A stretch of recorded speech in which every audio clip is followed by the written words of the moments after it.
Ichi claws through the fog, desperate to yank a memory back. He remembers only this. He was hunting for a job, crossed the street, and then everything went black. Before that, Ichi bursts out of the house and calls to his sister that he's off to an interview. She bellows they're having hamburgers tonight and lays down the law. If he can't land a job again, he's to return home immediately. Ichi demands, "Why tell me this now, just before you leave?" The sister promises their parents will pray for him, and Ichi exhales a long, weary sigh. 3 years ago, their parents died in an accident, and they've had to fend for themselves ever since.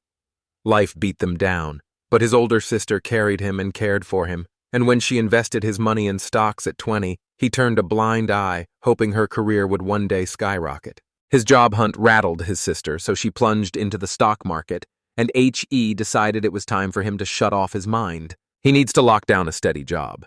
His sister turns to him and declares he'll shatter his record any day now. She demands I hunt down sukiyaki ice cream.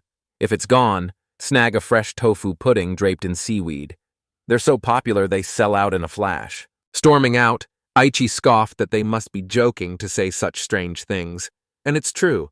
Nobody buys them, so nobody stocks the product. Ichi's racing. His interview 5 minutes away. He bolts toward the crosswalk as the light flips green, hears a sharp beep and spots a car hurtling straight at him, locks eyes with the driver, tries to dodge and slams into a traffic light pole. The car's busted. Ichi realizes that if he'd paused even a heartbeat longer, a truck would have plowed into him and left nothing but an empty space. A jolt of memory snaps him back to the driver. Horses explode from the truck, neighing and barreling straight at him. Hooves rear above his head and darkness swallows him as he blacks out. He snaps his eyes open, remembers he was rushing to an interview. Then thundering hooves crushed him. He scans his surroundings, dazed, wondering if he's landed in heaven. A voice bellows, "He's dead." The fleeing horse thief careened off course, tumbled, and was crushed under the pounding hooves. Ichi chokes out whether he really died like that and pleads for his sister's forgiveness. A voice rips through the air, calling to him again. Ichi crumples into sobs, gasping that his family keeps dying the same way, always in a traffic accident. Then a hand lands on his shoulder and someone calls his name once more. An unknown man growls, "Do you dare ignore me when I speak?" The young man spins to find a human figure looming before him, and in his eyes it instantly becomes a demon. The creature slams him across the forehead, bristling that being called a demon insults her. She's a goddess. Ichi blurts if she read his mind, and she nods, saying it's true. She could because she met him. She drops the bombshell. Every 10 millionth person who dies gets ripped into another world. He's up next and will either come back or die, so the choice falls to me as he pleads, "Bring him back to the old world." When the goddess declares it's impossible, he begs for death. Ichi pleads, "Wait," and asks if refusing death will fling him into another world, rebirth, while Ta warns that being reborn in this body will surely kill him, even though rebirth grants a special skill. This world explodes with monsters and magic. An RPG ripped into reality where slain beasts spill loot and experience and you level up. Exactly what an another world adventure is all about. She offers him any skill he wants, even knighthood, but Dotichi flatly refuses. The goddess tempts him with deception or the skill of evil domination, and when the young man begs for something to keep him alive, she grants teleportation, theft, and other tricks, since his mission is to defeat the monster. Ichi asks for a skill to safely multiply experience 100-fold. The goddess says 100 is too much and caps it at 20. Ichi grins and figures 5 years of fighting will equal a century of growth. Perfect for another world, so he picks the 20-fold EXP skill. The goddess smiles, agrees he's chosen his power, then lunges and clamps his head in a fierce embrace. Ichi bristles. He'd hoped for something different. She sneers, "Did you want me to kiss you?" "You're so naive," Ichi snaps. He doesn't need it, but the hug leaves him drained, and she warns there's one more thing he must remember. In another world, there's no set mission, and it barely differs from the old one, so she tells you to enjoy your new life. Then she vanishes. Ichi kicks himself for not begging her to leave him here. He gains a skill that multiplies experience 20-fold, and he chose it, so now he has to live with it. He strains to hear, but silence swallows the sound. Ichi screams the goddess's name, pleading that he didn't go to another world and is still here, and nothing answers. Ichi's nerves fray, and he bellows the goddess name louder and louder. Then someone snaps, "It's too noisy!" And she, already overslept, actually hears it. His breath stops as a girl stands before him and proclaims she is a goddess. Ichi blurted, "What about the other goddess?" The second goddess shook her head and said he shouldn't know yet. She'd tell him everything. He'd just died, and every 10 millionth person who dies gets the chance to go to another world. Ichi scoffed. "I've heard this before." The second goddess vows to gift him a skill. Ichi shoots back that he already wields an ability that skyrockets experience in countless ways, and she concedes she lacks that exact power but can grant a similar one. She sweeps her hand, declares everything's ready and that she'll vanish. Ichi pleads for her to stop. The goddess declares she's going back to sleep and tells him to enjoy the other world. Imiachi lunges to stop her, but she vanishes, leaving the young man alone. Feels like he's plummeting through. Suddenly it's inside a certain room. Ichi spins, eyes darting as he scans every corner. His eyes lock on a book labeled Ronald. Read it. He rips through the pages to uncover its secrets, and the truth slams into him. He's Japanese. His name is Daijiro. He carves out his life in a whole other world. This world is called Asa. He burst into it and will carve it into his legacy, while other rebirths awaken across its lands. Ichi reads that he can check his status by saying, "Open book." A scoreboard erupts before him, flashing every stat and trait. Ichi scans his stats and snaps, "Ichinosuke, not Ichinogi," reels at how many gods fill this world and how reckless the goddesses are, then parses the info and decides it's basically an RPG, straightforward and easy to understand. Everyone is confronted with two boxes labeled job and no job, and suddenly knows this world hands out roles, finish tasks, and your job level shoots up. Civilians pay taxes, mages channel magic, and hunters hunt monsters. A jolt hits him, and his skills snap into focus. His XP's been multiplied 20-fold, leaving only 120 experience to reach the next level. It's the 1 to 20 boon from the second goddess, almost the same as his first skill. Ichi grins at the thought of about a 40 times EXP boost. Then it hits him like a punch. It's multiplayer. With his EXP boosted 20 times and the level up cost cut to 1/20th, his leveling explodes 400 times. Ichi's eyes blaze as he realizes how incredible this is. Joy surging through him at the thought of gaining experience 400 times faster than ordinary people. He arrives in this world with no job, no starter rank, no gifted skill. He must hunt down a job and grind his way up the levels. Rabbits skitter across the area. He can butcher them for food or sell them to merchants. You can stow food in a bag, and he snatches the bag. The young man gapes at the plain cloth sack, baffled how much food it could hold. He shoves his hand inside and his jaw drops. The bag stretches on forever. He was granted a game reward for clearing an achievement, an item that lets him collect everything in this world. He also pocketed a few coins and unlocked a job change, with a notification sending him to the northern city, where a warning reads that committing a serious crime will instantly brand him a criminal and put a target on his back. So he must never let that happen, and Ichi already knows he doesn't want that fate. He stares at the book and realizes the map can come with him. His first stop has to be the northern city.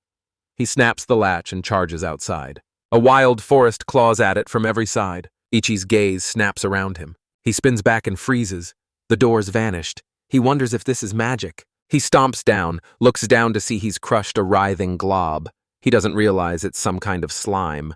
The scoreboard flashes, "You win," and the monster collapses. Ichi's heart leaps. Are there slugs here? This place screams RPG. He knows you must give it your all when a sudden noise rips the air. He dives aside, baffled by its source, and the sign blazes back into view, "Level up." Ichi gaped in disbelief. He'd slain only one slime, and the scoreboard roared, "Level up! Status confirmed. EXP times 20. He only needed 1/20th of the usual experience. Ichi's grinning ear to ear. Keep this up and he'll rocket past every limit. He spots rabbits nibbling at the grass the moment he snatches up the stone. The young man lunges, hurling himself at the hares. After slaying the hares and leveling up again, Ichi, satisfied to kill them but gripping courage like a weapon, watches a tablet flash the jobs farmer, hunter, and woodcutter as unlocked, notices the new job marked complete, realizes this is straight-up RPG logic, stuffs the rabbits into a bag, knows he can't gain skills without a job, and rips open his status. His stats are exploding. He just took down 2 rabbits. His EXP shoots up 400 times faster than a normal person's, so he'll have to kill 800 rabbits to reach this result. The moment people arrive, they're stamped as civilians. Nobody's labeled unemployed until level 20, and few realize you can still gain skills without holding a job. Ichi gapes at the endless work slots. When it hits delete, a warning screams that there's no work to do, and the item can't be returned to its original slot, so Ichi backs away from creating a subtask. He stares at the board and realizes erasing the no work status would be permanent. But perks to being unemployed flash through his mind. Nobody wants that label, so he'll strut around with it and see what happens. He forges ahead with a contented smile, even though he's still unemployed in this world. He barreled into the city and was there in a heartbeat. He reaches the main gate, squints at an unreadable inscription above it, and a girl, Ta, steps out to welcome him to Florence, the labyrinth city. Ichi greets her and asks to enter, and Ta says he may, but only after he presses his hand to the crystal in the threshold, a strangely comforting device that runs a status check on its own workings. Ichi freezes, terrified the crystal will expose the true state of his work. Being unemployed already stung like a public shame. He insists his work is highly specialized. The girl says the crystal doesn't reveal exact jobs. They just want to be sure he's not a criminal. If he is, the crystal turns pitch black, merchants register green, aristocrats shine gold, and the color alone determines the tax. Ichi absorbed it all and agreed it was incredibly convenient. He presses his palm to the crystal. The girl says he shouldn't have any trouble entering the city and names the entrance tax. So Ichi returns the money and says it's what he got from Daijiro-san. She tells him that's enough, and a chime rings again. His battery level has just risen. Ichi barrels into the city, realizes different jobs steer, which quests show up but files that away for later, peers into another world, then storms to the market she directed him to. But first, refusing the city's novice stamp, he vows to change his clothes, so Ichi steps out and spots a clothing store. He bursts in. The girl behind the counter calls him handsome. Him? Ichi freezes in the doorway. The saleswoman asks what he wants to buy, and he shoots back that he needs casual clothes and wants to sell this one but must find new ones first. So she smiles and agrees to buy his priceless vest. He asks how much it costs. When the clerk snaps back 3 gold coins, he staggers in shock. Admitting the word gold always fires him up, and the girl behind the counter beams that the new clothes look great on him. She slaps down a price and swears it's fair, equal to her shop's income the year she was an adventurer, though it nearly breaks her, and he's still green to adventuring, so he answers with startling, naive honesty. Ichi gapes at the price and blurts, "Why's this vest so expensive?" The girl leans in and says it's made from a priceless, otherworldly material. Items like it are insanely rare, so researchers throw top coin at them. Ichi nods, accepting the explanation as the shocking truth that they know about other worlds sinks in. And when she asks if he'll sell her a vest, he agrees. She admits she's short on cash right now and asks him to come back tomorrow. Ichi beams. He never guessed the jacket he always wears to interviews would carry such a steep price, and he doesn't have many expenses. After a while, he strides out to grab some food. He stumbles on a food stall, bursts in, and is slammed by a carnival of baffling, unreadable personalities. A crawling chill infects the room. He strides up to the reception and declares he's here to sell rabbits, and the girl greets him but snaps for his adventurer ID first, as if she doesn't even understand what she's asking. A man steps up and asks what's wrong, and Ichi realizes with a jolt that unless he changes his unemployed status, he can't buy a thing in this store.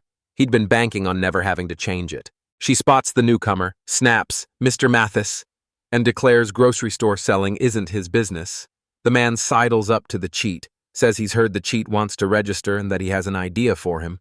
They'd better head outside. They burst outside as Matthias sweeps his arm across a crowded row of shops, warning each is different, and that to step inside he'd need a job.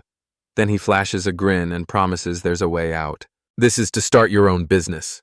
Ichi presses him again. You won't break anything, right?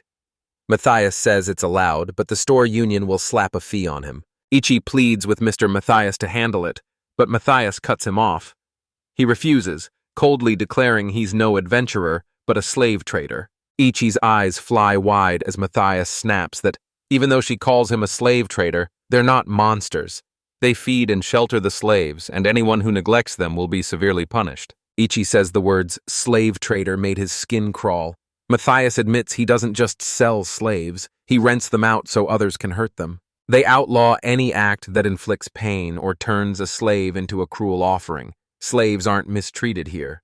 Ichi leans in, asks how much a slave costs, and Matthias shoots back that the price depends on their race. If the slave's human, he commands 1 to 3 gold coins. With special skills, the price soars. Everyone knows you don't buy one on a whim. They're outrageously expensive and the per capita tax bites. And Matthias greets him in his shop. Ichi's jaw drops as he stares up at the towering building and blurts, "Are you saying this business is absolutely guaranteed to turn a profit?" Matthias beckons him inside. He declares he'll now fetch a slave perfectly matched to his condition. He darts back and blurts a breathless apology for keeping them waiting. Ichi's eyes snap to them, surprise exploding across his face. He freezes as an animal girl appears, and Matthias snarls the truth. He's a slave. She strides forward, voice sharp, and declares, "I'm Haru, of the White Wolf clan. Great to meet you." At first he vowed to hawk rabbits to the guild. Then, out of nowhere and to his relief, he could do anything. Yet the title No Work still clung to him. He paces outside the guild, eyes locked on the doors waiting for Haru. Jobless, he's barred from entering. He shoved Haru inside to avoid breaking the law and sent her to sell the rabbits instead. Ichi paces, baffled by her long absence. Did she run? Her slave collar should keep her docile, but then Haruyi steps out and apologizes for making them wait.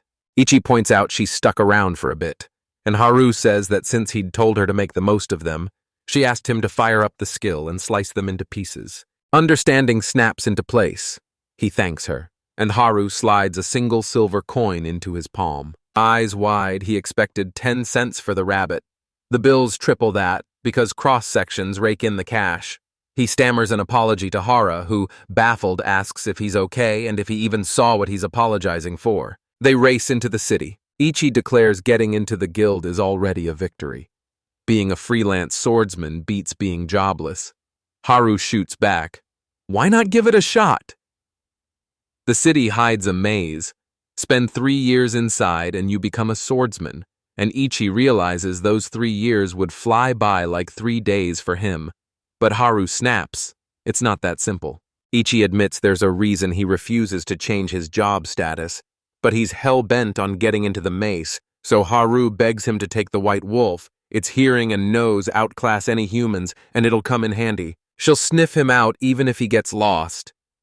Ichi frantically sniffs himself as Haru's barbed remarks strain him, and Haru adds that he can even hear his stomach growling. Ichi asks her to stop. The young man grins, admits it was way more interesting than he'd expected, then suggests firing up a pork barbecue. Haru balks and flat-out refuses. Ichi snaps that it's payment for the rabbits, and Haru finally relents. They haul off a barbecue. Ichi bellows that as long as he has her, he needs no one else, and Haru shoots him down. She's not that good. It vows not to stand in our way. She takes the treat with a cool, composed wag of her tail. Then Hara arrives, and the journey sharpens into something far more intriguing. Ichi slams his palm down and tells Harathat straight up, taking a slave on credit comes with one iron rule. The slave must not be harmed. And Haru nods in agreement. Haru beams, thanking the young man for helping her so much today. Ichi snaps that he should be the one thanking her. And Haru says she left here for a short time but is still grateful. She had fun. Haru slips away. Matthias freezes, dazzled by how good she looks, and Ichi snaps that he told him himself. If anything happens to her, he'll pay the hospital bills in compensation. Ichi watches Haru-san and declares she looks desperate to dive into the maze, but he warns it's no place for her. Matthias snaps. She can't go, then lays out the law. Female slaves here aren't bound by strict rules and can even set conditions on buyers for their first year. When Ichi asks what first year means, Matthias says it's a protection law. If a slave refuses sale, the terms are cranked up so high, buyers can't meet them and eventually back off. If she asks if there are any conditions for Harrison, Matthias snaps that Haru demands her customers be stronger than she is. White wolves pledge loyalty only to those stronger than themselves, because staying loyal to a weaker master will put their lives in danger. Ichi gapes, insisting this doesn't explain why she's barred from the maze. Matthias snaps that someone of royal blood wants it and bankrolls every shop that outfits researchers, so nobody dares protest. Meddle with Haru-san and you're signing your own doom. Money holds the same brutal sway. The man who couldn't topple Haru now bides a year, and Ichi says when that year ends, the rules vanish and, with enough cash, he can just buy Haru. He snaps, "When does the year end?" And Matthias shoots back, 10 days from now. He blurts an apology. Ichi isn't an adventurer and isn't under that man's sway, yet he still introduced Haru to him. He just wants her out of here, even for a moment. But she can't leave without a master. Even with perks for everyone, people still get treated differently. Ichi snaps, "How much is Haru-san worth?" And Matthias shoots back the numbers. 100,000 is the usual, but if Ichi meets her conditions, it drops to 30,000. Ichi's jaw drops when he learns the vest he sold is worth the same, and if he clears its conditions, it rockets to 3 million yen. 1 gold coin equals 1 million yen. The normal price stands at 100 million yen, and he could only buy it by spending every last yen he owns. Ichi insists he won't buy her.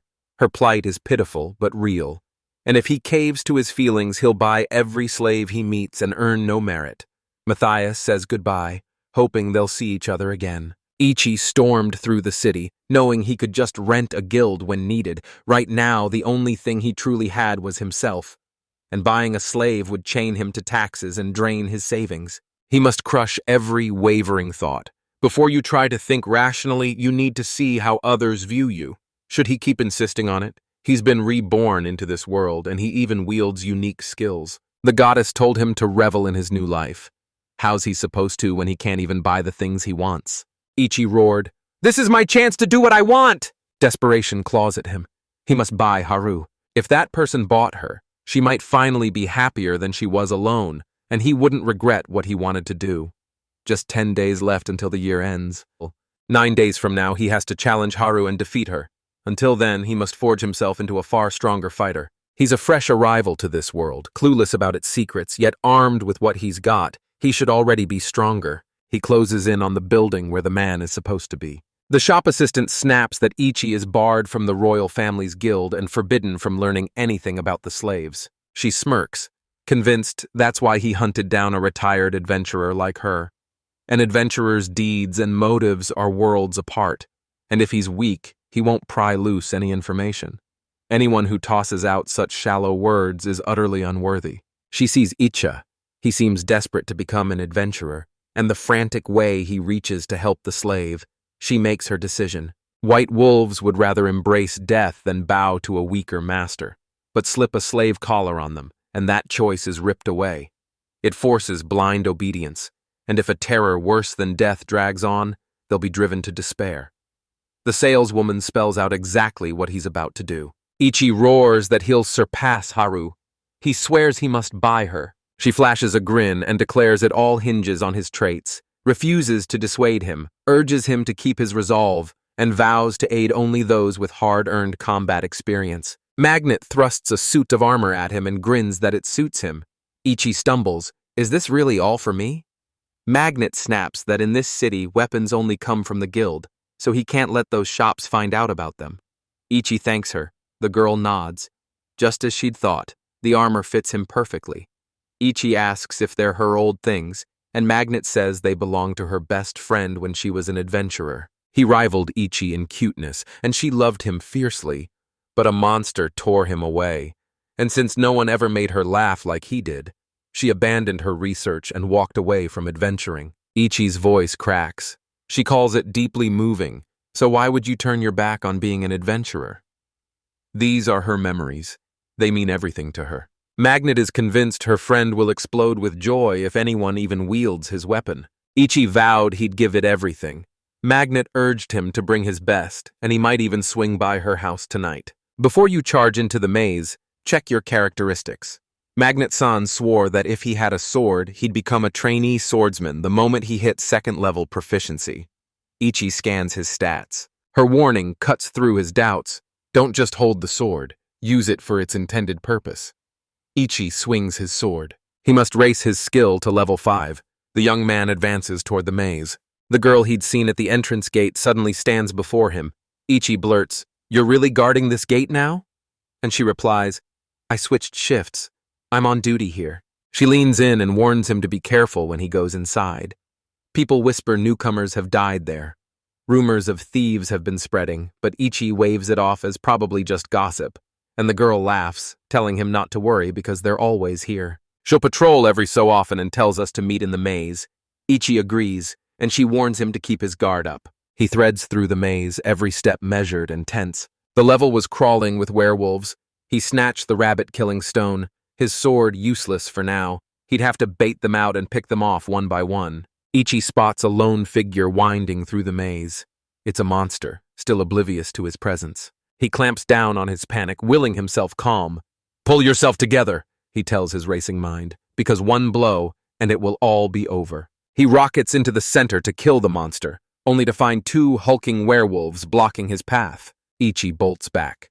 There are 2 of them now, and even warriors stacked with skills lose their edge here. The only way to beat them is to split them up. He watches monsters surge around him, sealing him in. Ichi frantically shouts to warn everyone the newcomer is in danger here. In the distance, he spots a girl and a guy. She spots Ichi's sword tucked away and unused. He's a trainee, a first-level swordsman. Do they jump in? The guy throws out a wager. Werewolves against the newcomer. Winner takes all. Alice presses again, asking if this bet is really for him, since he fights with only a stone and must do everything he can. The young man snaps that they only level up through constant battles, and Ichi asks if he really doesn't want to help him. The young man snarls that researchers are rivals. He won't fight, only offer moral backing, and he orders the rookie into battle as Ichi watches the monsters lock onto the girl and the boy. She barks for them to stay back. The monsters whirl around and lock their gaze on Ichi. A cold truth strikes Ichi. Slay one werewolf and he'll level up. There's no other choice. He whips around and bolts, monsters surging in hot pursuit. It was a trap. They took the bait, gave chase, split their ranks, and now they're poised to kill him with one crushing hit. Ichi wrestles his panic, steels himself to land one clean, rabbit-killing strike to the neck's weak spot. Then the young man swings a rock. He swings at the monster, but it sinks its teeth into his arm. The girl spots the bite. The young man reels, shocked. The novice can't even run away from low-level monsters, and Ichi screams in agony, demanding the beast let him go. He refuses to abandon him. Ichi lunges, swings his sword, and severs the monster's head. He plants himself beside the fallen monster, adrenaline roaring through his veins. It scrambles to check its level, only to be met with silence. No new notifications. Locked in the thick of battle, he risks losing his chance to level up. The monsters look unnervingly sharp. He won't let them seal the escape, so he pounces on the perfect moment to split them apart. A message pings that its level has increased. True to RPG logic, the marked trainee sword skill slams into the equipped slot. Trainee swordsman's slash is learned. Swordsman, trainee, learned. No job skill rose from level 2 to 3. No job skill, job verification received. Profession automatically changed to civilian, level 15. The instant he leveled up, his body went feather-light and raw power crackled through him. He could finally wield the sword. Ichi pummels the monsters mercilessly. Drawing his sword triggers the default skill, and his body adapts far faster than he expected. Moves he couldn't pull off before snap into place as monsters keep battering it. She gapes at the other world, amazed, while he steels himself to try a new skill. They dubbed this skill cut. Ichi's blade became a streak of steel, cleaving through several monsters in one savage arc. He aches to try flying and fighting. That would be amazing, so he rips open his status and sees his level has risen. The swordsman's skill rotating cut unlocked, and the hunter's skills bow and arrow and slicing obtained too. At the battle site, he unearths the magic stone magnet Manhwa mentioned.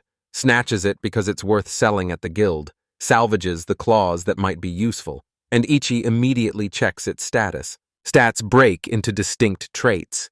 Some are nothing but raw strength, and the more places that trait can be used, the higher its numbers soar. In this world, the average is 50, yet he boasts he has much more. He actually has just 30, so if it's bitten 3 times, it'll die. He lost 2 mana points, probably from a slash, and now he's teetering on the brink. He must fight to become stronger. The young man smirks and declares, "Not bad. Your lips are mine now." And Alice snaps back, "I thought his lips would be mine this time." Ichi, grinning ear to ear after just unlocking the job verification ability, can't resist and launches it at them to test it. He spots the young man signed on as a trainee swordsman and the girl listed as a user, both skills razor-sharp and deadly useful. A girl slips into the maze as Ichi's gaze locks onto the gate guard's Solo-san. She asks him if he's okay, if he's hurt, and Ichi shakes his head, saying there's no problem. Solu presses a vial into his hand and urges him to drink, the potion everyone gets made for moments exactly like this. Ichi shoots him a grateful nod. Then he lunges at the jar, fingers trembling as he tries to pry the medicine free. He spits it out, gagging at the bitter taste. "Too bitter," he snaps. Solu laughs and insists that, awful as it is, it's perfect medicine for his wound. She announces she's heading down to the lower floors and swears she'll be back at the gate in 3 hours, and Ichi pleads with her not to overdo it. She slips away, leaving Ichi alone. Unused to it, fatigue gnaws at his body and mind, and with his level finally stable, he decides that's enough for today. He barrels back into the store. Magnet meets him with a wide grin and tells him his expression screams he's a big success. Yes. She asks if he's tired, offers her guest room if things go wrong so he can stay, then presses him. Asking if it's true he wants to help that slave, reminding him she promised to back him for the rest of the day, and urging him not to be shy. Ichi boasts she backed him the whole way, from gear to recovery, and he swears he'll do anything to repay her. She waves it off as unnecessary, but if he insists, she'll be thrilled to have him pay with his body. She asks him to put his body to work and haul the stuff for her. Ichi blurts, "Doesn't she like sleeping on the bed?" He turns to Babustri and snaps, "Let's handle this fast." And the girl volunteers they'll move it together. They haul the box, each tugging from a different side, and he can't tell if that even counts as moving it together. Magnet grins that this mountain becomes a breeze when a man helps. Everything's done in the blink of an eye. She offers to cook dinner while he rests and waits a bit. Magnet apologizes she can't help with the light and tells her to use the free time to summarize everything he has. But since her mind develops 400 times faster than the average person's, she might gloss over some details. Everything's fine. The trainee swordsman just blasted into level 2. His skill is insane. He's getting stronger every day and will only climb higher.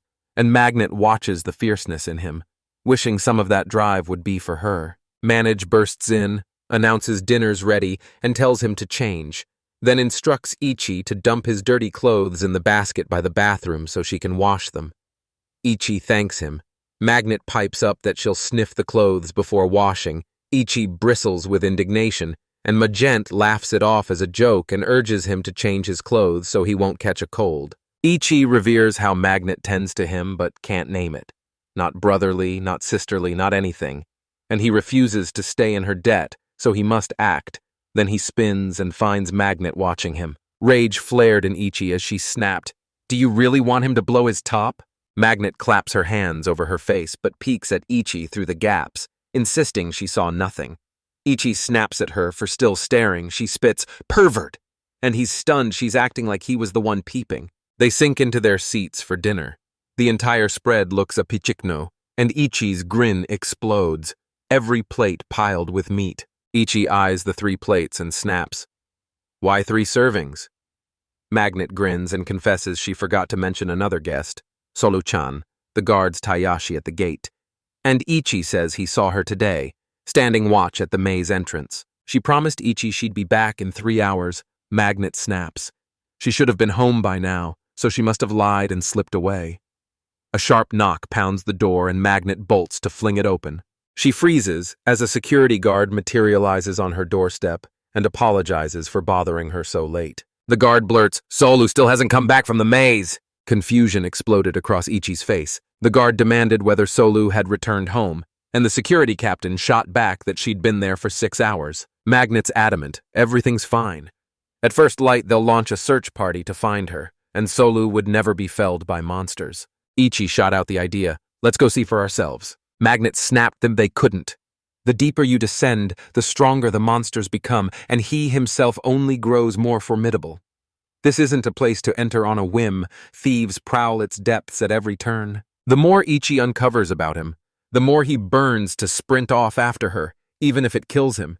He thinks he can sniff Sola out. Haru's claim that she could find him by smell rings in his head as he snatches his weapon and declares he's found a way to find Sola, vows to Magnet he won't do anything dangerous and tells her to wait here. Magnet calls out as Ichi strides through the city. He appears before Matthias. Matthias reels in surprise and snaps, "What drove you to come to me?" Ichi pleads to borrow Haru for one more day, his voice raw with desperation because he needs her help right now. The young man insists he must find the girl. Her razor-keen sense of smell would tip the odds in their favor. But Matthias, a slaver, can't afford to rent her for such a dangerous mission. If they want to take a walk, he clamps his eyes shut. Ichi rips open a pouch and pours out 20,000 gold coins. He declares that selling the suit will net him the same sum again, presses the cash into Matthias's hand as an advance.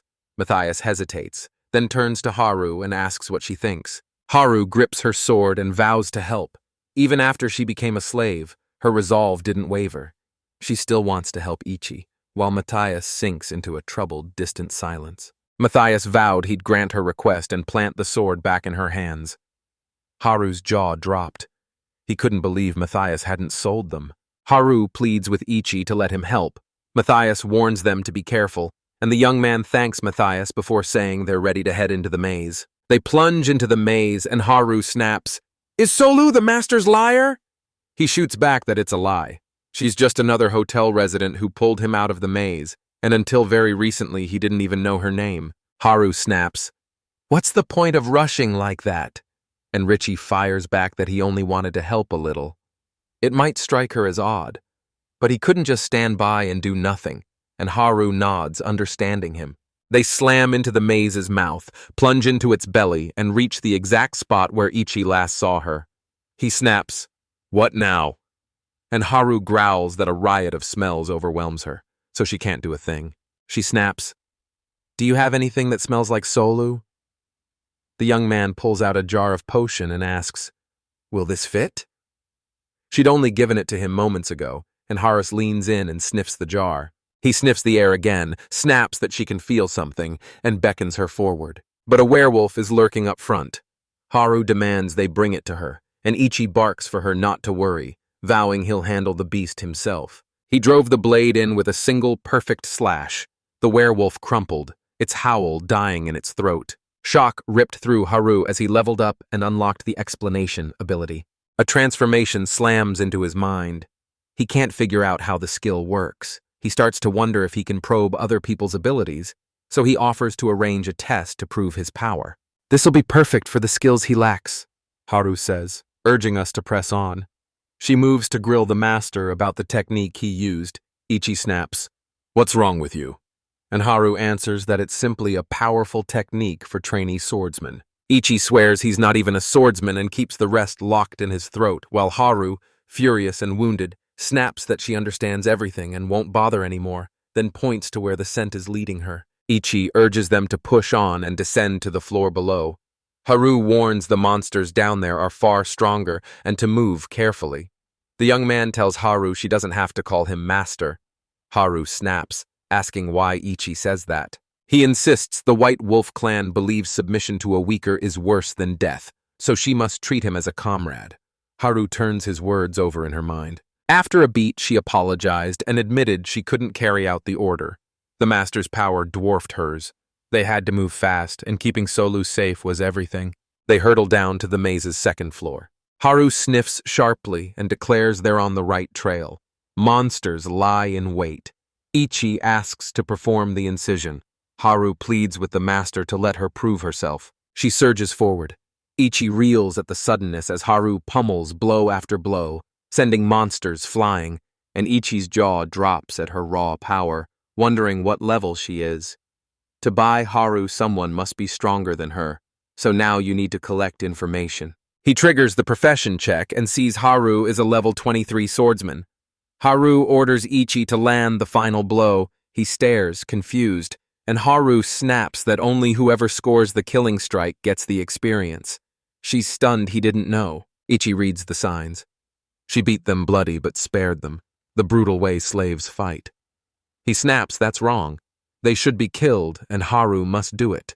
And she pushes him, asking again if he's sure. Ichi smirks, oddly glad she's worried. She killed them, so the whole experience is hers.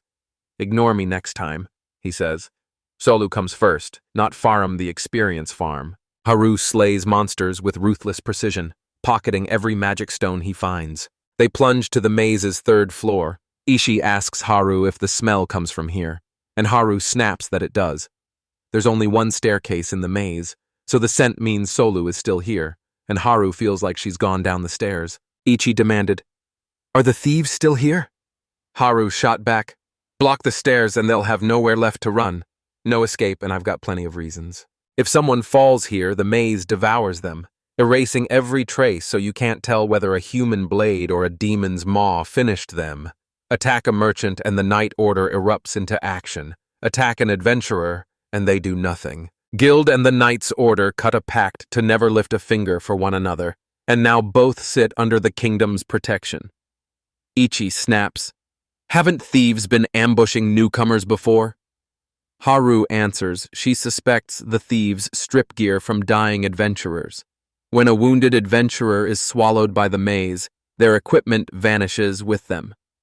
Ichi's face drains as he realizes they're using dying adventurers. Haru slams a hand up. "Wait!" They peek into the corridor and catch sight of a goblin slinking through the maze. Ichi's grin snaps. This is his shot to level up, and only a single goblin stands before him. He'd acted nobly, but if he didn't level up right now, he'd be in grave danger. Killing this goblin and snatching 400 times the EXP would hand him a crushing advantage. Haru asks to handle the goblin, but Ichi cuts in. "I'll try it first." He slashes, but the goblin shrugs it off and remains unscathed. Ichi's jaw tightens. He knows he must act again. He lunges in, rips the cut open again. His blade rings hollow against the goblin's invulnerable hide. Mystery gnaws at him. Haru roars at Ichito. "Dodge the goblin's club!" Haru snaps that the ability eats a 10-second cooldown.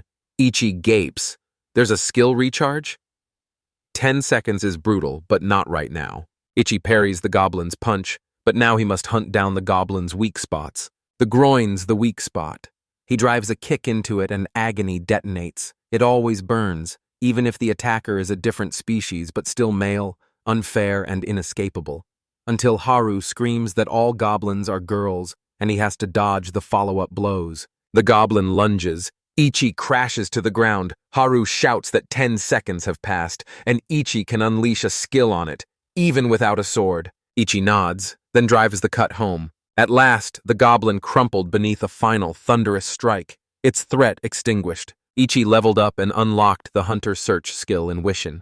Now the user can sense nearby living creatures, but it fails against anyone with stealth. Ichi calls it useful, and Haru praises him. Ichi proclaims it's all because of her advice, thanks Haru, and urges them to keep searching. Haru sniffs the air. There!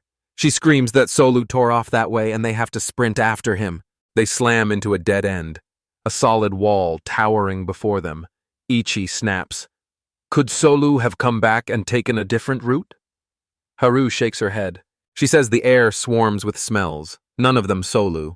She tries not to be pessimistic, but Solu's scent goes cold here. No sign of Solo anywhere in the maze. Shock slams into Ichi as he scrambles to make sense of what he just heard. Was Solu truly gone? What would he say to Magnet? He jabbed a finger forward, voice tight. He could feel a strange aura leaking from the wall, maybe his search instinct finally triggered. Haru asks if he can really be a hunter, and Ichi says it's a long story, and they need to scour the place for clues first. They press their palms to the wall as Haru snaps. The trail ends here. That screams a secret passage, and he sweeps his hand along the stone, fingers hunting for a seam. They press a stone and get yanked inside. half their body stuck on one side and half on the other. Haru freezes in terror while Ichi shrugs and insists it's fine. He discovered a passageway, an illusory gate used in secret chambers, and since it was obvious she had to step through and see it all, he thrust his hand out to Hara. He can't see the girl, but his fingers find her hand and he reels at how shockingly soft it feels. A second later he freezes. Realization hits. His hand is on her breasts. He blurts an apology, insisting he never meant to touch her. Haru bursts through the wall and shouts, "They've hit a massive hall." Ichi fires back, "What are you talking about?" And Haru snaps for him to be quiet. Haru snaps, "Quiet, just for a moment." She suspects it's a thieves' den. A riot of scents tangles the air. They must move like ghosts and plan to pass it off as a robbery. They bicker over whether anyone should slip in solo. Haru sniffs and finds no trace of blood, so she's probably still alive. Haru leans in, asking if he knows the exact number of thieves, and Ichi snaps. He can't even tell if they're thieves. He spots 3 round the corner and a 4th trailing them, so they have to close in for a better look. The thieves huddled, trading sharp whispers. One growled that the others finally left and their boss still hadn't come back. They'd fought tooth and nail to snatch the girl the boss wanted. And damn, she's a knockout. One of them grins and offers to prey on the girl. The other growls, "Don't you even try. Boss will kill you." Another wanders off hunting a drink while the first warns 2 of their men slipped out and still haven't come back. Eavesdropping, Ichi and Haru realize Solu seems safe. Their bosses and recruits haven't arrived. Solu's cornered in a room with thieves at their back. It's the perfect opening.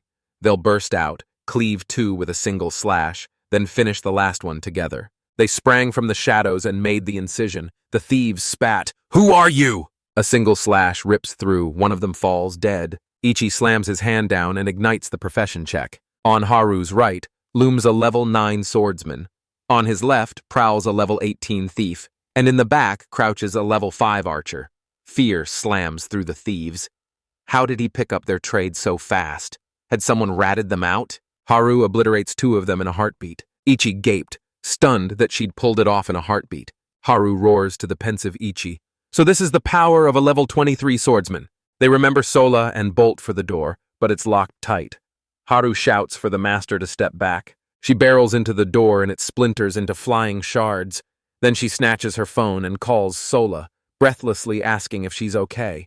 They find a girl sprawled on the bed in nothing but underwear. Ichi winces, can't stand it, and urges Haru to cover her. Relieved he packed spare clothes, he snatches Solu's spear, knows they must move fast, and vows to take every weapon while they're here. They have to fall back, frozen as footsteps close in. Maybe the thieves' boss. Haru and Ichi lock eyes, minds racing as they scramble to find their next move. They shove Sola inside and brace for battle, then someone screams, "He's back!" And Ichi whips around to face a hulking giant. He spots the dead bandits, whirls to me and snaps, "What happened here?" He locks eyes on Ichi and demands, "Did you really do it?" Ichi triggers his profession check and locks onto a level 14 bandit. Then he turns to Haru and asks if she can take him. Haru snaps that he can't handle it. If a level 20 axe-wielding bandit commits a serious crime, he becomes a high-ranking fugitive who outclasses swordsmen, so their chances of victory are slim. Rage boils in the bandit as he barks at Ichi again. "Did you do it?" Ichi snaps on a serene mask and claims they drank themselves senseless and passed out. But the bandit's expression tells him the lie won't fly. The bandit locks eyes with them, roars with laughter, and declares he can tell they've just been recruited. Why didn't he say that sooner? Was he ready to kill him? He plunks down at the table and demands the newcomers fetch him alcohol. Ichi yells. He's flat broke and realizes the real newcomers ran off to buy the booze, and the boss snarls that everyone's wasted to the bone and there's nobody left to fetch more. Ichi swept his gaze over the empty bottles and barked they'd drained every last drop. Time to hit the stores and restock. The bandit leans in, eyes sharp, asks if the girl is a slave and demands an explanation. Ichi snaps that she's his mistress, duped and sold to a slave trader, and that he'll go after the slaver to free her, so he hired her, and the bandit finally sees why he came to them, the most famous bandits in the region.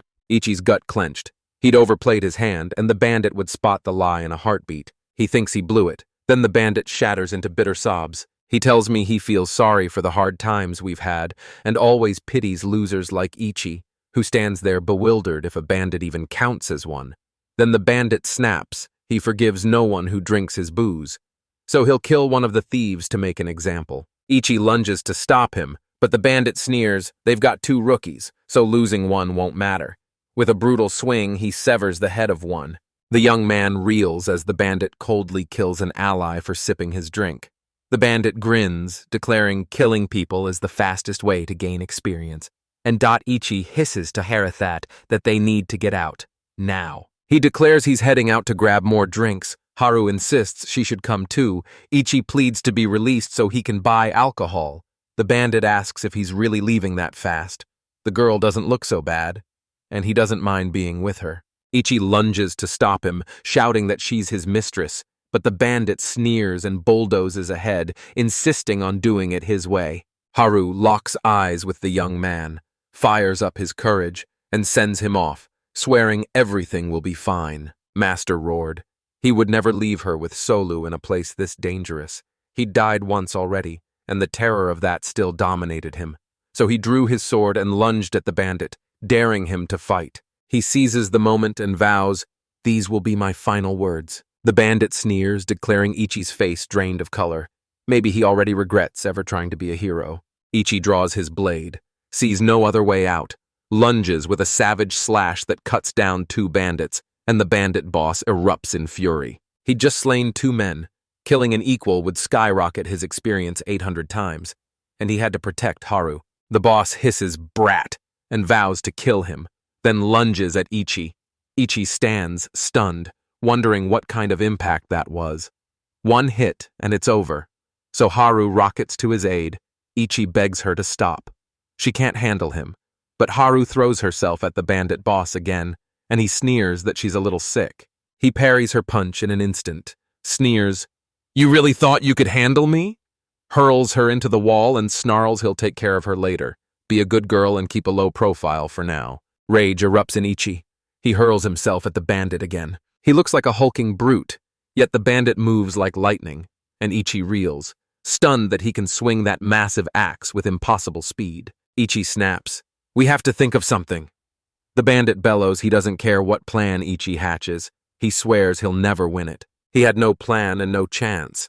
The bandit brought his axe crashing down again. Then he declares he's just hatched something brilliant and tells me he'll let she'd rip off his limbs and string him up like a puppet, forcing him to toy with those girls' bodies right in front of his eyes, and the bandit vowed Ike would regret standing up to him. Ichi snarls, "Shut up!" as the bandit lunges at him, cackling that he missed again. The young man strikes again. The bandit grins like it's a game and shouts that it was a perfect shot. Ichi is sinking with his body, but if the fight drags on, the rookie could be finished, so he stays patient and waits for the boss to finish each slow, crushing attack from range. Those heavy, lumbering swings are his opening. He only needs to seize the split second to kill it. Ichi crouches, eyes razor sharp, hunting for an opening while the boss relentlessly swings the axe. The moment the boss lowers his axe, Ichi rockets forward and strikes. His sword shatters. Ichi's sword shattered at the decisive moment. The bandit boss laughed and sneered, "What a shame," and Ichi seethed. Now he was forced to fight with nothing but rocks. The bandit snarled it was Ichi's time to die, swung his axe, and Ichi hurled a stone that hit him square, sending the bandit crashing dead. Ichi can't tell if he won. He locks his gaze on the bandit. The body hasn't vanished, so he's not dead yet. Ichi scoops Haru into his arms, asks if she's okay, and pleads for her to talk. She gasps that he must run fast, so Ichi soothes her. It's all right, the bandit's lost, and urges her to hurry and drink the potion. Haru thanks him and says she's really happy right now.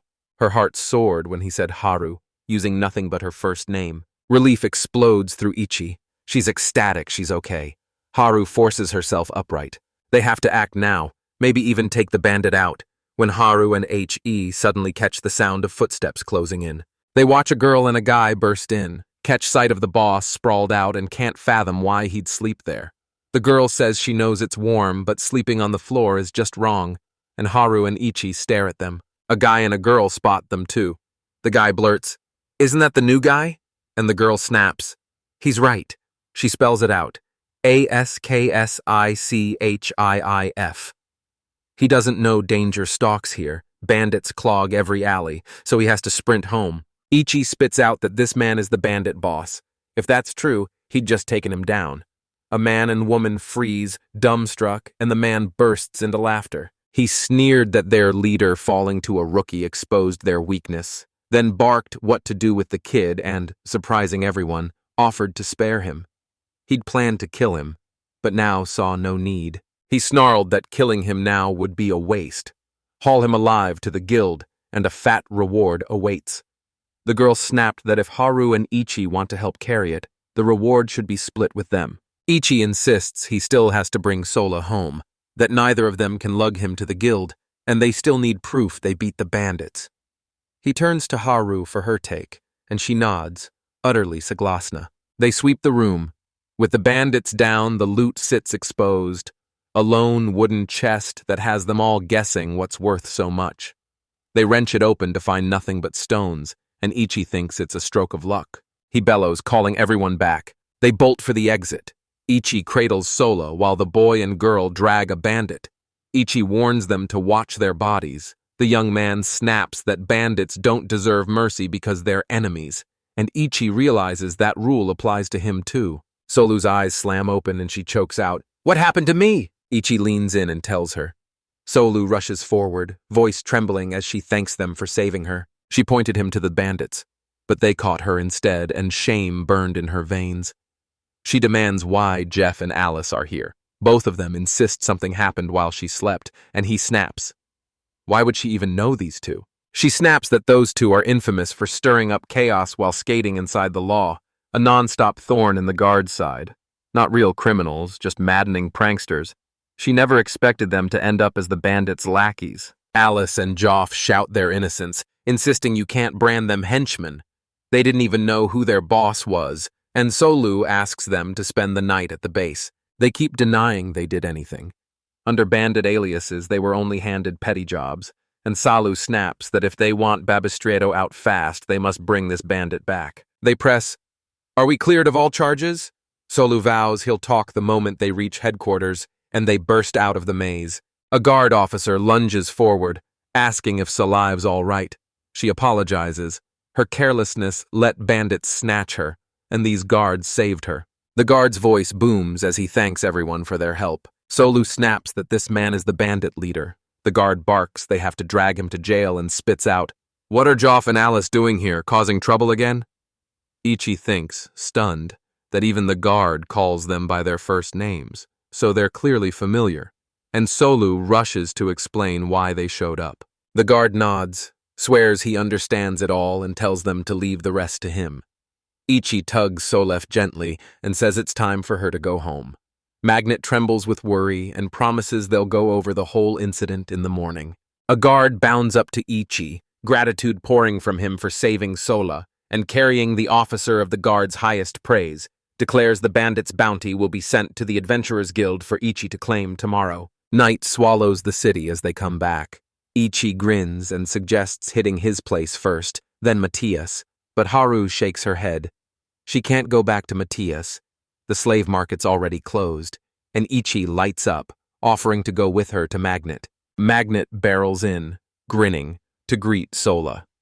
Sola, ecstatic to be free, crushes Solu in a fierce hug that makes Solu wince, but Magnet keeps Solu locked in his arms. She bows in gratitude to Ichi, the young man, who snaps his sword free from its scabbard. Regret slammed into him. It had broken down. Magnet snapped his head to the sword, surprise blazing in his eyes. She swears this thing already shielded Ichi and Solo, convinced it was the previous owner's will, and she wants to thank Ichi again. She lunges for another hug, and Ichi squeaks, muffled in her arms. Solu snaps that Magnet was a battle-hardened warrior with a sky-high strength rating, so wrenching free from her iron embrace was brutal. Solu tells Magnet to drop it, she's just a tailor, and Ichi triggers the profession check. His eyes snap to Magnet's tag, level 38 tailor, the highest he's seen yet. The hostess rushes up to Haru, grinning, and blurts that Ichi has been talking about her non-stop. She clasps Haru's hands and thanks her for saving Saul. Magnet grins and demands why this girl can't be her little sister. Solu snaps back that she already has a sister and it's not sisterly to claim another. Magnet laughs, teases that Solu's jealous, then dives in to tickle her while asking if she's happy. Solu screams that it hurts. Magnet beckons. Why not stay for dinner? We've roasted a mountain of meat tonight. Ichi bounces in. Yeah, stay. The food here is unreal. Haru snaps that she's nothing but a slave, and Ichi shoots back that he already knows. Haru snaps that this is why she's only booked to eat slave food. Ichi nods. He gets it. But she's come this far and is probably hungry. Haru snaps again, reminding her she's just a slave. The girl snaps that if they get used to good food, they'll be in for a rough time. The food slaves eat and regular fare are worlds apart, so they must rein in their eating, though you can probably forgive them this once. Ichi turns to Magnetieff and demands whether this is normal since Haru is a slave. Magnet shrugs and says it doesn't matter here. Everyone can eat together. Then she scans the group and snaps that anyone who uses their food will be committing a crime. Ichi tugs at Haru and urges him to ignore it and come join them. Magnet snaps at Solu, why won't you help prepare the food? Solu nods, and Haru and Ichi are left alone in the room. He spins to Haru and snarls, what do you think of me now? Am I strong enough to defeat you? She snaps that he crushed the bandit chief, someone she never stood a chance against. Ichi says her words prove he's powerful. Haruo agrees, and the young man declares he'll buy it. Tears streak down the girl's face as she sobs. Haru bursts out. She's never been happier, utterly ecstatic, and Ichi wipes the tears from her cheeks.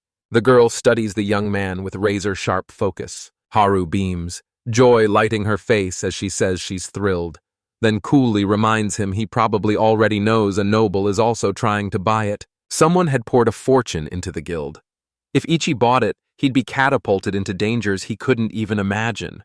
Ichi declares he won't join the Adventurers Guild, and Haru grins, saying she'll easily ask to collect the money for him.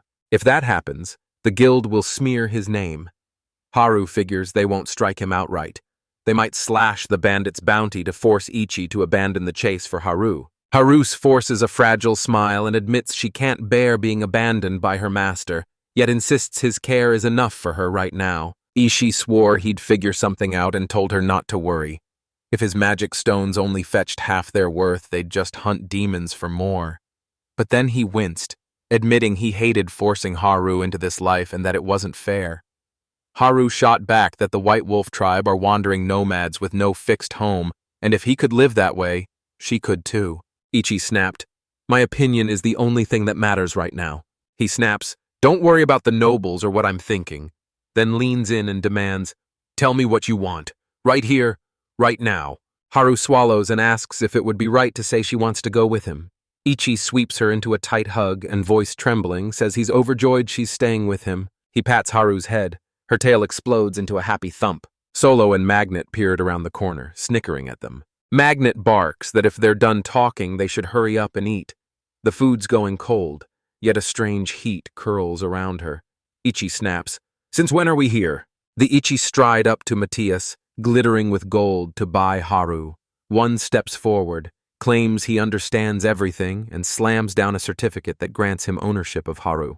With a slave collar and other accessories in place, the instant the certification disappears, Haru can be snatched by another owner, so Ichi only has to keep it safe. He vows he won't lose it, though a jitter of nerves runs through him. The trading market will hold the papers for a small fee, and that's the whole certification process he's pinning his hopes on. Haru hurriedly stuffs her luggage as Ichi turns to Matthias and asks if anyone knows he's buying Haru. And Matthias fires back that when he vowed to take her with him to save Saul, he assumed the young man might show up. The moment Ichi discovered her plight, he sprang into action and barreled to her side to help. Ichi's certain of it. Back then, he hadn't grown strong yet, and Matthias says the power Haru chased rose from the heart. Throwing yourself into someone's rescue forges real strength. Ichi nods. Got it. So what makes her lose? Matthias snaps back. When danger strips everything away and my heart's power flares, Haru will see it fighting me. Even if she defeats me, once she knows I have a good heart and a fierce will, she'll choose me. Ichi snaps. What if someone's stronger than her but lacks those qualities, like that bandit? Matthias warns she'll drown in self-blame for not being strong enough and bow to her fate, and Ichi spits that it's a brutal condition. It hits like a blessing. She chose him, he was absurdly lucky, and Haru bursts in, breathless, apologizing for waiting. Ichi beams the moment he spots her. Matthias grins and announces the shop throws in free equipment with every slave purchase. Ichi pats Haru's head again, raving that the clothes suit her perfectly.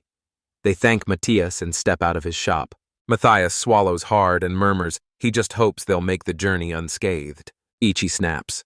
Take care of yourself, not them. Haru's voice cracks as she thanks him for everything he's done for her. Now they vowed to unleash a riotous party at the guild. He thrusts his hand toward her and says he hopes she'll help him in return. Haru vows she'll rely on only him. From now on, she stands by his side as his companion. Dawn cracks and Haru and Ichi bolt for the guild. The young man vows to form a party, to grab the reward and peddle magic stones. A guild girl demands to see his slave's certification, and Ichi slaps the paper into my hands. The girl studies the document with razor focus. Ichi's nerves spike. She says everything's fine, then kicks off the registration right away and asks you to fill out the form. Ichi and Haru burst into smiles. They slam the contract down. Haru will now follow him into a strange world. The secret of his height gives him free rein, but the unemployed tag still won't budge. He's barely begun studying, and reading and writing still elude him, so he turns to Karu, asks her to take care of it, and she agrees without hesitation. Out of nowhere, a man storms into the guild and barks that everyone must wait. He snaps, demanding to know if it's true that Ichi became the owner of this slave.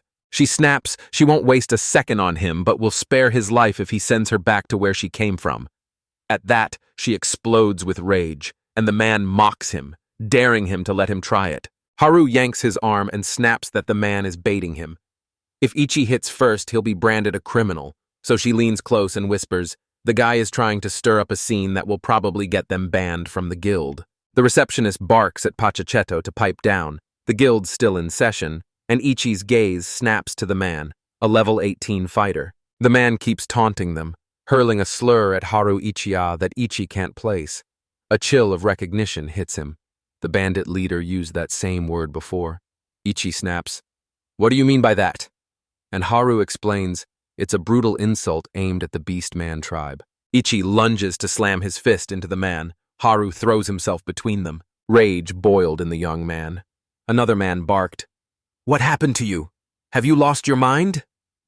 Haru faced the master and snapped, "I don't care what that man says about me." Ichi's breath catches as he pins Haru with a blazing stare and demands, "Are guild fights really forbidden?" Ichi snapped, "You're the underling of the man who tried to buy Haru, right?" The man put on a vacant stare and played dumb. He asks, "IFICHI. That means the noble wants to buy the White Wolf, and whether he knows the White Wolf wields huge influence over the guild. He snarls the master arrives here in 9 days, and if he can't buy his favorite slave, it'll disgrace the family. Ichi's fate after that is unthinkable. Some might die." And the young man's rage keeps boiling while Haru grabs him to hold him back. The man sneers that a weakling like Ichi will be crushed in seconds, taunting, "Scared?" Ichi trembles with rage as Haru squeezes his hand. She slams a demand to kill him, vowing that even in death she won't brook this outrage against her master. He's unforgivable. Ichi grabs Haru's arm, imploring her to rein in her fury and ignore the bait. It's a trap. Don't fall for his provocations. She exhales and steadies. Ichi declares he won't sell the magic stones. He'll just collect the bounty for the bandit. The receptionist promises to bring it now. The man presses again. Did Ichi decide to run away? And says they can settle it in the arena. The young man snaps that's basically the same thing and refuses to become a criminal. The man points out the arena right behind the guild, dares any chief brave enough to fight, and coldly adds that killing an opponent there is completely allowed. He growls that Ichi has the right to use any weapon. He's a melee master, and that will hit a coward like Ichi hard. Haru snaps again. She snaps she'll fight him and tells him to give the order. Ichi lunges to steady her, trying to calm her down. She's always ice-cold with problems unless they're about him, and he tells Harutha, sure as steel, she won't lose to him in swordsmanship. Being a melee fighter made him vulnerable, so he'd take the fight on personally. Just not today. 9 days from now, the noble arrives. They'll clash the moment they set foot here. He roars at the man to stay away from them, snarls at Ichi, "You really want to look cool?" and swears he'll crush it with his bare hands. The girl slaps the money down and declares the reward ready. Ichi grabs it and tells them they're leaving. The man roars for them to savor his last moments, and Haru's anger flares again as he moves to calm him. Haru spins around and asks his chief if he's okay. The chief erupts in a harsh, angry laugh, fuming as he vows to expose a massive gap in Haru's power and grind that fragile confidence into dust so Haru won't dare be smug again. They weave through the city, and Haru snaps, "Are you really going to become a fighter?" Ichi stares at the profession chart. Hit level 5 and you can swing an axe. Level 7 hands you a hammer. Level 10 rips you into a fighter. The how, though, he's still fuzzy on. Ichi grimly warns it won't be easy, and Haru's hard nod seals his agreement. Ichi grins and suggests they hit the maze after lunch. Haru's eyes blaze as she vows, "I'll follow you anywhere," and they head off to lunch. They burst into the inn. Ichi collapses into a chair at the table, locks eyes on Haru still standing, and snaps, "Why aren't you sitting?" She blurts a quick apology and plops down on the floor beside him. He startles, a sharp cough ripping from his throat. He hoists her from the floor onto the chair and snaps, "Sit down properly on the chair." Haru protests, flustered that it's not normal for her to sit on a chair, but Ichi scoffs that it'd be stranger to leave her on the floor. She nervously says places like this usually receive slaves, and Ichi cuts her off, declares he's unusual, and asks her to sit on a chair. Haru sinks into the chair, worry gnawing at her throat, and a waiter threads across the room toward them. She plants a single glass on the table, volunteers to pick the menu, and the waiter slips away. Ichi leans in. "This water's free?" Haru nods, and Ichi snaps, "Then why did they only give me one glass back then?" Haru snaps that water's only handed out to folks who order food, and it's obvious this place never bothers to sell cheap meals to slaves. Ichi beckons the waiter, declares he's chosen the order, then tells me Haru's eating too. So he orders another plate and 2 of the house's best dishes. The waiter flashes a grin and promises, "Your food will be ready any minute." Haru blurts, "Was what I did normal?" Ichi snaps. Charging into the maze on an empty stomach doesn't feel right. He confesses food's probably the best thing he can offer her, and Haru beams with quiet, grateful warmth. Ichi pins Haru with a piercing stare, then snaps at Vornoev, "You understood right. She was born into a rich family." She spits back that they weren't living hard, just nowhere near rich, and when he presses her on how she became a slave, the girl fumbles, trying to tell me. Butichi snaps her to a halt, stops her cold, and hisses, "Keep this to yourself!" He stumbles out an apology, admitting he crossed a line, but Haru just shrugs it off. It's okay. He aches to know what she's endured, yet he clamps down on his curiosity and won't force her. She'll tell him when she's ready. He vows, no matter why she became a slave, he will never hate her. Haru bows her head, gratitude burning in her voice, and promises she'll tell him everything he wants to know when the time comes. They storm into the city. Ichi needs gear to brave the maze. Haru points out the shop, and they shove through the door of an item shop.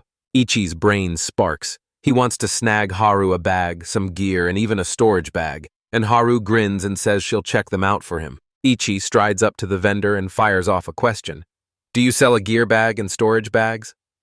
The seller asks again, then grins and says he has a bag that can store enough things. Ichi staggers back, exclaiming it's a priceless treasure only a chosen few could possess.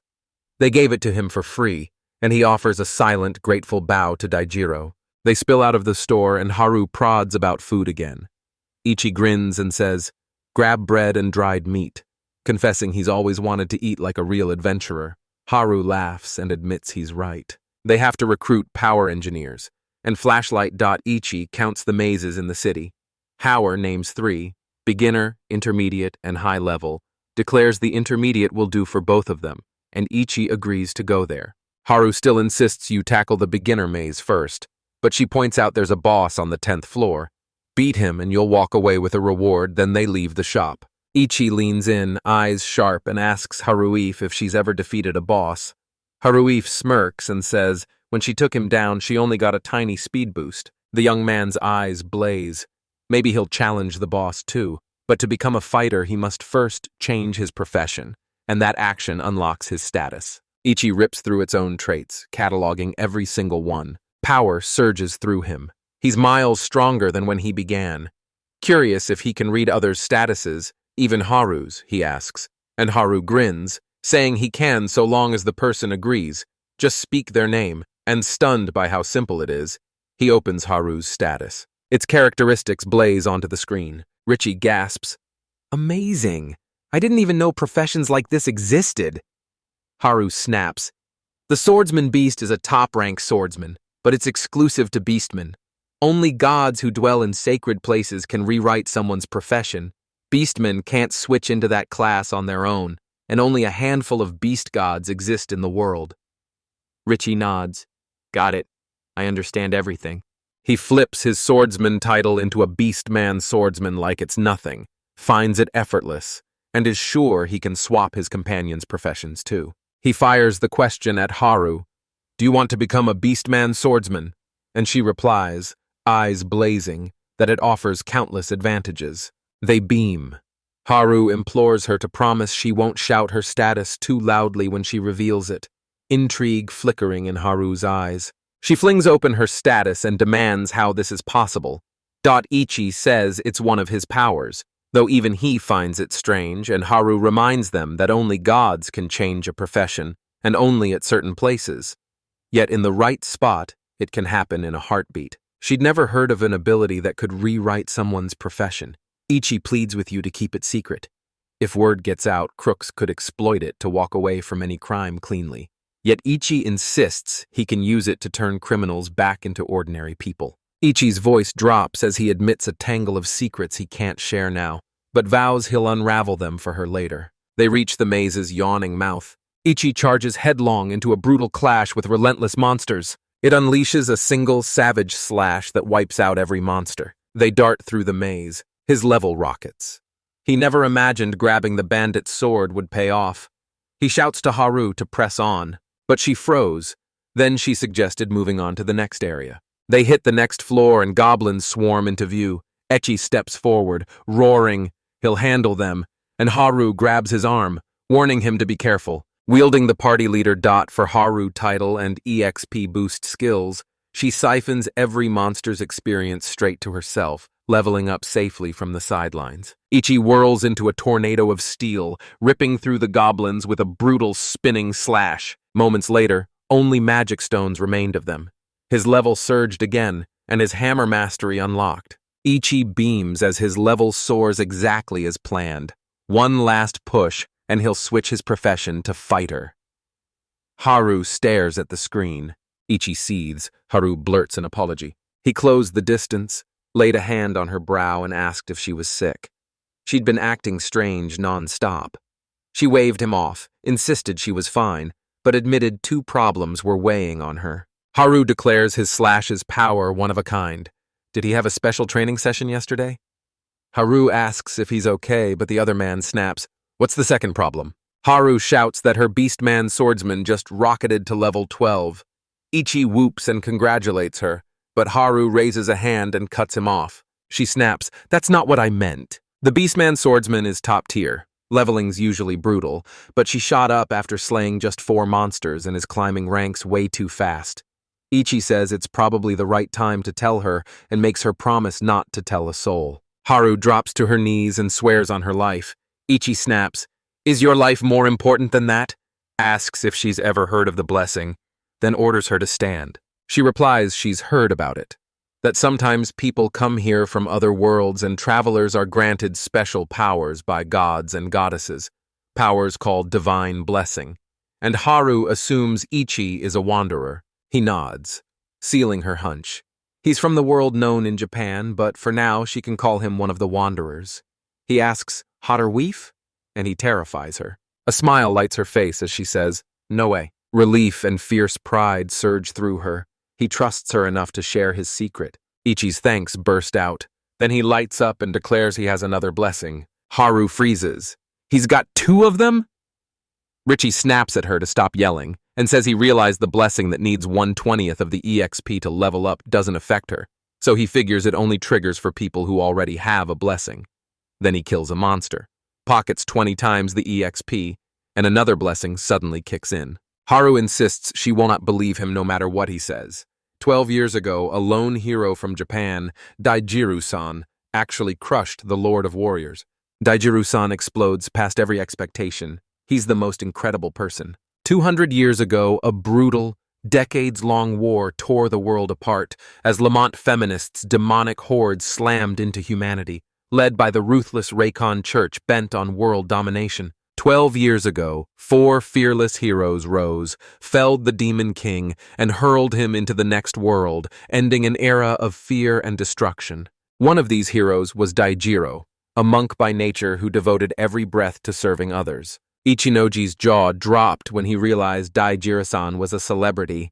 Gratitude surged through him for the help, and Haru, voice trembling, bowed low and whispered, "Master," with raw respect. He knew Haru had gone overboard protecting him, yet his chest swelled with contented warmth.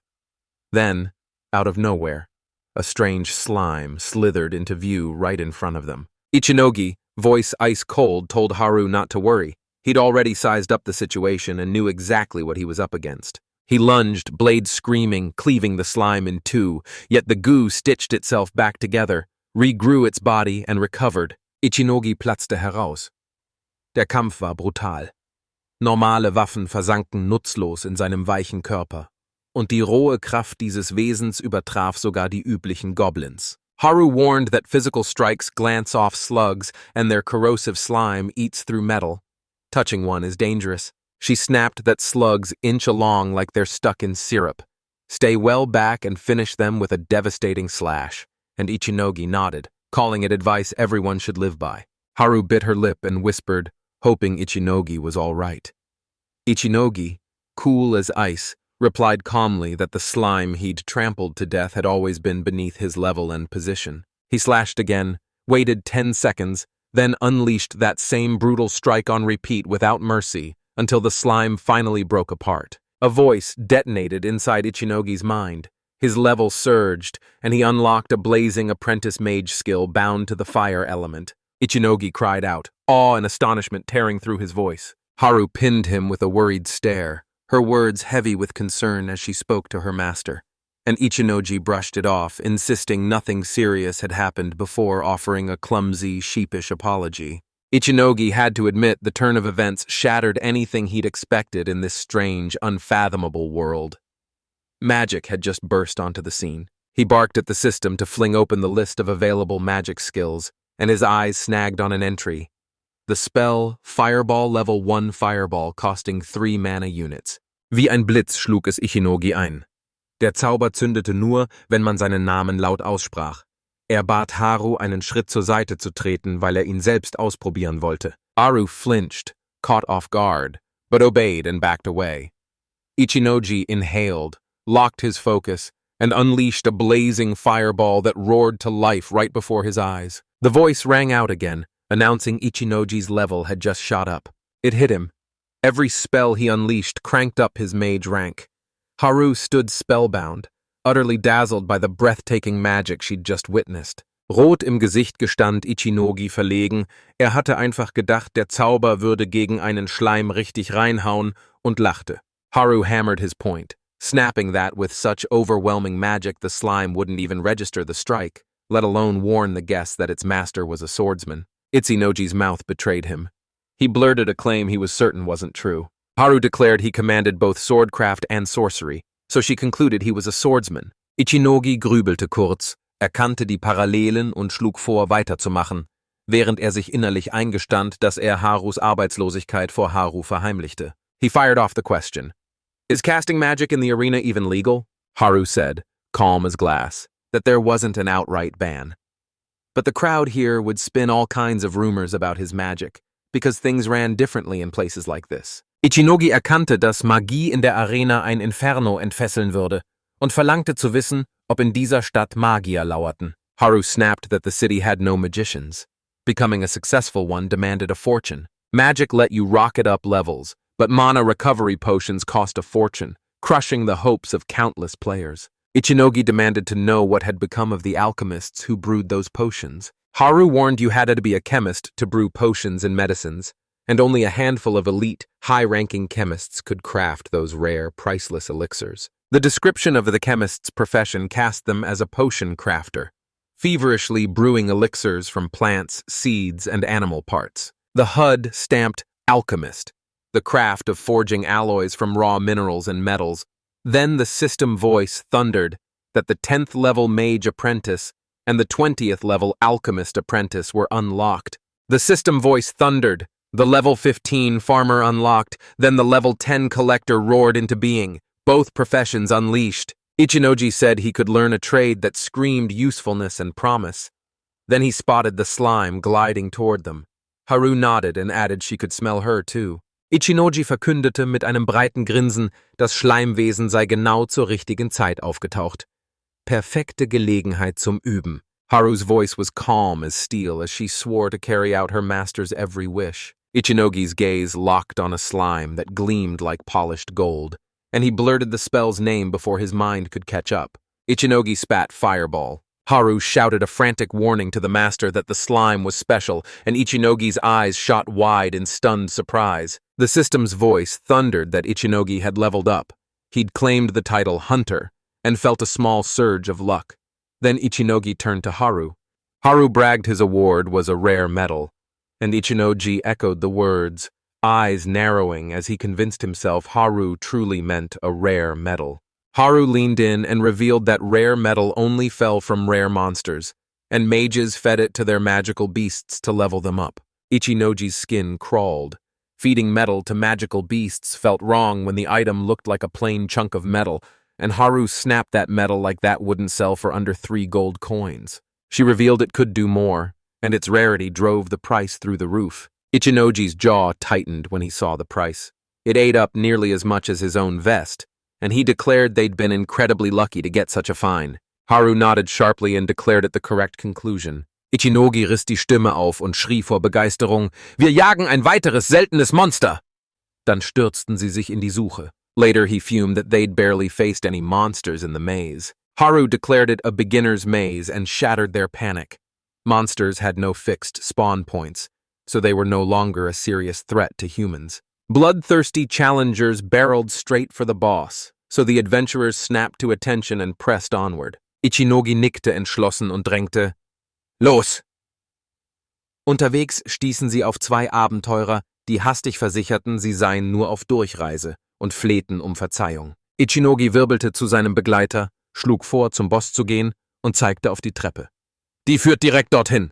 Haru barked that the stairs did lead to the boss, but warned those 2 adventurers might already have slain him, so they'd be stuck waiting a while for the boss to return. Ichinogi sah sofort, dass das nach einem Reboot aussah und schmetterte den Befehl, Boss rebooten. Kurz darauf standen sie im Bossraum des Anfängerlabyrinths. Ichinogi declared the door stayed shut. The boss was down. Haru insisted they hang back a moment before opening it. Ichinogi schleuderte Fragen und Behauptungen in den Raum. Welcher Boss steckte hinter dieser Tür? Haru snapped that it was the Goblin King. Even torn to pieces, he'd simply respawn, and she could bait him out into a fight. Ichinogi schwor mit ernster Stimme, sollte etwas Unvorhergesehenes passieren, zähle ich auf Harus Hilfe. Haru shot back that the case was hers, and Ichinogi rested a hand on her head, grinning that she was rock solid. A thunderous belly rumble tore through the silence, and Ichinogi urged them to use the time they'd been given to eat. He jabbed a question at Haru. Would he object to a meal of dried meat, bread, and water? Haru hesitated, questioning whether it was normal for her to eat the same food as her master. Ichinoji's voice stayed cool as steel. Everything's fine, he said, then tossed in that Haru could eat the same food as he did. Haru faltered, cheeks burning as she embarrassedly thanked her master for his concern, and Ichinogi pointed out that the special bag kept food fresh, so having fresh meals wasn't difficult. Right then, Adnaku's hunger flared. He ached to sink his teeth into the dried meat that felt made for this journey. Haru gave a small smile and said, dried meat always carries a special, mouth-watering flavor. Ichinogi asked, voice sure, You really like Itaikiru, don't you? Haru explained, eyes alight, that Margaret San's meat was always delicious, but she still craved the tough, dried meat above all. Ein leiser Stich Wehmut durchfuhr Ichinogi, als sie erkannte, dass ihre Worte stimmten. Ichinogi's stomach rebelled. The meat was too heavy for him. Its booze-soaked stench slammed into his nose. and the salt was piled on far too thick. Adnaka pinned Haru with his gaze and watched delight bloom on her face. She loved the meat, so Ichinogi grinned and offered his portion, saying if she liked it that much it was hers. Haru's cheeks flamed as she blurted, breathless and embarrassed, that she couldn't. It would look like taking someone else's property. She blurted out, raw and honest, that she'd been leaning on food just to get by. Ichinogi lunged to claim the meat, but when he saw how ridiculously tough it looked, he pulled back and urged Haru to rethink it and take Ichinogi's share. A flush crept across Haru's cheeks again as she vowed that, if it was for Master, she'd give her all and tackle whatever came. Ichinogi sensed it. Even her mood snapped in that instant. He blurted, "Haru, you're so cute." And Haru flushed, squeaking out a shy thank you. Ichinogi's memory slammed back. He said that, to his knowledge, the White Wolf clan hated anyone who dared touch their hair or tail, and he sealed it with a sharp clarification. Haru barely breathed the master's name, cheeks burning again as she warned the White Wolf may be touched only by its recognized master, its hair, tail, and belly forbidden to anyone else. Ichinogi versicherte, habe ihre Worte verstanden, bat Entschuldigung für die seltsame Frage und erklärte, sei nur neugierig gewesen. Haru snapped that this was exactly why her master had the right to touch her, and Ichinogi's mind jolted as he realized she had just blushed. Haru erupted with glee, shouting that the master could do whatever he wanted. Ichinogi snapped that he'd seize that right then and there. His hand crept forward, trembling, and grazed Haru's tail. He choked out a bitter confession of regret for having touched it. Haru shot back that nothing terrible had happened and confessed it was the first time anyone other than her parents had ever touched her. Ichinogi, addressing Chinoji in his head, clenched his fingers, couldn't meet her gaze, stammered a confused, "Thank you," and added that the next step would be the ears. Haru Uslichev Etta staggered when the words hit her, and Ichinogi saw her falter and declared she was fine. Haru's voice trembled with apology as sudden weakness washed over her, and she implored her master to continue. Haru, utterly spent, crashed into sleep with his head slumping onto his arm. In his mind, Ichinogi howled that Haru was drunk, and guilt crashed over him when he realized the dried meat contained alcohol. It was his fault. He lowered Haru to the ground, smoothed a towel beneath her, and froze. Her sleeping face was breathtaking. Later, Haru suddenly shouted to him, her voice exploding as she cried the master's name. Später atmete Ichinogi erleichtert auf und rief, "Ich bin wach!" Haru choked out an apology, confessing she'd fainted. Ichinogi knallte heraus, "Ich habe ihre Worte verstanden," und setzte nach. "Sie ist jetzt besser." Haru agreed, then declared the situation. Every attack from outside slammed into an invisible wall and couldn't get through. Ichinogi's eyes snapped open and he blurted in shock that it blocked every kind of damage. Slashes and magic couldn't touch it. Haru snapped that even the bandits' arrows were useless and that the boss room gate was already wide open, so an attack from outside was impossible. She growled that the fight wouldn't begin until they stepped inside. The moment they crossed the threshold, the door would slam shut and stay sealed until they either won or died. Ichinogi declared this mechanism had worked exactly as planned and barked that waiting was pointless. It was time to kill the novice maze boss, and Haru shot back with a confident grin, vowing to support her master. They felled the boss, the Goblin King, with a devastating blow, and at that instant, a booming voice announced that Ichinogi had just leveled up. The voice thundered. The slash swordsman's skill shot up to level 21. The woodcutter skill and its level climbed to 21 too. The mage apprentice tapped into water magic, and the alchemist apprentice and fighter professions unlocked. Ichinogi felt it like a punch. Raising the unemployed's level was brutally difficult, and even vanquishing that boss brought no tangible progress. Haru whooped that her swordsman beast had leapt to level 6, admitting she'd have spent ages grinding without her master's help. She gushed that the result was jaw-dropping. Ichinogi only shrugged, voice steady, saying they'd just been lucky. He swallowed the truth. It happened only because the goddesses blessed him, not because of his own luck. Haru's gaze slammed into a sword sitting before them, and Ichinogi's breath caught. At first it looked like any ordinary blade, a mirror of his own. Haru snapped that it was a trophy sword the goblin had looted, a blade so rare it barely exists. She crowed that the master had struck gold. The sword could bend goblins to its owner's will, forcing them to obey any command he gave. Mit eiskalter Ruhe erklärte Ichinogi, dass die Goblins jetzt befehligen konnte und mahnte, sie sollten in nächster Zeit keine weiteren Schlachten gegen diese Kreaturen führen. He slammed his point. Take only the rare item. That's enough. Haru nodded and declared it the right move. She swept them into the inner chamber, urging them to kneel and pray so the master would be granted his reward for defeating the boss, then revealed a towering statue of Koshi-sama, the goddess of maturity, looming in the room. Ichinoji gaped. He never expected to see her at all.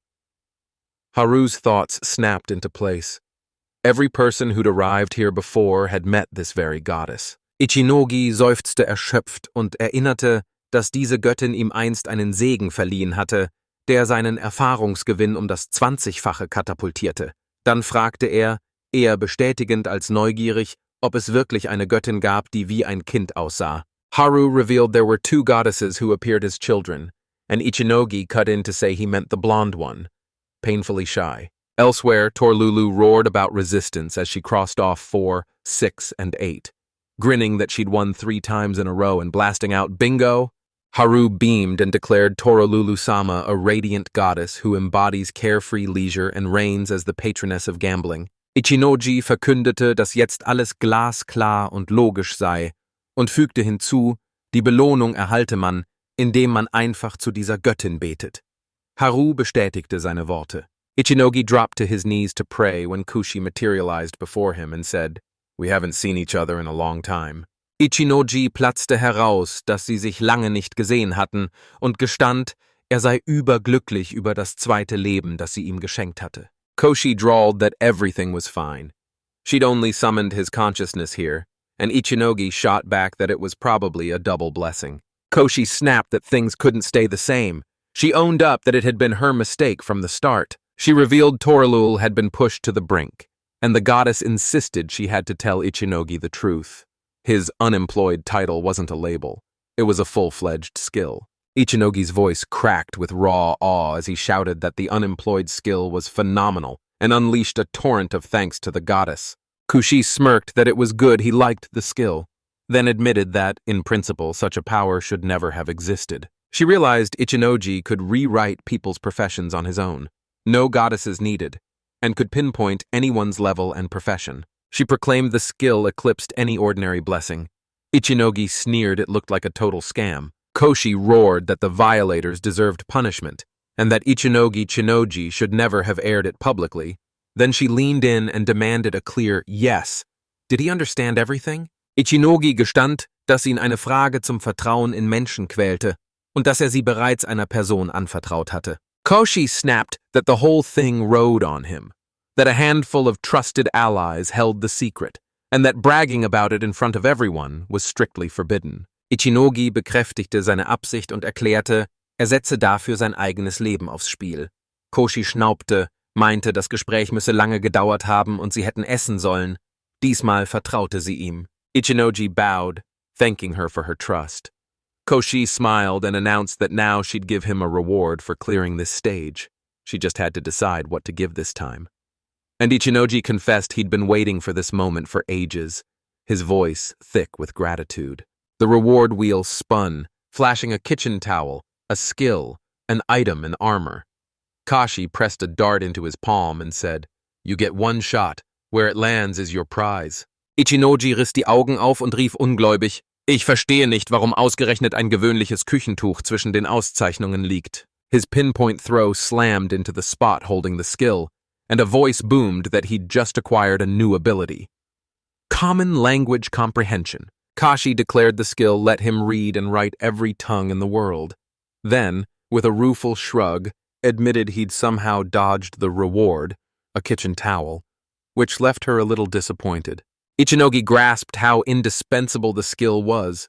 Kuchi snapped that losing it isn't a victory. Anyone can push themselves and learn a language. She warned that countless mazes dotted the world, then revealed one, Torilul's, rested in the city of Belisur, and urged him to explore it whenever he had a spare moment. Ichinoji demanded to clear one crucial point. Kushi said it was about his younger sister, and Ichinoji confirmed, voice tight, that he had to know whether she was okay. Koshi promised she'd watch it the next time they met. Ichinogi blurted a quick thanks to him, but the instant after Koshi vanished, and Ichinogi winced that he hadn't had time to thank her properly. Koshi stormed off, convinced Ichinogi should never have been given a younger sister. Haru beamed as she congratulated the master on his success. Ichinogi pivoted to her and demanded to know exactly what his companion had meant. Haru grinned and declared, "No new item appeared, so I just unlocked a brand new skill." She admitted she'd already expected it to end up in a kitchen towel, and added that, strange as a reward, those towels were insanely handy for everyday use. Ichinogi proclaimed it true and revealed he'd unlocked the skill Common Language Comprehension. Reading and writing would no longer trip him up. Haru's eyes went wide. "This is insanely useful," she blurted, then admitted her workload had just shrunk. She snapped back, insisting she hadn't meant to imply her master, who could read and write, was anything bad. She cut him off, voice blazing. She only meant he'd no longer need her translating or reading for him. Ichinogi, calm as a tomb, urged Harano to worry and confessed he came from another world, so he knew almost nothing about this place. He insisted he'd still be counting on her in so many situations. Haru fixed them with a steady stare and vowed, "I understand. I'll prove your trust wasn't wasted." Ichinogi flashed a grateful smile and declared it was time to head back. Haru answered with a firm nod. They burst back in, Ichinogi breathless as he told Margaret they'd returned, and she greeted them with a knowing grin, saying his face screamed that everything had gone well. Ichinogi confirmed it, and Margaret announced dinner would be served a little later and ordered them to change in the meantime. Ichinogi flashed a grin and declared he could really use more outfit changes, then turned to Haru and asked if she had any spare clothes. Haru yanked up the slave clothes she was wearing for Ichinogi to see, and Ichinogi spun to Margaret, snapping, "Get Haru proper clothes, now!" Margaret laughed and told her to leave everything to her. She'd pick something that suited her perfectly, then spun to Haru and offered to go with her to take her measurements. Haru snapped her gaze to her master. Ichinogi brushed it off, "Everything's fine," and urged her to look normal, in neat clothes. Margaret declared the clothes hugged Haru perfectly, set the rest aside in a neat pile, and when Ichinogi thanked her and asked the price, she flashed a grin and promised him a discount. Solu pressed the question, how long would they stay in the city? Ichinogi shot back that he'd be heading to a town called Belisur soon. Solus shrugged, "We could catch the horse-drawn carriage on the next flight in a week or go on foot. 3 days of walking, not a short hop, not a relentless march, just far enough to matter." Ichinogi legte knallhart dar, was morgen aufbrechen wirklich hieß, und drängte Haru seine Meinung zu sagen. Haru swore with iron resolve she'd never abandon her master, and would follow him everywhere he went. Margaret smiled, admitted she'd known her answer all along, then declared that if you truly love your child, you must set them free into the world. She vowed they'd always be able to come back here, and Salu chimed in that they could return at any time. Margaret reassured Ruth it was no big deal if she thought of her as a mother, while Ichinogi regarded her as a kind-hearted, courageous girl who ignited only the brightest feelings in him. Margaret said, "If that's the case, I'll pack a bento for the road so you won't be left hungry." And Ichinogi's relief exploded. He thanked her, his voice thick with gratitude for her help and care. The next morning, Margaret burst in and threw a bright, "Good morning," at everyone. Saul snapped one back, and Ichinogi smiled and wished them a good morning. Margaret snapped, "Exactly what are we going to do now that it's time to act?" Ichinogi rief, sie müssten sowieso ins Labyrinth. Dann würde zur Gilde stürmen und anschließend Habseligkeiten verhökern, Geld für die bevorstehende Reise zusammenzukratzen. Margaret gave his plan her blessing and vowed to fetch the bentos she'd prepared for their departure, and Ichinogi thanked her again, his gratitude ringing in his voice. They barreled into the foreign city and slammed to a stop at the entrance of the intermediate maze, where Ichinogi spotted a massive, buzzing crowd packed in tight. Haru declared the instant an adventurer shed their newbie tag, they were funneled straight into the intermediate maze. She warned the stats were brutal.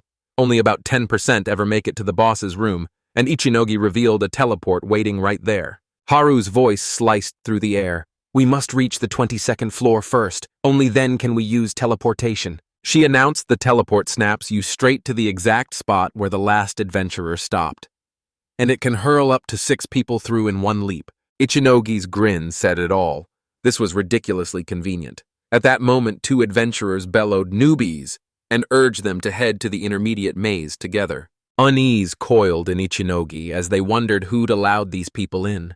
Haru stepped forward to listen, and Ichinogi agreed but insisted they be handled first come, first served. Joffrey, one of these adventurers, beckoned them forward and barked for them to take their seats. Ichinogi erkannte, dass sie viel zu laut waren, warf ein, die Schlange sei inzwischen enorm lang, und gestand, dass Vorpreschen besser war als reglos abzuwarten. He snapped, demanding to know if they were furious with him for defeating their boss, confessing it couldn't possibly be normal. Joffrey smirked and barked, "Don't worry, we're friends, and I'm ridiculously strong." And Elise warned, "If you have to work with someone that much stronger, erase the tiny details and move on." Itanoji barked that those details weren't trivial, demanded to know where they were headed, and said he'd be leaving around noon. Joffrey declared they'd blink straight to the 95th floor and then surge up to the 100th, boasting he'd grown far stronger, while Elise breathed his name in delight and gushed that he was simply gorgeous. Ichinogi sneered, declaring that if they were weak enough to wind up on the 95th floor, that was no kind of strength. Joffrey snapped, "We're not weak. I'm a first-class warrior." Elise snarled, "And I'm a first-class beast." Joffrey crowed that together they formed a second-grade combo and slammed into the signature second-grade pose to prove it, but Ichinogi snapped that the move only drained their strength. Haru flashed a grin at how absurd it looked, then snapped. She was done talking to them. She figured they were leeches, and Ichinogi immediately prodded her to explain.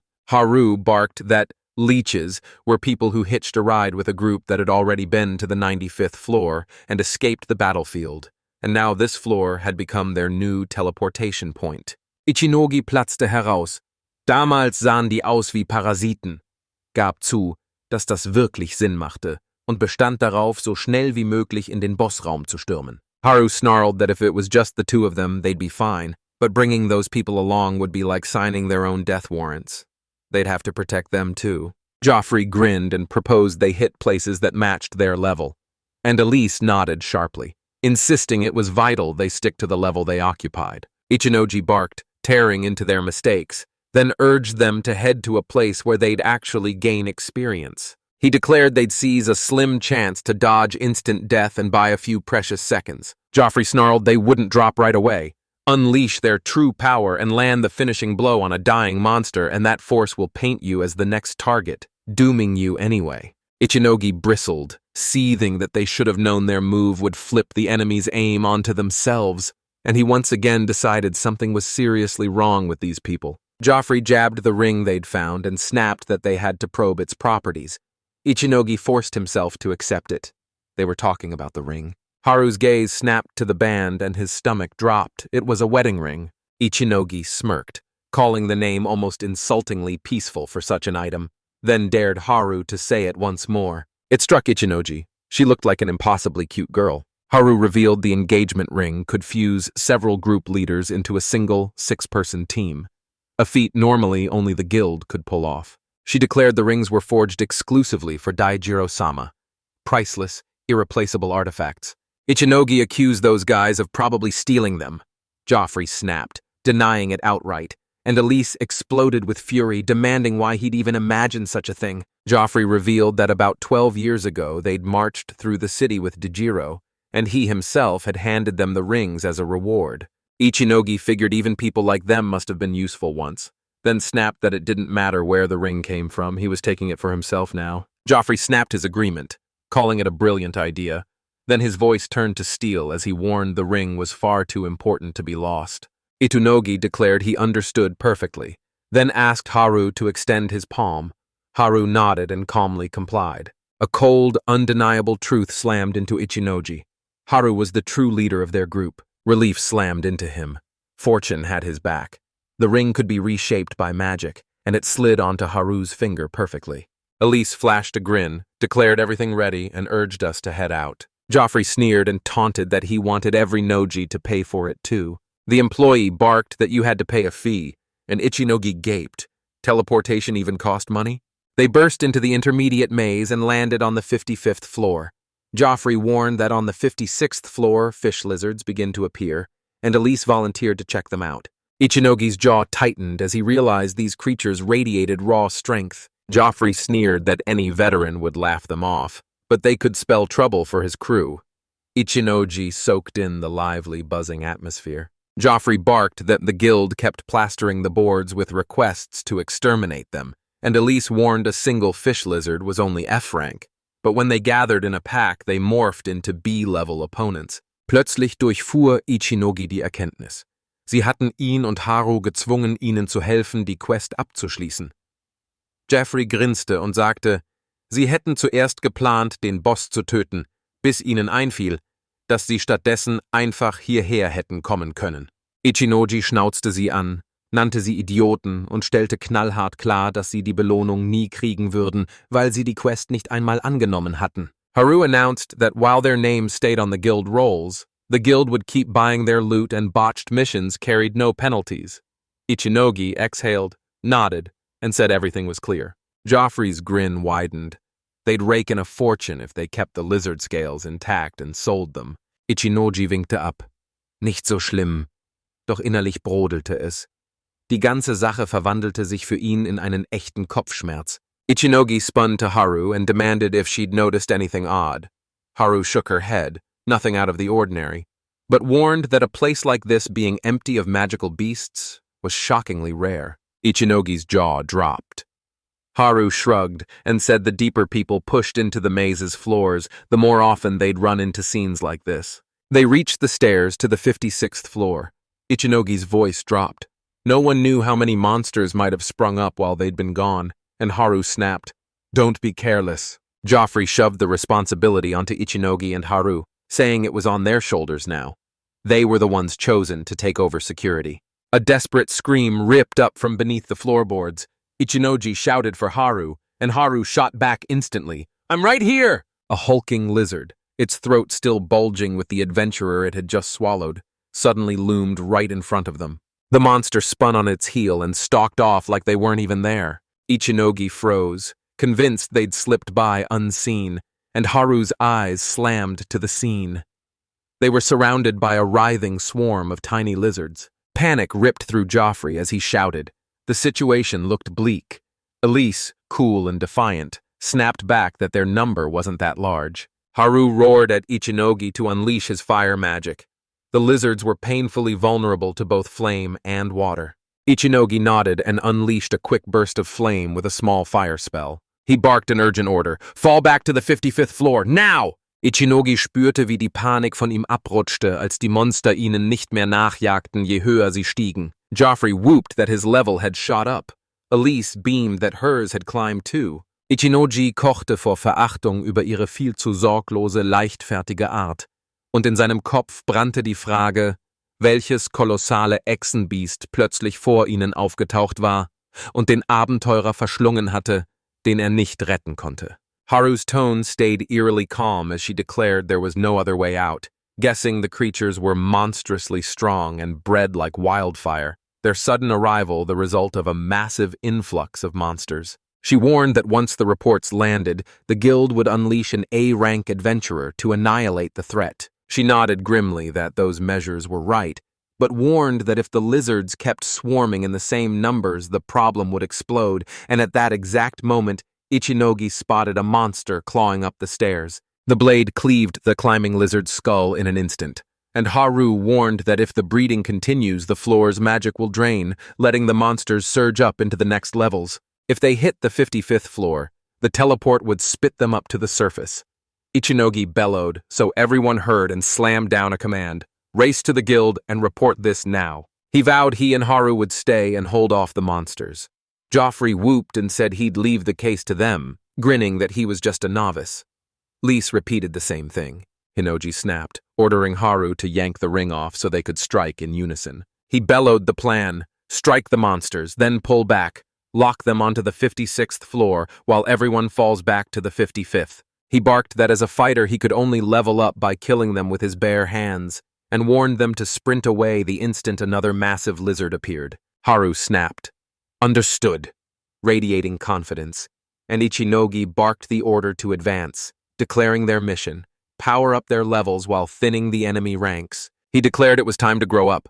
Haru nodded and threw her full weight behind him. They fought with feral intensity, driving back a relentless tide of enemy attacks. Out of nowhere, a colossal lizard boss loomed before them, its nightmarish form radiating pure terror, and Ichinogi barked at Haru to step back. On the 55th floor, it hit him. A monster that massive would be nearly impossible to haul up the stairs. The system's voice roared that Ichinogi had leveled up. His unique unemployed release surged to level 5, and the profession verification skill for the unemployed leapt to level 2. The swordsman's circular slash skyrocketed to level 2. His status unlocked earth magic as an apprentice mage ability. He nabbed a new fighter skill, strengthening 12, small, and a new mage profession was added and is now available. The automatic system roared to life and updated the data. A commoner jumped to level 15 and unlocked 5 professions. An unemployed person skyrocketed to level 60. A swordsman climbed to level 17. A mage's apprentice hit level 20, and a fighter surged to level 17. Ichinogi's mind raced as he tallied their kills. His calculations showed only 80 lizardmen, but with Haru's experience factored in, it hit the staggering equivalent of 24,000 enemies. A jolt hit him, and a grin froze to his face. Her pace of development blew him away.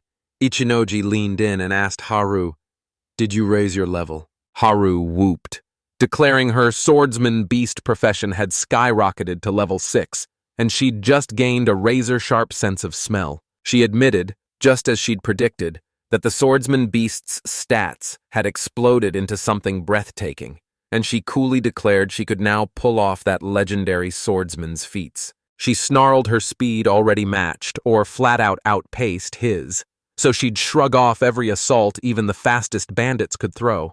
Ichinogi shot a question at Haru, "Ready to keep fighting?" And Haru answered with a confident grin, saying she felt perfectly fine.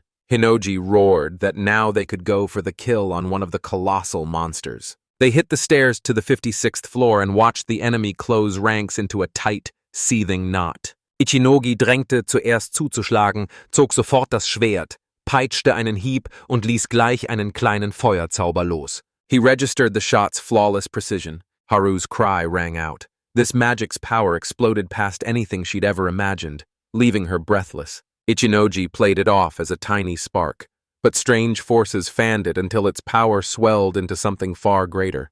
He barked that they had to lock onto the opponents facing them. Haru nodded and braced himself for the next battle. Ichinogi befahl Haru, ihm sofort nachzuspringen, sobald sprang, und presste die Worte heraus. Das ist unbedingt nötig. Haru nickte gehorsam und antwortete, sie habe es verstanden. Ichinogi entfesselte die kreisförmige Schnitttechnik und mit einem einzigen verheerenden Hieb fegte er gleich zahlreiche Gegner hinweg. Haru's jaw hit the floor. He'd wiped out so many enemies with a single move. Ichinogi felt it. He'd only switched his profession a moment ago, and that single tweak let the small fire spell erupt from him with ferocious power. He felt the shift. The moment he unleashed magic, his job snapped into a magic-capable role. Unemployed, swordsman, mage apprentice, alchemist, or mage. Whenever he unsheathes his sword, he flips into roles that sharpen his combat edge. Unemployed, swordsman, swordsman's apprentice, fighter, and hunter. He wielded 5 professions at once, switching between them and unleashing the perfect skill the instant it was needed. He bellowed that this was the ultimate use of the unemployed person's skill, fusing the 1st, 2nd, 3rd, 4th, and 5th professions into one. Then a huge lizard boss tore into the arena. Haru whipped around to her master, concern burning in her eyes. Ichinogi barked for her to stay behind and insisted everything was under control. He froze as a monster with a cavernous maw loomed before him, and he was certain it wanted to devour him. He ditched his job on the spot and vowed he'd feed the monster something searing. Then he unleashed a small fire spell that had long since outgrown its name and exploded into a ravenous blaze. Haru whooped, praising him. The master had once again produced a stunning result. Ichinogi snapped, "Are you injured?" He realized that after they felled the big lizard, they'd bolted, leaving the dropped items scattered and untouched. He winced, admitting that wrangling this avalanche of drop-a-drop would be a brutal mess despite the mountain of loot, and confessed he needed a bit more training against these foes. The system's voice thundered again, "Ichinogi! Ichinogi leveled up!" Ichinogi's eyes flew open as he registered that his level had climbed again. A booming voice blasted that the commoner's stone throw had upgraded to throw dekla, and his apprentice mage skill cracked open a raw electric new power, lightning magic. The mage skill supercharged his magic. The apprentice alchemist skill flung open alchemy and handed him 20 alchemy recipes. The hunter skill slightly tweaked his impact. The merchant's mineral identification skill exploded into an extended, upgraded form, unlocking THE identification that pinpoints both food and minerals. And eine Informationslawine prasselte auf Ichinogi ein. Sein Kopf drohte zu explodieren. Befahl dem System, den Status zu öffnen, und die Stimme meldete, Titelskill Mania freigeschaltet, Titelskill Sorting erhalten. The system voice crackled. Use skill sorting to siphon every ability, title abilities exempt, onto a sealed private screen that locks out prying eyes and only the owner can open. Haru leaned in, curiosity blazing, and asked if her master had gained a truly powerful, useful skill. Ichinoji affirmed it and snapped the question back. What had Haru managed to get for herself? He could see the skill's value, but vile, dangerous abilities lurked in his repertoire. If anyone ever spotted them on his list, it'd spell disaster. Joffrey bellowed, calling him novice as he shouted, "Are you all right?" Ichinogi shrugged, cool as ice, and said the guys were late and they didn't need any help right now. Joffrey forced out an apology, admitting they were hopelessly lost in this place, and Elise barked at them to lead the group to the teleport. No one here could make it on their own. The gathering of the magic stones erupted. Joffrey gaped at their size and blurted, "They're enormous!" Elise nodded in agreement and said, everything was exactly as expected. Haru asked what expectations actually meant, and Joffrey noticed how spectacular they looked for beginners, declaring it an amazing result and grinning, "Not bad at all."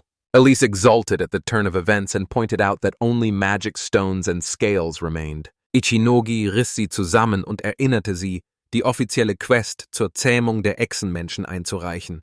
Doch in Wahrheit standen nur die beiden da, und das Monster verschlang den einzigen Abenteurer, den erblickte. Joffrey flashed a satisfied grin and announced he'd shut down every single request so no other adventurer could snatch them. And Elise burst out, calling it beautiful and exactly what you'd expect from Joffrey, a real genius. Joffrey flashed a confident grin and declared that as long as they had something to sell, they'd be fine. And Elise beamed, crowning him incredible and heaping on his awesomeness once more. Confusion flashed across Haru's face. Then he forced out a cautious warning. If they started taking every request without the guild's permission, they'd be hit with penalties. Joffrey snapped. Seriously?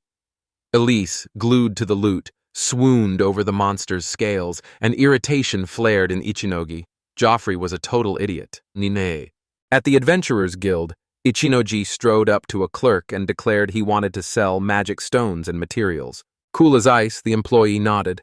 He understood the request and asked to see proof that the man was a registered adventurer. Haru's eyes flashed as she insisted they sell everything for top dollar, and Ichinogi leapt in, backing her every word. An adventurer sneered, scoffing that they'd only stepped into the beginner's maze as usual. No way that place spits out a fortune that big. He sneered at Haru, mocking that it was a disgrace for a woman like her to be stuck with such a pathetic master.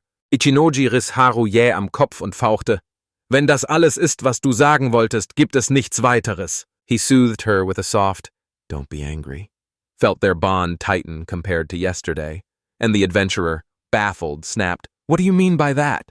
Ichinogi snapped, declaring his opponent was tied up and could only lash out with provocations. Exactly the behavior you'd expect from a so-called noble. The adventurer roared, "I'm really going to fight him!" And Ichinogi cut him off, reminding him he'd already agreed and snapping, "Then let's go to the arena." In the arena, the adventurer sneered that Ichinogi was there by his own choice, and if he died, they'd call it an accident, then jabbed a finger at the punishment room looming behind the arena. Joffrey stormed in and declared the place the punishment room, while Elise smirked and said it might as well be their second home. Ichinogi fauchte eiskalt. "Stört mich nicht." Musste noch die letzten Vorbereitungen für den Kampf treffen. The adventurer exploded into laughter, admitting he never expected this. He'd been sure Ichinogi would bolt the moment he learned his class. He smirked and vowed he'd collect the bounty Master Ureguru had slapped on his head. A guild clerk lunged between them, pleading for them to stop fighting, then bowed, apologized for the delay, and declared the total, 32 sun tzu. Ichinogi shot him a sharp nod of thanks as the adventurer spun to the receptionist and barked, "Prepare the arena for a duel. I want that brat in the ring with me." The guild employee's jaw dropped. He asked again, then gasped, "Hold on. Ichinogi's opponent isn't some run-of-the-mill adventurer." The adventurer cut her off with a sharp, "It's fine," and the guild employee scrambled forward, pouring out an apology for the misunderstanding. The adventurer bellowed he'd show this upstart what fighting for his life looked like. Ichinogi, inwardly, clocked that his opponent talked far too much. The adventurer barreled on, insisting he was only there to teach him, assuring everyone Ichinogi wouldn't die, and added that even if an accident struck, nothing terrible would happen. The guild employee protested, but the adventurer slammed his palm on the table and bellowed that if he applied, there'd be no problem. Mit ruhiger, fast eiskalter Stimme sagte Ichinogi, alles sei in Ordnung, bat die Gildenmitarbeiter, es einfach für ihn zu regeln und entschuldigte sich für die Umstände und die unnötige Mühe. The guild clerk snapped, "Understood," then gave the green light for them to resume preparations for the duel. Mit funkelnden Augen verkündete Ichinogi vor allen Anwesenden, er sei mit allem zufrieden und würde die letzte Mietzahlung persönlich übernehmen. The guild official slammed the rules down. If no victor is decided in 10 minutes, the duel will be stopped. Grinning like he owned the moment, the adventurer declared he'd only unleash the fight once his opponent was fully ready, a deliberate mercy from the stronger. Ichinogi shot a quick thanks, then narrowed his eyes and warned that the opponent's behavior smelled like a trap. He was clearly up to something, and this duel was supposed to be one-on-one. The adventurer shot a cocky grin and said not to worry. He'd brought it in case Ichinogi suddenly tried to make a break for it. Ichinogi locked onto his opponent's hidden faces, and doubt and distrust surged through him. Their expressions were thin masks hiding impure intentions. Ichinogi schnappte sich die Miete, schob das Bündel rüber und verkündete mit knallharter Entschlossenheit, "Jetzt ist alles geklärt. Macht euch keine Sorgen. Ich zahle die Schulden garantiert zurück." The adventurer sneered, crowing, "I caught a coin!" In a flash, Ichinogi shot forward, the first to strike, jabbing a lightning-fast blow into his opponent's stomach. Panting, the adventurer blurted he never expected this, then sputtered, "Is Ichinogi really a fighter?" Ichinogi zischte kalt, "Du kannst noch sprechen. Der Schlag hat nicht gereicht, sonst wäre der Sieg zu einfach gewesen." The adventurer roared with laughter, declaring he'd been right to secure insurance. These fighters hit like freight trains, but they're utterly helpless against magic. He flashed the signal, roared to his allies, and roused them into the fray. The three mages moved as one, casting on the same heartbeat and unleashing a small fire spell together. Horus shrieked at her master, panic clawing its way out of her throat. He roared, grinning like he'd won. "I hit it!" Then his grin crumbled into pure horror as he realized the attack had failed. Mit eiskalter Gelassenheit entgegnete Ichinogi, dass jetzt der Moment sei, wahre Magie zu entfesseln, und dass sein Gegner für seine Dreistigkeit teuer bezahlen würde. Then he unleashed a rapid volley of spells, small stone, small wind, small water, small fire. Flames erupted like a wrathful beast, jolting everyone nearby. The blast was far mightier than any ordinary small spell. Then Ichinogi slammed his will down, canceling the summoned fire and snuffing it out. The adventurer screamed, "What kind of creature is that?" and spat curses, while Ichinogi, utterly calm, intoned that it wasn't a profession his opponent could name or even understand. A cold truth struck Ichinogi. He admitted it to himself, and the realization hit him as painfully sad and deeply unfortunate. He bellowed at the adventurer to deliver his words to his noble, then spat that he was a coward who'd bolt and vanish into hiding. No snarled a warning. Anyone who harms his friends or insults Haru will face him without mercy, even in front of a noble, and Ichinogi slammed the point, turning every foe into a weapon to make that message land.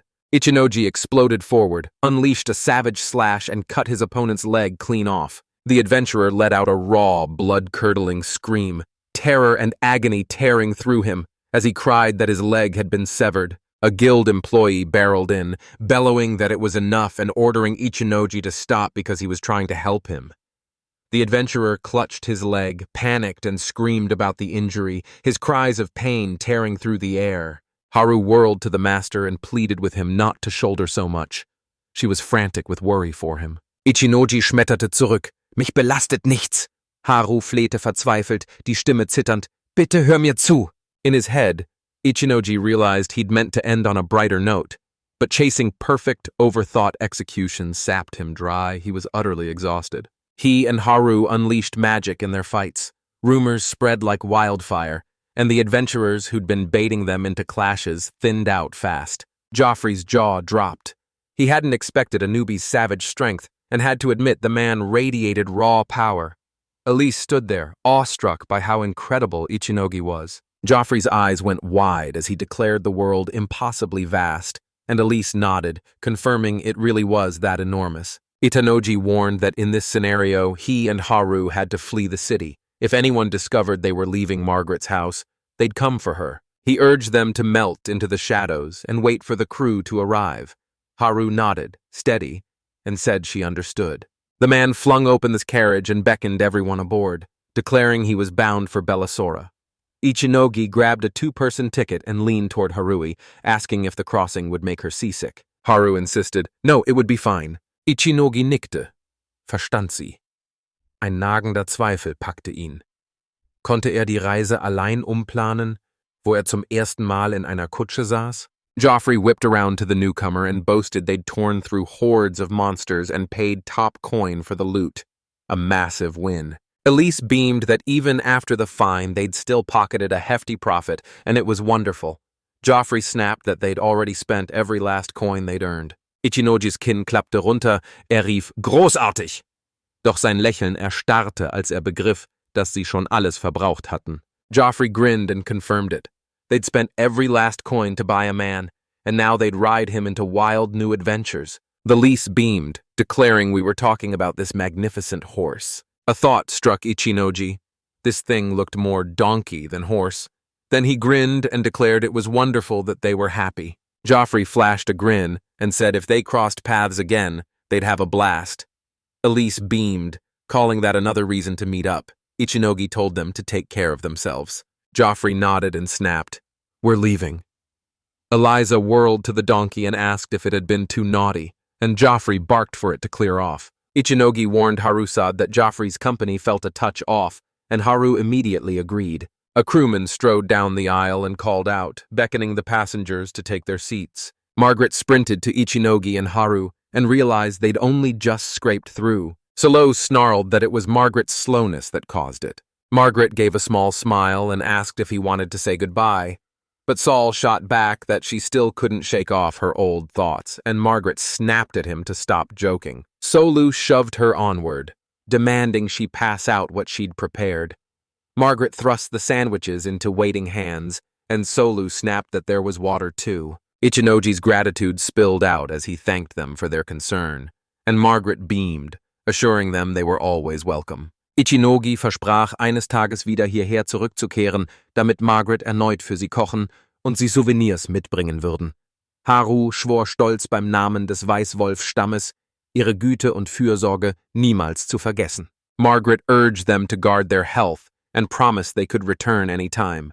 Solu echoed the plea, urged them to take care, and pressed them for a promise they'd meet again. On the crew board, someone had scrawled, "The City of the Labyrinth, where you can always meet new friends and companions," and right below a bright "Welcome to Florence" announced itself.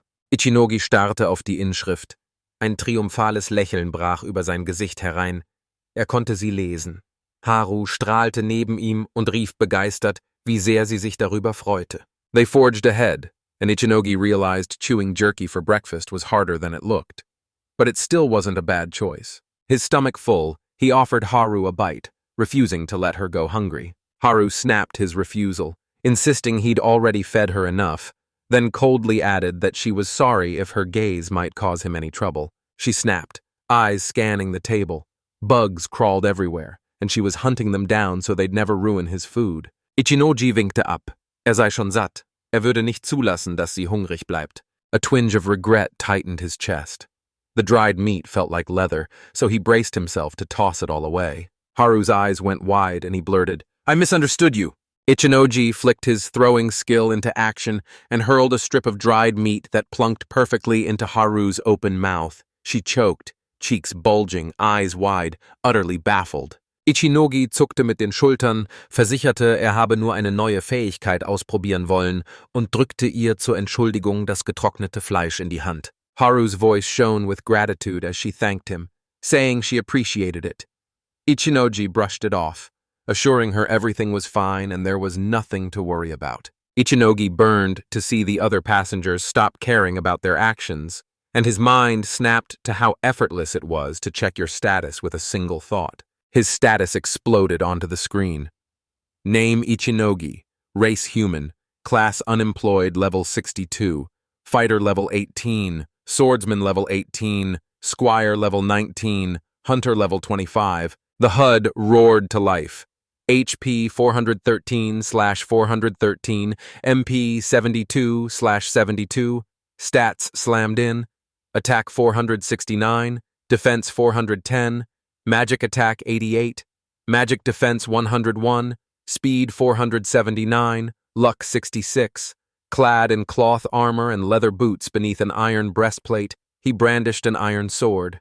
He brandished second-level swordsmanship, unleashed a second-level slash skill and a second-level spiral swing skill, picked up a minor improvement in swordsmanship, and carried the titles Rare Hunter, Dungeon Conqueror, Skill Maniac, and Skill Sorting. It flexed switchable professions, a level 31 commoner, a level 1 farmer, a level 25 hunter, a level 14 forester, a level 28 squire, a level 26 mage apprentice, a level 6 merchant, a level 1 spearman apprentice, a level 19 swordsman, a level 1 archer, a level 1 woodcutter, a level 1 hammer master, a level 6 alchemist apprentice, a level 9 sailor, a level 18 fighter, and a level 1 playboy. Divine blessings blasted his experience 20-fold, so he could level up with just 1/20th of the required experience. Ichinogi staunte.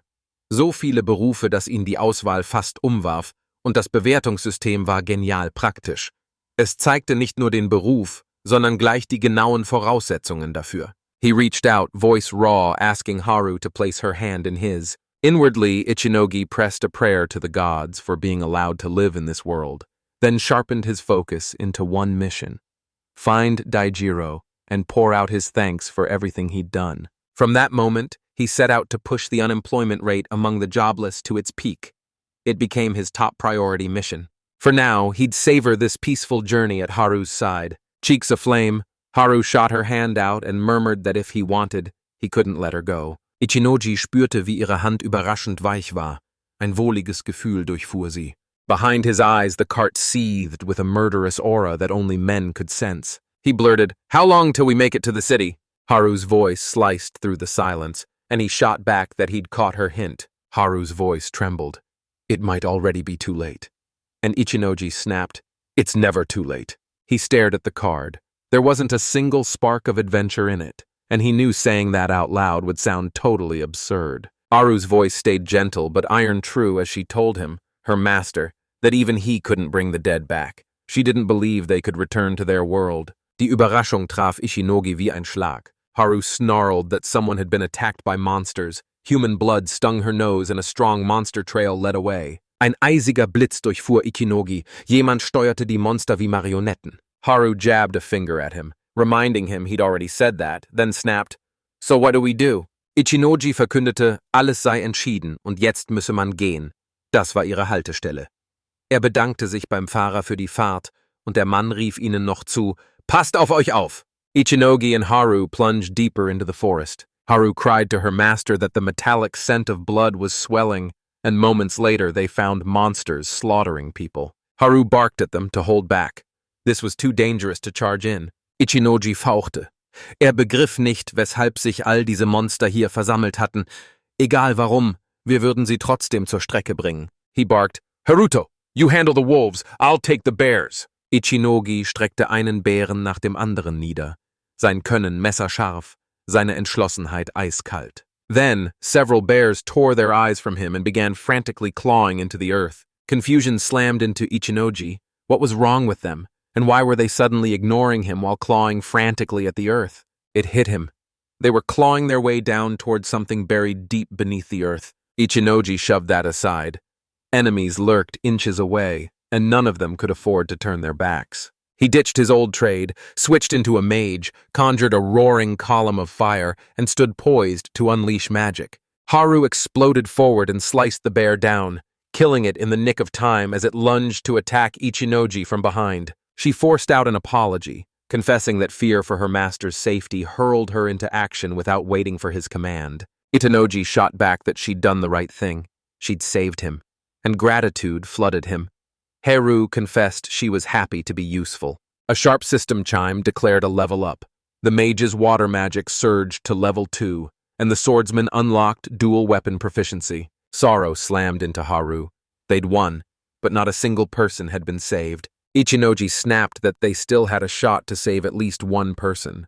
The monsters were blatantly ignoring him and clawing at the earth to drag something out. His eyes snagged on a half-buried box. He pried it open and found someone inside. He spun to the man in the box and snapped, "Give a sign!" They discovered a breathing girl inside. Haru shouted a warning.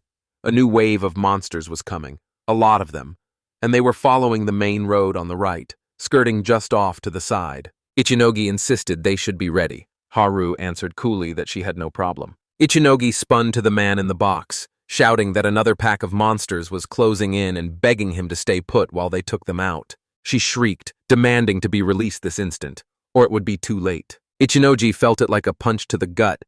She was a child turned slave, the same age as his younger sister, and the sight crushed him. Haru screamed the master's name, seizing his attention. She cried that the monsters stopped dead in their tracks and then scattered. Ichinoji exhaled in relief, stunned as an odd but pleasant calm flooded him. He faltered for a heartbeat. Then his voice cracked as he apologized to the girl for failing to save her owners. She choked out, "It happened again, and again, it's all my fault." She swore she didn't know them, then begged them to kill her. Unoji snapped. He smacked the girl on the head and roared that he wasn't going to kill her, indignation burning in him. How could a child say such words? Haru warned in a hushed voice, eyes sharp. The girl was almost certainly a rented slave, and if anyone killed her without a good reason, the heavenly court would brand the killer with a criminal skill. Ichinoji knurrte, habe nicht vorgehabt, sie zu töten. Haru fuhr auf, so meinte ich das nicht. Ichinoji winkte ab und versicherte, wolle dem Mädchen nur die Lage erklären. He snapped her name and demanded why she'd been buried. She was still a hired slave and officially owned by her slave. Haru's mind raced. What could that little girl have done to make them bury her alive? Ichinoji scoffed. If she refuses to tell, it won't change a thing. He stepped up to bury the dead. The pit was already dug, while Haru laid out the rule. Any victim's belongings belonged to whoever found them first. Ichinoji snapped that cash wasn't the problem. They'd leave the fallen where they lay, bury them as is, and only collect trophies from monsters. Later, Ichinoji declared it was time to move on. Haru cried out to him, and he replied, confirming her words. He spun to the girl and announced, "You're Carol, and we're headed for Belisor." And Carol brushed it off, saying there was no need to worry about her. Ichinogi gestand, dass sie ein wenig verloren waren, wandte sich an Carol und fragte, ob sie den Weg zur Stadt kannte. Flehte sie an, ihnen zu helfen und als ihre Führerin zu übernehmen. Carol gave a sharp nod and snapped, "Follow me." They plunged toward Torlulu's domain, Torlulu. And soon, Carol jabbed at the towering walls, calling out that this was the city of Belisor as Ichinogi gaped at its vast, awe-inspiring scale. Before long, they reached the towering city gate. The guards froze as Carol choked out that those with her were dead. One guard grimly confirmed it, then barked a raw thanks to Ichinogi and Haru for bringing the girl back. He demanded each of them plant a hand on the crystal to verify.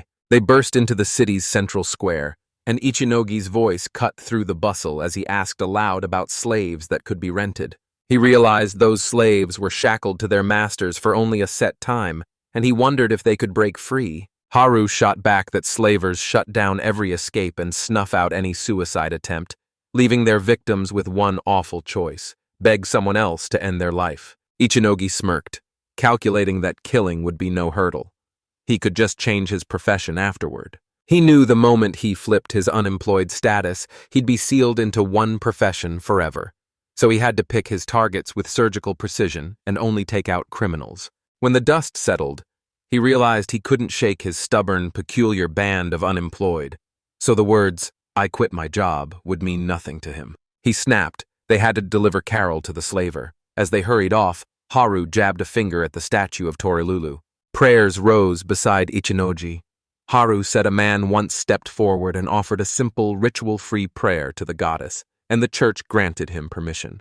Ichinogi nodded as if he'd grasped it, but shock ripped through him. Haru knew this inside and out. Haru beamed as she said she spent her childhood roaming the royal palace with her parents, devouring every book until all her knowledge came from those halls. Ichinogi gasped, calling it amazing. Reality slammed into him. He knew next to nothing about it, and Haru had already been here. It slammed into him. He'd barely told her anything, so he vowed next time they'd drop their guard, open up, and just have a real, honest chat. Ichinogi urged a pause to catch their breath and map their next move. Haru nodded and vowed she'd go with him. Doubt clung to her voice as Carol asked if it would be okay for her to join in too. Ichinogi verkündete selbstsicher, die Kinder müssten sich keine Sorgen machen. Torilulu hatte ihm geholfen, also würde die Göttin sich freuen, mehr Anhänger zu bekommen. Carol snapped. "I'm not a child!" And Ichinogi instantly swallowed his pride and apologized for treating her like a little girl. Carol smirked and revealed she's half mini-human. It's exactly why she still looks so much younger than she actually is. Ichinogi's eyes went wide and she blurted, "She's half a mini-human." Haru revealed the race was a hybrid of ordinary people and a throng of others, and their representatives barely reach half a human's height. Ichinogi jolted, surprised again, and snapped that if Carol only looked like a child, they had to find out how old she really was. He whipped around to Haru and stopped dead. She already looked like a full-grown adult, and a sudden blush spilled over her cheeks as she shyly asked if she really looked that grown up. She declared she's 18 and insisted her appearance fits her age. Ichinogi erstarrte, als ihm klar wurde, dass Haru jünger war als er. Haru starrte ungläubig. Ihr Meister wusste nicht mal ihr Alter. Ichinogi warf ein, sie sei viel gelassener und vernünftiger als er. Deshalb hielt er es für unhöflich, sie nach ihrem Alter zu fragen. He snapped that she looked a little blue, then pivoted to Carol and asked how old she was. Carol declared she was 16, and Ichinogi's mind snapped to it. She fit the profile of a high school student. After that, he declared, "Pray, no matter what." Carol burst through the door and boomed to Madame Queen's, "I'm back!" The queens surged forward, relief flooding their faces as they demanded to know who the strangers at her side were, and Carol snapped that they were adventurers who'd ripped her free from the smuggler's grip. The queens noticed and briskly sent Carol back to her room to rest, one of them stepping forward to insist she'd handle the guests herself. She thanked them for saving the girl and apologized, confessing the child loathed his own existence. This is the fourth group of adventurers to encounter Carol, so living like that must be crushing for the girl herself. Verblüffung schlug in Ichinogi ein. Mit ehrlichem Erstaunen fragte er, "Warum passiert das?" Gwyn's revealed the truth. Carol's singular profession set everything in motion. Ichinogi raunte staunend vor sich hin, überwältigt von der absoluten Einzigartigkeit dieses Berufs. Haru erklärte knapp, solche Professionen erwirbt man nicht auf normalem Weg. Everyone chases the four legendary titles, the hero, the demon lord, the king, and the noble. But you only claim them by meeting rare, exacting conditions, and most never get close. Some inherit or seize outlaw trades, pirate, bandit, stamped criminal by law, but treated as unique professions. Quinn laid bare that Carol holds just one of those rare professions, the temptress. Ichinogi mouthed the word and snapped it against Haru's image blazing in his mind. She was, to him, the true temptress. He blurted out that Carol showed none of a seductress's hallmarks, and Queens shot back that the profession itself is a dangerous minefield. Every night, whether she wants it or not, she radiates potent pheromones that pull monsters to her, a passive skill that stays active whenever the temptress is in dungeons or underground. She revealed that about 10 years ago, when Carol first dove into this profession, this skill latched onto her, and heartbreakingly, it's utterly uncontrollable. Ichinogi pressed Haru, voice sharp. "What does that attached skill actually mean?" Haru warned, eyes blazing, that this skill is locked to a single profession. Not even the temple can change it. Ichinogi rief mit düsterer Stimme, "Das ist brandgefährlich. Carol kann ihren Beruf nicht wechseln, wird deshalb ständig von Monstern attackiert und zieht, ohne es zu merken, eine Bedrohung auf sich und alle um sie herum." Quinn barreled over to reassure him, snapping there was no reason to panic. Monsters don't attack the temptress directly. She only draws them in, and they only strike when those beasts are actually there. If fear of the monsters rips through the temptress, her hypnosis unravels, and the monsters surge in to attack her too. Blitzartig begriff Ichinogi, Carol steckte in der Kiste, damit man die Bedingungen des Untergrunds nachstellte und der Skill ansprang. So that's why monsters swarmed every corner. The city wasn't safe even after dark. Quim declared he was a very kind person and insisted that if Carol sits in a closed room and keeps her pheromones from escaping outside, there are no problems. Because of that skill, they smother you in restrictions. Night walks are banned, and a whole avalanche of other rules crashes down. She warned renting Carol would drain your wallet. Her abilities can turn the tide for any adventurer, yet they never exploit her. Relief crackling through her voice, Quinn thanked them once more for returning the girl safe and sound and declared she'd prepare an award immediately. Ichinogi zuckte mit den Schultern und entgegnete, wegen der Belohnung müsst ihr euch keine Sorgen machen. They claimed to be just passing through and jumped in to help, but secretly they're touring the city, so they'll be moving on again soon. On the street, Haruo murmured that with his power they might try to change things, and Ichinogi nodded, confirming he might actually be able to change Carol's profession. His trade allowed only his allies to change professions. He hatched a daring gambit, rent her out, then secretly change professions to help her. He knew the gamble could cost him everything. A cold certainty tightened in his chest. The queens, and everyone else, were bound to discover his ability to change professions. He might have had to buy Carol outright, burying his secret. Conflict roared in his chest. Buying the slaves as an emergency lifeline would blow his cover, and he admitted he couldn't save everyone he sympathized with. He already has Haru, priceless to him. He has no right to risk his secret, so he must put her first and crush every selfish impulse. In the end, he swallowed his pride and admitted that Carol's situation was impossibly brutal. Her skill had made it so. If he changes her profession out of pity, he could twist her future beyond recognition, and he can't promise it'll get better. He spat that he didn't have the money to buy her release or beg forgiveness. Haru shot back that she was the one who should apologize to him. Ichinogi fasste den Entschluss. Zuerst verkaufen wir die Monsterbeute und die magischen Steine, das nötige Geld hereinzuholen. He bolted to the market to grab proper food, shame clawing at him for being a pathetic master who couldn't feed his companions, and he vowed he'd do whatever it took to fix it. Haru's grin lit the room as she declared him an excellent master, and cheerfully insisted the humble meal they were sharing was perfectly fine with her. Ichinogi exhaled, relief flooding him, and barked that they had to rush to the Adventurers Guild. Ichinogi faced the cold truth in his mind. Time and again he'd rushed in recklessly, brimming with arrogance, and he couldn't rein it in. His hands and his whole life are already sworn to shield the one he holds dearest. Out of nowhere, a ring of queens surged toward them, and Ichinogi stepped forward to greet her. The queens owned up to being city rookies and shoved Carol forward as their guide, and Carol snapped that this way they'd get paid for their help.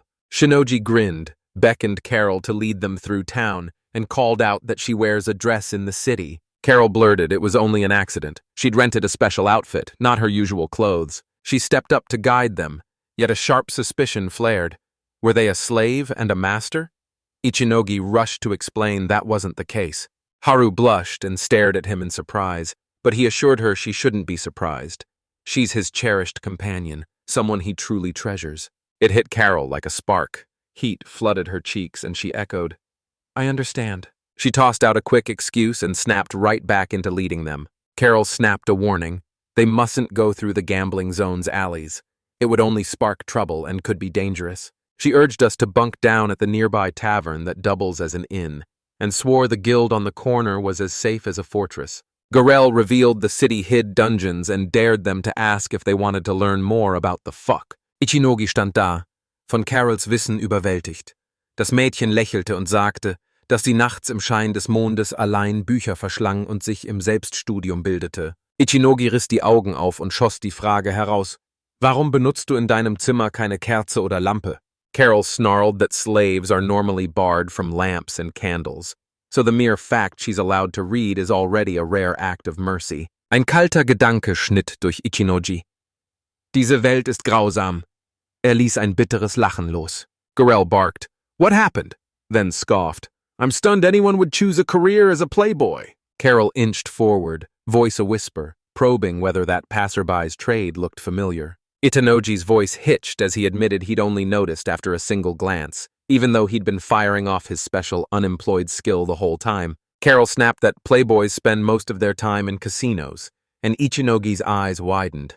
This wasn't that person at all. Carol revealed that the playboy profession's luck scores soar far above those of many other professions. She added that switching careers drains a fortune, so only the wealthy can afford to become playboys who, immediately after the switch, storm into casinos to try their luck. Anog's voice cracked with regret as he declared playboys were squandering their lives to no purpose, and right then a woman nearby gushed over how delicious the juice tasted. Ravenous, Ichinogi growled that food came first, ordered 3 glasses of juice, and slid one to Carol as a thank you for the tour. Carol's face went scarlet as she stammered, "Are you sure?"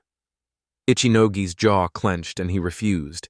He couldn't do otherwise, because if it ended up with just him and Haru drinking together, that wouldn't be right. Haru beamed, praising her master as truly wonderful, and Carol clasped her hands, eyes shining, pouring out a heartfelt thank you to them both. Haru raved the food was amazing. Ichinoji admitted he was starving and, though it was a little late, decided it was time for lunch. He begged Carol to lead them to a spot with mouth-watering food. Carol, smiling politely, asked if they had a specific dish they wanted to try.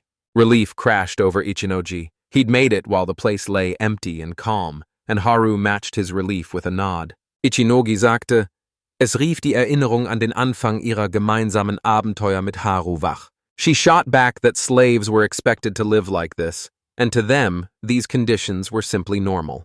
Ichinoji schob Carol auf die Bank und lud sie energisch ein, sich hinzusetzen und zu essen, nicht auf dem Boden. Haru whispered, "It's fine." And Carol, relief and regret flickering across her face, thanked him and quietly agreed. Ichinogi leaned in and pressed for the must-try dishes. He couldn't picture how they'd taste from the names alone. Carol declared the egg and bacon sandwich a crowd favorite. Ichinogi ordered 3 of them. Ichinoji watched the girls hold back until he made the first move. He declared it time to eat and raved about how delicious it was. He urged Haru and Carol to eat too. Haru eagerly agreed, dug in, and gushed the food was absolutely delicious. Kiro burst into tears, thanking them through ragged sobs. "It's delicious. I haven't tasted anything this good in ages." And Ichinoji's thoughts swelled with wonder that a simple dish could move her to tears. Ichinoji realized Carol was the one who'd hyped the food and pointed them to this place, but she quickly insisted she hadn't actually tasted it. She'd only read about it in the travel books and magazines she loved to study. Ichinogi watched in stunned admiration as she recalled detail after detail without a guidebook, and it blew him away. Later, they found themselves before the Adventurers Guild, and Ichinogi gaped up at its towering bulk, shouting that the building was enormous. Carol's voice trembled as she asked to end their walk right here. Ichinoji flinched at how sudden it sounded, and Haru barked that Carol's special skill had already killed many adventurers. Ichinogi's eyes flicked with memory as he snapped that he absolutely wouldn't let the girl near the guild, thanked her for the help and cut her off. "That's enough for now." He leaned in and asked her to tell Queens he said hi. Carol agreed, flashed a quick goodbye, and walked away. Ichinogi spun to Haru and grinned. "We're good. This is the guild's reception, so let's head inside." Inside, a gruff-voiced man barked that he'd never seen Ichinoji's face and demanded to know why he was here. Ichinoji's voice stayed cool as ice as he asked to dissect the brown bears they'd hunted. The man said they could butcher the goods out on the guild square and offered to do it himself. Ichinoji seethed inward at the secretary's rudeness, but he forced a calm, "It's fine." Then the man cut him off and asked if he had any dissection skills. Ichinogi bestätigte kurz, dass diese Fähigkeit hat. Der Mann bohrte, "Hast du schon mal einen Bären zerlegt?" Ichinogi schluckte und gestand, dass es sein erstes Mal wäre. The man thrust the tool into his hand and nodded. Ichinogi could try butchering the bear. He smirked and jabbed a thumb toward the next door. "Want a gun? It's there, only $1." And Ichinogi chuckled, thanked him, and said he appreciated the help. Ichinogi sehnte sich nach einem Funken Freundlichkeit vom Mann. Oder war einfach dieselbe Person, nur mit Sundaris Persönlichkeit? He insisted it was still worth rolling up his sleeves and getting the job done. He slammed the mental switch for a job change, picked Hunter, then ripped straight into the work. After a while, he finally exhaled, relief crashing over him as the case closed, and his hunter levels surged. Haru showered him with praise for his brilliant work. Ichinogi confessed he was completely drained and asked Haru how she was doing.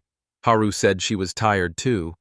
Ichinogi then suggested they head upstairs. 3 audacious adventurers cut them off, demanded every bear they'd collected, and the girl too, then sneered that the others were lucky to have run into such fortune. Rage flared in Ichinogi as he barked it was a straight-up robbery, while one adventurer just chuckled, claiming if you handled it right, it wouldn't be a robbery, and he insisted he was right.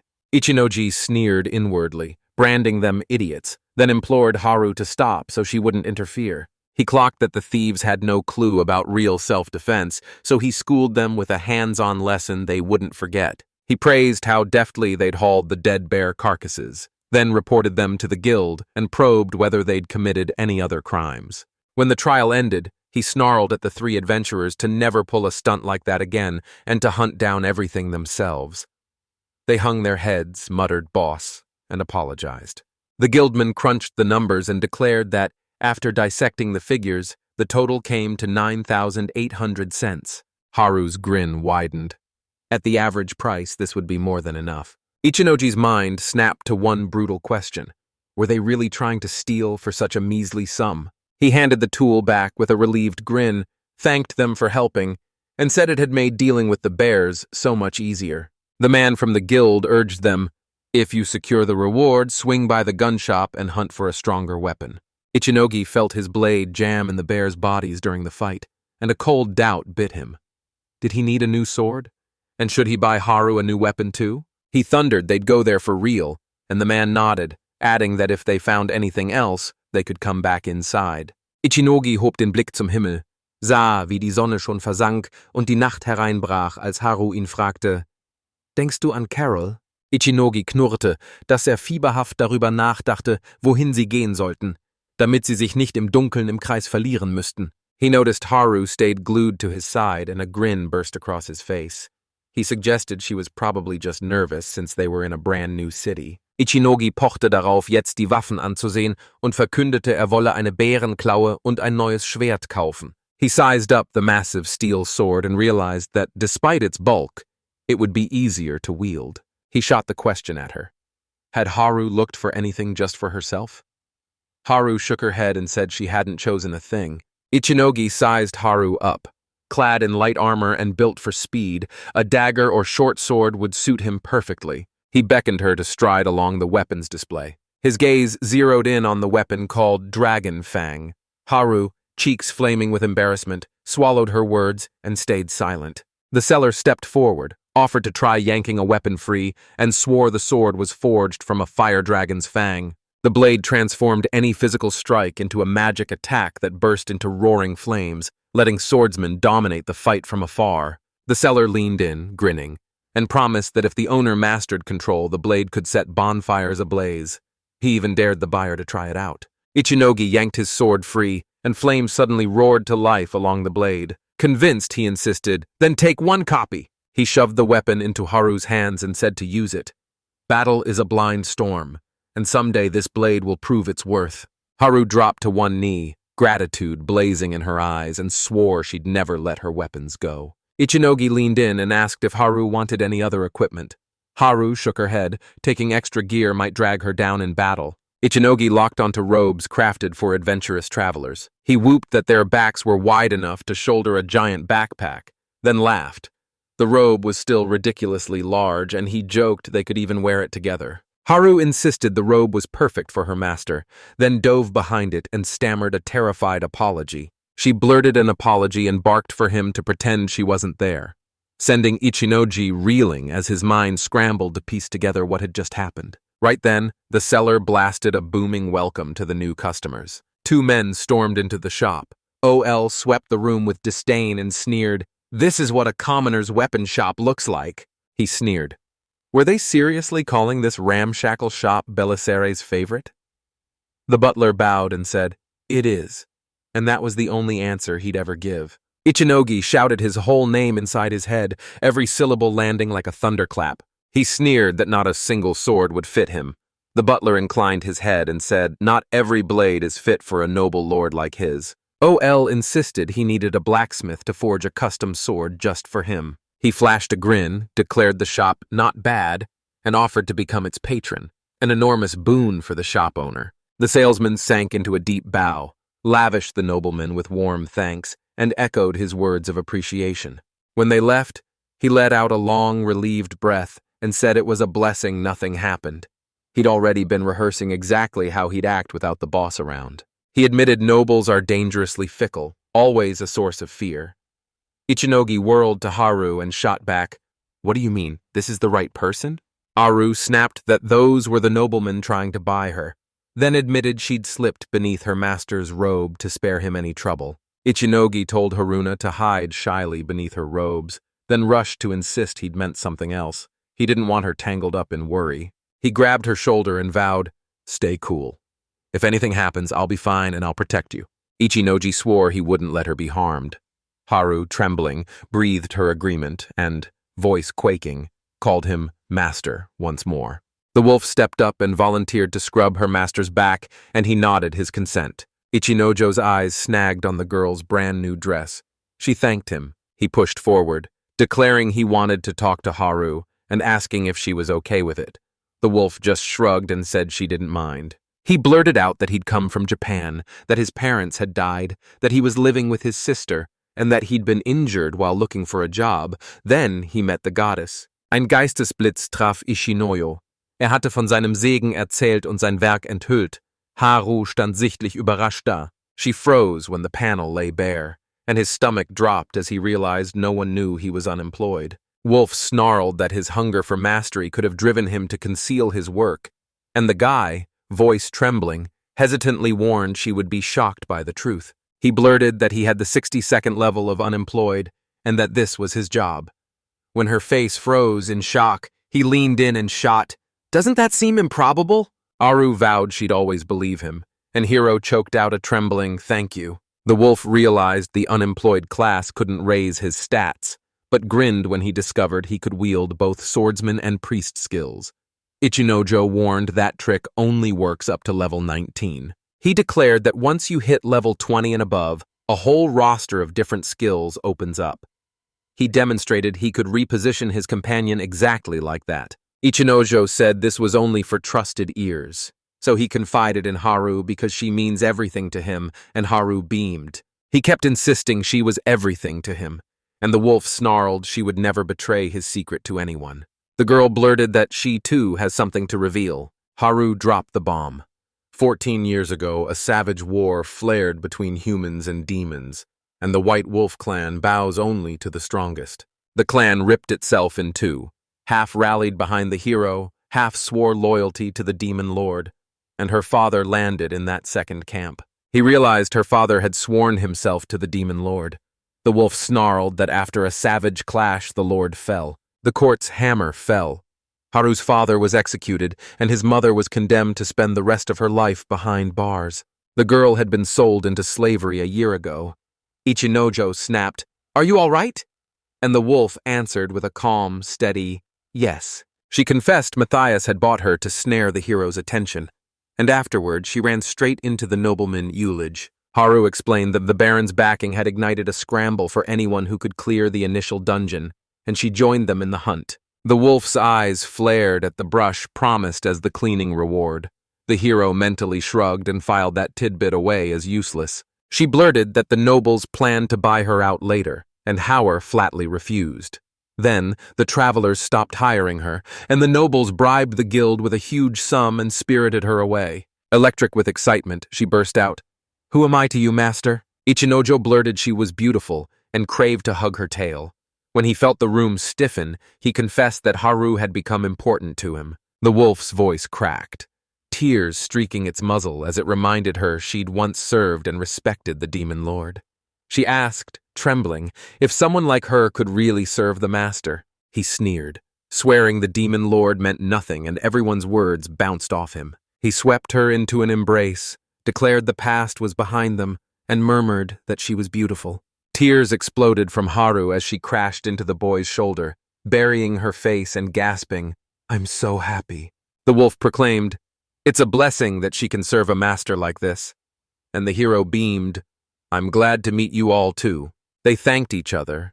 Ichinoho declared he'd wash her. She shot back that it'd get him in trouble, and he froze, completely taken aback. Haru shook her head and said it wasn't necessary, but the hero refused to back down, determination in his jaw. He knelt and gently cleaned her, every motion soaked in gratitude. She swore she'd do anything for him, and he barked the command, strip and turn your back. She obeyed, stripping off her clothes until only her underwear remained. Ichinojo's gaze landed on her back, and he called it beautiful, and she thanked him. So there he was, washing Haru, when his eyes locked onto how amazing her underwear looked. She thanked him again, and an awkward knot clenched his gut. The hero barked for his companion to sit on his lap. The girl protested it was too heavy. Ichinojo scoffed in disagreement, and the wolf obediently clambered up. He vowed to brush her tail. Haru agreed. Ichinojo snatched up his tail and began brushing it. The wolf cried out. The boy blurted, "Does that hurt?" And she shot back, "No, it's actually nice." The guy wrapped things up and grinned, completely satisfied. Haru beamed too and vowed she'd pamper her tail more often. The hero snapped into action, seizing a basin to scrub the companion standing before him. Then the staff's voice cut through the room. "Dinner's ready!" The wolf thanked him, and Ichinojo scoffed, irritation flashing as he snapped. It was nothing. The hero vowed to tackle the washing after dinner, finished their meal, and returned to the room. Haru sprang forward, volunteering to line up the weapons, and the hero let out a sharp, displeased sigh. He snapped that he had to wrap up the case immediately, and the girl gave a curt nod of agreement. Ichinojo's chest tightened at the thought the weapons they'd seized from the bandits could be called theft. The wolf scoffed that there was nothing wrong with it, and relief flooded Ichinojo. The girl declared, voice steady, that the supreme goddess Libra watches over everyone. The hero nodded, his agreement silent and sure. A bolt of realization struck him, the band's crate at the hideout. Inside lay an unknown fossil. The hero roared he'd unmask it with his mineral assessment skill. It wasn't ordinary ore, it was mithril, and the system blared that only high-level alchemists and blacksmiths could handle it. The system growled that processing mithril is brutal, so only a handful of workshops can pull it off. Haru warned mithril was running out. It's a rare ore. And Ichinojo demanded, "Can the government process it?" She said no. Countries monopolize processing and lock mining to chosen sites, so the average person can't mine it. He bragged he could hone his alchemy and forge his blacksmithing until he could tame this material. He asked his companion to help him level up. She agreed, and he immediately twisted the tasks into tougher, higher-stakes challenges. Ichinojo declared every task complete. They were ready for tomorrow. The wolf yawned and said she needed to sleep. He stepped closer, offering to help Haru shed her clothes, and she met the offer with a steady nod. The bewildered wolf latched onto the hero. The hero, cheeks aflame and tongue-tied, couldn't understand what she wanted. The hero swept her into his arms. She breathed a quick apology and declared she would take the lead. Haru's grin dropped. She admitted she was still a rookie at it. Ein freches Grinsen blitzte über Ichinojos Gesicht. Verkündete, sei ebenfalls neu hier und bot an, alles voneinander zu lernen. She shot back, "I'm ready for anything." Joy exploded in him the moment he knew someone had been fighting for him, and they spent the night together. The couple strode toward the city. The hero's whistle rang out perfectly, and Haru couldn't help but notice. He patted her head, flashed a cocky grin, and declared, "That's one of the skills from my class." Ichinojo verkündete, sie würden ins Casino ziehen. Adlige hatten den Dungeon bereits besetzt. He vowed the wolf's nose would sniff out nobles so they could dodge meetings and keep tabs on the situation. Then they head to the casino to boost their level. It slammed into him. To play, you had to buy tokens, and every purchase was taxed a brutal 25%. The hero declared commoners were owed bonuses. He vowed to pump his level until the healer role snapped open, his true mission. Yet the glittering casino still pulled at him. He snapped that swapping tokens for cash was illegal. Those tokens only bought goods. They reached their destination. The couple plunged into the casino's neon roar. A poised receptionist glided up and asked if this was their first time here. Ichinojo answered yes. She beckoned them to follow. The employee revealed the game runs on tokens and mapped out exactly how to buy them. He roared they'd start with 400 souls, and the system blasted a notification. His level had just jumped. The hero slammed his tokens down, asking to trade them for a scarf. and the receptionist grinned, thanking me for my choice. Ichinojo draped the scarf around Haru. She smiled, thanked him, and teased. Wasn't it a pity to give him something so lavish? He shot back that he'd bought the tokens so they wouldn't go to waste. Then, convinced slaves weren't allowed to play, he slipped the wolf's collar out of sight. He shoved a few tokens into Haru's hand. She thanked him with a determined smile, swearing she'd earn more and prove what she could do, and he told her to play for her own joy. Losing was okay. Als Ichinojo das Maschinengewehr entdeckte, loderte in ihm das Verlangen, es endlich auszuprobieren. He admitted he was a rookie and avoided other machines. Luck wasn't something he could gamble on. As a hunter, he could level up his luck and spike it for a moment with the sensitivity skill. After yanking the slot machine's lever, the hero felt a small whim ignite inside him and grinned. He realized it was easy. Ichinojo's gaze snapped to the clown's performance. Then he caught two customers murmuring about the priest's performance. The truth slammed into him. This place was no mere game, and he plunged into a relentless hunt for Haru. He figured she was crushed by losing the tokens. Then the hero's eyes snapped to the swelling crowd. Ichinojo erspähte einen Gefährten, der hinter den Leuten einen Berg aus Jetons hortete. The wolf slid chips onto a handful of numbers. The roulette ball slammed into cell 3. The guy grinned and conceded she was lucky. It hit him. She'd spotted exactly where the ball would fall, so she slapped it onto 13, 36, 3, and 15. The crowd roared that this was already the girl's 7th victory. Impossible. The hero heaped praise on Haru. She beamed at his arrival, then confessed he'd caught her at her worst. The wolf snarled that scattering bets across 5 cells was a waste. She couldn't predict the exact trajectory. She demanded how many tokens the hero had, and they counted. He had a hefty stack. Haru grinned and vowed to blow the tokens on a feast, while Ichinojo tallied the girl's winnings. A staggering 12 million souls. A man suddenly burst forward, showering them with praise, then flashed a grin and declared himself Gorso, the casino owner. He bristled, smelling a con, as Corso grinned that he'd seen the she-wolf perform and wanted to experience it himself, while the hero sneered. They were mere amateurs, no real rivals. The man froze, realizing he was only the owner.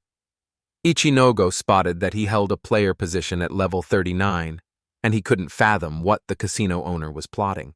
He judged they'd better flee now, hesitate, and they might never return. The hero leaned in and fired the question at Gorsa. "Can the tokens be exchanged?" The owner blinked, bewildered, telling them he'd be grateful. Ichinojo grinned and fired back. They'd come to have fun and blow through tokens. The casino's legal money system recycled black tokens into coins, then spun those coins back into tokens, snapping the loop shut. He shied away from the spotlight, said he'd just pay the fee, and tossed out that it still keeps them in the black. They spilled out of the casino. Ichinojo apologized to Haru for squandering her winnings. Haru brushed it off, and the guy grinned that thanks to her he'd leveled up a commoner and opened new positions. The two main sorcerer's assistant and magic clerk. The first breathed life back into the wounded. The second slammed seals to close every contract. The wolf howled in awe at the owner's method for raising levels and charged forward to thank him. Ichinojo schob seine Jetons über den Tisch, holte für Haru eine Windbrosche hervor und erklärte überzeugt, sie würde ihr perfekt stehen. Haru bedankte sich erneut, und der Held, sicher, die Brosche stamme aus ihrem Gewinn, schwor, so etwas künftig nie wieder zu tun. He insisted Haru was rock solid. The wolf swore she'd sacrifice herself to meet his expectations, and the guy begged her to value her life more. The hero stepped up, offering to brave the maze, and she agreed. Then they spotted a boy sprinting past, shrieking terrible news. A child burst in, gasping that demons had overrun the city and begging them to evacuate the people, alert security, and call to passing travelers for help. The two of them met each other's gaze, fists clenched, ready to fight. Demonic worms surge toward the city as a ragged band of knights charges forward, steel flashing and desperation driving them to hold the line. The captain barked a warning as the monsters unleashed writhing threads. One snapped taut and hooked into the wall. Haru burst in and cleaved the worm down. The remaining monsters scrambled up the wall, and Ichinojo tore through them to finish the fight. The wolf skittered along the wall, ripping through the creatures, and the guy shouted in awe at her jaw-dropping, wall-running skill. His companion shouted more monsters were swarming up from behind. He roared he'd handle them. Harnessing roaring fire magic, the hero incinerated his foes. The knights gaped, stunned by his power. The captain snapped his head toward him. He yelled at Ichinojo to rein in the power, and Ichinojo instantly smothered the erupting blaze with a crashing surge of water magic. The guy unleashed a torrent of water that nearly drowned the knights, and the furious hero swore off casting spells inside the city. The captain roared that the worms on the wall were finished and barked his thanks to Ichinojo. Ichinojo shrugged and said it was nothing. Haru pressed on, punishing the monsters without mercy. They pounced on the warrior, and he fell to his knees, begging for help. Ichinojo sprang auf den Ruf des Ritters, riss die Feinde nieder und die Würmer spuckten Schleim, der ihn komplett einschmierte. The other adventurers sized up the couple's skill and crowned them equals. The captain roared for the defenses to be tightened. A heartbeat later, a demon sprang at him and blasted a shot into his shoulder. The hero slammed a stone wall up between the man and the writhing worm. The captain roared his thanks to Ichinojo. Without warning, the worms snapped rigid, then slithered back into the earth.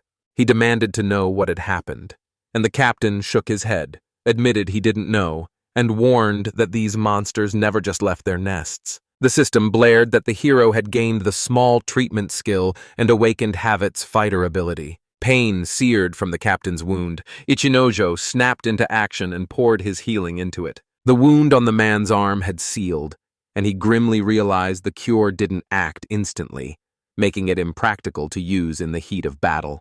The system roared, "Level up, again!" The captain leaned in and barked, "Are you of noble birth?" The hero blinked, bewildered, and shot back, "I'm just an ordinary adventurer." The man scoffed, doubt curling in his voice. He'd only ever met healers from the nobility.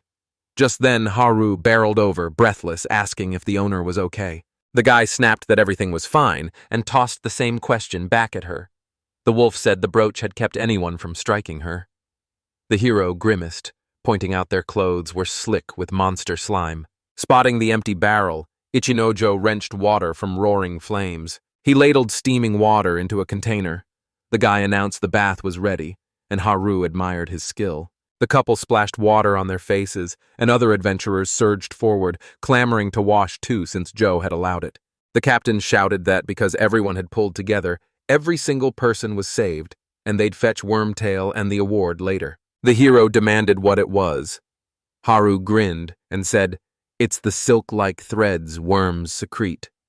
The raw fiber, the guild of artisan spinners harvests and twists into cloth."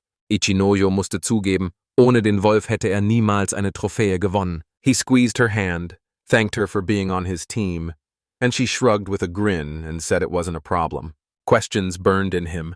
Why had the monsters attacked? Then, without warning, a voice cut through the chaos and spoke to them. "Queens!" the hero snapped, demanding to know why she'd come and insisting she flee the city. The invasion still raged. The woman snapped that she already knew about the worm attack, convinced Carol's ability had triggered it. Queen's gaze slammed into the empty space. The girl was gone. Ichinojo snapped a question. Had she seen any of the nobles? The businesswoman snapped that she'd handed Carol to a gentleman, and the guy blurted, "Was it an allégé?" This morning, Haru caught his scent by the maze. The hero grasped the heart of what was unfolding. He pinned the monster's strange behavior on Carol's skill. The hero implored the wolf to pick up the trail. The wolf shook her head. There was no scent outside, she couldn't. He convinced himself that if he wasn't outside, he had to be somewhere inside. He warned it would happen again, and Queens erupted into alarm. The woman snapped she'd warned Carol not to enter the maze. It's especially dangerous in there. Ichinojo schwor den Queens mit fester Stimme, werde handeln. Eine von ihnen fragte besorgt, was tun könne. He swore with iron resolve he'd save everyone and let no one get hurt, and Haru snapped, "Are you going to use your skills?" The hero roared he'd conjure wind magic, hurl the airflow outward, and scatter Carol's pheromones. He snapped, "We have to find the girl, now!" Ichinojo locked eyes with the wolf and asked to tap her ability. She met his gaze and nodded, granting him permission. The hero shouted at the queens to hold their ground and vowed he'd bring Carol back. The woman bowed her head and apologized for the disturbance. The couple reached the maze, and he seethed at the noble's brazen arrogance as they took whatever they pleased. At the gate, the guard swore he lunged to stop them, but was shut down by the nobles. The instant the three stepped inside, worms burst up from the ground. Ichinojo prangerte an, dass die Adligen Haru ebenfalls belasteten, doch Haru winkte ab und beteuerte, es gehe ihr gut. He planned to stake out the entrance until the cold truth hit. He'd have to confront the guards and lay the whole situation bare. Annoyance flared. He knew if he defied the nobility, trouble would follow. The guy's gaze swept the area. No monsters in sight. Haru figured that if any had trailed the group, Sebastian had already handled them. Ichinojo bohrte, wie ist so ein Proof Nobleman? Der Wolf knurrte zurück. Sie können den Beruf wechseln, aber nur unter knallharten Bedingungen. The hero demanded to know if they could change it to king. Haru gasped, worry cracking her voice. Ichinojo snarled that only the previous ruler's own heir, nothing else, could become one. The wolf snapped for silence. One stray noise and they'd deem him a criminal and execute him. A cold realization hit him. This would leave him without status, so he snapped, demanding to know why the nobleman wanted to buy it. Joe convinced himself her beauty was the spark that fueled his desire to possess her. Haru swallowed hard and forced out a shaky answer. The man's grin widened as he said he was pleased with her choice, and the wolf let out a low, approving rumble. She erupted in joy, thrilled it had been Ichinojo who bought it. He thanked her, relief bubbling as he told himself he was glad she could forget the horrors of the past. Ichinojo sidestepped any detail about whether the trail would be kept, then shot back a firm yes. She warned him to steer clear of the 24th floor. He shot back, "What's in there?" She shot back that minotaurs lurk there. Haru's breath caught. These monsters are ferocious, appearing alone or in packs and threatening everything in their path. The wolf's nose flared as the scent swelled and the copper tang of blood soaked him. She suspected Sebastian was wounded. The hero snapped that they had to find them now. He spun to his companion and asked if nobles could even see healing magic. Haru shot back that she'd never even heard of such a thing. Ichinojo kept telling himself he didn't care about the nobleman's life, but the moment the man bled, Carol and Queens would be dragged into chaos. A sudden premonition hit him. The horde of monsters was all moving the same way. The wolf snarled that this was Carol's power, no doubt about it. The hero sensed they were already within striking distance and declared he'd go in alone. Haru snapped, objecting and demanding to go with him. Ichinojo's voice tightened. He had no idea how this would end, and urged them to split up. The girl warned it was too dangerous there and insisted she had to go. The boy declared it would be fine. If the nobleman harmed Haru, he would erupt in fury. He snapped, "It's not your fault. You go back first." Ichinojo strode off, his voice steady and relentless as he kept repeating, "Everything will be fine." The Minotaur bellowed, its roar shredding the air as Elegier snapped a command at Sebastian. "Take the monster down!" The butler struck like lightning, killing the enemy in seconds. Pain screamed through his injured leg, and his condition spiraled. They had to bolt out of the maze. Sebastian snapped that he'd reached his limit. If they keep drawing monsters, the master will be in danger. Oligier's voice cracked as he blurted, "Can this be fixed?" The servant's mind snapped to the danger. Even tiny foes could turn deadly if a powerful band swarmed in and pinned them down. He sneered at Carol, dropping a quiet, poisonous hint that she had to disappear. Sebastian flat out urged they kill the girl to be safe. The young man instantly forbade it. The butler bellowed, "A son of a noble house cannot die in a place like this!" He declared he'd defy the master's will, braced for the punishment, and chose to risk everything to protect Eulage. Another minotaur thundered into view. Sebastian snarled he would stop at nothing to finish his task. Locked in combat, he roared for the nobleman to flee. Olega stood his ground and swore they'd leave together. Sebastian crumpled and begged the master to leave, but the young man planted himself there and swore he would never abandon him and would not let anyone die. Olage launched himself over the butler, insisting the man needn't worry about him and must retreat. Then the Minotaur slammed into them. Ichinojo raste gerade noch rechtzeitig heran, riss dem Monster den Kopf ab und rief dann, "Ist der Edelmann verletzt?" Sebastian clutched him, voice raw with gratitude, and thanked him for saving him. He barked for them to haul them to the surface, dangling a generous reward. The hero shot a sharp, knowing look at Olige. Ichinojo schmetterte ein Nein. War nur wegen Carol gekommen und würde sie später begleiten. The Minotaur's roar tore through the air. The butler warned that while the girl lived, the monsters would keep coming, and Ichinojo snapped he'd handle it. He tore through his enemies, taking them down one by one. Sebastian watched the fight, every blow echoing in his chest, and a single searing question exploded inside him. Who am I? He gaped, heart pounding. It had held out for so long and was still repelling a savage horde of minotaurs. Ichinoyo erkannte, die dicke Haut der Feinde mag zäh sein. Sie lässt sich durchschneiden. He realized stalling the fight was impossible, and with a roar, unleashed crackling lightning magic. A crackling surge of electricity ripped through the minotaurs, paralyzing them on the spot. He roared he'd hold them off and urged the group to sprint for the exit. The servant hustled Olivier forward, and they bolted away. The nobleman leaned in and asked if Sebastian's leg was all right. He forced a yes, even as she barely twitched. The butler, certain fresh enemies would strike at any moment, decreed the girl had to die. Olivier snapped that he was forbidden to carry it out. The nobleman snapped that he couldn't sacrifice himself either and demanded he hurry. Locked in battle with monsters, Ichinojo realized that if he could snatch a moment to heal Sebastian, he could take them down. He knew he was cornered and forged his focus into a razor. No distraction would break through. The hero bellowed to his squad that he sensed the enemy closing in, and a towering minotaur slammed into view right in front of them. He brought the axe down in savage arcs, trying to slaughter anyone in his path. In a heartbeat, Haru's blade flashed and severed the monster's head clean from its shoulders. Olaji froze, confusion snapping through her voice. "Is that Haru?" The master spotted the wolf and cried out, then asked her, "Will you be mine?" A fresh horde of minotaurs thundered forward. The girl snapped, "You have to drop to the 25th floor." Ichinojo shot back, "Is it dangerous?" She warned, "There's a boss down there, and enemy levels will stabilize." The boy caught his companion's meaning, barked for everyone to hit the deck, and the squad dropped at his command. The hero baited the monsters, drawing their focus. Haru yelled that the floor's door was closing, and Ichinojo charged straight toward them. He dove in at the last second. The wolf flinched, muscles trembling with nerves, and he choked out a thank you to her. Ichinojo verkündete, sie habe ihn gerettet. Das Mädchen platzte vor Glück. Plötzlich brüllte ein Minotaurus. The boss thundered into view. Carol's eyes went wide at the sight of him, and the guy realized the opponent's fury had been ignited by her skill. Haru explained this room's secret. When people leave, the doors slam shut, then burst open again, and the boss is resurrected. The hero blurted, "Even if we defeat it, will the doors still stay shut?"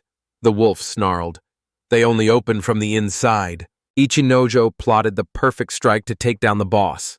Win this fight and he'd rocket up levels in an instant. The boy caught Ola J's stare locked on him, and a cold unease knotted in his gut. He spun toward Haru and declared he would need her help. He braced for battle. The nobleman lunged forward, charging at him out of nowhere. Olajir brandished his noble title like a challenge at the Minotaur. Ichinojo bellowed for him to retreat. The beast's arm sliced through the air in a savage swing at the noble, and Sebastian lunged to his master's side. The butler slammed the door behind the Eligir. The Minotaur cracked him across the back, and he crumpled. The opponent lunged for another strike, but Ichinojo yanked his focus away. The nobleman bellowed for Sebastian, and when the hero saw the servant gravely wounded, he exploded into action to confront the enemy. The Minotaur unleashed a savage growl. He froze at the thunderous roar and realized the enemy had vanished. The monster lunged for Carol. Haru baited it in the same heartbeat, ripping into the beast's arm. Ein Blitz durchzuckte Ichinojo.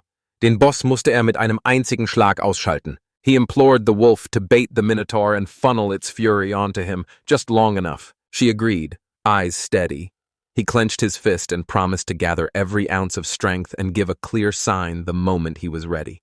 Haru realized her sword was useless against the boss's attacks and lunged forward, closing the distance. Knowing the Minotaur's axe would make dodging brutally difficult, she drew the sword issued to every nojo and brandished it. The wolf launched itself at the monster, ripping into it with feral, unrelenting fury. Right then, the hero activated the change of profession skill. Power ripped through him, and he gave Haru a sharp signal. Ichinojo spaltete den Minotaurus mit einem einzigen brutalen Hieb in 2 Hälften. Der Junge triumphierte, und der Wolf pries ihn. A piercing system chime cut the silence. Your hero leveled up and their skills surged. Elisier shook Sebastian, screaming for him to wake, and the others snapped that nobody was to touch the servant with healing. The wound on the man's back had sealed shut. Ichinojo's face fell when he realized the treatment had failed to work as he'd expected, and Sebastian looked just as battered. Reality slammed into him. He needed a transfusion, and he had to claw his way back to the surface first. He racked his brain over what to do with Sebastian when Carol suddenly stepped forward and volunteered to be the decoy. She shouted she'd draw the monsters away so the others could bolt. Ichinojo opened his mouth to agree, but Aligi cut him off and shoved herself in front of the girl, blocking her. The nobleman repeated Quinn's chilling warning about Carol. Monsters never harm her. They claim her as one of their own and lure her with relentless seduction. They're scheming to disgrace you.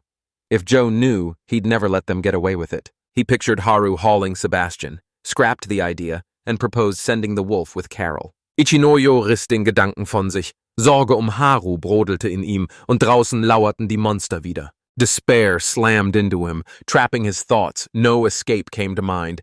Then something suddenly grabbed his attention. He spotted a room up ahead and fired the question at the girl. "Is the goddess's statue in there?" She snapped back, "Yes." The hero's gaze snapped to a cluster of people packed into the room. Haru snapped that it was impossible. Ichinojo, certain someone was hiding there, surged forward to check it out. He hinted that an escape lay inside. The guy peered in and his jaw dropped. Jaffe, Elise, and the contourists lay sprawled there, out cold, and the hero stormed up, snapping, "What are you doing here?" Olaji leaned in and fired, "Are you friends of Ichinojo's?" The man shrugged and answered, "We're just acquaintances."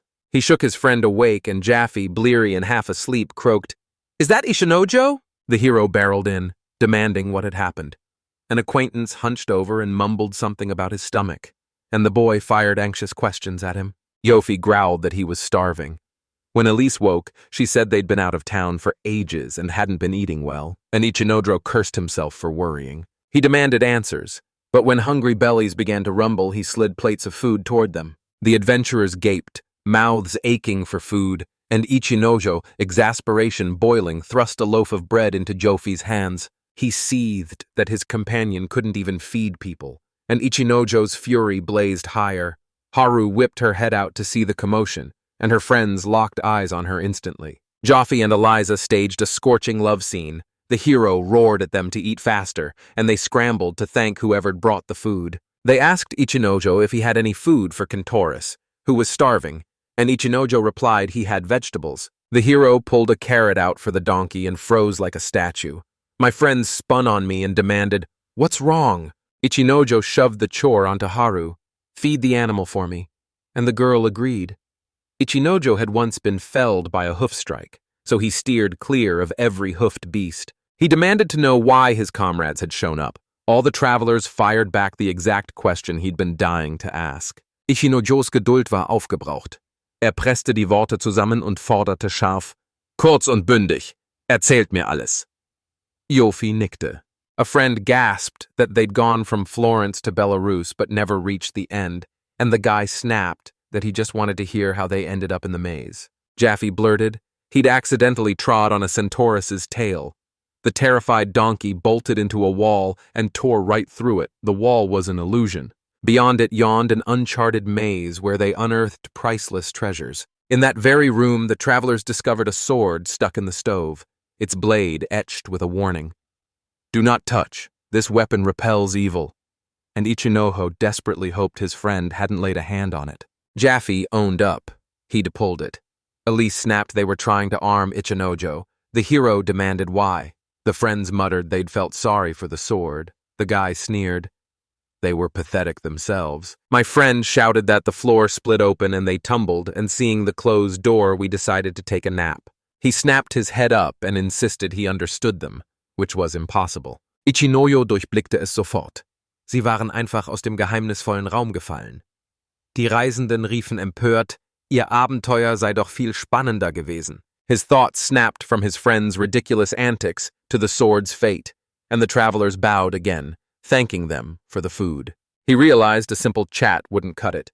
Kentoris exploded into view and the situation flipped in their favor. He gambled the donkey would carry Sebastian, freeing him to fight shoulder to shoulder with Haru and give them a shot at escape. Oligir whirled toward the hero and demanded his name. The hero's voice cracked as he forced out, "Ichinojo!" The nobleman sneered, crowing he'd make the perfect host for a she-wolf. Ichinojo leaned in, voice razor-sharp, and asked, "Do you want to buy it?" Oleg agreed, then recounted how he'd been alone in the maze when a slime ambushed him.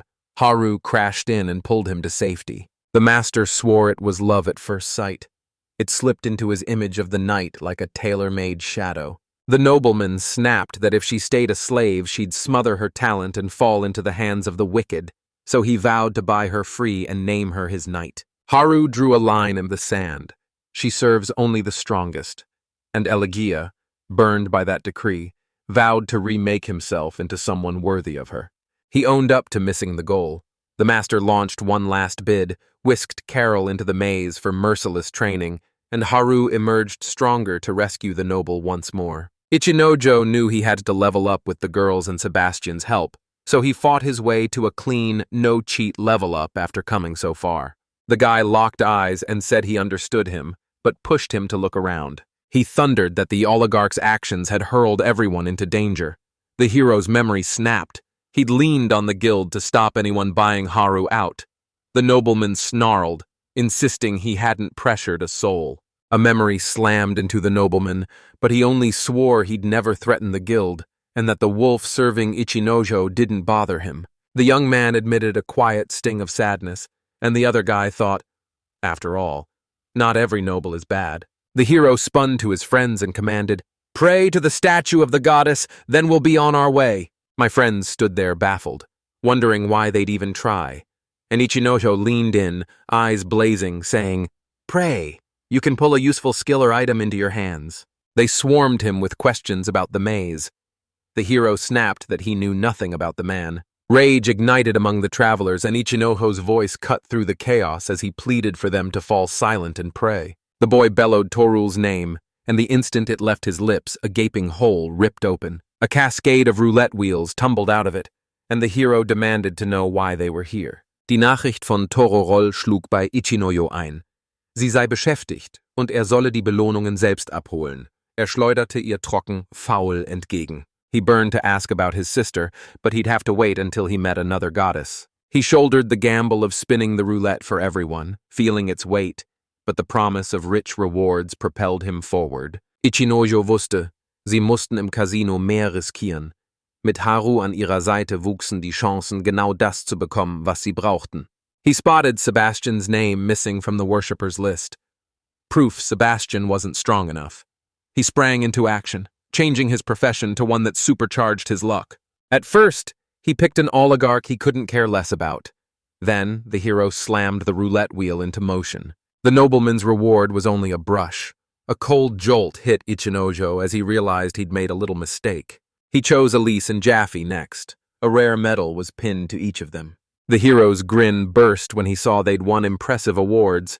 Then he reached out and chose Carol. She snatched 1,000 cents, and he urged her to claim the ability. He hurled the ball into his roulette wheel. The spin exploded, and an ability surged through him. Ichinojo katapultierte die Maze-Explorer-Fertigkeit auf ein neues Level. Als Belohnung entflammte die Fähigkeit Everyday Magic in ihm. He peered at the spell, curiosity crackling, then dismissed it as useless here. It was Haru's turn. He channeled every scrap of concentration into a razor focus. The watching Tora roll gaped, astonished at the ferocity of his effort. His companion's face blazing in his mind, Ichinojo wound up and hurled the ball into the roulette wheel with every ounce of strength. The paralysis snapped free and joy flooded him. Then his smile died the moment he saw what it was. Everyone claimed their rewards. He jabbed Haru with a question about everyday magic, but her eyes slid away. Her thoughts tangled up in something else. The wolf fell silent as Olege thundered that this magic is vital to everyday life. To wield it, you must command purification magic. The nobleman barked that his housekeeper used it and dismissed it as completely ordinary. The young man proclaimed that everyday magic only awakens after you conquer the maze. Leveling is brutal, and only those who forge an upgraded form of the skill can enter the king's service. Ichinojo's breath caught as he declared the magic absolutely breathtaking. The hero pleaded with Jaffe for a ring and monster-repelling incense. Jaffe agreed and pressed them into his hands. Haru froze, lost in thought. A guy asked if she was okay. The wolf snapped awake and gave a firm yes, and each nojo stepped forward to ask her to wear a friendship ring. He laid out the plan.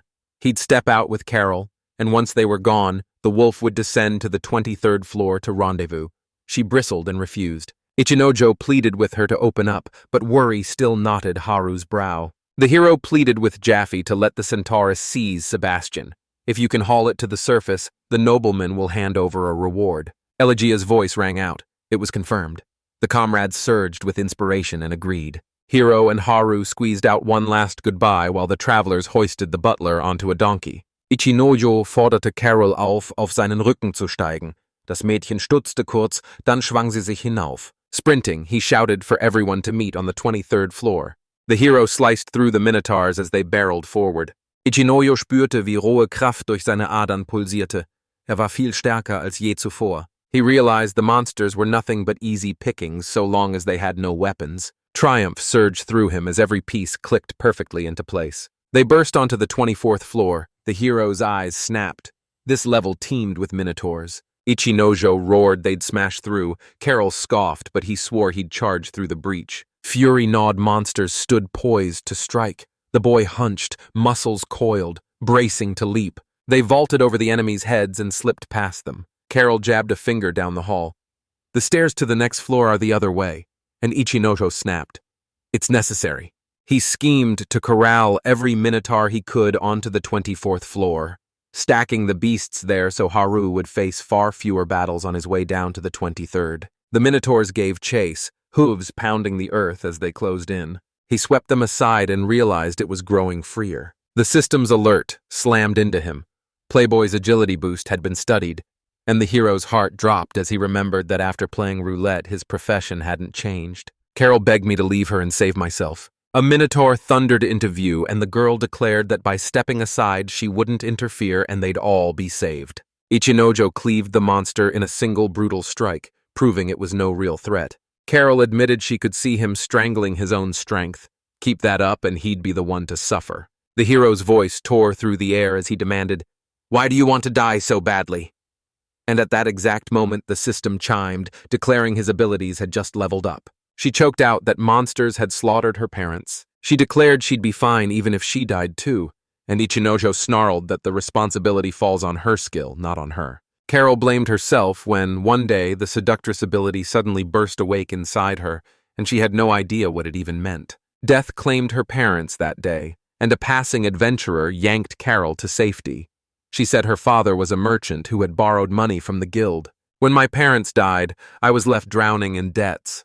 No one could repay them, so Carol was forced into slavery. She'd branded it as her punishment.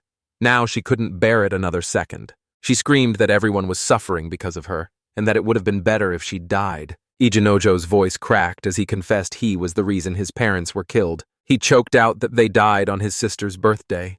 He'd been preparing a surprise when the parents showed up early and were killed in a sudden accident. Convinced he didn't deserve happiness, he flinched when his sister erupted in anger at his words, certain she'd blame him. He'd been dead wrong. The man shot back that in his homeland the Constitution even has a clause.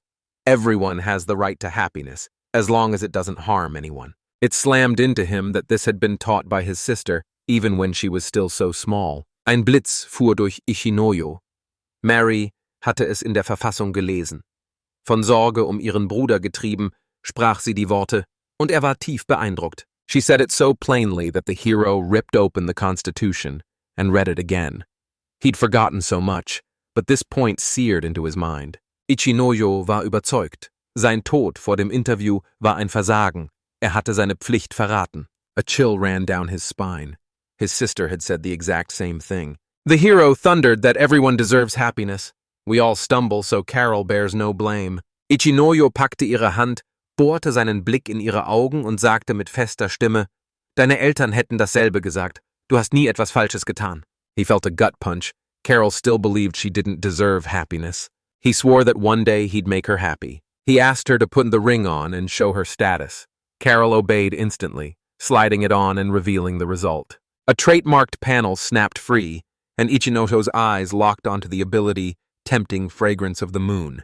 He concluded it was the cause of suffering. He slammed the status in front of Carol and told her to check it, and she froze, clueless why. She gaped in disbelief as her profession snapped to commoner, tumbling 3 levels. The Minotaur's roar shattered the air. The guy snapped, Hold on tight! Ein kalter Stich traf Ichinojo. Erkannte, dass sie die Veränderung bemerkt hatte, und trotzdem lauerte die Gefahr eines Angriffs. Carol snapped, Why did the profession change when even the highest-ranking priests couldn't pull that off? He declared it protection from the goddess. She lit up with pure delight. He convinced himself it wasn't a lie. He'd drawn his abilities from the goddess too. The hero pieced it together. Carol had prayed to Toril and reinvented her profession. She erupted into tears of joy. The minotaurs descended on them. Ichinojo vowed she'd thank the goddess later. He parried the monster's strike and demanded, "Carol, what do you want to become?" The girl froze. She didn't understand. The hero grinned and declared that, as a commoner, she could claim any profession she wanted. Ichinojo leaned in and pressed whether she had a dream profession. Carol grinned and shot back, asking which one he wanted her to choose. He roared his agreement, smashing through attackers, and told her she could become anything, so long as she was ready to work for it. Carol declared she wanted to be a first-class merchant like her parents. A fresh wave of minotaurs thundered toward them. Dodging each blow, he couldn't deny it. She was already grinding toward her goal, and he could see her becoming a merchant. Ichinojo donnerte, "Der Weg, ein guter Händler zu werden, wird brutal hart." Carol's breath hitched, as she asked if being happy could really be normal for her. The guy shot back a firm, "Yes." The minotaur tensed, muscles coiling as it braced for impact.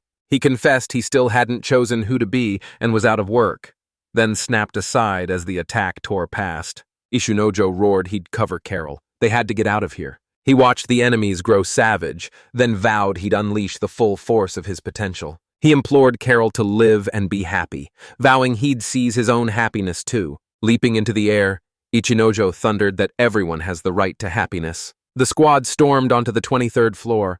Haru trembled, eyes fixed on where her master should appear while the others wrestled with the donkey. The wolf's hackles shot up as it locked onto the boy's scent. Ichinojo burst into view with Carol at his side. He roared that the girl's profession had changed and the monsters would finally stop chasing them. Cheers exploded and grins spread like wildfire. Everyone rode a wave of pure joy at the news. The hero barked that we had to return immediately. He pinned his hopes on Jofi's incense. Worry shadowed Haru's face. When Ichinojo asked if she felt bad, she shook her head and said no. He pins it on the new ability he just unlocked. The girl declared her skill. She could spot a fake the instant it appeared. She demanded, "Did I stop being a temptress after the 24th floor?" And the hero's voice cut through with a cold, confirming, "Yes." Haru drilled into what the incense did. The guy fired back a flat, "Yes." Contourus, that sluggish, slow-ass behemoth, didn't even flinch at Carol. The hero scoffed that Tom cared about nothing but food. Contourist announced he was going to eat the grass, and Jaffe and Elise launched into frantic pleas to stop him. They whirled around the donkey in a wild dance. Doubt crept into Oliger. Ichinojo band eine Karotte an Jaffe und verwandelte ihn in einen Köder. Der Esel war sofort gebannt. Gasps ripped through everyone. The hero snapped that this way they'd get there faster, and Alage's chest ached with pity for Sebastian. They shot up to the surface as the doctor barked that the butler needed rest. The nobleman thrust a heavy bag of coins into Ichinojo's hands, and Ichinojo thanked me. Oliger barked that he'd be gutted if the gift wasn't accepted, then pivoted to Haru. The gentleman threw his head back and proclaimed he was overjoyed for her. The wolf answered with a low, approving rumble. Olaji leaned in and wished me good health. The hero snapped at him to stop showing off. He vowed he'd grow stronger, hope blazing in his chest as he prepared to face whatever challenge the future throws at him. The couple spilled their parting words and sent him off with a raw, final goodbye. Ichinojo slid the gift into Jofi's hands. He shot a quick question about the plan, then insisted they had to bring Carol back to the store. First, they were stopping to grab something to eat. Jaffe ripped into Ichinojo's cooking, calling it tasteless, and the hero bristled with boiling indignation. The adventurer cracked a grin and declared that once you sell your loot, the real fun begins. Elise and Jaffe whipped out gleaming rare metals, each worth 30,000 cents. Contourists ravenously devoured their rewards. The adventurers grabbed him, shaking and prying, desperate to force the metals from his clamped mouth, so they embraced their fate. My friends made the hard call, declaring it for the best.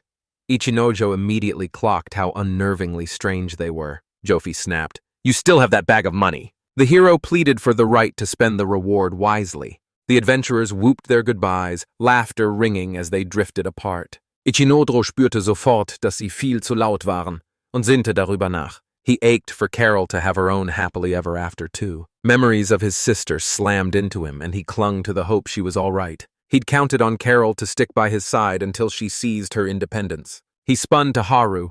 She vowed she'd be there. Then the guy thundered Carol's name. Ichinojo tossed out the idea of traveling together. The girl froze, eyes widening in shock. The hero roared they'd press onward, continuing the journey. He urged her to gain experience. Carol shot back, "I'm a slave." He snarled he had the ransom money. He smirked. "Carrying stuff? Child's play?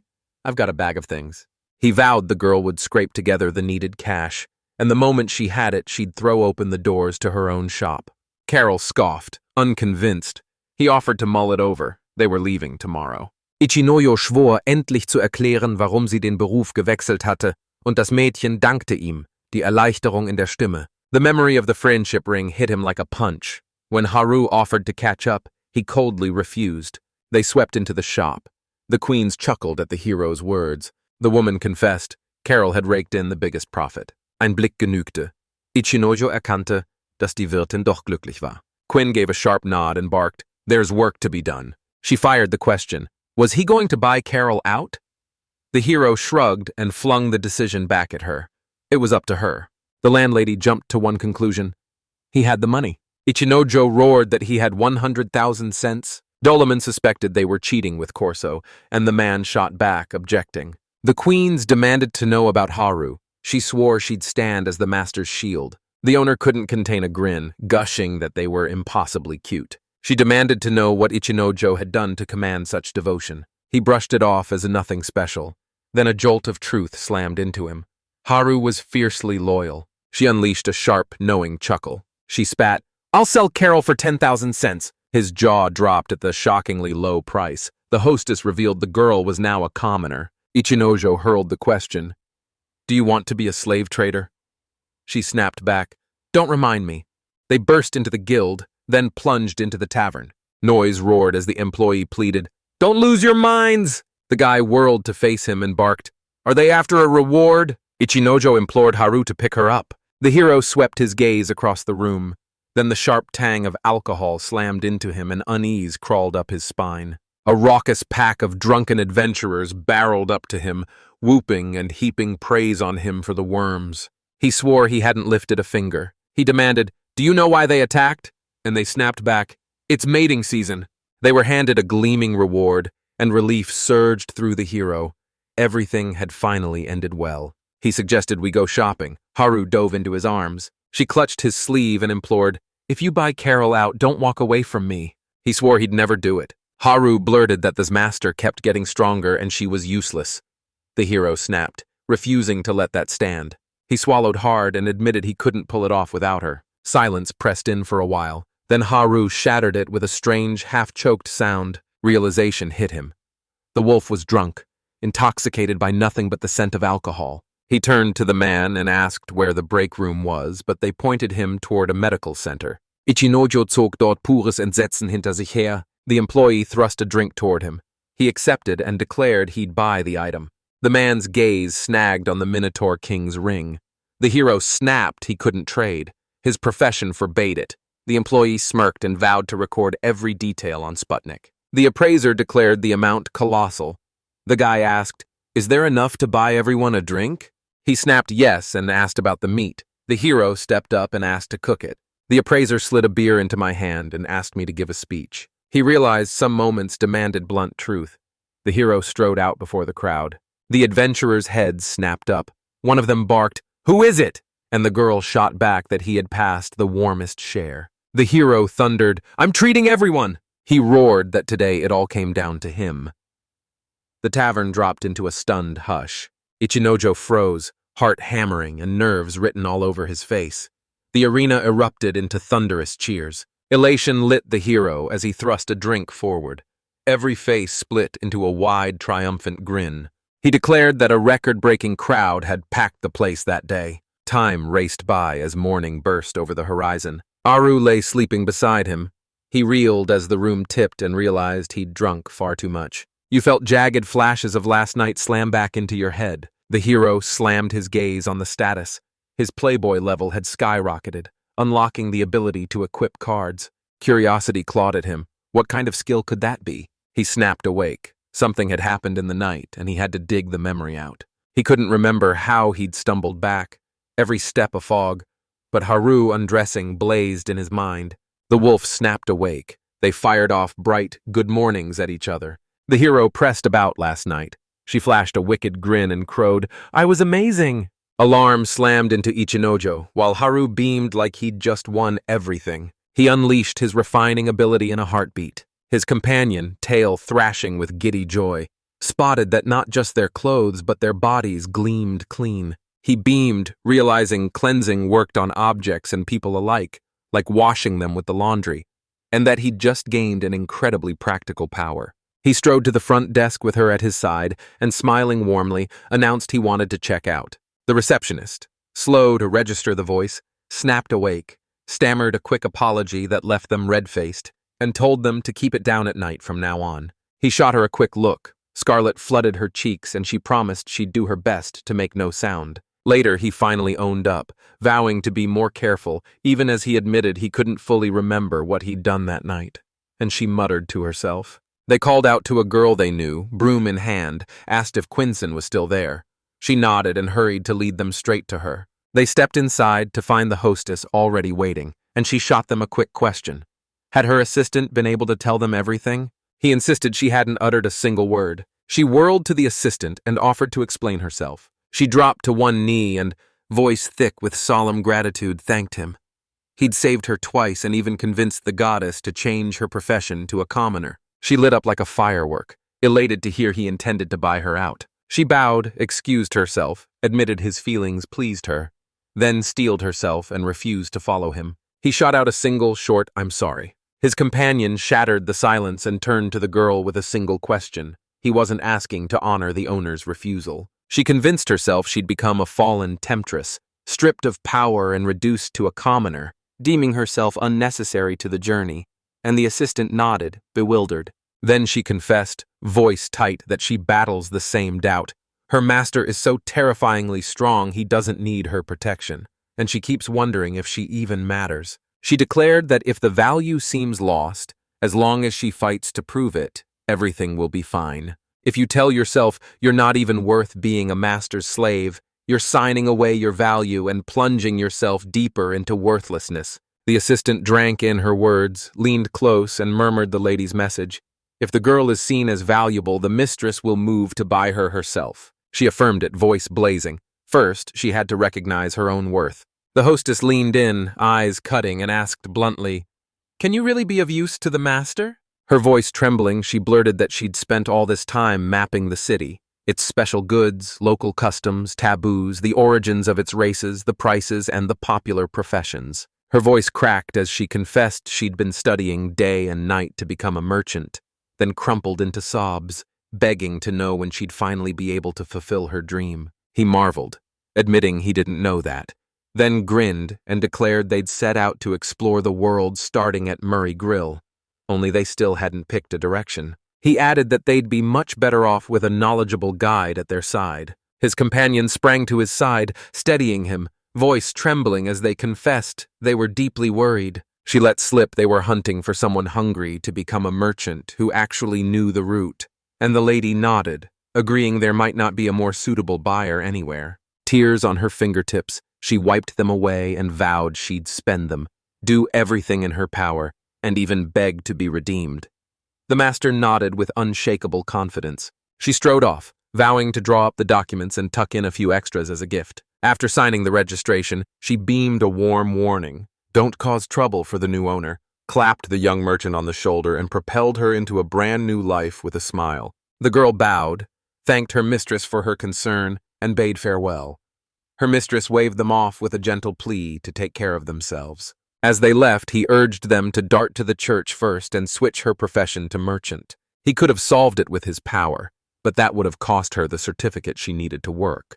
So he turned to me and asked which way to go.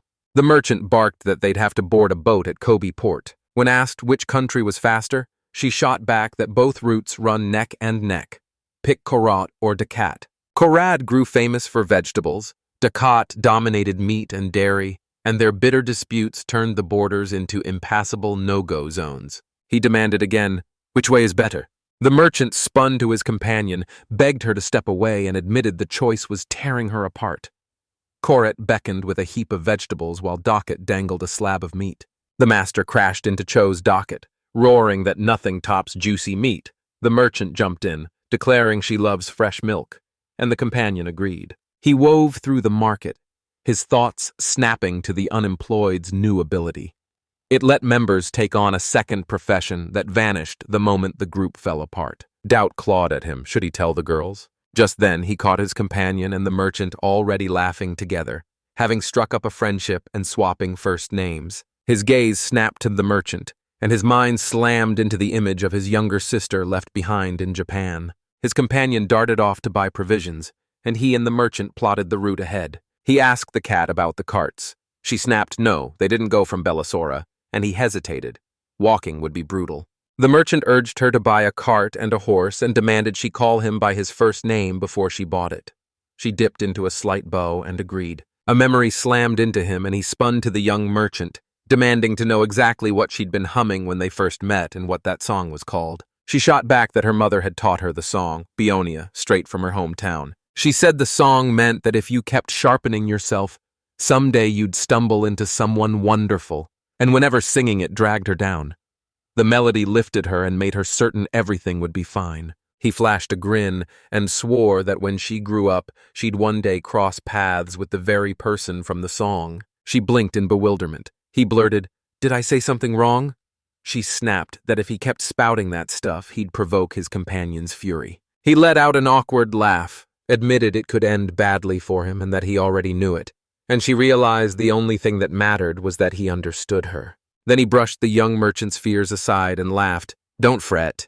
Even if she never grows up, some man will fall head over heels for girls exactly like her." She couldn't make sense of his words, her face frozen in disbelief, and déjà vu slammed into him. His little sister had once looked at him that exact way. She said, cool and composed, that she didn't want him to take her words to heart, and that it would be natural if he only understood her meaning later. Then she flushed, asked him to take care of her, and he gave a brief, unquestioning nod. She burst back in with bags of food. He shot her a quick thanks. She smiled warmly and asked what they'd been talking about, and he gently patted the top of her head, vowing he'd stand by her no matter what. They halted before the church. He drank in the majestic gates, burning with the question, why was the cross its symbol? He leaned in, hungry for any story behind the crucifixion, but the girls shrugged and declared the cross represented the 4 races living on 4 continents. He leaned in, hungry for answers about the 4 races, and she stayed calm, rattling them off. Humans, small humans, dwarves, giants. He asked about the Beastman, and she said that when the church was founded, the elves and beastmen refused to bow to the goddess and clung to worshipping the souls of the dead, so they were excluded from the 4 races. His eyes snagged on the cryptic sigils carved into the gate. He pressed for an answer, and someone explained they marked the priest's race and level. 1 star branded you a human priest. 2 stars unlocked the only swap, swordsman or mage, so your options stayed tight, never random. She warned the donation to change professions would demand a hefty sum, and depending on the path you chose, it could skyrocket into an astronomical amount. They vaulted from commoner to merchant. All it took was 100 cents. The young merchant scanned the crowd, flicked a sharp glance at her companions, and barked, "Is everyone all right?" When he asked her point blank what she meant, she blushed and confessed she was talking about her own expenses. He vowed it was a necessary price. With the bag packed, trading would be a breeze, and he'd have the money back in no time, so she didn't have to worry. She dropped into a fierce, confident bow, thanked him, and vowed to work herself to the bone for him so she'd never be a burden. The master vowed they'd wait here for her, but his companion said she'd slip away to kneel and pray before Setlin's statue. The merchant snapped, blurting that she too wanted to pray at the statue of Torah Rule. He flashed a reassuring grin, told her not to worry so much, then gently nudged her toward a new profession. While her companion prayed, the merchant bolted from the building, grinning, waving the certificate and bellowing that everything had worked out. She thrust the document forward, pride blazing, and declared the certificate valid. Now she was officially a merchant. Pleased, he realized he could count on her. When the merchant spotted the beast girl still deep in prayer, he urged him to pray too, and he obliged, granting her all the time she wanted. Before long, the trio ambled through the bustling market, swept up by shouting vendors and the press of the crowd. The master regretted asking his companion to arrange a carriage, and now, trailing behind her, a hollow loneliness gnawed at him. He planted himself like a saleswoman's bodyguard. Trading baffled him, so he kept his eyes glued to every move. The crowd buzzed while vendors plotted next season's crops and bellowed warnings about rains and droughts sweeping the regions. The young merchants froze, leaning in to snatch every word like a life-changing tip. Clueless about the region and its politics, he couldn't seize the heart of what he'd just heard. Then he leaned in and demanded, "What's the most expensive thing to sell in the cotton?" She hesitated and said she needed time. Then, after a heartbeat, shot back, "Usually it's salt. The Dakot live far from the sea and have almost no salt mines, so salt from the lake in the eastern part of the city fetches a high price there." He jumped at the chance to buy salt. They rushed into the shop. Then the merchant, out of nowhere, declared they'd buy spices instead. He closed the gap and hissed the reason. She warned the cold would bite earlier than usual this year, so most merchants will flood Dakot with salt, and after the 2-week horse race, the monster meat will turn greasy, the market will drown in salt, and prices will plummet. Conventional condiments will dwindle as the race turns every grill into a spice-hungry arena. Meat will be drenched in seasonings, demand will skyrocket, so snatching up spices now is pure profit. The saleswoman overheard them, backed the girl up, and declared she was absolutely right. Not even selling salt would cover the transportation costs. The master roared he trusted the merchant without reservation and relied on her entirely. He blurted, "How much should I buy?" And the girl pressed the saleswoman to recommend an amount. She barked, 5 barrels for 25,800 cents. He flashed a confident grin and agreed, though he still had no clue what was inside. She finally agreed to take the goods, then dropped the bomb that they'd need $34,200 more for iron. When asked whether it was in bullion or ore, she snapped, "Show me the ore." Convinced they'd rolled in with a massive cart, the saleswoman proudly displayed her wares. She never suspected they'd brought nothing but a humble vegetable bag. The girl inspected the iron with hawk eyes, and the saleswoman snapped that she could only let 7 boxes go for 28,700 cents. Supplies were nearly gone. The merchant shot her a suspicious look and demanded, "Did you know they just struck a new vein in the West Mine? And iron's about to swamp your shop?" The saleswoman, stunned by the girl's knowledge, backed down and said she'd settle for $28,000. The girl fired back, cutting the whole deal down to $45,000 for everything. The shop assistant snapped that it was far too little, and the master reddened, mortified by her relentless drive to shave $10,000 off the price. She proclaimed the new ore purer. The inspection proved her right. That will lock the old reserves away in warehouses, so we should sell them now. She insisted merchants with king ears wouldn't touch ore of that level, and she volunteered to buy it herself. The saleswoman finally relented and pushed her final figure, 50,000, across the table. The girl grinned, agreed without hesitation, and the deal was done. The master, dazzled by her trading prowess, watched the deal close. When the goods changed hands, he proudly pointed out the sellers had tried to overcharge her. She shot back on the spot, and he praised her. She lit up with a grin and proclaimed, "I'm glad to be of service." He could tell she'd devoured everything about trade. The crate and barrel standards, how to price ore, why you'd buy steel, and exactly how much to grab so she never overpaid. She beamed and declared that, useless in battle, she'd turn trade into her battlefield. He breathed easy, certain everything would be fine, even if he wasn't around one day. She vowed he'd have her backing.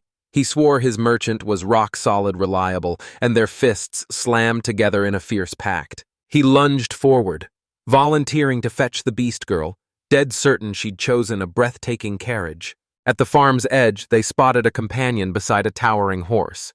She tipped her head and thanked them for waiting. A cart idled nearby as they leaned in, awe bright in their eyes, asking if they had enough money. The farm owner strode out toward them and barked, "Which one of you is the master?" He bristled, ready to complain the cart was too expensive, when the old woman cut him off and said she'd be happy if they took her white horse. She warned me it was a breathtaking horse, the farm's most violent, wouldn't get along with anyone, and she'd already decided to butcher it. When the beast girl advanced, The horse sank its head in utter submission. The old lady snapped it had to be fate, and with her heart racing, she wanted to trust them with the animal.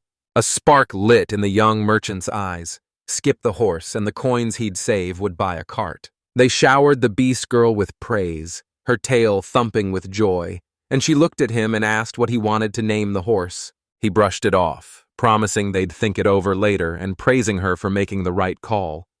She smiled calmly and said, "If it's for you, I'll always be happy to help."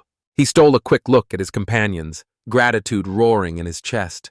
He felt insanely lucky to have such loyal allies at his side. Stepping aside and urging them onward, he reminded them their destination was Dakat, the land of nomads, and that on the way they'd first pass Mount Gomaki, where the labyrinth was rumored to lie. All three clambered into the cart. It jolted forward, and their journey began. A young red-haired girl stepped out of her house, swallowed by thoughts of her brother, and murmured to herself that she was already walking toward him. From the goddess's side, watchers exchanged worried whispers. They feared the situation would soon turn dangerous.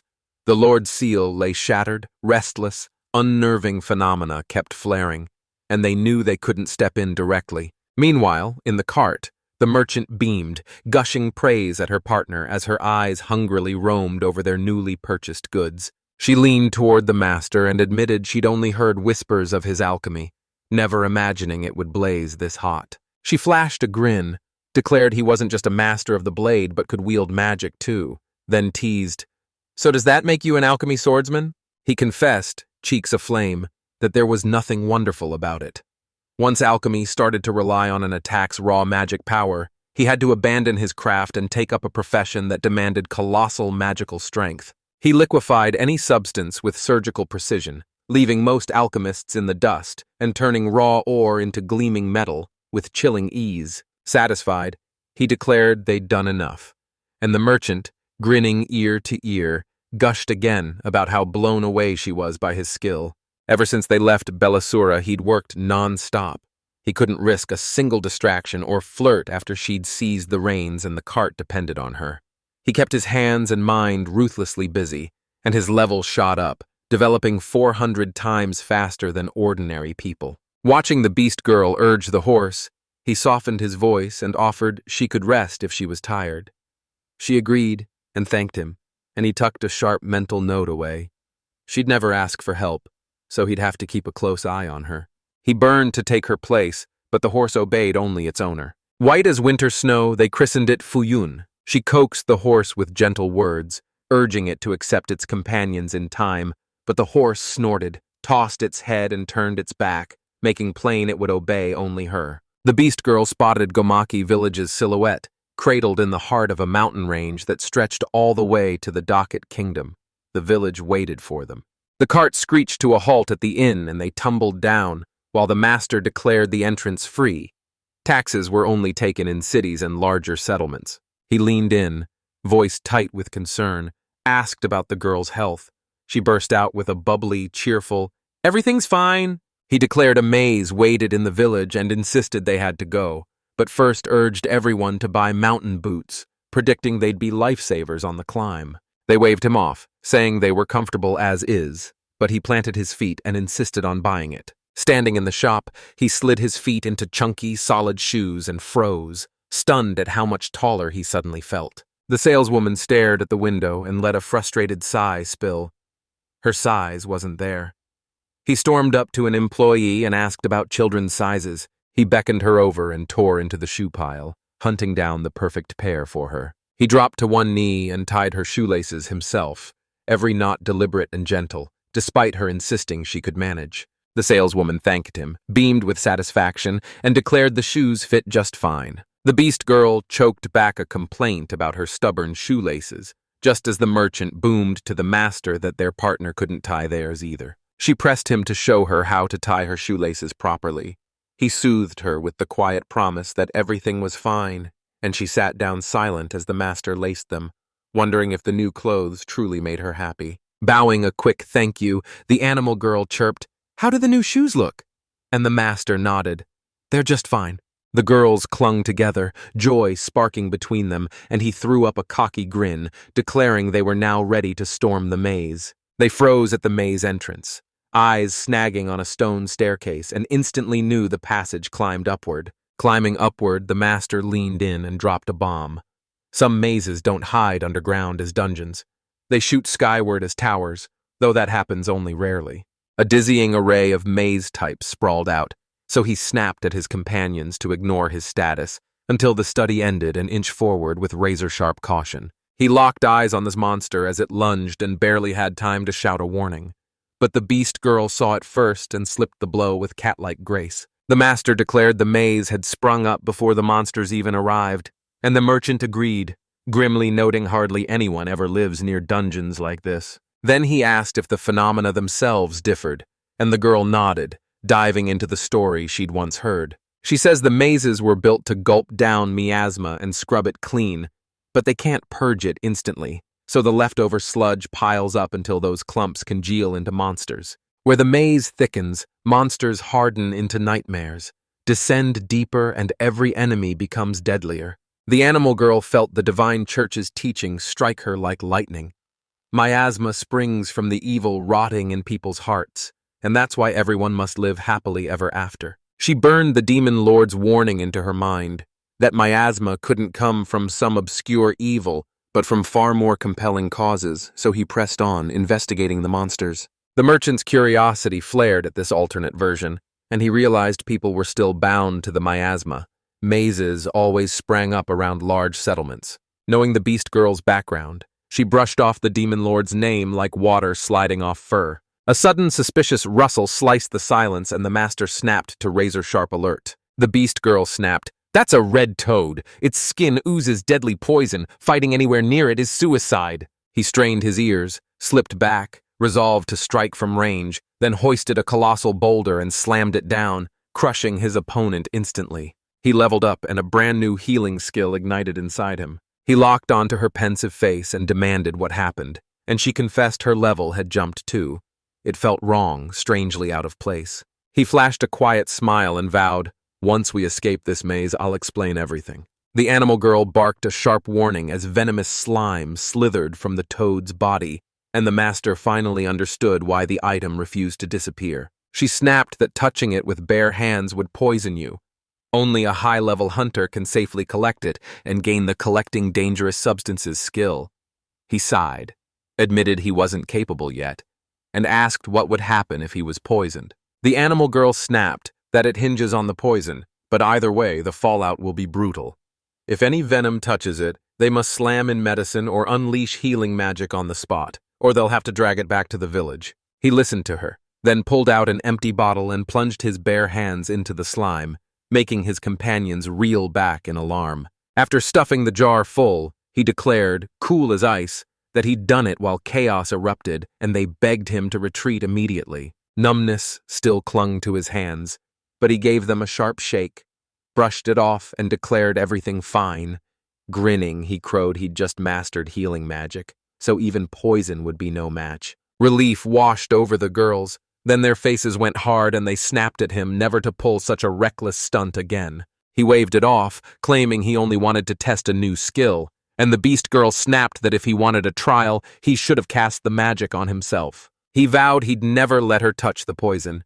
She kept insisting he mustn't lay a hand on it, until the saleswoman cut in, turning them beet red as she barked that everyone could see how much they cared and ordered them to stop squabbling. She dared to joke she'd be the guinea pig herself, but her partners snapped back, sharp reminders that she was still a child. He swore he'd warn them next time so they'd never hate him.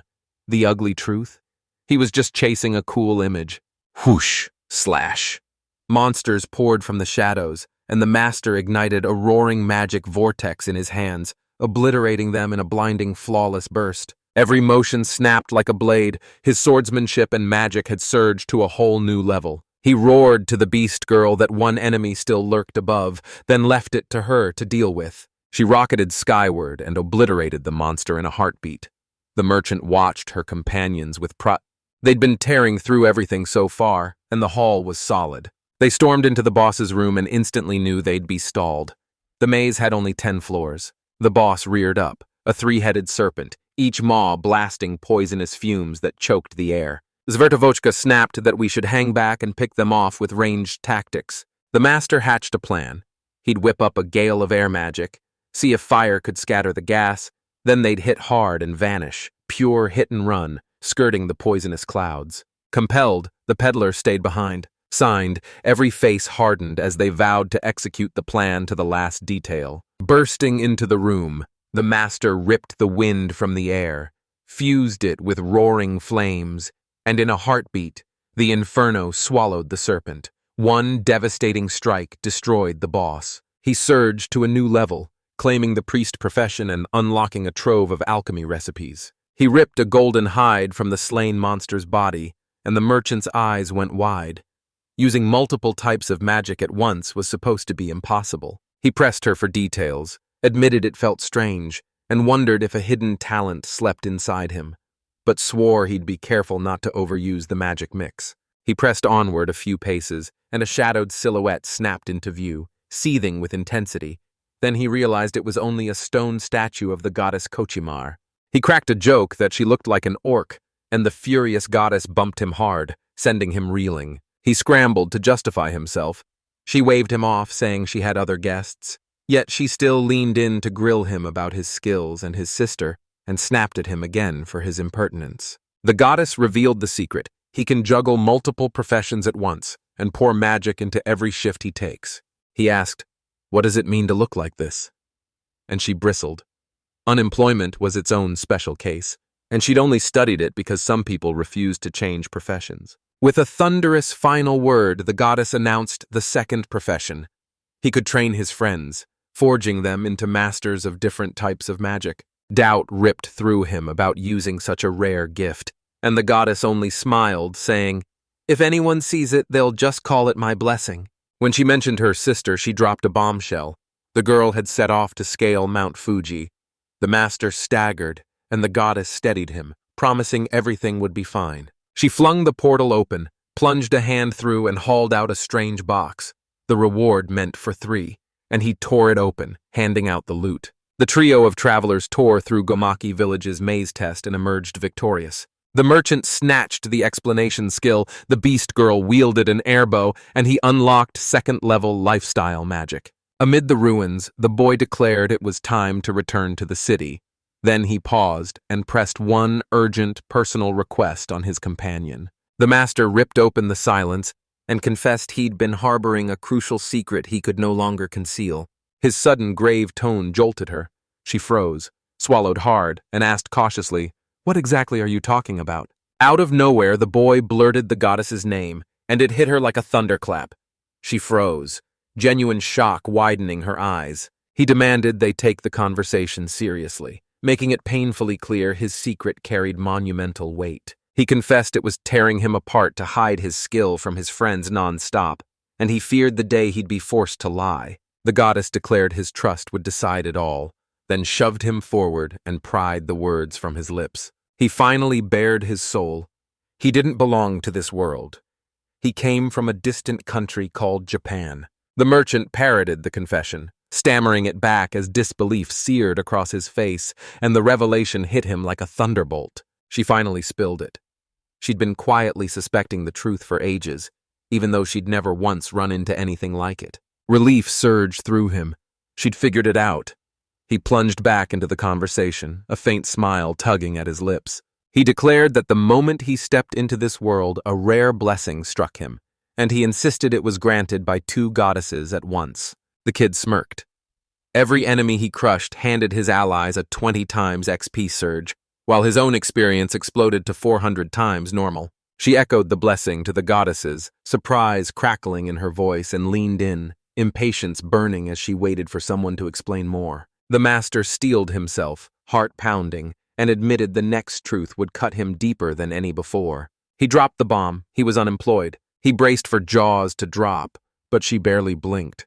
His partner just grinned and declared he was still himself, even in a line of work like that.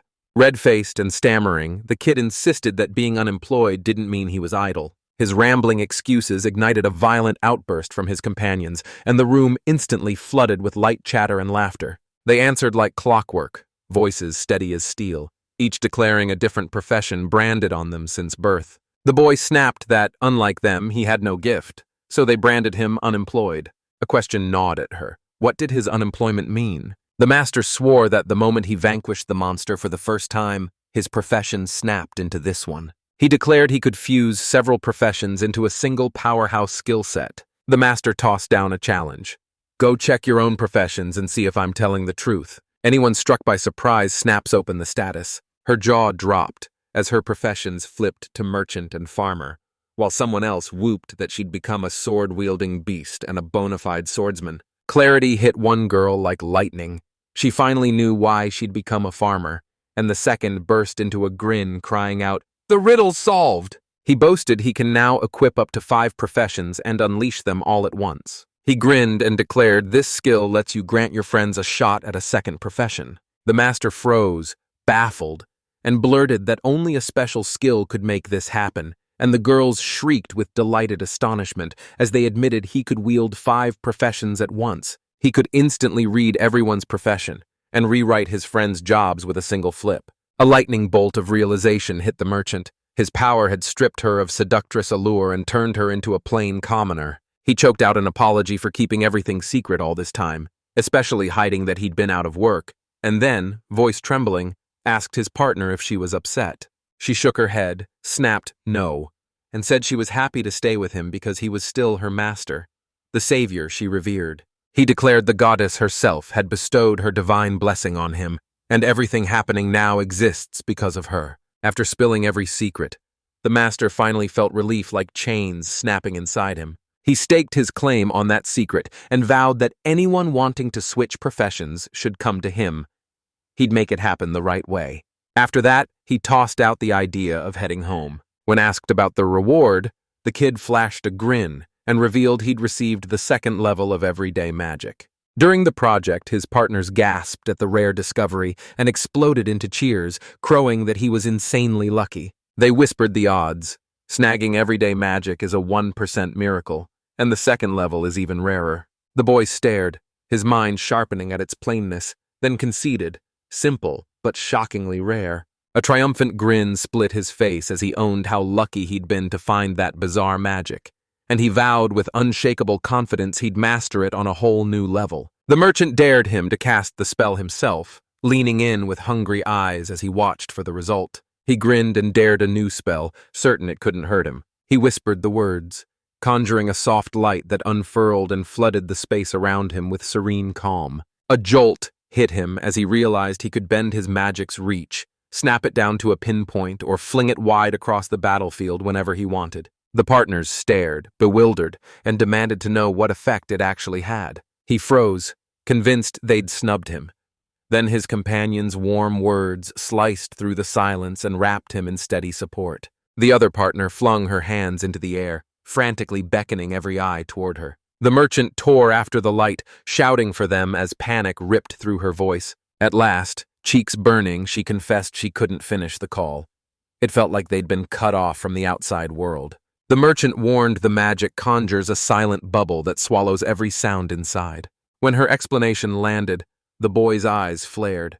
Clarity hit him and he finally grasped the spell's true purpose. He realized the new magic was made for whispered confidences and for shutting gossip out.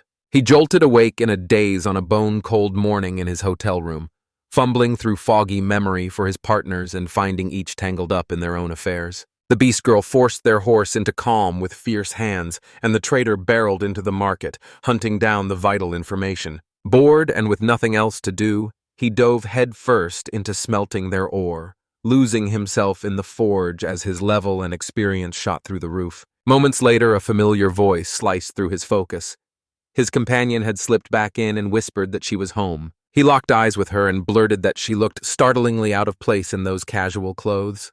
She shrank back, voice tiny and sheepish, asking if it looked strange. He just grinned and insisted it made her impossibly cute. She flashed a warm, grateful smile, thanked him, and asked if he'd been honing his alchemy.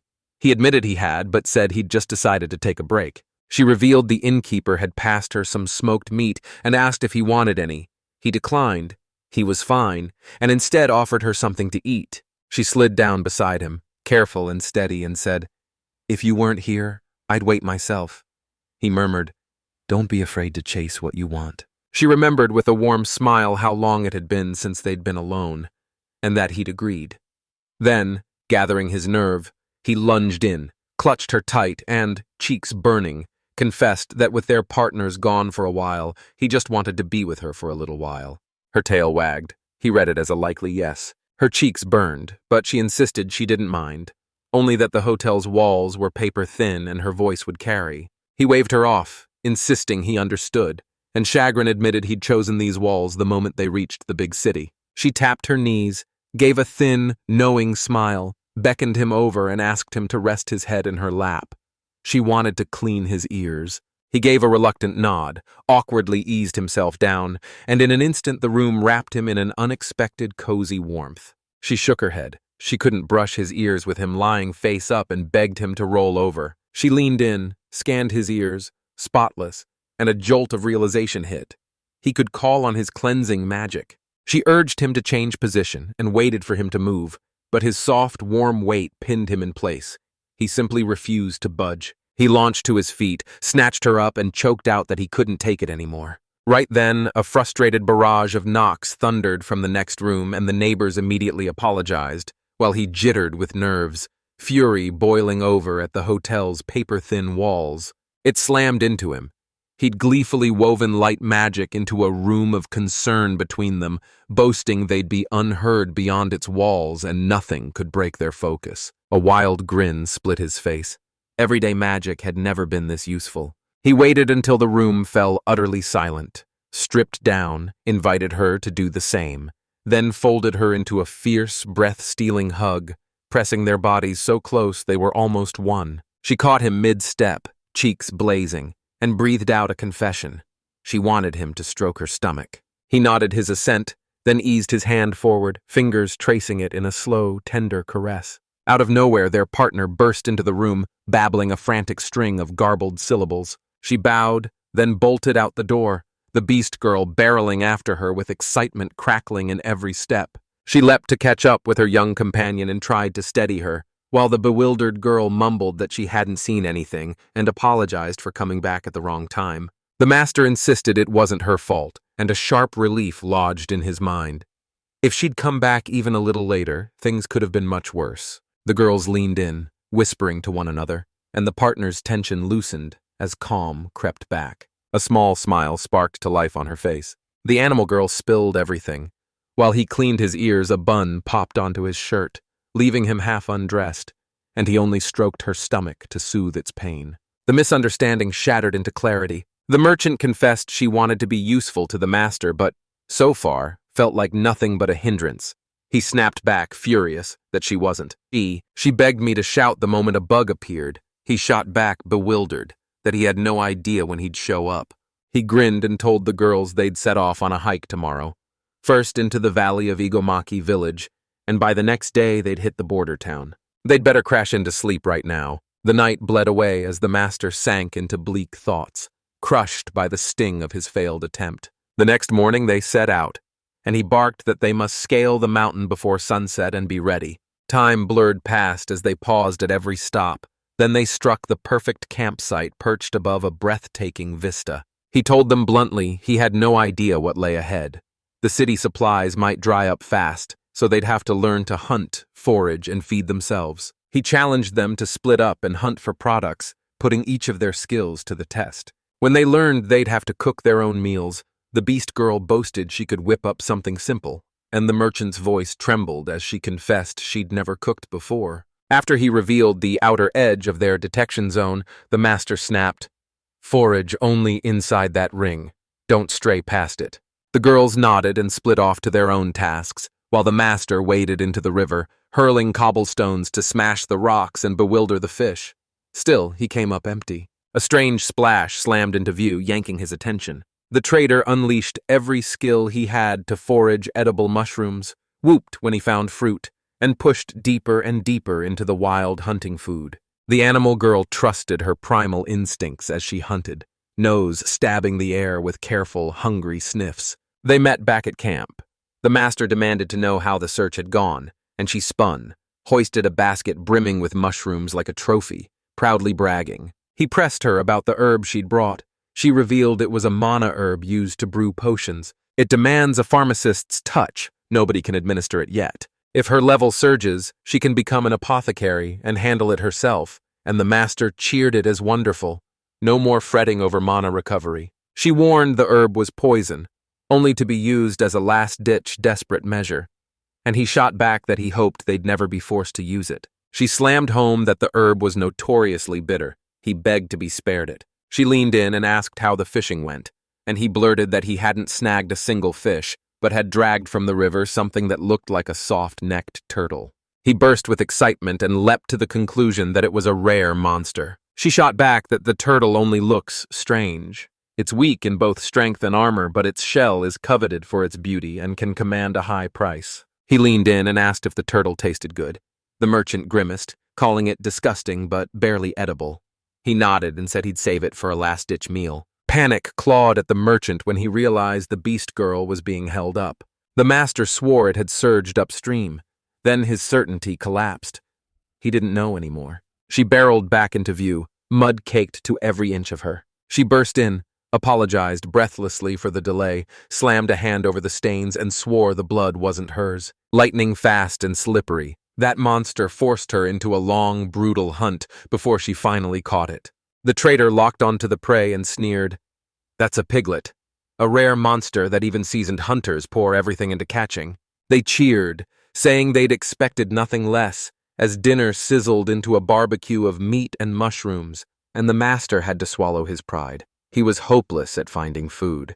He was about to relax, convinced they'd finally fallen asleep, when the merchant leaned in and whispered that she'd once been a slave and stayed on her guard every night. The master said, calm as a blade, "Of course a man would forbid a girl from taking on work like that." The beast girl snarled that her blood ran from the White Wolf clan, boasted she could see in the dark, and insisted on taking the night watch. Silence slammed between them, and they locked eyes, frozen in a fierce, wordless stare. He barked that tomorrow they'd be the ones driving the cart. So tonight they had to sleep and hoard every scrap of strength. Night fell. The master and the merchant swapped watches, and he sealed the night with a purification spell before bed, testing one last time that everyday magic truly held up. Moments later, the merchant urged the master to change. He relented, vowing she'd finally get a proper rest. He swung down from the wagon, stretched with lazy ease, and let a long yawn roll out as he stared into the fire's dancing flames. He shrugged and deadpanned that it was far more boring than he'd expected. A merchant suddenly appeared at his side, jolting him. He snapped, "What's wrong?"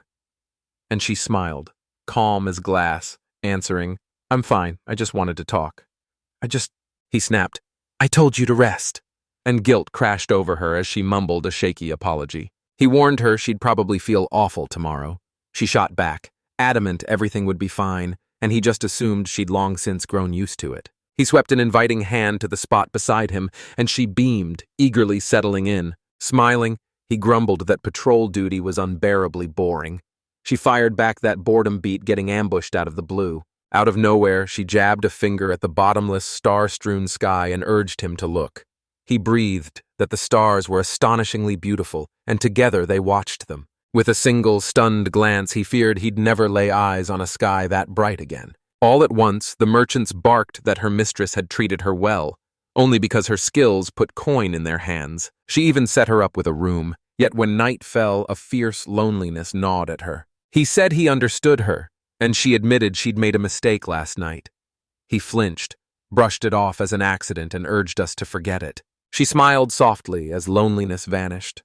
They'd swept her into their ranks, rewritten her destiny, and even the beast girl had become her friend. She confessed that just talking to him floods her with joy. He grinned, said he was glad too, warned that the city would throw plenty at her, and even called her Miss Merchant. She nodded coolly and shot back, "I can handle everything." He urged us not to get lost, staring only at the night sky. Life hides so many other beauties. So live in a way that every bad thing, bit by bit, fades until it means nothing. She flashed a bright grin and agreed, smirking that first she'd hunt down when accidents strike.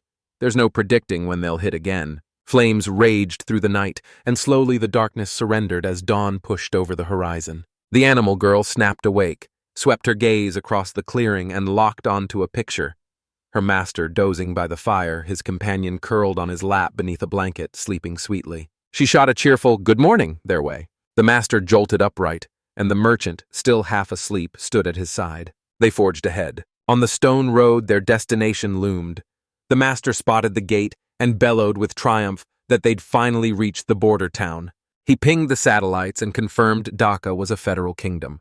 The merchant nodded, leaned over the map, and announced there were only 3 major cities: the northern border city, the southern border city, and the capital, Velvet. She declared Dhaka matched Drandal in size, the very Drandal they'd already visited, and the master gaped, stunned that the kingdom stretched so wide with so few cities. The merchant warned roughly 20 nomadic villages dotted the steppes beyond the cities, so crossing them they'd likely stumble into at least one. Maps of those villages sit on shelves in the border towns and the capital, refreshed daily so living there never catches you off guard. He demanded to know if that meant the villages were always on the move. The merchant confirmed it, leaning in. It's the military bulwark that shields the western lands from attack. Then he lowered his voice and murmured a rumor of a hidden cat village tucked away somewhere. The master squinted, confusion coiling in his voice as he shot back. Do you mean monsters? A grin split his face as he declared finding her would be incredible. Then he instantly fired off questions about taxes, assuming the border city's gate would demand an entrance fee. The merchant bowed her head and snapped, He'll have to pay for them too. He shot back that it didn't matter and that paying taxes didn't faze him. He demanded his companions explain exactly how the experience from paying taxes would be split, and the merchant hesitated, then said that, to her knowledge, experience earned outside battle isn't shared. It goes straight to the one who pays. The master drank in her words, nodded, and said he understood, ruled there was little point in changing their jobs for that purpose, then asked whether they'd spend the night at the Arundel Hotel or in Dakota. The merchant flashed a grin and assured us both options were solid, the prices practically identical. Arundel's nets bulge with lightning-fresh fish, and Dakot's grills roar with succulent, mouth-watering meat dishes. The master zeroed in on the beast girl's tail twitch and tiny nod, and in an instant he knew she agreed. He offered to stay in Dakota, and she lit up and agreed, saying she'd heard the border bridge was breathtaking, and there were other delights she couldn't wait to see. It hit them after a long slog. The border city sat right ahead, and the checks here ran a tight, unforgiving watch. After paying the taxes, the master clutched the special permit for the cart and stared at the document with a furrowed brow until his partner edged forward and, voice cautious, asked what was bothering him. The master snapped, astonished. He'd coughed up the $200 tax and his resident level still hadn't risen. The trader declared the level only surges when it's low. If it's already high enough, it won't budge. She froze mid-sentence and barked that, by logic, his experience should have multiplied 400-fold, then demanded to know his current resident level. The master paused for a heartbeat, ran the numbers in his head, then shot back, 72. She whooped so fiercely she was gasping, and he went crimson, embarrassed to realize she looked like she was using the calm room. The merchant admitted she'd never even heard of a resident at that level. The master coolly declared the beast girl had made it all possible. He warned that millions in taxes still haven't been paid, and that unpaid bill will tip the scales. A sly grin split the beast girl's face as she purred. She was having the time of her life and asked the goddess for another spin of the roulette. The master nodded, ruling that if another chance came, they should try again on a smaller scale, and that skipping a massive jackpot was fine, and the saleswoman gasped, voice tight with worry. So we're going to win at the casino and use the money to pay taxes?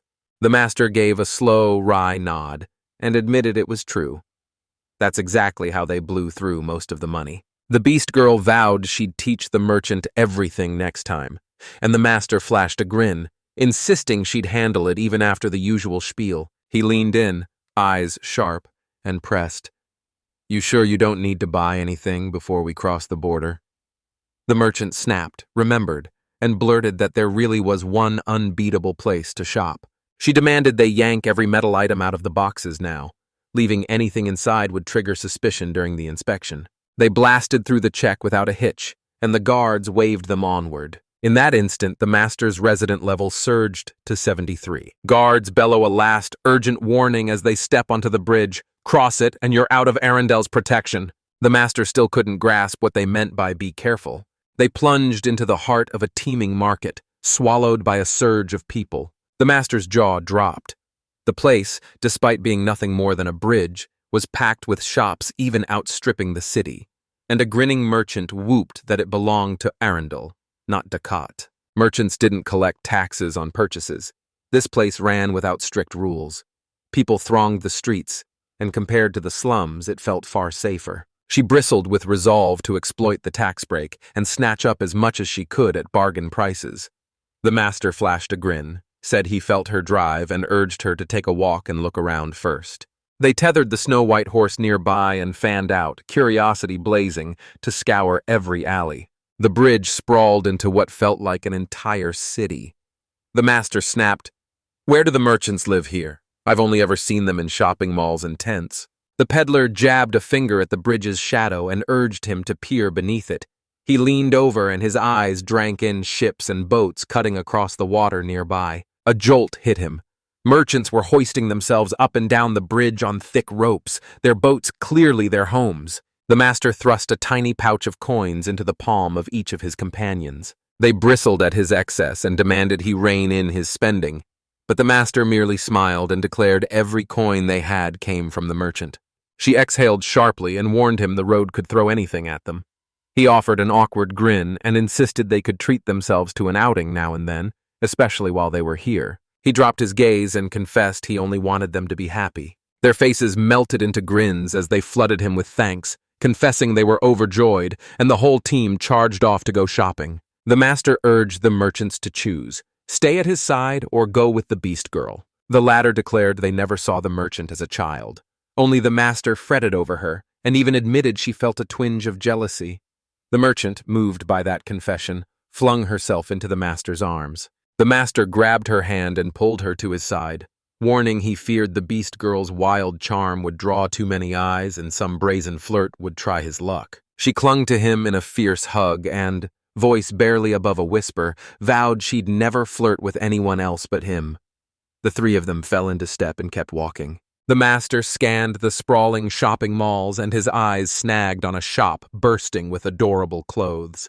The merchant zeroed in on brooches and decorative shells that would fetch a profit, tagging each with a razor-sharp price to squeeze every last coin. The beast girl locked onto the knives, picturing them filleting fish and rending sea monsters, while a wooden target called out as the perfect place to sharpen her sword arm. A sting of uselessness hit the master as everyone buzzed through their own tasks, so he vowed to personally buy them something nice. His eyes snapped to a sword that screamed fake, yet the plaque thundered it was a legendary blade only a true hero could draw.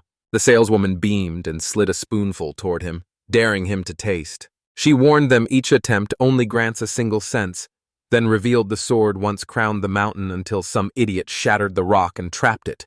So they dragged the weapon here and now anyone can try. Freeze, read the sign before you pull. The master's gaze locked on the blade. Just ordinary iron under a silver paint job, he insisted. Its sheen, nothing but a cheap disguise. He jabbed a finger at the tiny letters at the bottom of the sign. Anyone who snags a sword has to buy it back for 1,000 cents. The merchant barks, "It's a fake. Iron swords never cost more than 500 cents. Realizing they'd found her out, the saleswoman lunged forward to halt them and pleaded, "Please, don't be angry." She snapped that the sword was nothing but a trial. Its sole purpose was to judge whether someone deserved a real weapon. She ripped the tablet down and, breathless with triumph, proclaimed she now wielded a legendary sword that could amplify its wielder's skills. She snapped that the earlier sign was only a warning, but the master insisted it not be hidden. The beast woman peered closer, saw the new sign also bore the same tiny words, about 1,000 cents, and smirked. "I don't think anyone would buy it." The master's gaze snagged on her radiant smile and he went spellbound. The saleswoman froze, her thoughts scattering as she hunted for a response. In a flash, a girl in a mage's costume materialized and loudly echoed the saleswoman's claim that the treasure was impossibly rare. She winced, apologized for scaring them, then blurted that she'd never imagined she'd witnessed something like that with her own eyes. Passion crackling in her voice, She thundered that she was the coolest magician in the wizarding world, and that her name was Marina. Mild disbelief pinned them, utterly clueless about what was wrong with that strange girl. The shop assistant, cheeks flaming, mumbled an apology and warned she could only hand the staff to someone who could wrench it free, so the sorceress stepped forward with a fearless grin and asked permission to try. She beamed, agreed on the spot, and stepped up to take her shot. Suspicion blazing, the wizard darted over to warn her the staff was probably a fake. She waved him off and plunged in to test her luck anyway.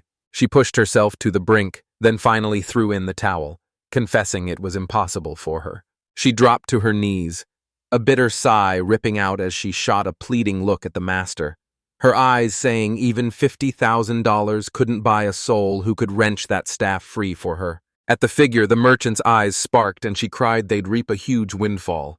Pay a mere 1,000 and they'd walk away with far, far more. The saleswoman lunged into the conversation and, like she was bribing the sorceress, declared she'd make an exception, only today, and grant one free attempt. The saleswoman and the sorceress surged forward, their voices a relentless chorus urging the master to try. He stared at the girl, disbelief burning in his voice as he blurted, "You're really a magician?" She beamed with pride and declared she could unleash spatial magic and summoning magic right now if he wanted proof. His companions froze, jaws slack and hearts racing.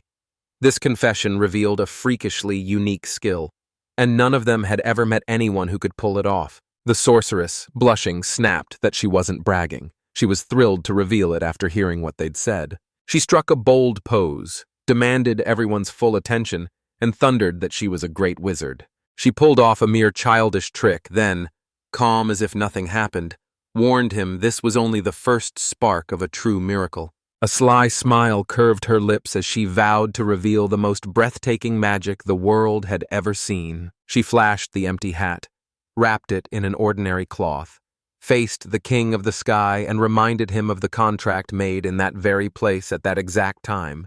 Then, with a solemn flourish, she unveiled the cloth. Several birds shot out of the hat, purring with giddy delight. The master's face fell. He dismissed it as nothing more than a neat, simple stage trick. The sorceress blinked, sharp and offended, asking what he meant by calling her magic a trick. And the beast girl echoed the question. He calmly revealed it wasn't magic but sleight of hand. Hide the pigeon up your sleeve, then yank it out as if it had appeared from nowhere. She wasn't casting spells. She was putting on a wild clown show. Panicked, she lunged after the scattering birds, and the beast girl's eyes locked on the slave necklace clasped at her throat. She snapped that a slave's contract counts for nothing without the master's consent, so ruthless swindlers pounce on the loophole to cheat the unsuspecting. The master's mind snapped. The sorceress and the saleswoman were working together, nothing but ordinary scammers. When the saleswoman realized she was exposed, she crumpled, admitted defeat, and pleaded to just forget it since no one was hurt. But the master shot back that a fraudster has no right to say those words. She shot back, daring to call them the good guys, then jabbed at that goofy couple who swallowed every word and shelled out top dollar for junk. With the goods secured, they proclaimed their departure. The beast girl locked onto them and saw not a trace of guilt on their faces. The scammers crowed that they technically hadn't lied. The staff did boost magic power, only by a stubborn 1%. And the master smirked, confirming it was a pun. The saleswoman whirled to her partner, the sorceress, shouting that the Matabi bag was missing and asking if she'd seen the luggage. The sorceress blinked, baffled, replying that the bag should have been right here. They cornered a nearby vendor who swore he'd seen the donkey snatch the bag and bolt, convinced it was hauling its own burden. Realization slammed into the sorceress. The very same stupid couple who'd cheerfully bought goods from them stood there with a donkey. My friend snarled, reminding me this place was lawless, and snapped, "You can't give up!" Sorcerers shrieked that the bag wasn't just junk. It hid something vital, and now those people could be walking straight into a nightmare. The three travelers watched the exchange in tense silence, ready to leave when the saleswoman interrupted them and said she'd noticed their reaction to the word donk. She demanded they spill every secret they held, even vowing to hand her a staff. The master leveled a frost-cold glare at her and snapped that he didn't need the staff. He begged fiercely, then, voice calm as a blade, told you the people with the donkey were probably not thieves and you should cut them some slack. She snapped, swearing she'd beat them to a pulp the moment she found them. But when she caught their stern stares, she backpedaled on the spot, laughed it off like a joke, and promised she'd talk to them calmly. With a quick thanks for the tip, the scammers sprinted off to hunt down their luggage. The mask tumbled from the sorceress's face, revealing a charming girl. She pressed her hat down to hide, waited breathless as her partner returned the mask, then let out a long, relieved sigh. She whispered, voice trembling, that the mask's power was pure, enchanted cuteness. Without it, she couldn't be herself. Her friend snapped that it was time to leave, and as she strode away, she shoved the staff into the master's hands. Words died on his tongue as they melted into the crowd. He stood stunned for a beat, then whirled to his companions and shouted that once their shopping was finished, they'd head straight for the Docket Kingdom. They barreled into the border town of Dakota and pulled up before a brand new hotel. Once inside, they asked for a room for 3 and suddenly spotted a crowd clogging the entrance. They swore fealty to the great priest Lime and thundered orders that their rooms be readied. Spotting the priest, the receptionist sprang to her feet and, breathless, vowed to assign rooms on the spot. The master bristled, baffled. Why were they parading such brazen arrogance? The employee stepped out to see them off and shot a haughty glare straight at the trio. A follower sneered, scoffing that the demi-human's hotel wasn't worth waiting around for even a scrap of decent service. The master scowled, irritation flaring, but the beast girl leapt in with a disarming grin and declared, "Everything's fine." He swept her into a desperate hug, and an employee, apology lacing his voice, told her every room was now occupied. They asked about another hotel. She said this was the only one in town, then grinned and offered the stables for free if they didn't mind. The suggestion left them reeling. After leaving the hotel, the master fumed that the priest had gotten under his skin. They'd arrived first and still been passed over, and his companions shrugged that it couldn't be helped. The priest is a special figure, and guests usually book ahead. They'd shown up too suddenly. He let out a weary sigh, vowed not to dwell, and barreled toward the Adventurers Guild. They had something to sell. They strode into the Adventurers Guild. He marched up to the counter and, voice cool as steel, said he wanted to sell a few things. With a polite nod, she urged him to lay his items out and hold his place, slipped a numbered plate into his hand, and warned the hall was packed, so it would take a while. He snatched the ticket and slid into line with his partners, and the girl beside him leaned in and asked, "Is something bothering you?" He forced out a hesitant, half-mumbled, "Everything's fine," brushing it off like it barely mattered. As they waited, memories of every time he'd been dragged into trouble in the guilds flashed through him, and a sudden relief washed over him. This time it would probably be all right. Alarm ripped through him as he realized he'd hoisted the flag without even thinking. His hunch ripped true.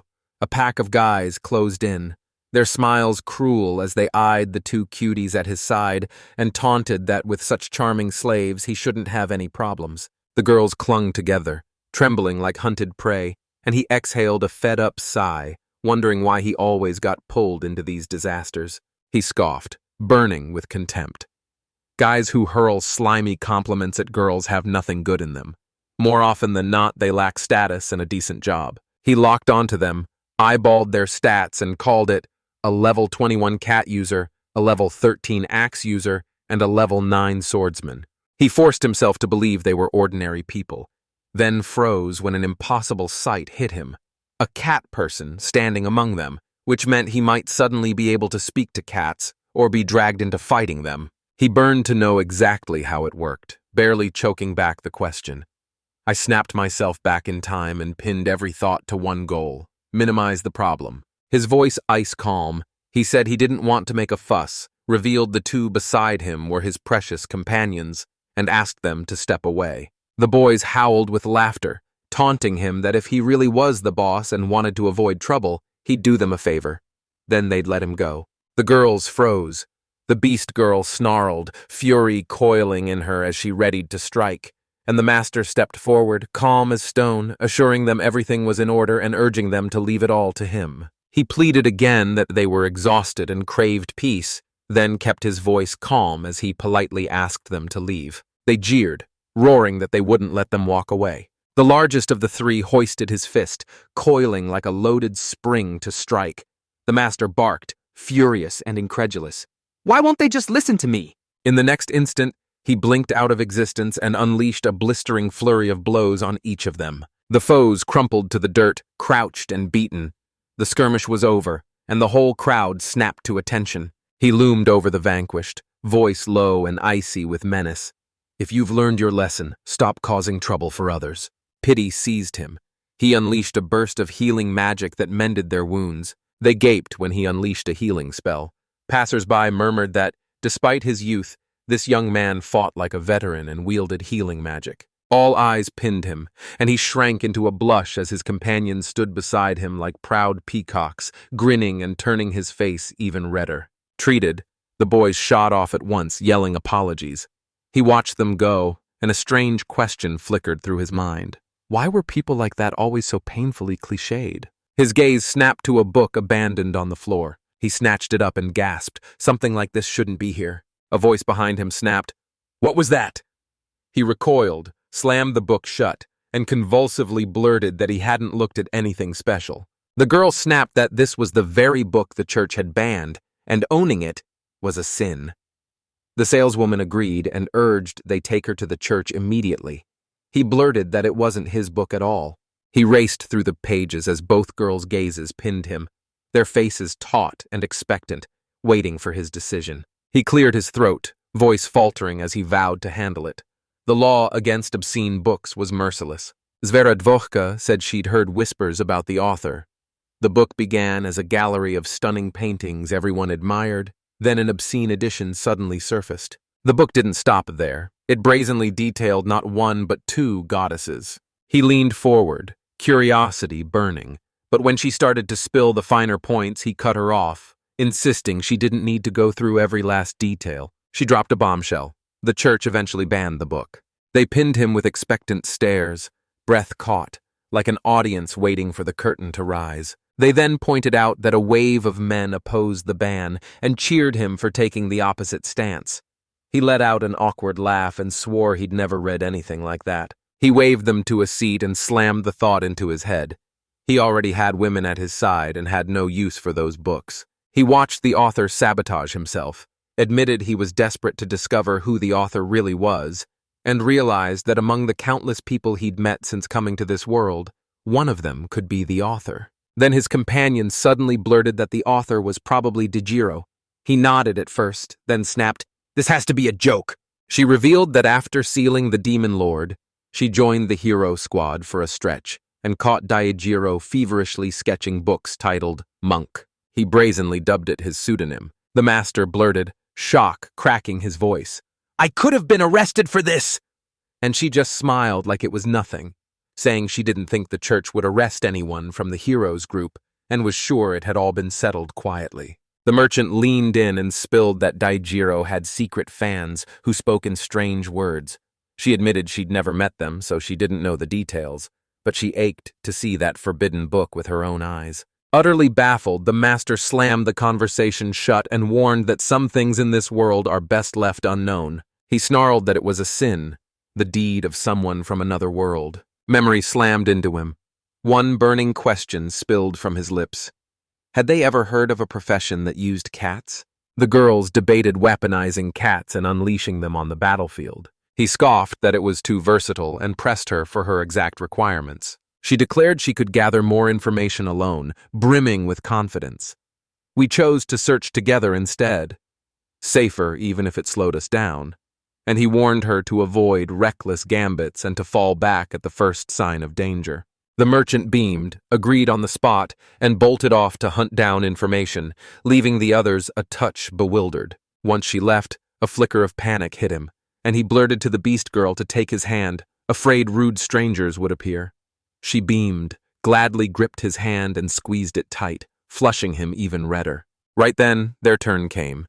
The employee beckoned them back, laughed that they'd gotten awfully close, and pressed a small bag of coins into their hands. The hall blew past every expectation. The master glared at the earnings, annoyance burning as he thought it would have been better if they could have stayed. The girl beside him gave a tiny, decisive nod, then called out, voice stumbling, cheeks aflame, admitting that his happiness was her happiness. He ruffled the top of her head and grinned. "When you're happy, I'm happy too." She squared her shoulders and declared she wanted him even happier, and he thanked her, gratitude lighting his voice. Poised to bring up the book she'd been discussing, she got cut off when the saleswoman burst back in, waving cheerfully. He demanded to know exactly what her companion meant, but she brushed it aside, insisting it was nothing special. They pressed the merchant, asking if she'd learned anything useful. She replied there were no specifics, just the same rumor that the priest was coming to the city. That roaring rumor drowned out petty gossip. She leaned in and dropped a stranger whisper. A band of heroes was also heading for the city. The beast girl jerked back the instant she heard it, ears flattening and every muscle snapping tight. She remembered it all. After she felled the demon lord, they dragged her father to the gallows and executed him, then sold her into slavery. They helped her later, but that memory never left. She brushed it off, saying it was all right. The master patted her head and told her she didn't have to meet them at all, but she thanked him and declared she'd see them herself. He asked if she knew the hero by sight, and she snapped back a sure, unshakable yes. He vowed the search would hit no snags, asked the merchant where they'd last been seen, and she apologized. She couldn't find out. She guessed the hero was gathering intel too, and knew a packed crowd would spike their chances of running into him. The master beamed and declared the Adventurers Guild the perfect hunting ground for information, then urged them to sweep the shopping district and city center. The girls eagerly agreed. The door burst open with a thunderous slam. The group they'd just been talking about stormed into the room, shouting and stomping like a freight train. One of them burst forward and declared himself the hero of this world. The master blinked in disbelief. He looked startlingly young, yet he already held that high-profile title. The name screamed Japanese, and he suspected the boy might hail from his own world. He blurted out his name, and then it hit him like a thunderclap. This kid wasn't a hero at all. He was a level 39 holy knight. The master concluded that if the man's true class was a holy knight, he couldn't be a villain. I still couldn't fathom why he'd lied and proclaimed himself a hero. Dubbed a holy knight, the master snapped. Why did you introduce yourself as a hero? He shot back that, on paper he was a holy knight, but he always called himself a hero. And the master's face softened in approval at that blunt honesty and rock-steady calm. He leaned in to confirm if holy knight was his main class. The answer came cool and flat. No. Finally convinced this stranger wasn't from his world, the master fired a sharp mental warning straight into his head. Watch yourself! When asked what brought him here, the young man shot back. I call myself a hero. I'm bound to rescue anyone in need. Confusion knotted the master's brow as he barked for them to say it again. Then the holy knight thrust a finger skyward and demanded the slaves be freed first. The master snorted, bafflement erupting from him. Ku's voice snapped like a whip as she demanded Ichinogi free the female slaves. Making those girls bend to their master's every whim was monstrous. They deserved mercy. Ichinogi. Ichinogi fuhr überrascht zusammen und rief, Cole sei gegen Sklaverei. Sagte, könne seine Gefühle verstehen, doch deutete scharf auf die 3 ähnlichen Sklaven, die direkt neben Cole selbst standen. Cole thundered, insisting they'd shackled themselves by choice. If they'd only asked for release, he'd have freed them instantly. The trainee cleric poured out her tale, revealing he'd snatched her from the clutches of cruel slave traders, and he vowed he'd serve Ku until he paid off his death. She admitted Ku had beaten her in the sword tournament, so she became his slave and swore she wouldn't take off the necklace until she could beat him in a fair fight. The shaman thundered that Ku had saved her native village and lifted her necklace as proof she now stood with him. She had willingly pledged herself to him. Ichinogi's eyes sharpened as he realized Ko wasn't chasing glory. She plunged into danger to save others, even as the swordswoman's story clashed with the other girls. Ko snapped that every single one of his female companions had chosen slavery of her own free will.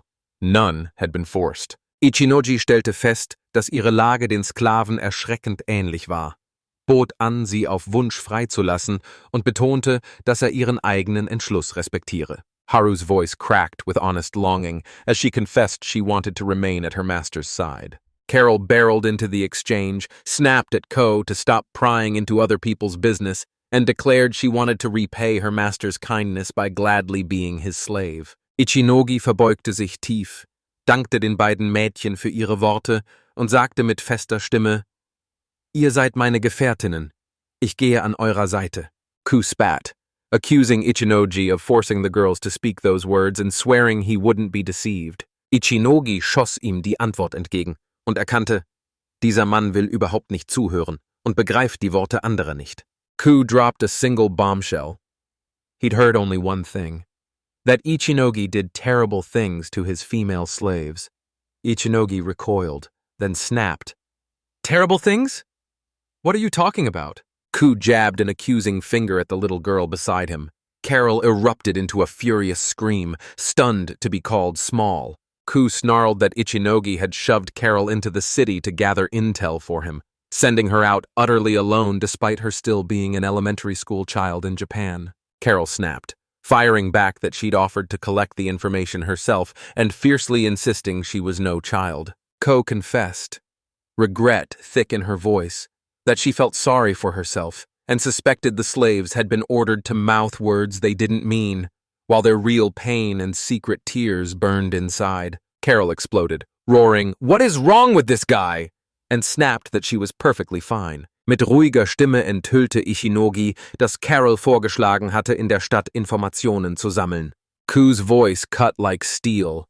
If Ichinogi kept acting like an idiot, he'd be left with no choice, and he swore he'd settle everything without violence. Ku unsheathed his sword and vowed he'd save the girls, even if he had to use force. Ichinogi snapped for Carol to hug Haru, and Carol pulled her close, gently pleading for her to calm down. Chaos roared that he wouldn't let the scumbag bully the child or turn her into a pawn for his own ends. Ichinogi's instincts screamed. Ku radiated pure danger, a serious threat. So Ichinogi forced a steady voice and told him they didn't have to pick a fight here. It slammed into him. Ko was a high-level saint knight. His companions bristled with real power, and a shaman could unleash havoc. He wouldn't risk Haru and Carol over a single misunderstanding. He barreled into his demands, snarling that Ichinogi should have listened to them and done as he instructed. Start by proving his guilt. Order the slaves to speak the truth about what they really thought of him. Ichinogi nickte kurz und rief Haru und Carol mit fester Stimme zu, dass sie den Befehl gehört hatten. Haru and Carol fired back in perfect unison, confirming what they'd heard. Kao mumbled, disbelief fizzing in his voice. He couldn't believe Ichinogi actually dared to give that order. Ichinogi befahl knallhart, alle seine früheren Befehle auszulöschen und forderte sie auf, offen zu sagen, ob sie seine Sklavinnen bleiben wollten. Die Halsbänder der Mädchen flammten in gleißendem Licht auf. Haru slammed her palm down and vowed, just like before, she'd never stop being her master's slave. Carol snapped back in agreement and reminded me she chose to become a slave of her own free will. Ichinogi spun a cow and roared. He'd heard the girl's response with his own ears. Ku trembled as realization slammed into him. The slave callers had worked correctly. The girls had been telling the truth, and he apologized, begging forgiveness for his misunderstanding. Ichinogi, jolted by Ku's racket, snapped he'd forgive him this once. Next time he must listen to what others say. Ko's face drooped as he apologized again, owning up to his mistake and pleading that he was truly sorry. Ichinogi grinned, declared everything was fine and urged them to get along, then jabbed at Ku. How did you even hear those rumors? Insinuating some guy had told him he was a bad person. Kao shook uncontrollably and finally blurted out the confession. Ichinogi snapped that if Ku really was a hero, he couldn't just let that guy spew lies and walk free. Ku let out a heavy, world-weary sigh and admitted he understood what was going on, but he demanded it stay just between him and Ichinogi. He insisted he wasn't dodging the conversation and begged them to promise they'd keep everything they heard to themselves. Mit eiskaltem Lächeln verkündete Ichinogi gelassen, habe alles durchschaut und längst erraten, wer dahinter steckte. A lightning thought ripped through Coop's mind. Ichinogi's face was twisting into an expertly terrifying, calculated menace. Ichinogi drehte sich zu Haru und Carol erklärte, er müsse noch etwas mit Ku regeln, stellte klar, das Ganze sei nur ein Missverständnis, versicherte, Ku sei ein guter Kerl, schickte sie mit Kus Begleitern los, einfach zu essen, versprach, bald zurück zu sein und drückte ihnen Geld in die Hand. They echoed the same, insisting they'd only slip away briefly and snapping that the girls must stay put and wait quietly right there. Ichinogi drängte Haru, jedes Detail haarklein zu erklären, damit nie wieder Missverständnisse aufkämen. Haru sagte mit fester Stimme, man könne sich völlig auf sie verlassen. Ichinogi waved them off, declared they were already gone, and warned them to watch their backs. The swordswoman offered a sheepish apology for making a fuss about Kuwand, urged everyone to be friends now, and pointed out they even had a little crumb on their team. Carol bristled and snapped, "I'm not a baby!" Haru declared every problem resolved and vowed they'd keep the peace between them from here on out. Ichinogi jabbed a finger and declared the guy spreading those stupid rumors about him owned a DOD, adding that it was D. Kao's eyes went wide as he admitted Ichinogi had been right. That person really did have a D. Vermislek. Kao's mind snapped back to Ichinogi, making Ichinogi a vicious face. Ichinogi snapped that, in the end, only certain people in this city were his enemies, the ones nursing grudges against him. Then he cleared things up with Kuthot. Seemed like he'd come hunting for someone, and realized he wasn't the one they were after. Ko confessed he was hunting a single person. Ichinogi wouldn't press him, and Ko's thanks spilled out, raw with gratitude. Ichinogi swallowed and apologized for doubting him. Ko waved it off, saying it was his fault. He'd erupted with fury the moment he heard someone might be abusing a child. Ichinogi durchschaute sofort ihre Masche, Kaos Gutmütigkeit auszunutzen, und mit kochender Wut schwor den Besitzern von D niemals zu verzeihen. Ko saw they couldn't see the whole picture and stepped in, urging everyone to settle it peacefully. A flicker of doubt hit Ichinogi. Maybe Ku was almost too kind.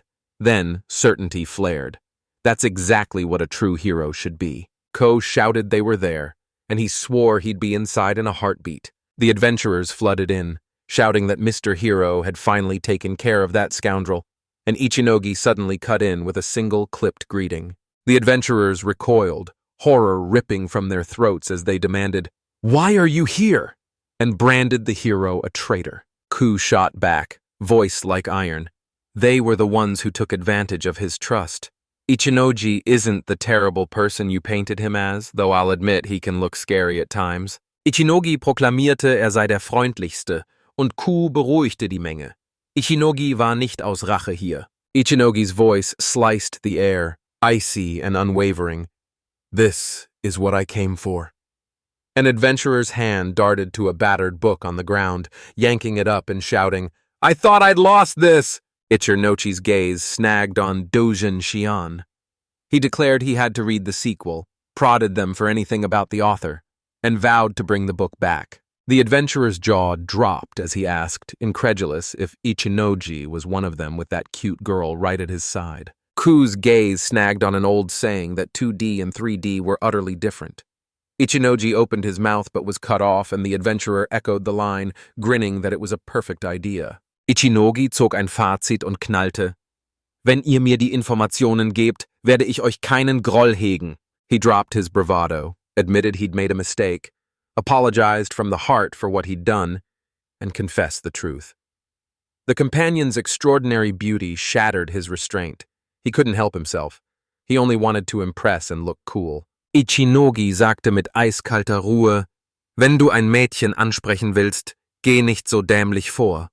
Und sei bereit, im nächsten Moment den Rückzug anzutreten, wenn sie ablehnt." Deflated, the adventurers muttered apologies and owned up.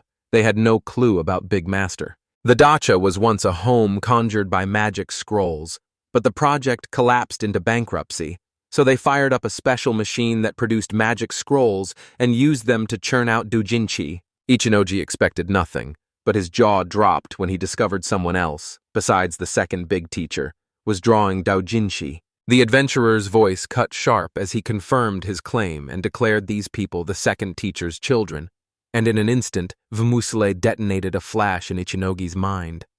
The second teacher commanded a legion of students and followers. Ichinogi schnappte sich das doujinshi, und sofort schlug ihm ein Detail entgegen.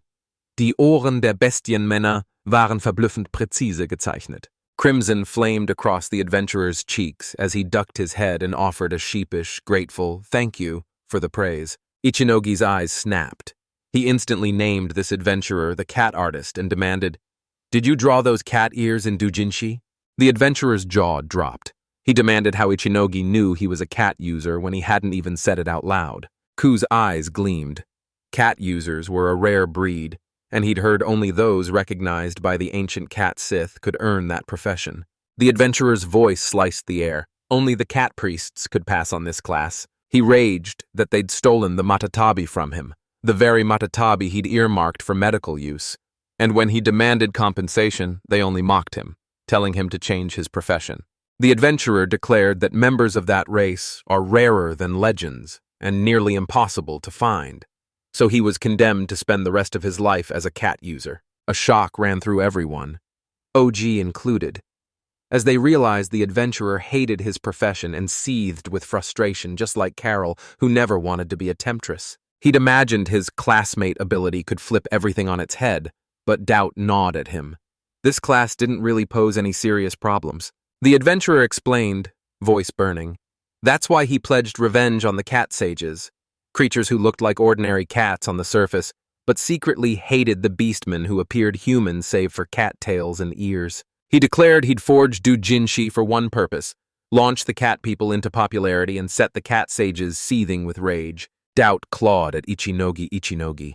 He couldn't shake the feeling this didn't amount to real revenge. He proclaimed the adventurers decent guys, but behind his smile he sneered, figuring they were probably just a little naive and downright stupid. The adventurer swallowed his pride, apologized once more for his arrogance, and offered the doujinshi at a rock-bottom price as compensation. Ichinogi gab klein bei und meinte, wenn das ihre Entschuldigung war, machte ihm das nichts aus.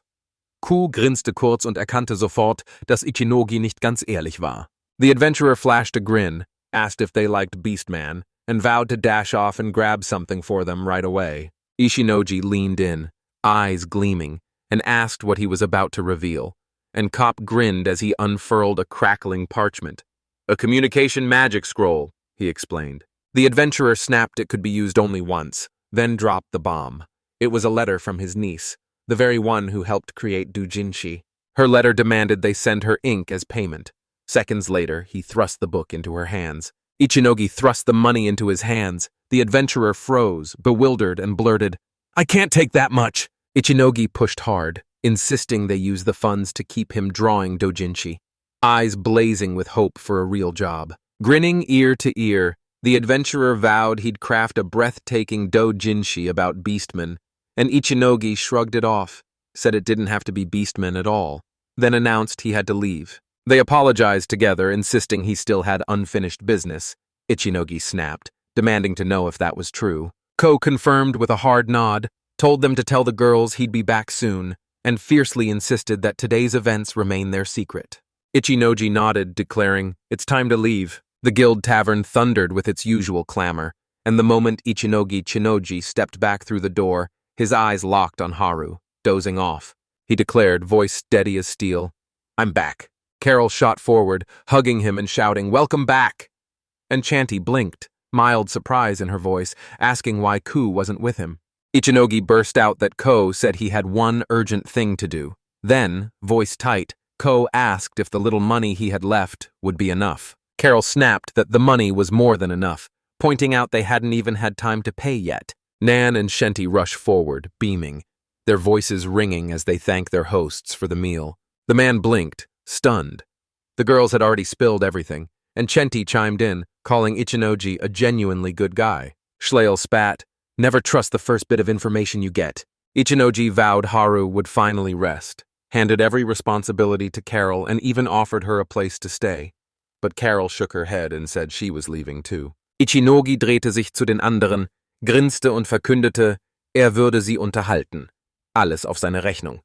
Und fügte lässig hinzu, Ku sei gleich zurück. Shenty stepped in to clear things up and dove into the story of the swordsman and the peddler. Nan leaned forward, eyes sharp. She wanted to know what Ichinogi did for a living. Ichinogi froze, stunned, and repeated the question, the hint that she meant him landing like a blow.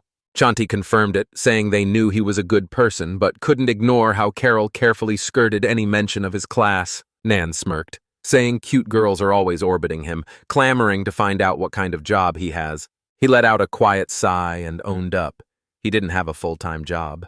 The man gaped in disbelief and blurted, how did you manage to pay for all of this?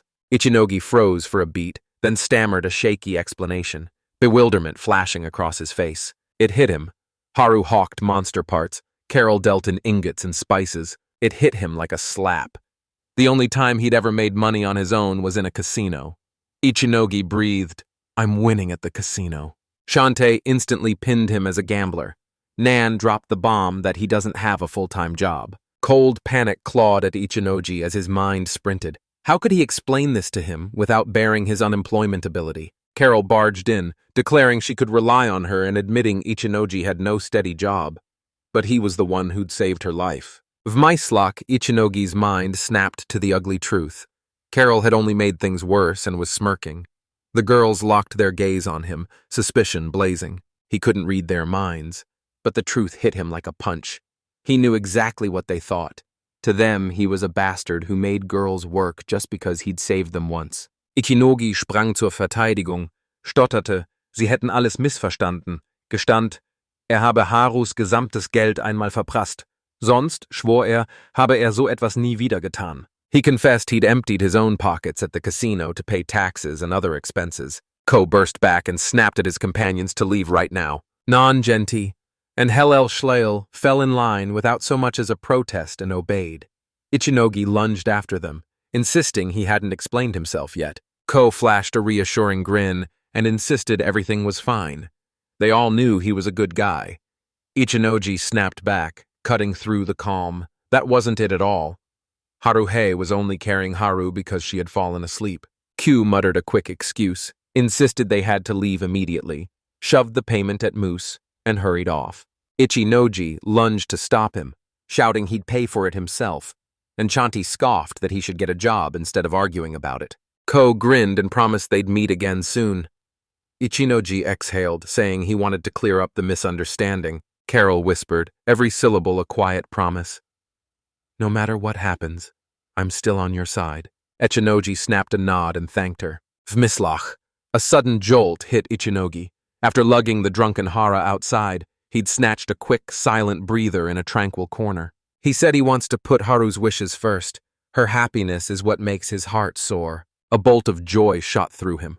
Haru really liked it. The next morning, Haru burst in and was the first to belt a bright good morning at him. Ich and Oji shot the greeting back, turning to both girls to ask how they were feeling and if they had slept well that night. Carol winced and apologized for the cramped stable, explaining it was overflowing with people the priest had driven out of the inn. Ichinoji snapped, eyes sharp, demanding to know if both girls had even managed enough sleep that night.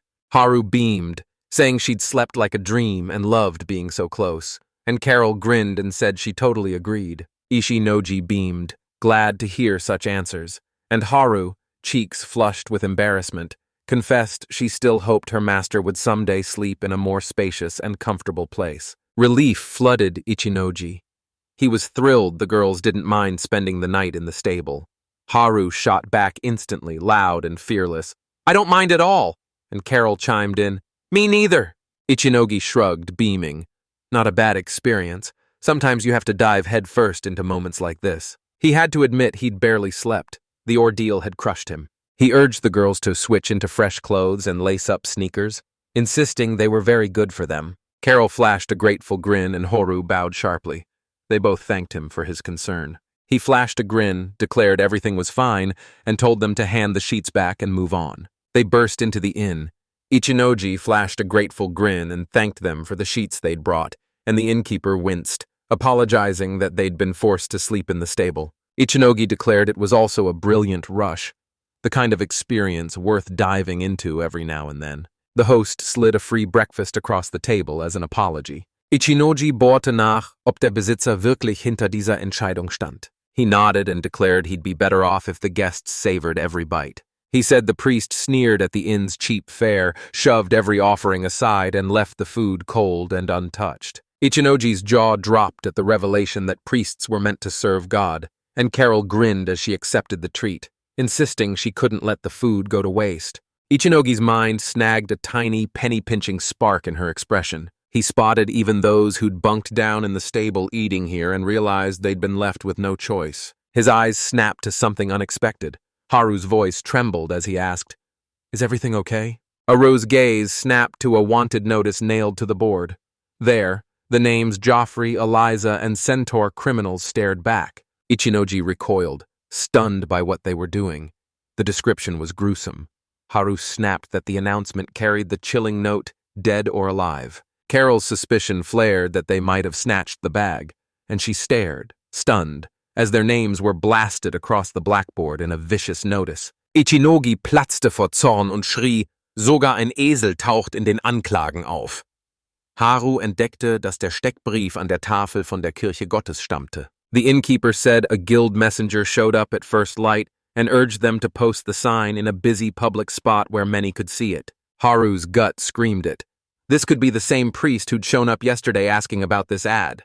Ichinogi registrierte die Möglichkeit. Die ausgesetzte Belohnung machte klar, die Kirche hatte es gezielt auf den Zentauren abgesehen. Carol grinned and suggested the donkey must have raided the priest's food or even pinched his costly wine, so no wonder the priest blew his top. Ichinogi nickte. Bei einem Esel war das total denkbar. Vielleicht piesackte sie den Priester einfach aus einem unerklärlichen Impuls. A robed boy shouted, "Do any of you know anything about this donkey?" Rumislahid's mind snapped into focus. This boy was clearly one of the priest's subordinates, and if the priests believed they'd aided the centaur, they'd be branded accomplices. Ichinogi platzte hastig heraus, dass diese Eselin nur ein paar Mal gesehen hatte, und der Junge stürzte vor Aufregung mit Fragen auf sie ein. Bist du gesund? Isst du genug? Wie schlägst du dich in fernen Ländern? Ichinogi staggered at the question.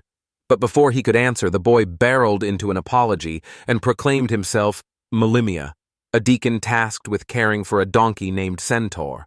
He said there's a legend about Alexio, the hero who vanquished the demon lord. But before Alexio ever appeared, the church tried to forge an artificial champion. They grafted hero cells into a chosen host to bind the hero's duty to it, testing on monsters and beasts that the cells ravaged until most of them died. A handful of those creatures had conquered the tests, their existence locked away in shadow. They sacrificed countless animals, and when the experiment finally succeeded, scientists implanted the hero's cells into a human.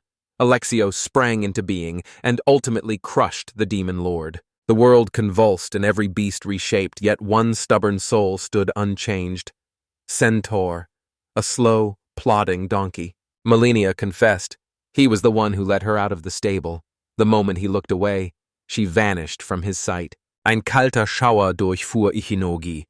Die Geschichte klang lebensgefährlich und höllisch ernst. Also fixierte er Malemia und fragte, ob sie sich wirklich sicher war, gerade hier solche wichtigen Dinge zu besprechen. The innkeeper scrambled to insist he couldn't hear a thing, feigned being buried in work and barked that he had errands to run. Malemia snapped that everything was settled. The owner was only a humble innkeeper, and insisted the innkeeper would accept any price if a donkey's life was at stake. Ichinogi's pulse thundered as he tried to parse the deacon's words, and he feared the man would not hesitate to kill if a centaur was involved. Ichinogi demanded of him whether the church itself was scrambling to tend to the centaur right now. Malemia snapped that he had no clue what the church was really up to. They'd stopped mentioning the centaur 5 years ago. He swallowed his pride and admitted he deserved demotion and exile from the center. But no official sentence came, and he couldn't grasp why. Now that the hunt for the centaur has begun, he's convinced the high priest is pulling the strings and means to slaughter the donkey. Ichinogi snapped, making it clear Malemia wasn't after those goals. He swore he only wanted the donkey kept safe and under his protection. Ichinogi snapped the next question. What exactly does the deacon plan to do with the people standing near the centaur? Malemia snarled that as long as she stayed safe, he'd lift not a finger against those people.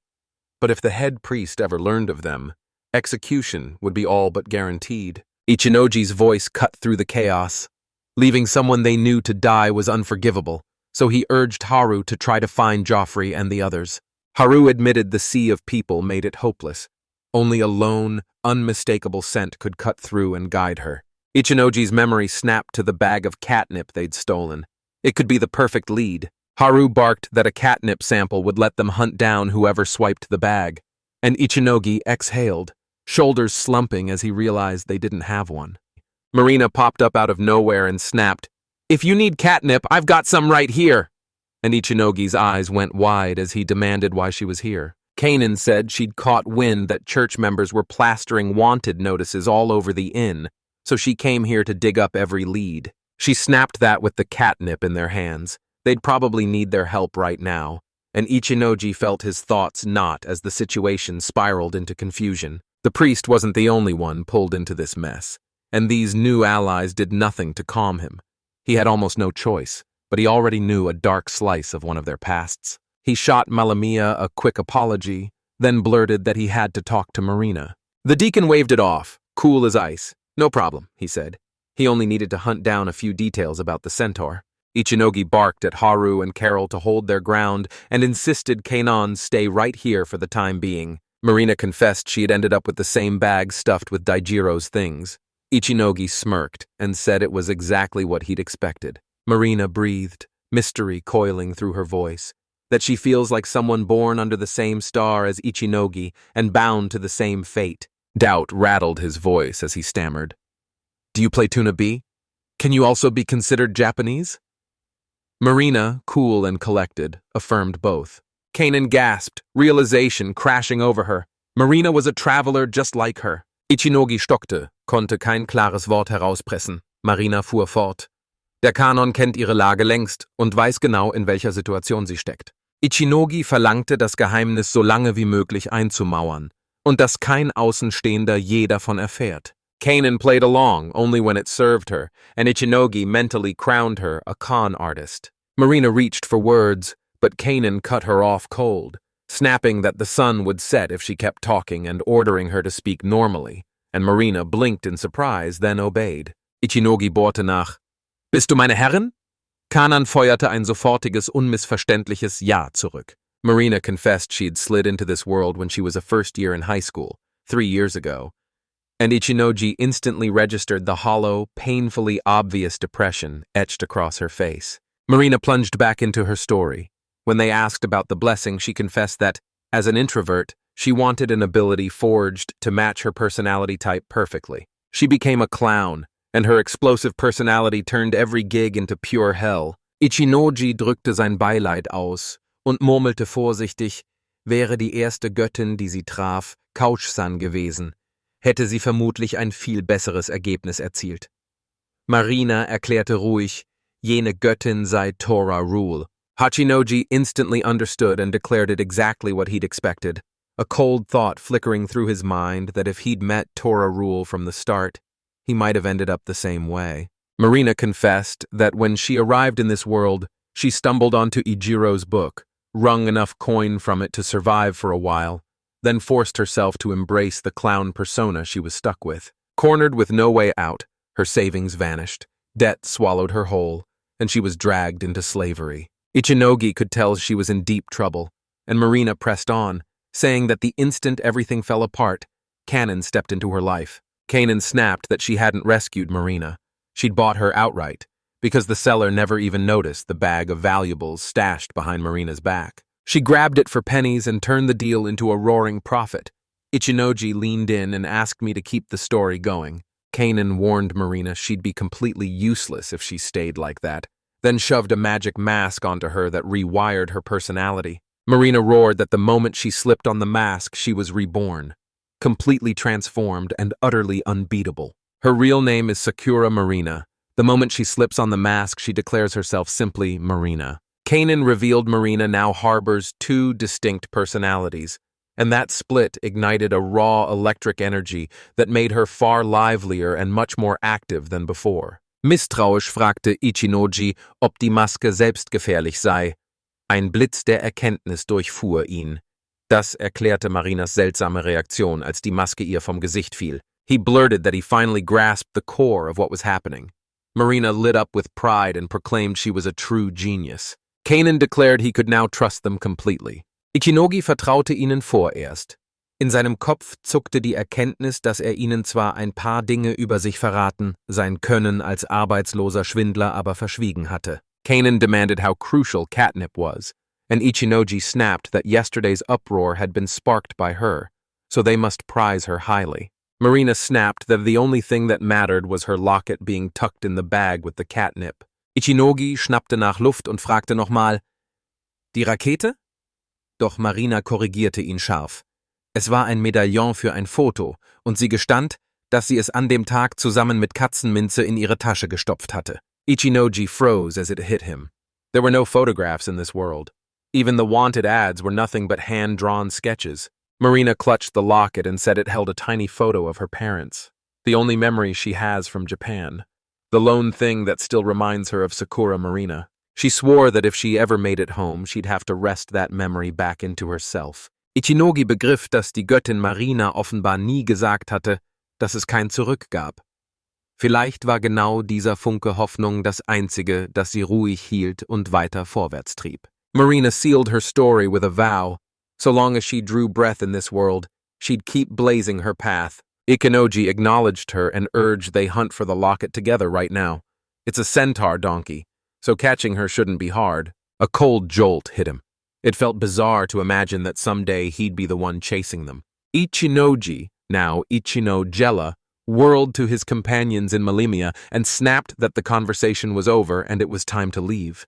Then he realized Carol was nowhere to be found. Haru shot back, certain Carol would be back any minute. Carol barreled out an apology for keeping everyone waiting, flashed a reassuring smile, and insisted she was fine. She warned that most of the hitmen hunting Joffrey and the others had streamed south.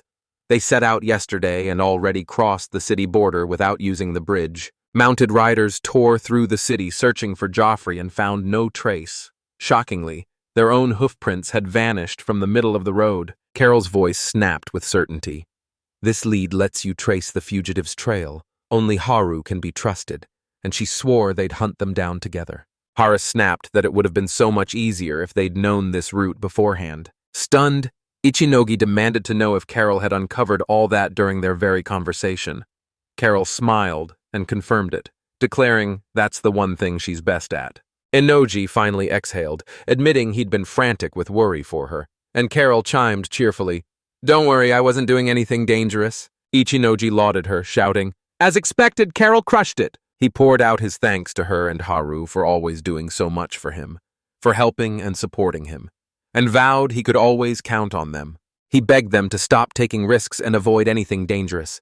Haru and Carol shot back with rock-solid confidence that they'd keep everything to themselves. Kanan cut in like a thunderbolt, offering to buy the girls from Ichinoji and daring him to name his price. Ichinoji snapped a flat no and vowed he'd go find that price himself. In his mind's eye, he watched them blast past the city limits the instant they swallowed the last bite of breakfast. He grinned, announcing catnip's a city rarity. Only a handful of people have it, so zeroing in on the target will be shockingly easy. Haru grinned, saying luck seemed to be on their side. The wind was blowing the right way, and it made tracking easier. Ichinogi rief, "Alle zählen auf dich." Haru funkelte, stemmte die Hände in die Hüften und sagte, "Überlasst mir alles." Marina spun to Ichinogi, mouth opening to speak.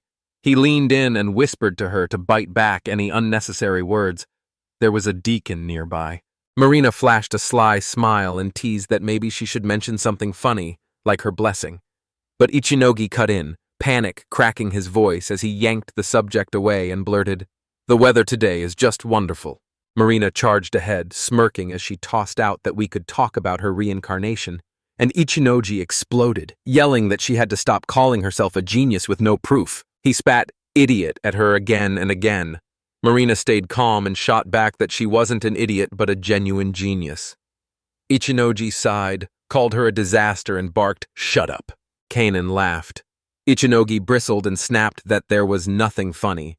Kanan shot back that they got along because they came from the same city, and Ichinogi exploded, demanding how she'd come to that conclusion. Kanan lit up, saying this was the first time she'd ever seen anyone who could get along with that girl, and it made her so happy. But Ichinoji snapped back, voice sharp, insisting they didn't get along at all. Kanan's voice cracked as she confessed that after everything, she'd never be able to be with her again. Ichinogi blinked, puzzled, and asked, "What do you mean?" Kanan snapped that the final decision would wait until Marina was freed from slavery. Because of Marina's volatile personality, keeping her in a collar now would be the safer move. Marina's voice quavered as she asked if it was true.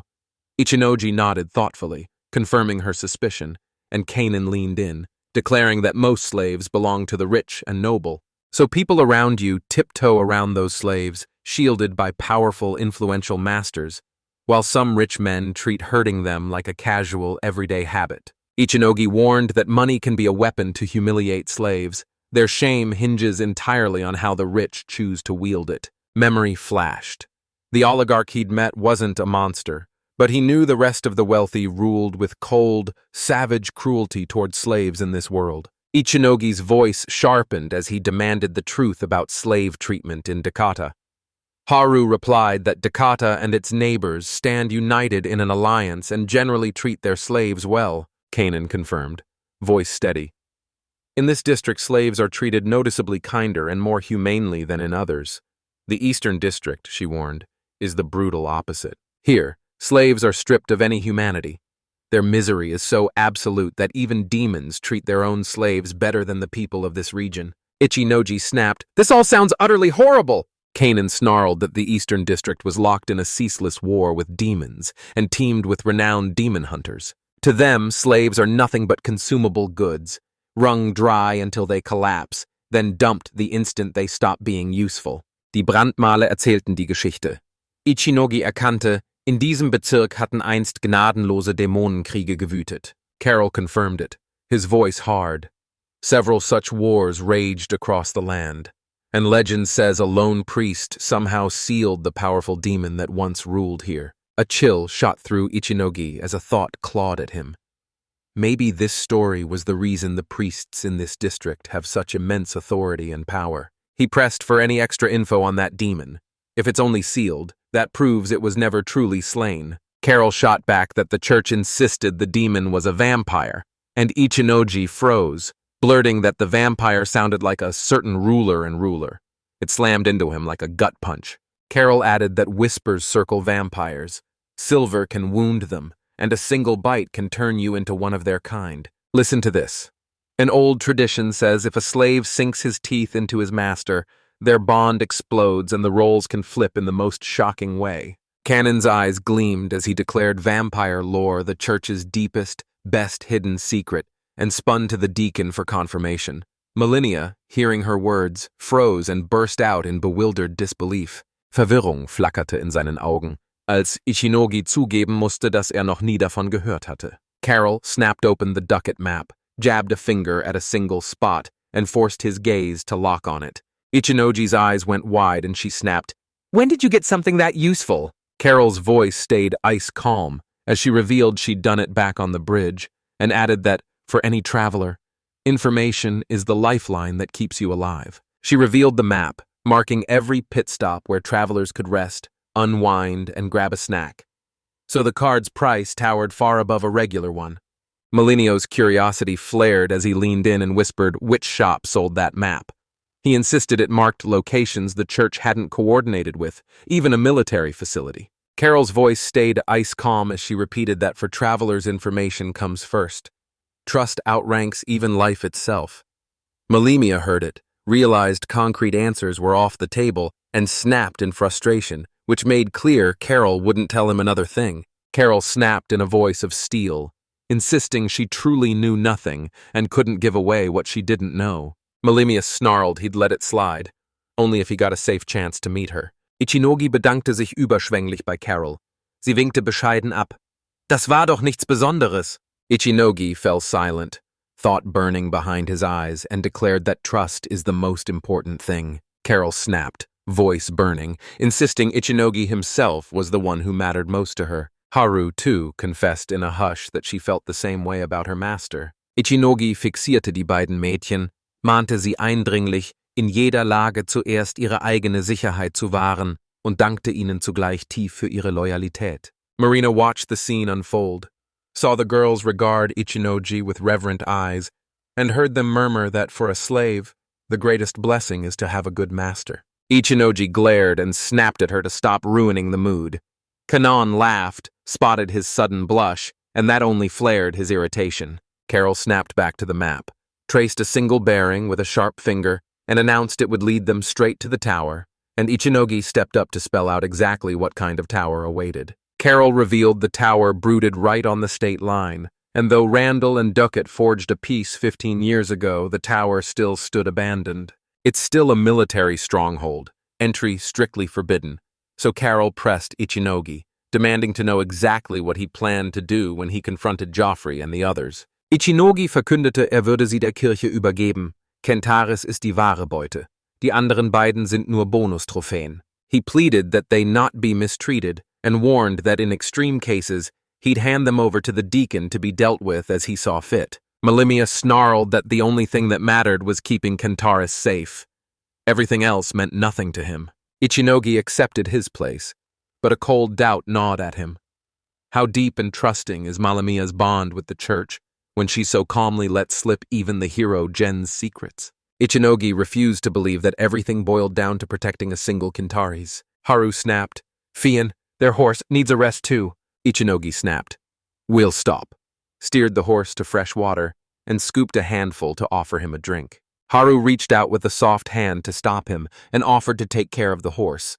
Ichinogi's shoulders melted. He nodded gratefully and thanked her. Right then, Marina spun to face him, and Ichinogi snapped, What do you want? Marina's eyes lit up. She'd been sure he was a swordsman from the sword at his hip, so she gaped to learn he was also a magician, and immediately fired off questions about how strong his magic was and whether he could fly. Ichinogi barked for her to calm down, sneering that it was ridiculous to hear those questions from a girl who called herself a sorceress, yet couldn't conjure a single spell. Marina seethed, shouting that everything was completely wrong because she's the greatest sorceress, while Ichinogi chuckled, smirking that good. Otherwise, he'd start seeing her as nothing but a clown with cheap tricks. Marina screamed, fury snapping from her voice as she demanded he never say that again.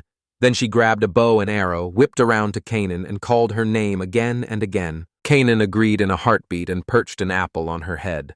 Ichinogi's frown cut deep when he saw it, and he snarled that he wouldn't stand by and watch anyone get hurt or blood spilled for a scheme like this. Marina declared she'd seize the reins herself and demanded the chance to prove she could. Ichinogi presste die Worte hervor. Die Besorgnis brannte in seiner Stimme. Ich kann es nicht ertragen, zuzusehen, wie das gleich passiert. Marina barely registered his words, chirping cheerfully that they were starting, and Keenan nodded with a small, knowing smile, saying it all hung on when she was ready. Ichinogi lunged in and snapped at Marina to at least open her eyes before she pulled the trigger. Marina loosed the bowstring and shouted that the arrow had flown. Relief surged through Ichinogi as the arrow screamed toward a place where no one stood. Seconds later, it jerked mid-flight, snapped back like a homing blade, and struck the apple Kanan was holding dead center. Ichinogi exploded. That's impossible, Marina crowed. This is my great magic. And Kanan scanned the result, murmuring cautiously, That's exactly what we can assume. Marina crowed that she'd bonded with the wind spirits, and they yanked the arrow off course. Ichinogi's jaw dropped as he blurted, Is this really true? Haru cut in softly. Marina actually used thread. Mit funkelnden Augen schoss Ichinogi die Frage nach dem Faden heraus, und Kanon erwiderte verblüfft, dass man nach nur einer Beobachtung schon solche Vermutungen anstellte. Marina blurted it out.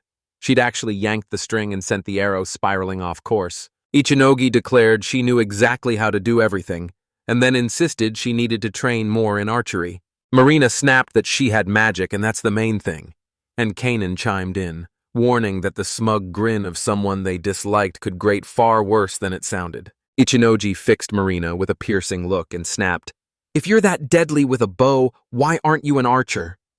Marina exhaled and admitted, I'd love to, but I can't change my class. Kanan snapped that Marina had zero archer skill. Give her the rarest, most powerful bow, and she'd still be useless in real combat.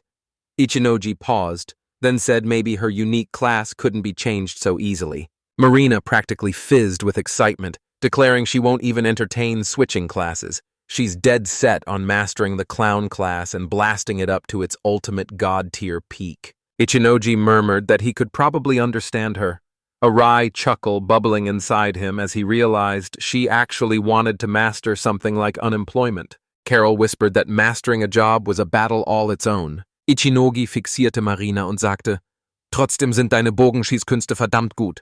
Steigerst du deine Feuerkraft, wirst du uns in Schlachten massiv helfen. Marina flushed, confessing her fire magic was still too weak. Haru edged up to the owner and, voice cautious, suggested she share the magic bow she'd been awarded for clearing Gomaki village in the dungeon. Ichinogi froze, eyes wide, and blurted, Are you sure about this? Haru nodded and said, I don't use this bow anyway. Marina shrieked with delight, calling the magic bow a 1-in-a-million rarity. Kanan scoffed that you never find things like that on store shelves, and Ichinogi snapped that they'd only be borrowing it. Marina's eyes locked on him. Stunned, she had to admit she never expected this from him. Ichinoji urged her to fire a magic bow so he could watch the arrow's flight.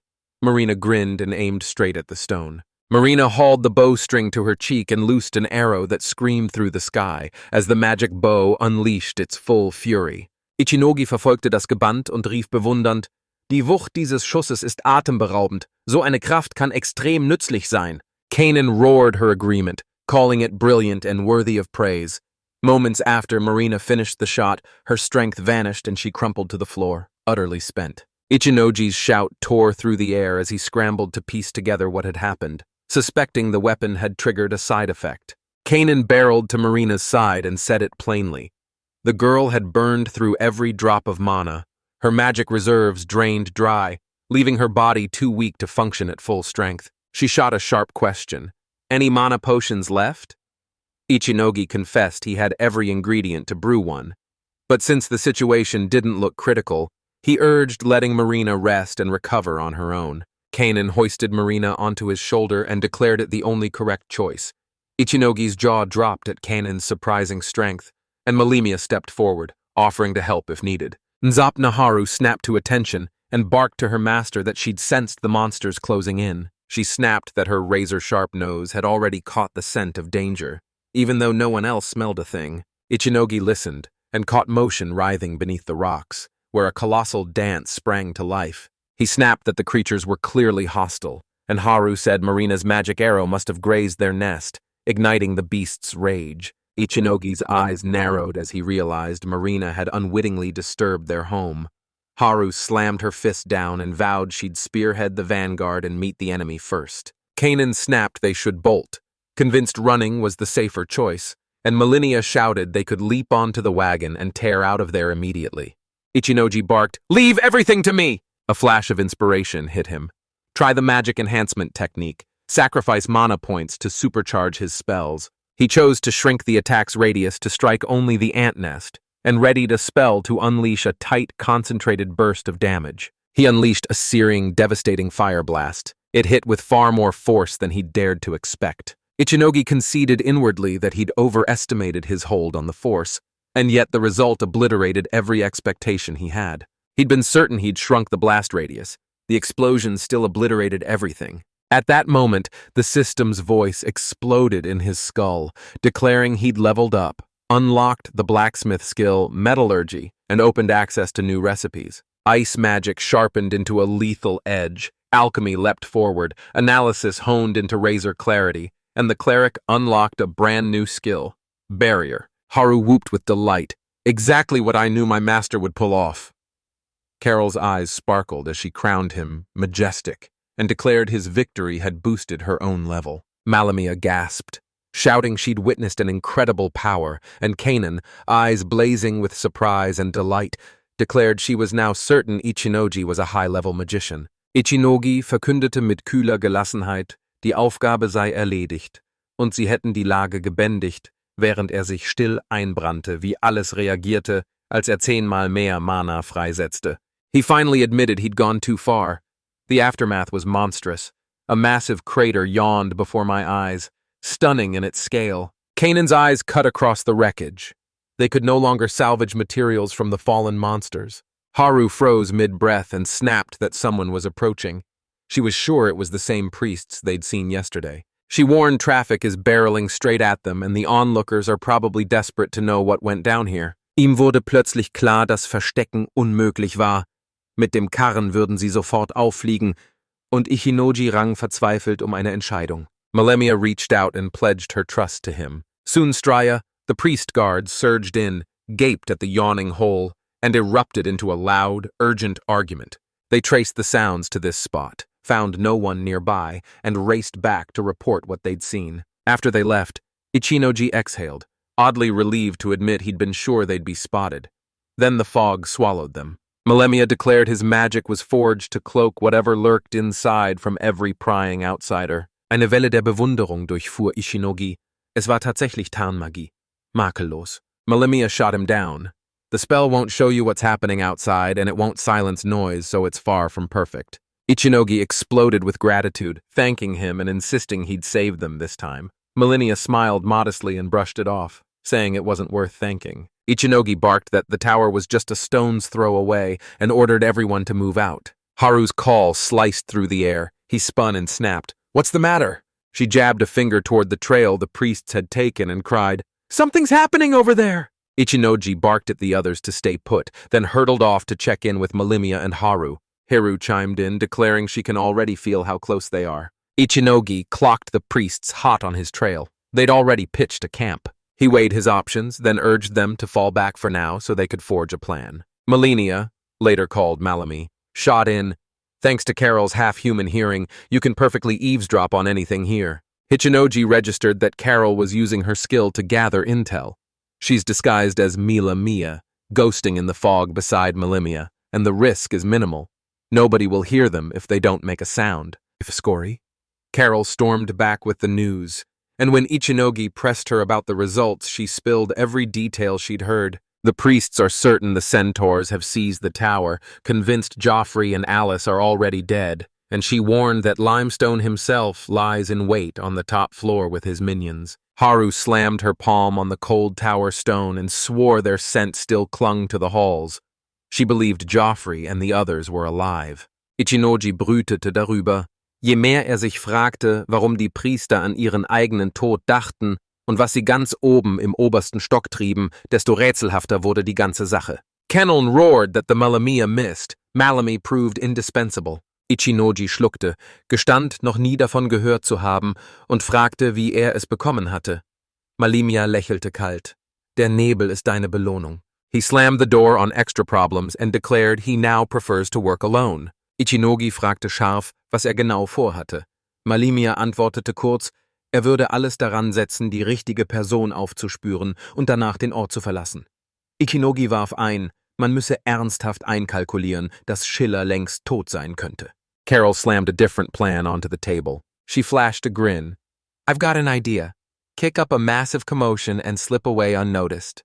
And Ichinogi snapped back that if they tried that they'd be gambling everything on luck. Carol announced the area was crawling with weak monsters, ants and worms by the dozen, and urged we strike under the cover of night. Ichinogi schnauzte, dass genau wusste, worauf sie hinaus wollte.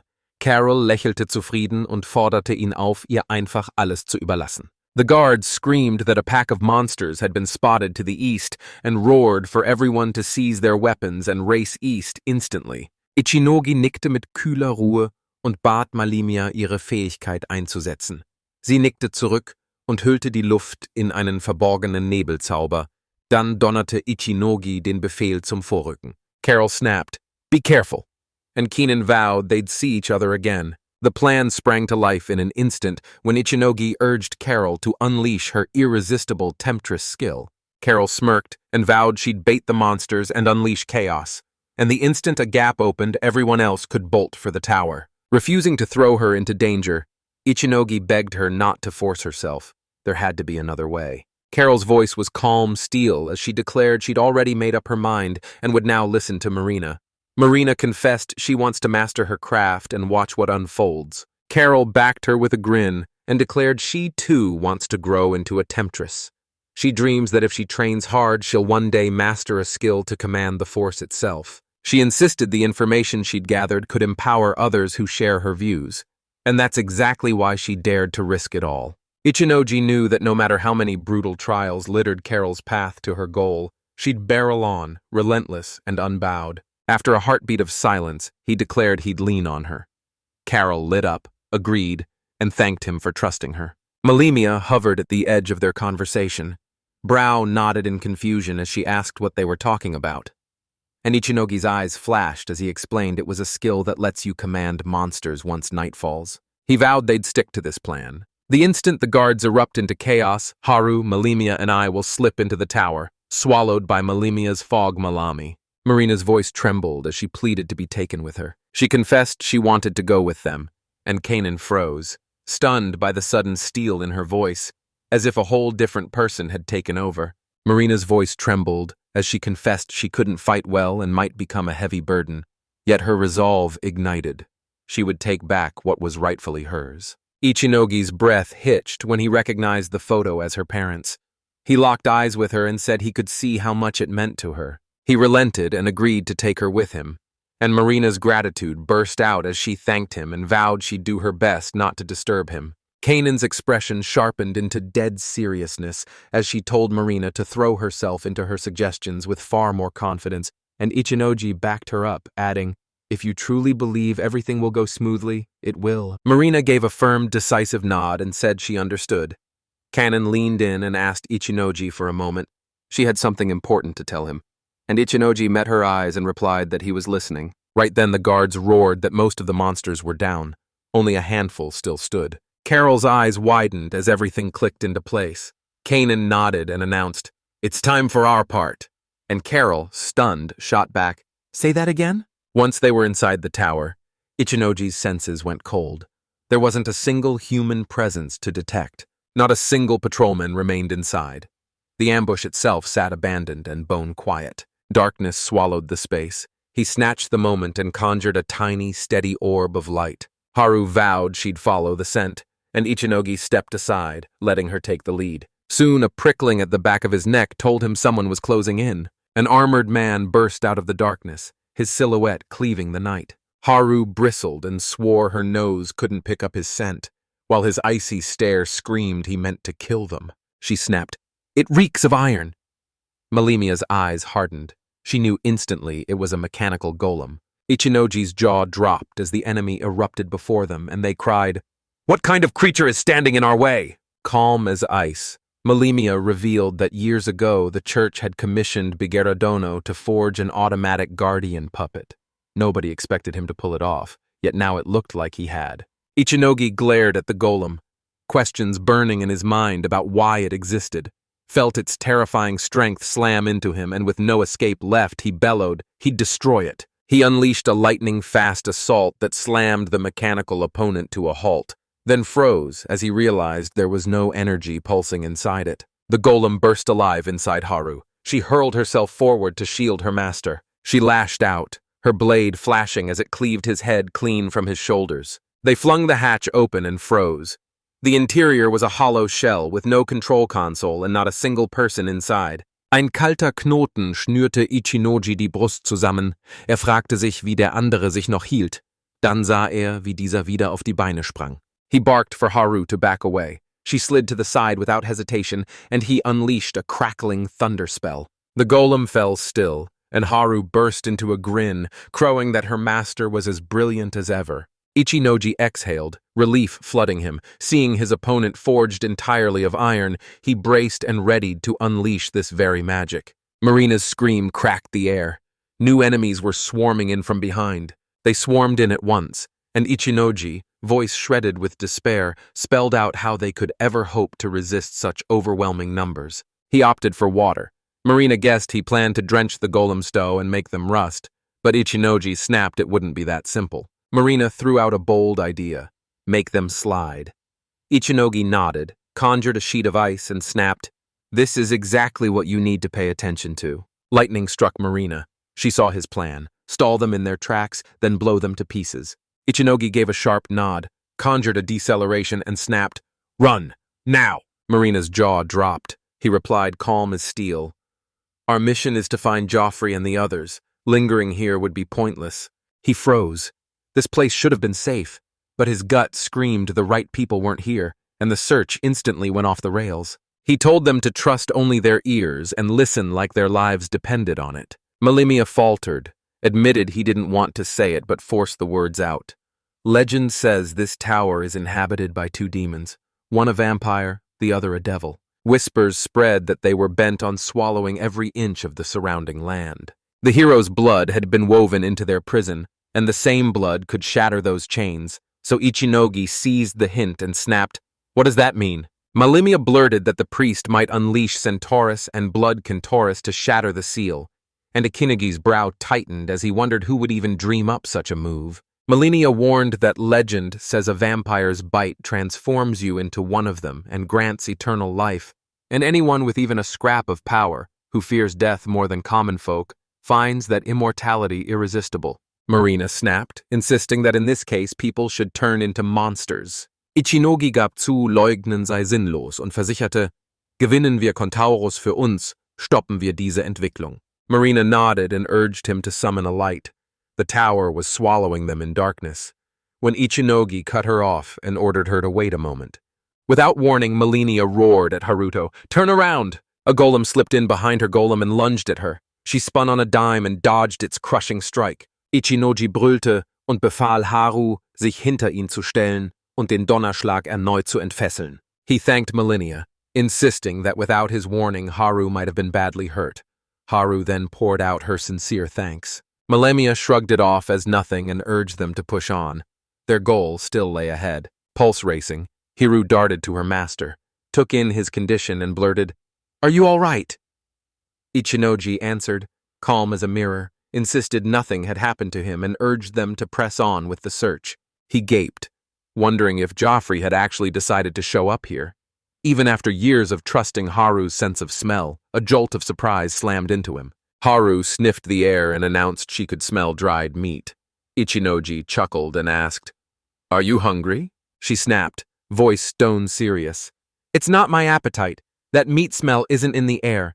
It's like it's trapped behind a wall." Ichinogi's brow nodded as he kept telling himself the smell really came from there and turned it over in his head. Marina, eyes brightening, blurted that the wall could be hiding a secret passage. She insisted there was almost certainly a hidden button or mechanism that would fling the secret room open. Ichinogi stared, disbelief burning in his eyes. He dismissed the idea as laughably primitive. At worst, a single reckless yank on a lever or a stray press of a button could unleash a deadly trap. Marina, undeterred, swore she was right. Something like this had to be here. She grinned, half joking, and dared Ichinogi to say what he'd have to give her if her guess turned out right. Moments later, the walls groaned and slid aside to reveal a secret room before them, and Ichinogi's eyes went wide as he blurted out that it really was hidden. They burst inside and froze. Joffrey and his companions lay fast asleep, utterly oblivious as danger tightened its noose around them. Hinoji exhaled a long, heavy sigh, strode over to wake Joffrey, and barked that it was time to get up. Joffrey peeled his eyes open and stared back, puzzled. Elsewhere, Carol's voice trembled as she pleaded with Kanan, "Is it really worth moving on when we agreed to wait right here?" Kanan shot back confidently that it was fine. Fu Yun couldn't budge until something big happened, and every monster was swarming the priests right now. She flashed a sly grin and teased that Carol was probably gnawing with worry over what was happening with Ichinogi and the others. Carol's voice cracked as she confessed. She had no concealment magic, so advancing would be nearly impossible. Kanan shook her head. No magic for her either.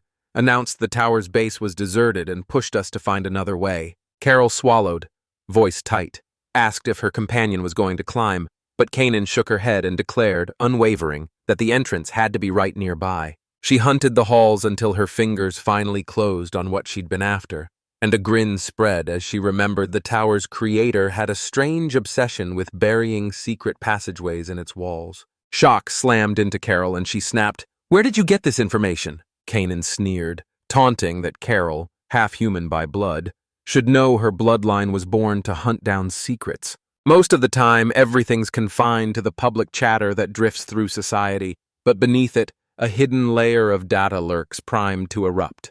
Luck hurled Carol onto the razor's edge of the black market information trade. Harold echoed her words about diving into the black market for information, voice hollow as he tried to process it, and Gannon, calm as a shark, confirmed it.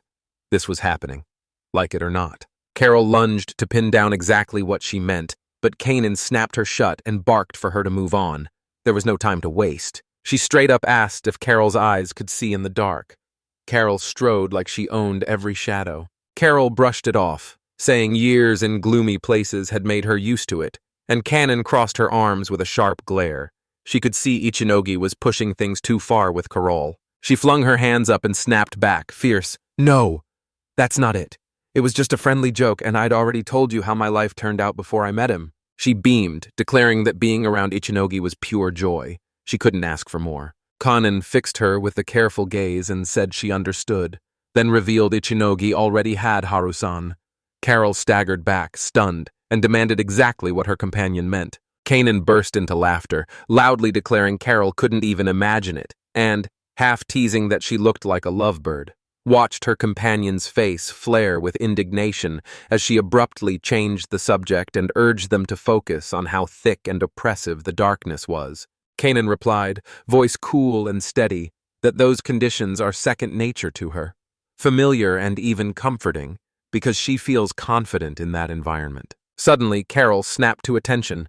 Strange, out-of-place noises were rising from deep within the corridor. Kanan leaned in, every nerve taut, and pinned the clattering to a mechanical puppet. Suddenly, a colossal golem loomed. Carol panicked and begged to flee, but Kanan grabbed her, voice steady as she declared, "Leave this to me and my sister," and drew her sword. Carol leveled a skeptical stare and asked if Kanan was truly sure she could face an opponent like that. Kanan only smirked, insisting she could. She had a reliable weapon. Carol sneered, sure it was a cheap fake meant to deceive people, and Kanan flared up, offended, snapping that her words were rude. The golem slithered ever closer, and Carol screamed a desperate warning. Kanan shoved doubt aside, locked her focus, cast the spell, and by shouting Excalibur, awakened the sword's roaring power. Carol gaped as the sword flared and bared its true power. She whooped, dazzled by how jaw-dropping it was. Ken sneered, daring Carol to step up and prove she wasn't lying. Carol's gasp ripped through the air. She had to admit the sword was real magic, not a fake one. Kanan sealed her words with a fierce nod and added she forged it with her own hands because she belongs to a rare, advanced blacksmith mage class. Carol shot a skeptical look and warned her. As far as she knew, a blacksmith mage was a brutally complex, high-level class that demanded mastery of mage, blacksmith, and alchemist skills all at once. Kanan's voice stayed ice-calm as she revealed that unlocking this class let her forge jaw-dropping creations. Tugtag Carol erupted, baffled that Kanan wouldn't turn her talents toward good, make magical equipment to sell, and instead chose to con people.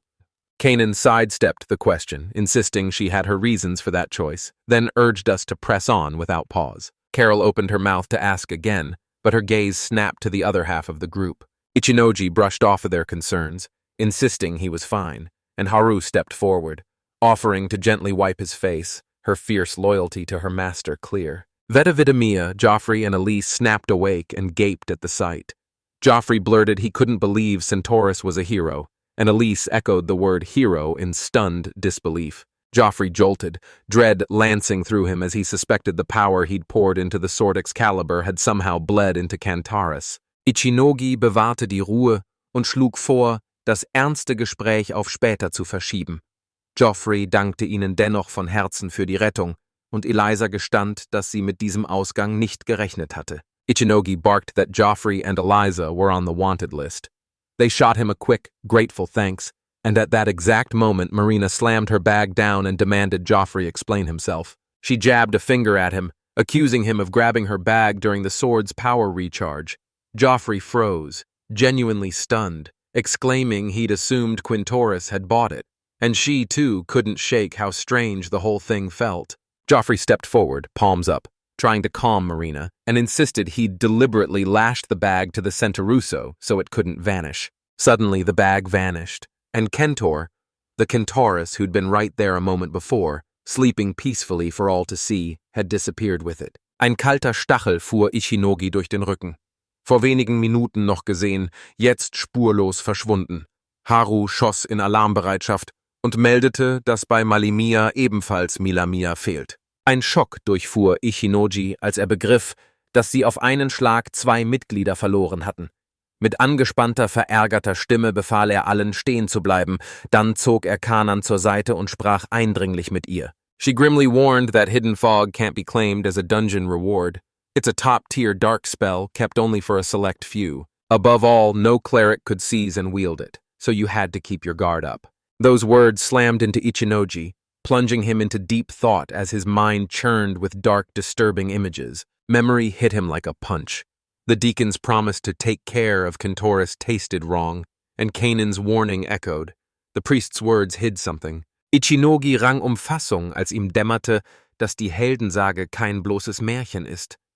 Wenn das stimmt, wie alt ist dieser Mann wirklich und wie tief reicht sein Wissen in die verborgenen Geheimnisse der Kirche? Ichinogi knew the vampire's secrets had to be locked away, but the deacon already knew far too much. The thought that the man could actually get away with it and still let Kento Urusa Kentoris, who bore a sliver of the hero's power, Escape set his blood boiling and dread gnawing at his gut. Ichinoji was starting to believe Malemia's words, Malemi, were pure nonsense in the first place, and then everything snapped into place. Haru spun toward him and spotted the owner striding away. Ichinogi knallte die Worte heraus. Wir müssen der Spur von Malemia und den Kontorists folgen. He realized instantly he couldn't pick up their scent, guessed they'd slipped into spatial magic, and watched the chase twist into Doug Enkel's nightmare. Virtually impossible to catch up. He shot upright, fists clenched with fury, and demanded they not rush but first size up the situation and head to the limestone. Haru sniffed the air and hissed that the scent was coming from above, and Ichinoji snapped he'd go alone and ordered her to stay put. She shot back, "Take me with you. I'll show you the shortest route." The OG flat out refused, barking that they had no idea what waited ahead and it was too dangerous. She had to stay put. Haru's voice hardened. She swore she'd go and stand by his side. Itanoji lunged to stop her again, shouting it was too dangerous. Haru snapped that the danger was exactly why she had every reason to be with him. Ichinoji barked an order to obey. Haru planted her feet and refused to yield. She declared that if her master ordered her to return, that single command would free her from being his slave. Ichinogi froze, dumbstruck, and blurted out, not understanding what she meant. Haru declared, jaw clenched, that her collar was her pride and bound her to obey her owner. If she ever walked away and he came to harm, she swore she'd never forgive herself. She begged him to remember she was his shield and sword, imploring him to take her with him, regardless of the danger. Haris vowed, eyes blazing, that even if the ordeal became a living nightmare, she had to be at his side. Those words pierced Ichinoji's heart. Ichinoji. He pulled Haru into a fierce hug and declared, "You can usually buy a new shield and sword, but you can't replace her. She's one of a kind." He asked if she'd go with him. Haru snapped, "I'll stay by your side until the very end." Ichinogi forderte sie auf, den Weg zu weisen. Haru schritt selbstbewusst voran und zog ihn hinter sich her. They finally burst into the clearing and found Malemia chained and pinned by enemy soldiers. The priest's gaze snapped to them, a single question igniting in his chest.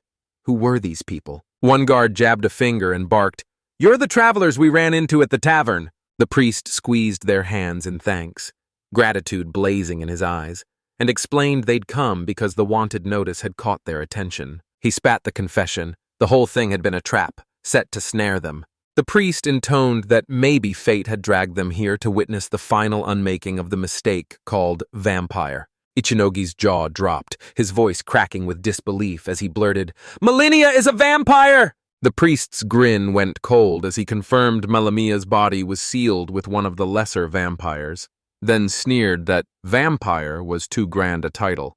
He was nothing but a pathetic piece of trash. Miss Lick and Ichinoji were stunned. They'd never guessed the sea would split open only for the hero's blood. Reality slammed into him. No priest had ever spoken of breaking the seal. Only Malemia had ever demanded it be removed. The priest's booming, "Begin!" cracked the air, and the guards surged forward, driving a spear clean through Malemia's throat. Then he cackled, blood gushing from his wounds, and sneered that the people had finally done what he'd been waiting for. He roared that the seal was finally broken, and admitted he'd secretly drawn blood from the donkey everyone swore was immortal. He bellows that the long-awaited moment has arrived. His King Wolf will be resurrected, and Malemia's own blood will ignite that rebirth. A seal sigil flickered into the air for a heartbeat, then vanished. The priest threw back his head and laughed, calling the whole thing excellent and admitting he hadn't expected it to be so simple. He leveled an icy glare at Malemia and spat, "You're a fool." Puzzled, Malemia blinked and demanded what he meant. The priest cut through the hush with a steady voice. Malemia was dead wrong to call the donkey a hero. She was the only one who believed it. A report screamed the donkey never aged, but it was bait, an intricate trap set to snare naive idiots like him.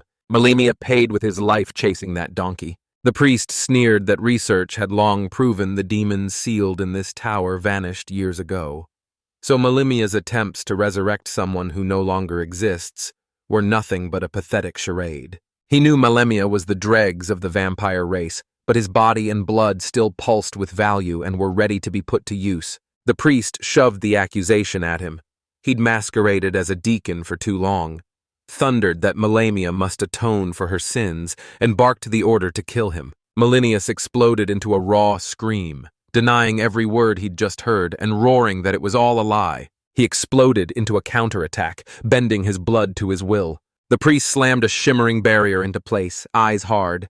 He knew even scum like that wouldn't quit without a fight. Meanwhile, Ichinogi and Haru dove in, dragging a badly wounded guard clear of the fight with Malimi. Ichinogi barked, "You holding up?" Haru snapped that the warrior was still alive, and Ichinogi dove in, hands flying as he treated the wound to keep the man breathing. Malimi battered the priest relentlessly, and every punch he threw splintered uselessly against the barrier. The priest sneered, declaring the protection unbreakable. His pendant could split the magic's power and forge a flawless barrier. He realized Malimia was utterly spent, bleeding heavily and clinging to life by a thread. She couldn't last much longer. He smirked and declared every desperate move the vampire made utterly useless. Then in the next second, pain lanced through him as an unexpected injury struck. The priest's breath caught as horror slammed into him. The blows had slid beneath the barrier. Confusion cut through him as he snapped, "Why did things have to turn out like this?" The priest spun to Ichinogi, desperation cracking his voice as he begged him to heal him and spat that he didn't care about the others so long as Ichinogi helped him. Ichinogi weigerte sich energisch und warnte, "Stell ich die Behandlung des verwundeten Wächters ein, wird sterben." Then the priest, composure fraying, swore he'd grant every Nohavi's wish and agreed to heal it. Malamia drove the blade into his throat, ending him in an instant as the priest crumpled to the ground, lifeless. Malamia snatched up the priest's pendant. Ichinogi shouted his name and lunged to stop him, reminding him he'd just saved Haru and pleading that he didn't want to fight him. He roared at Haru, "Haul the wounded down to the lower floor!" Malimia cut him off, forbidding anyone to call him that name again, and declared he'd spent his whole life waiting for Valfa, the Valve's resurrection. He swore today the wolf would finally give him a real name.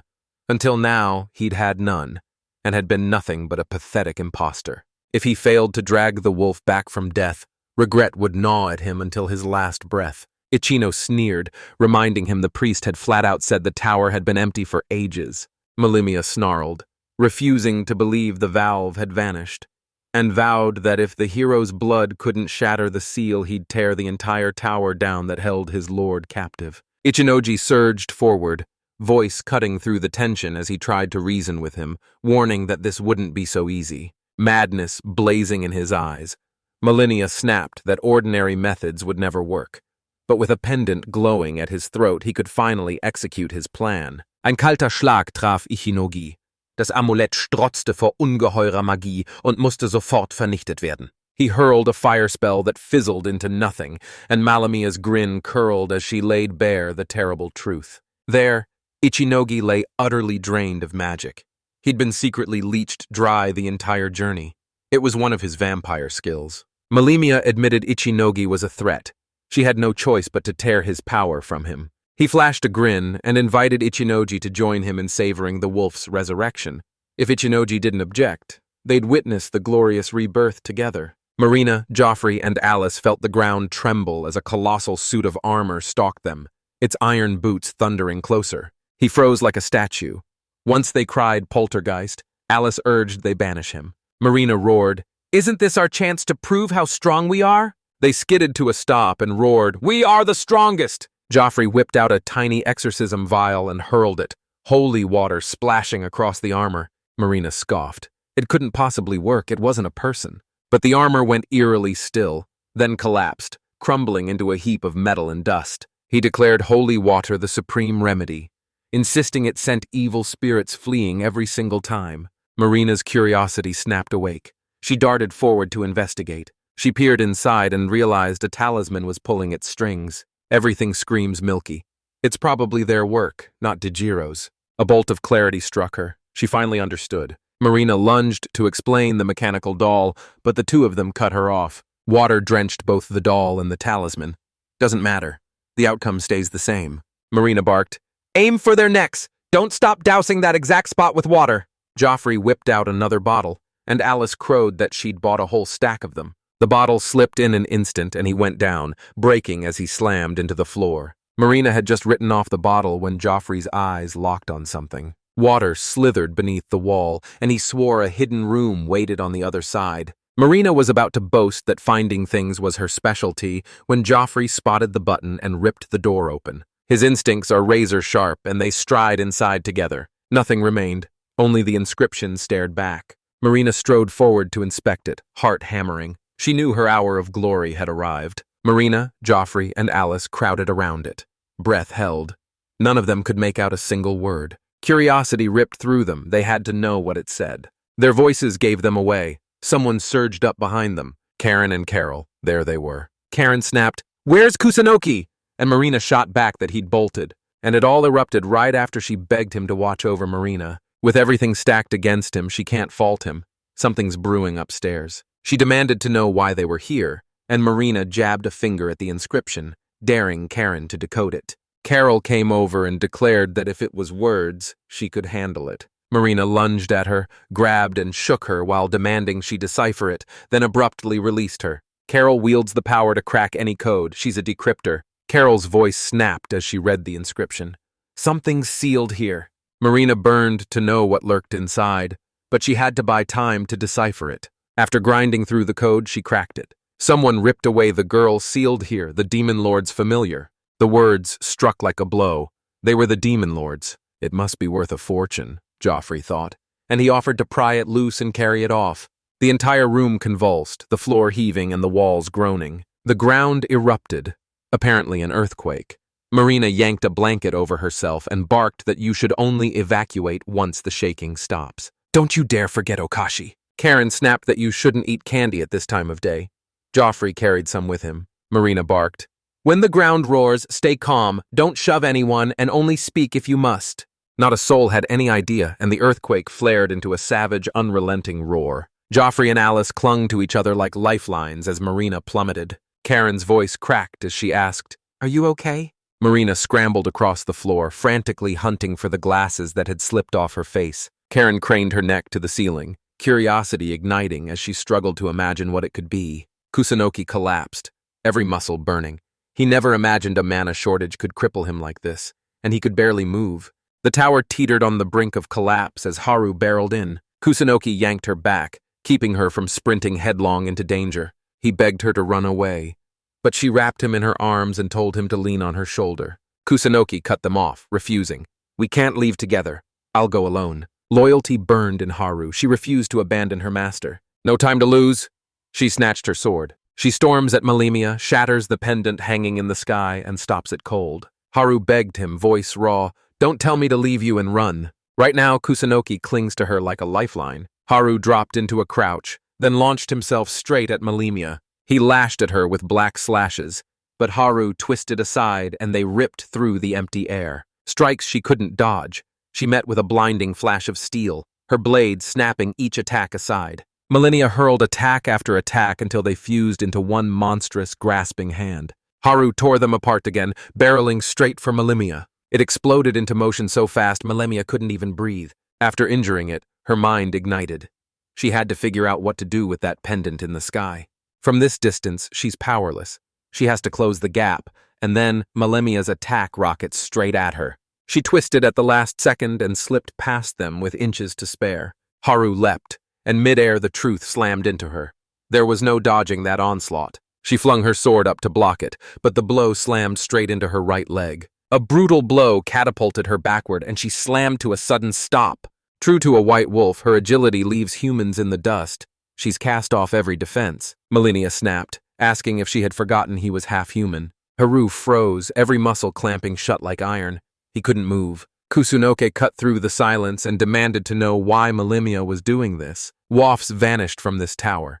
Could tearing it down to rubble actually free him? That would obliterate his need for the blood of Quintaris. He should have known it, but Malimia suddenly snapped that he didn't understand. Malimia's hands flared as she launched into weaving an unknown spell. Everything's been ripped from him. Losing it all is the only thing he can still do. Kusunoki demanded, "Why are you going so far?" Malimia snarled, "I'm the child of a wolf and a human." She ripped herself from the Valve's offer of immortality and died after he was born, leaving him to enter the world as an incomplete vampire. Wolf had sworn that when he grew up, he'd welcome him into the family. He'd been counting on being made a true vampire. The weight was the pulse keeping him alive, and when he found the valve sealed, Hope shattered and despair devoured him. Kusunoki froze, clueless. He couldn't name the fierce storm roaring inside him. Kusunoki staggered, barely able to stay on his feet as blood drained his strength. He begged him to stop. His body teetered on the edge. One more push and it would snap. With no wolf in sight, life felt meaningless to him. He stood ready to die for him. He's the only one who sees him for who he really is. Kusunoki snapped, urging him to stop being so naive. If Valve truly feared for him, they'd have slammed the brakes on all of this. Melania demanded, eyes blazing. How could Kusunoki possibly know about this? He blurted that Haru, the one he treasured, had said the exact same thing. She swore she'd risk everything, even her life, to keep him safe, and relief crashed over him. He recoiled at the thought. He didn't want that to happen. He refuses to let Haru throw herself into harm for him. Melania must stop doing anything that could hurt him. Melania locked eyes with Kusunoki and declared it was too late. His secret weapon had already been unleashed. Killing him was the only way to stop it. But the instant it happened, the pendant's magic would explode free and obliterate the tower. Kusunoki's thoughts snapped awake as he hunted for the right move. Kanan sprang from behind, her sword gripped tight in her hands. She scoffed. Heroes always show up at the end. It's a well-known stereotype. She barked, "Just watch," then summoned the sword to life in her hands. He hurled the exciser at the pendant, then ripped a blazing spear of energy roaring up from his sword. The strike whipped around the pendant and evaporated. The pendant's roaring magic flow swallowed it. They zeroed in on a gap. One more shot would do, but a single problem stood in their way. She needs a breather before she can fire again. After a jaw-dropping entrance, she thrusts every last thing onto him. Melania seethed, refusing to forgive the interruption. Kanun snapped, "Wait, stop staring at her like that." At the same time, Marina hurled her head back and unleashed a wild, ringing laugh. She cried out that a true hero had arrived to help, and with a demonic bow he could nail targets at that range with his eyes closed. Marina leveled the pendant and poised to unleash a jewelry shot straight at the pendant. A diamond eye glints in her socket, and Kanan snapped at her to stop narrating every single move. Melania lunged at their defenseless ones once more, only to be cut off mid-strike yet again. Carol roared, "Don't you dare move!" Her magic sword pulsed with such raw power that a single strike would inflict irreparable damage. Melania kept insisting it was a bluff. Then a cold doubt crept in. What if he truly matched her description? He knew it couldn't be ignored. Kusunoki lunged the question at Kanan. "Did you give her that weapon?" Kanan fired back, "I never had anything to do with it." She's bluffing. The sword's weight pins her down. It's far too heavy for her. Carol begged Kanan for a sword to protect herself, and Kanan slid a plain, ordinary blade into her hands. Danger crowds around her, yet she stares it down with blazing courage. If he'd ever seen a magic sword unleash its wrath, he wouldn't be stumbling headlong into danger. Haru lay frozen, unable to move, but she pressed down on Melania with brutal, bone-crushing force. Malamaya was instantly hit by Haru's pressure and watched Haru spring to her feet. He cleared his throat softly, then felt the dam inside him burst. He couldn't hold back any longer. His only target, the saboteur hell-bent on smashing the pendant. He lunged at Marina. Kanan slammed his blade up to parry, but the strike's crushing weight buckled him. Melimia's blow clocked Marina, catapulting her hat and glasses into the air. Marina's face flamed instantly, and Melania pleaded with them to let the Banshee collapse in peace. A magic bow sends him into a panic. He's embarrassingly weak. A storm of raw magic swirls around the pendant, forming a shield so fierce that a magic arrow shatters against it. Kanan Seth. That's why Marina mustn't let this wound her heart. Marina snapped, "I can't do a single thing without my mask." Kanan had already admitted the mask was nothing but a thin shield, hiding her raw, trembling shyness. Label it or deny it, nothing changes. Marina roars. Marina is Marina. Wasn't she burning to get back home? Piercing this pendant would be child's play compared to that. Marina's voice trembled as she shot out the question. Would she be furious even if she missed? The canon refuses to gather. The very people who must shoulder full responsibility are right here, tearing into their meal. She sprang to her feet, determination roaring. She would try everything. She snatched up the bow and knocked another crackling magic arrow. Melania couldn't let it happen. She erupted into a storm of shouts aimed at her, but Marina didn't care. He was bleeding out. Marina's heart burned to return to Japan. She notched a crackling magic arrow and loosed it dead center at the pendant. As it streaked for this pendant, The magic arrow lashed itself around the magic field. Melemia had already declared it. What a shame she'd lost. Suddenly, Marina snapped. I've deciphered the magic flowing around the pendant. Arrows swarmed inward, converging into a single deadly cluster. She roared in triumph, her shout racing after the streaking arrows. She planted a hidden arrow on the pendant, then obliterated the charm. She pulled it off, then collapsed as every ounce of strength drained from her. Cannon scooped her up just in time. She showered Marina with praise and insisted she rest. Milamaya's jaw dropped as the pendant lay in ruins. Every desperate attempt fizzled. Its magic still burned inside him. So long as he breathes, they'll finish the secret weapon. And that will be the end. Kusunoki roared, "Time to finish this!" and thundered his thanks to Marina for pulling off that feat. It was his turn, and he hauled himself to his feet, each movement slow and deliberate. Melemia's eyes snapped open as she demanded, "How are you even standing? You're out of mana potions." Kusunoki hoarded a ridiculous amount of grass, man. The poison tastes vile, blurring his vision and numbing his mouth, but mana roars back strong enough for him to crush Melemia. He unleashed a magic boost the instant Melemia lunged. "Don't let him act!" Haru planted her wounded leg, gritted her teeth, and shoved the attack aside. Kusunoki squeezed his hand, voice fierce and steady. "You're not alone. I'm right here with you." Haru roared she was her master's shield and wouldn't let him lay a finger on it. Kusunoki's friends rushed to his side, unwavering and ready to fight beside him. After saying goodbye to Melemia, he tore open the sky with a thunderclap and slammed it through the earth, crushing it. He couldn't read Melemia's face as she fought them, and he couldn't bring himself to spill their blood, so he branded himself a half-baked vampire.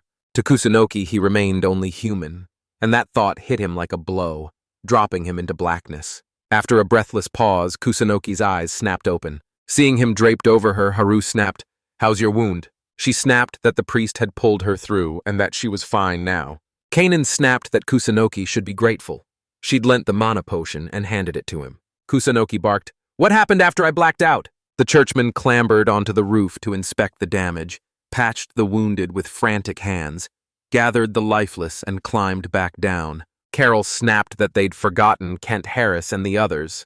It was all Priest Linestone's scheme, crafted to bait predators like Melinia who meant to harvest the hero's blood. She's convinced the whole nightmare began when demons suddenly surged back into activity. He hunted those demons, clawing his way to greater influence among the clerics. Get this.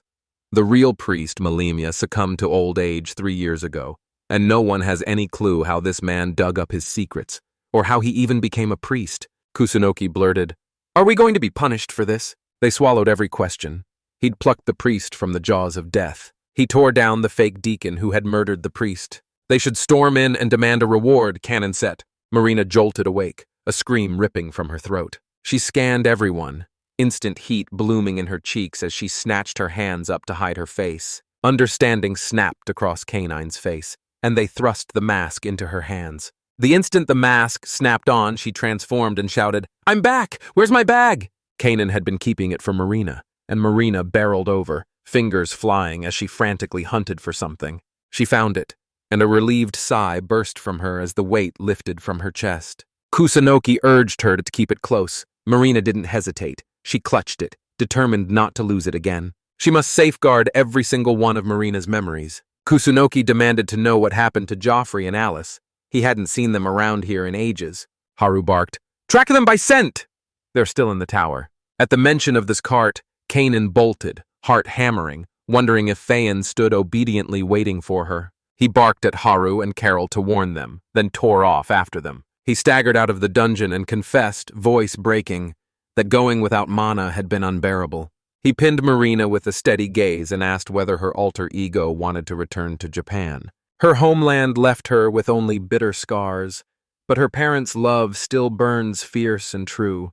Saying goodbye to Kanan will tear me apart. Kusunoki blurted, "Can I talk to her?" Marina pulled off her mask, cheeks burning, and whispered a shy thank you to Kusunoki.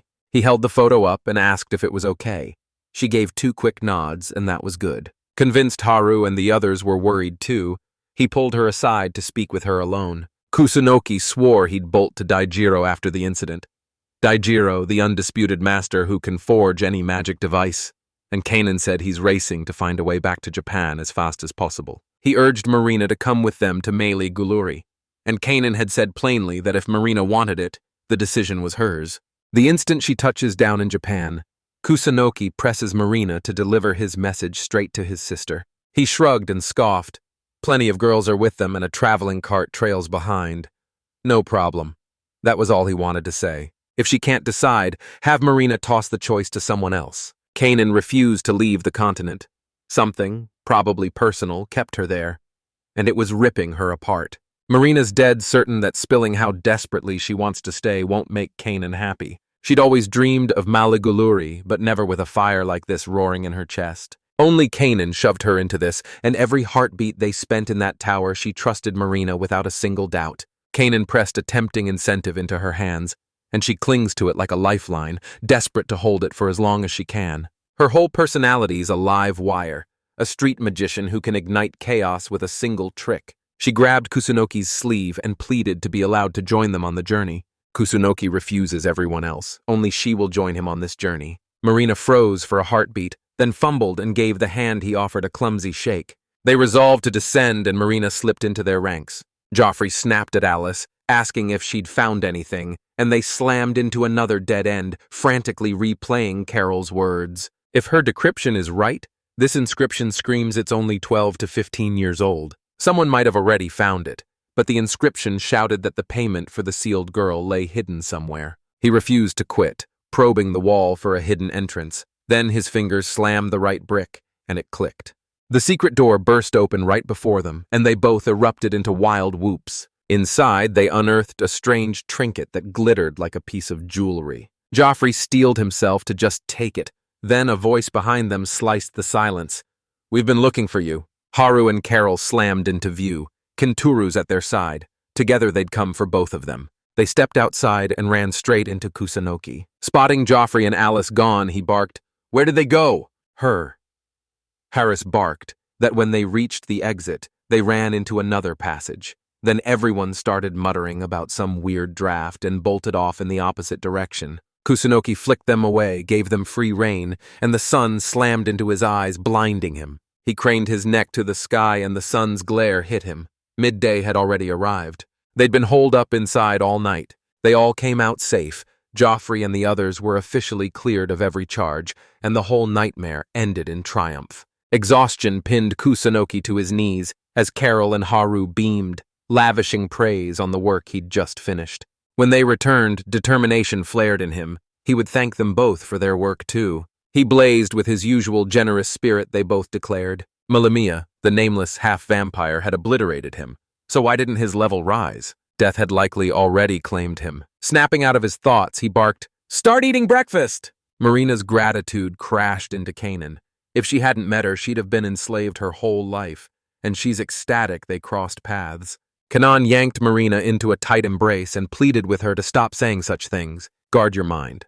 Don't cram it with every scrap of nonsense that drifts your way. Now she must grind and fight tooth and nail to forge her own future. If Kanan hesitates here, you'd be smart to follow her. Worry claws at her as Kusunoki's harem balloons with girl after girl, and she fears for Haru. He insisted it wasn't a harem, and Haru-sama only smirked. She wouldn't complain if Kusunoki wanted one. Kanan burst into laughter. She'd been joking. The moment to leave arrived, and Carol demanded to know if she wasn't coming with them to fur with. She said she had to go check something at the tower. Her blacksmith instincts flared. She had to pick apart the tower's architecture with a craftsman's eye. They could breathe easy. She'd find her way back the instant she was done, and Fairwood wasn't even on her map. That bag Marina's showing off?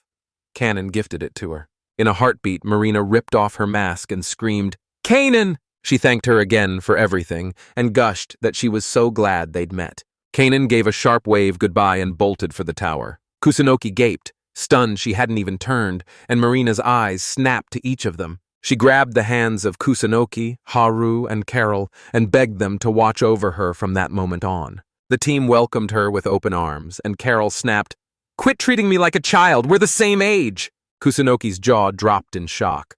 Then everyone burst into laughter. They dashed off the moment the horse butted him in the head. They're barreling straight for Farout's capital. They race toward Maliguluri, the enchanted city that holds Dijiro, and the moment they arrive, Marina bolts back to Japan.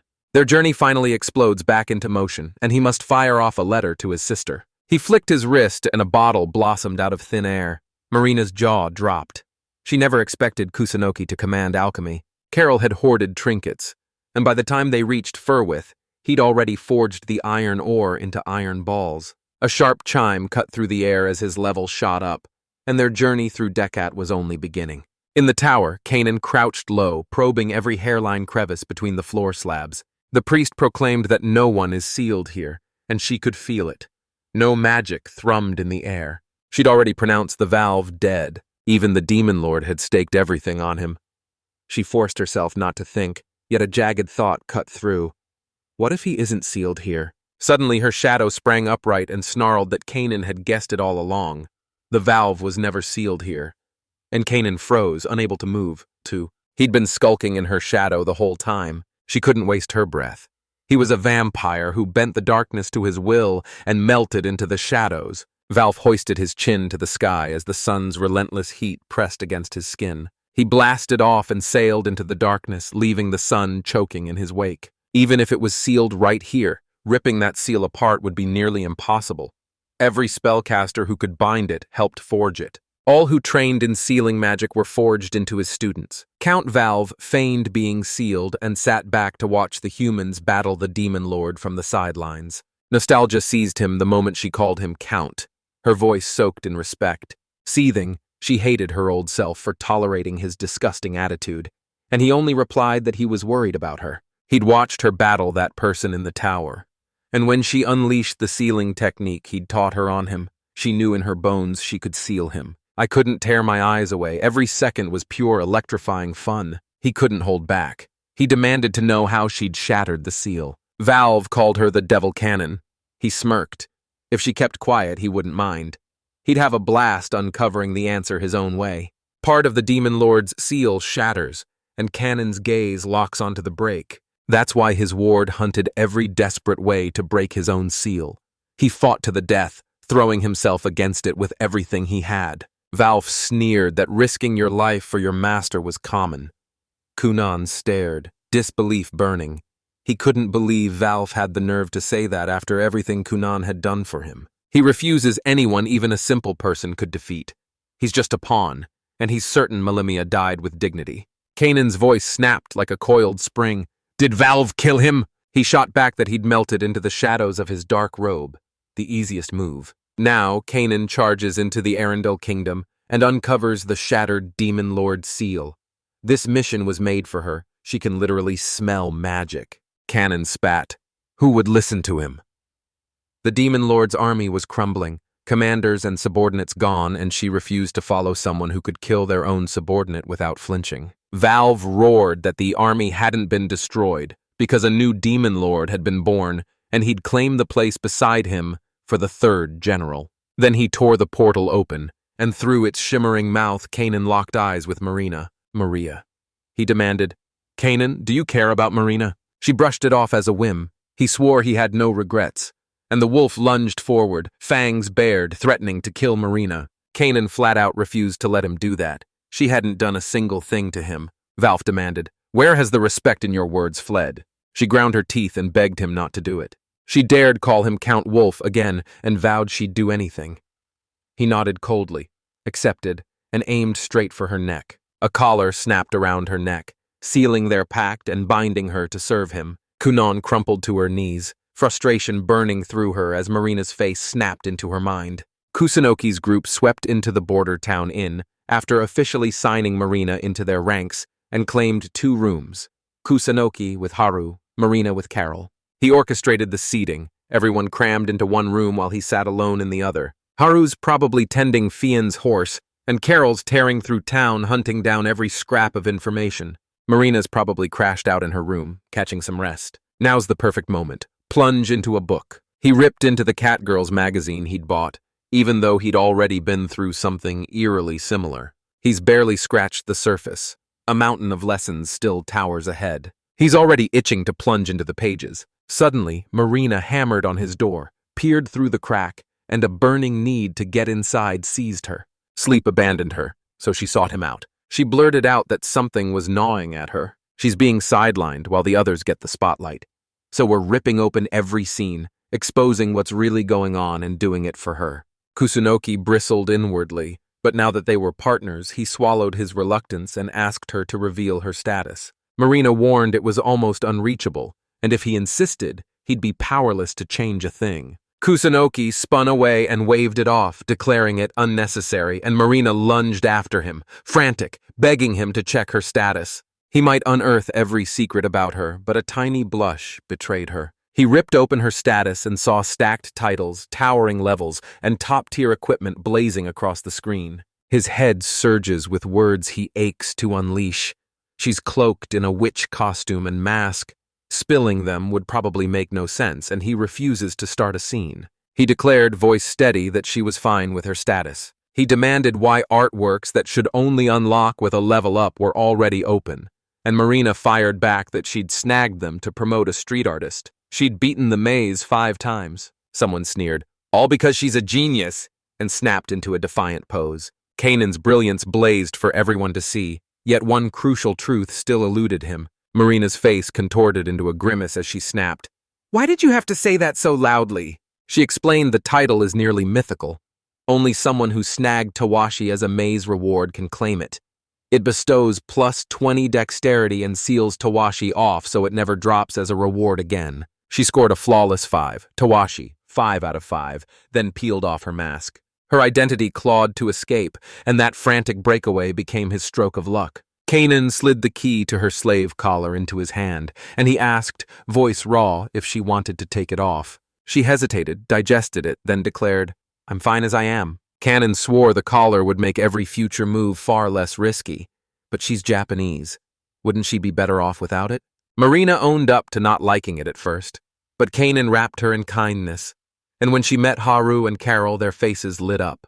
Kusunoki radiates kindness. Words died in his throat. To him, they might as well have been his best friends. Marina's voice cracked as she asked him, "Will you care for me the same way you care for them?" Kanan asked him to look after her, so he swore he'd personally escort her straight to Daijiro. He looks like a lone wolf, but when left on his own, he flounders. A humiliating secret. Despite a powerful skill he was sure would make him self-reliant, he crumbles alone. Maybe someday he'd need her power, and when that day came, he'd have to call on her. Marina wouldn't hesitate to help.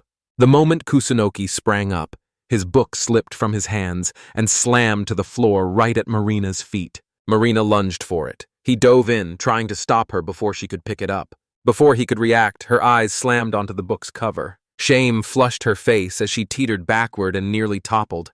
Kusunoki lunged in, refusing to let her fall. Sister Kusunoki pressed for how long she'd have to wait, and the goddess warned that transferring people wasn't simple. She'd have to remain here for a few days until the process was complete. She must grit her teeth, steel herself, and wait. She couldn't hold it in and blurted out a question about the one they sent 3 years ago, Sakura Marina. She watched her plummet from the apartment, clutching her cat. When she raced to check, only the cat was there, and nobody remembered the woman. Then her brother vanished the same way. Right then, the other goddess who'd sent her materialized. Marina fought to bury her shyness, and she blessed her with the precise skill to hide it. This almost never happens, but this time it struck 2 people close to her. She suspects it was a premeditated attack, and she refuses to hear anything linking it to Sakura Marina. She leaned in, voice trembling. "Those who end up here, are they actually dead?" The goddesses thundered she died on Earth and could never return. They slammed the same verdict onto her brother. It was all a lie. Her brother isn't dead. He just vanished into the night. They didn't die. A brutal accident ripped their lives away and hurled them here through sudden teleportation. Now you see why the goddesses insist on calling it displacement. Reincarnation doesn't even begin to cover it. The goddess's voice sliced the silence. "What do you intend to do?" She swore she wouldn't lift a finger. She only figured it might boost Daijira's research because she owed him a favor. If she's going to slap the tag debt of gratitude on this, she should be counting her lucky stars that she didn't end her brother's life. She scrambled to call on Torre Will for help, but Torre Will had already vanished. The goddess exhaled, fed up and fierce, and muttered that everyone was doing whatever they pleased. She's Lord Lariti's demon familiar, and Kusunoki Miri's transfer body. For nearly 10 years she's lived as Kusunoki's sister, locking her memories from the goddesses and caging a monstrous power inside. Betrayed and murdered in Japan. What could possibly have made her swear off ever going back to her homeland? Factor in the hidden skills of that nameless, unemployed stranger. If the goddess had foreseen the worst, she'd have acted, so she flat out refuses to let them meet until her investigation ends. Time's a fuse. She's got at most 2 or 3 days, no choice, and she'll have to spill every secret to Libra, the goddess of order and balance.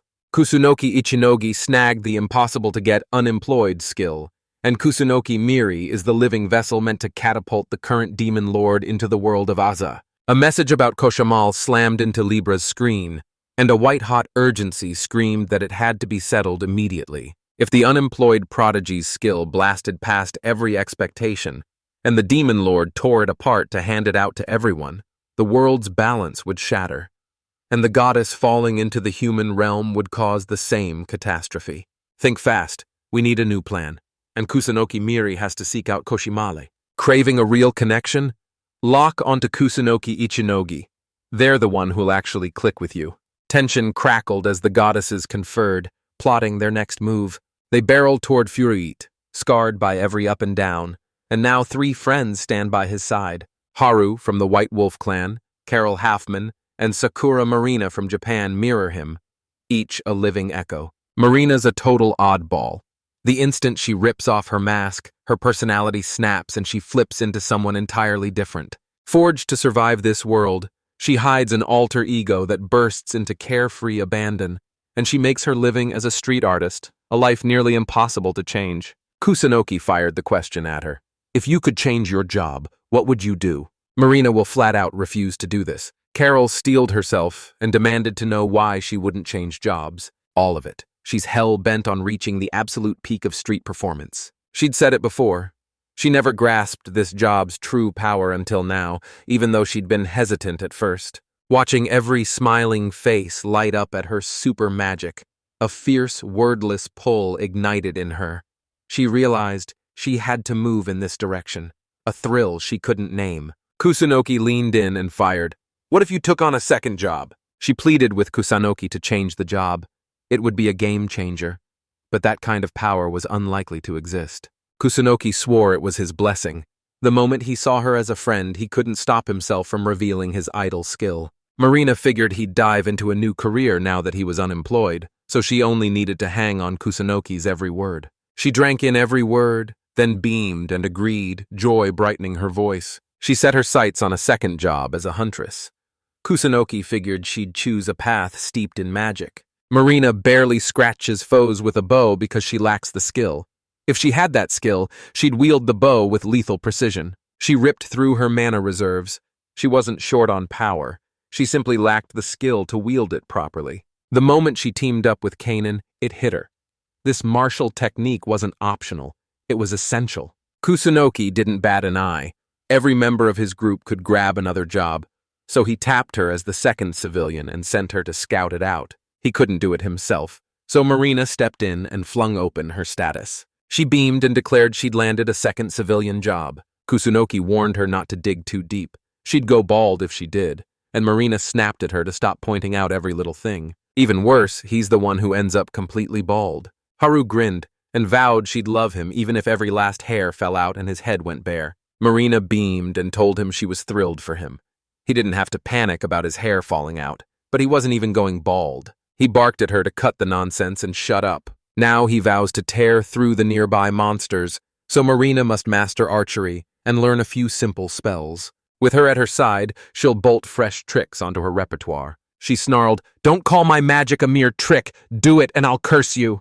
Kusunoki forces out an apology for this. Out of nowhere, their carts lurched and shuddered. Haru yanked the reins, skidding her horse to a halt, and bellowed, "The monsters are coming!" He craned out of the carriage, saw no one in sight, and Haru snapped that they were upstairs. Kusunoki snapped his gaze skyward and spotted a swirling flock of vegetarian birds wheeling above. At first glance, he scoffed and dismissed them as harmless. Carol warned these vicious monsters could devour whole vegetable fields in a single gulp. When they swarmed, they'd overrun entire countries, so the guild dispatched hunters to wipe them out. A gut punch of bad news. The birds were perched out of reach, too high to touch. Marina lunged, offering to fight with her bow, but Kusunoki had already declared it Haru's, not hers. He barked for them to stay put, If they burned through every last scrap of mana and collapsed, they'd be finished. If someone else lands the finishing blow, they lose the 20-fold experience surge his blessing would have granted. He chose magic and began charging a crackling lightning bolt in his palm. In an instant, he unleashed a jagged bolt of lightning right at the spot where they were flying. Not a speck of ash remained of them, and the girls erupted into cheers, awestruck by his raw power. Marina smirked. "Not bad," she conceded, "but it crumbles beside my strength." Just as Kusunoki wanted, their level skyrocketed, and they unlocked 2 new skills and a brand new recipe. He shot the question at Haru. Had her level risen too? Her swordsmanship skyrocketed to level 10, and she unlocked a brand new skill. They christened it the Blood of the Beast. If she unleashes it, her physical attack and speed surge for 10 blazing minutes. The instant those 10 minutes end, her body freezes and she can't move for exactly 1 minute. Her woodcutter job leveled up, and she seized the chance to switch to fighter. Kusunoki made the change without breaking a sweat. Carol's jobs as a collector and merchant exploded, deals and hauls multiplying around him. She's one breakthrough away from earning her pharmacist title. If she can master processing manitrava, Kusunoki won't have to choke it down raw anymore. Relief exploded inside him when he saw she was making progress too. He hurled a question about her level at Marina, but her eyes drifted away. She was lost in thought. Kusunoki took a breath and called her name. She jolted, shuddered, and snapped awake. Marina gasped that she'd leveled up too, swore it was a mistake as disbelief burned in her eyes. Her civilian job skyrocketed to level 8, and she could now switch to farmer, hunter, or woodcutter. She shot back with a grin. His alchemy is masterful. Everything's in perfect shape. She said she wanted to master the art of hurling stones. Then Marina hoisted the iron ball, sizing up its bulk, and Kusunoki begged her not to. She didn't listen and flung the iron ball with her stone-throwing technique. Glowing iron sparks erupted, showering the entire wagon with blistering heat. At last, he slammed down, landing dead center in his spot. Carol's eyes went wide. Kusunoki delivered a single sharp strike in the cart to make sure she'd never try that again. Marina skyrocketed through levels so fast she swore her power had awakened, when every surge was really fueled by his blessing. That blessing felt like a raw injustice, and even Kusunoki, against his pride, acknowledged it in part. He rockets to 20 times EXP, change jobs, and he can soar to a mind-blowing 40 times. 3 breathtaking girls served him as slaves, but Kusunoki only saw 2 standing before him. Marina snapped that he'd forgotten Carol, but Kusunoki gushes that both Carol and Haru are cute and beautiful. His blessing is a broken cheat. He owns it without shame, and he still bled and toiled to earn it. The skill blasts every teammate's experience to double and hands each a shot at a second job. But it hits him in a completely different way. He juggles up to 5 jobs at once, and somehow snagged a second blessing that should have demanded reaching level 120. But Goddess Torarol slipped up, so he's blessed twice. He doubled his experience, doubled it again, then unleashed a 5-fold boost. Now he tears through levels 2,000 times faster than everyone else. His main job was listed as unemployed, so he figured he could jack one job's level up 600 times faster. But it still screamed cheat. Marina pressed Kusunoki. How could she change her work schedule, and did she have to go to church? The church is powerless to fix this. He alone can seize it and change everything himself, and her second job as a hunter has already proven its worth. She pressed him. How did you pull that off? Another blessing? He just smiled. It was pure skill. He thinks he can tell her. He just refuses to shout it from every street corner. Haru's voice sliced the silence. Farout's visible up ahead! They barreled toward the great walls. The city of Faruit crouched behind its towering ramparts. A boy slammed his fist against the door. A voice snapped that this place wasn't for children, and the child shot back that he could change the world. A voice outside the door taunted him. Could he really pull off something this massive? Alone, the burden nearly crushes him, but if he doesn't try, the world won't change itself. They flung the door wide to usher him in, then strode inside. Their leader had cooked up that infernal password. They wanted to rip it out and replace it, too twisted to bother with, but they postponed it because the secret society of slaughters meeting was starting. In Faruit, a secret society called the Massacre, named after the city's first serial killer, John, rose as an anti-government force, operating in the shadows and pulling strings from beneath the crowd. A sudden hush slammed over the crowd the moment their president strode in. He stepped into the open, and declared he was thrilled to see them on the land they call home. To protect it, they've waged a brutal, centuries-long war against their neighbors, Korat. Some will bemoan that victory's out of reach, but many will steel themselves and fight with honor to the last breath. The crowd erupted into deafening cheers, rallying fiercely behind the president, and yet they've unraveled every last detail. This country dreads winning this battle. Its government buries its mistakes, covers up corruption and official crimes, and hurls the blame at everyone else. They hurled every scrap of fury at Koroth, a manufactured monster conjured by their own government. They heap all their sins onto Korath, and the narrow-minded leaders marshal a colossal army to crush them. They revel in lavish comforts while poverty claws at their heels. A voice sliced the silence and demanded of him, "What does it mean to live in luxury?" He declared it meant a woman at his side, a drink in his hand, and slabs of fine meat laced with sharp pepper. The moment people heard about pepper, they sprang to life. They must wrest justice back from the clutches of their corrupt government. Out of nowhere, a man barreled toward them. He booted them out with furious kicks, spitting curses and snarling that the warehouse belonged to him. The president roared for everyone to flee, and as the crowd bolted, the guys, running hard, swarmed in to interfere with the man. They ducked into a secluded hollow, hearts pounding, and knew with cold certainty they'd lost their way. Julio, president of the Secret Slaughter Society, leaned in and demanded his verdict on today's meeting. It had been a triumph. Paul, Vice President Tsukino, shot back that it wasn't bad. It would have been so much better if that old man hadn't shown up. It hit him like a punch. The rumor that Narube had been arrested after all. Tsukino heard, heart lurching, that he'd been hauled into custody in a town north of here, in Florence. Julio only caught whispers. People called him a hero who sparked a rebellion against this rotten country. But he was deported at 3, a toddler powerless to fight back. Just as he worked out how to help, fate struck. Tsukino heard he'd been snatched by a group of Ichinogi and a girl named Haru. Rage flared in Julio. He refused to forgive them for failing someone he admired. Narube's still alive. Tsukino spins on their heel and storms off. Julio nursed a daring thought. Ask him out for a drink. He threw up his hands and apologized. Admitted he was stuck with work he couldn't refuse and only wanted to know what they wanted him to do. If Julio wants to grab a drink with him, don't drag him to his dad's house. His father will chew him out later. Apparently, Julio's options evaporated. Maze clinging to the very outskirts of Balosra. Adventurers burst in, and the mage seethed that someone's meddling had wasted them so much time getting here. One of them was forced into hiding.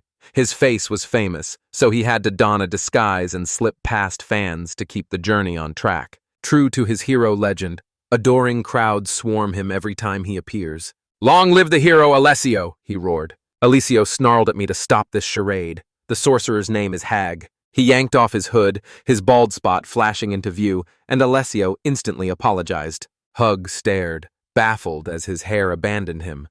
The hero shrugged and declared nothing could be done. It was nature, so look on the bright side.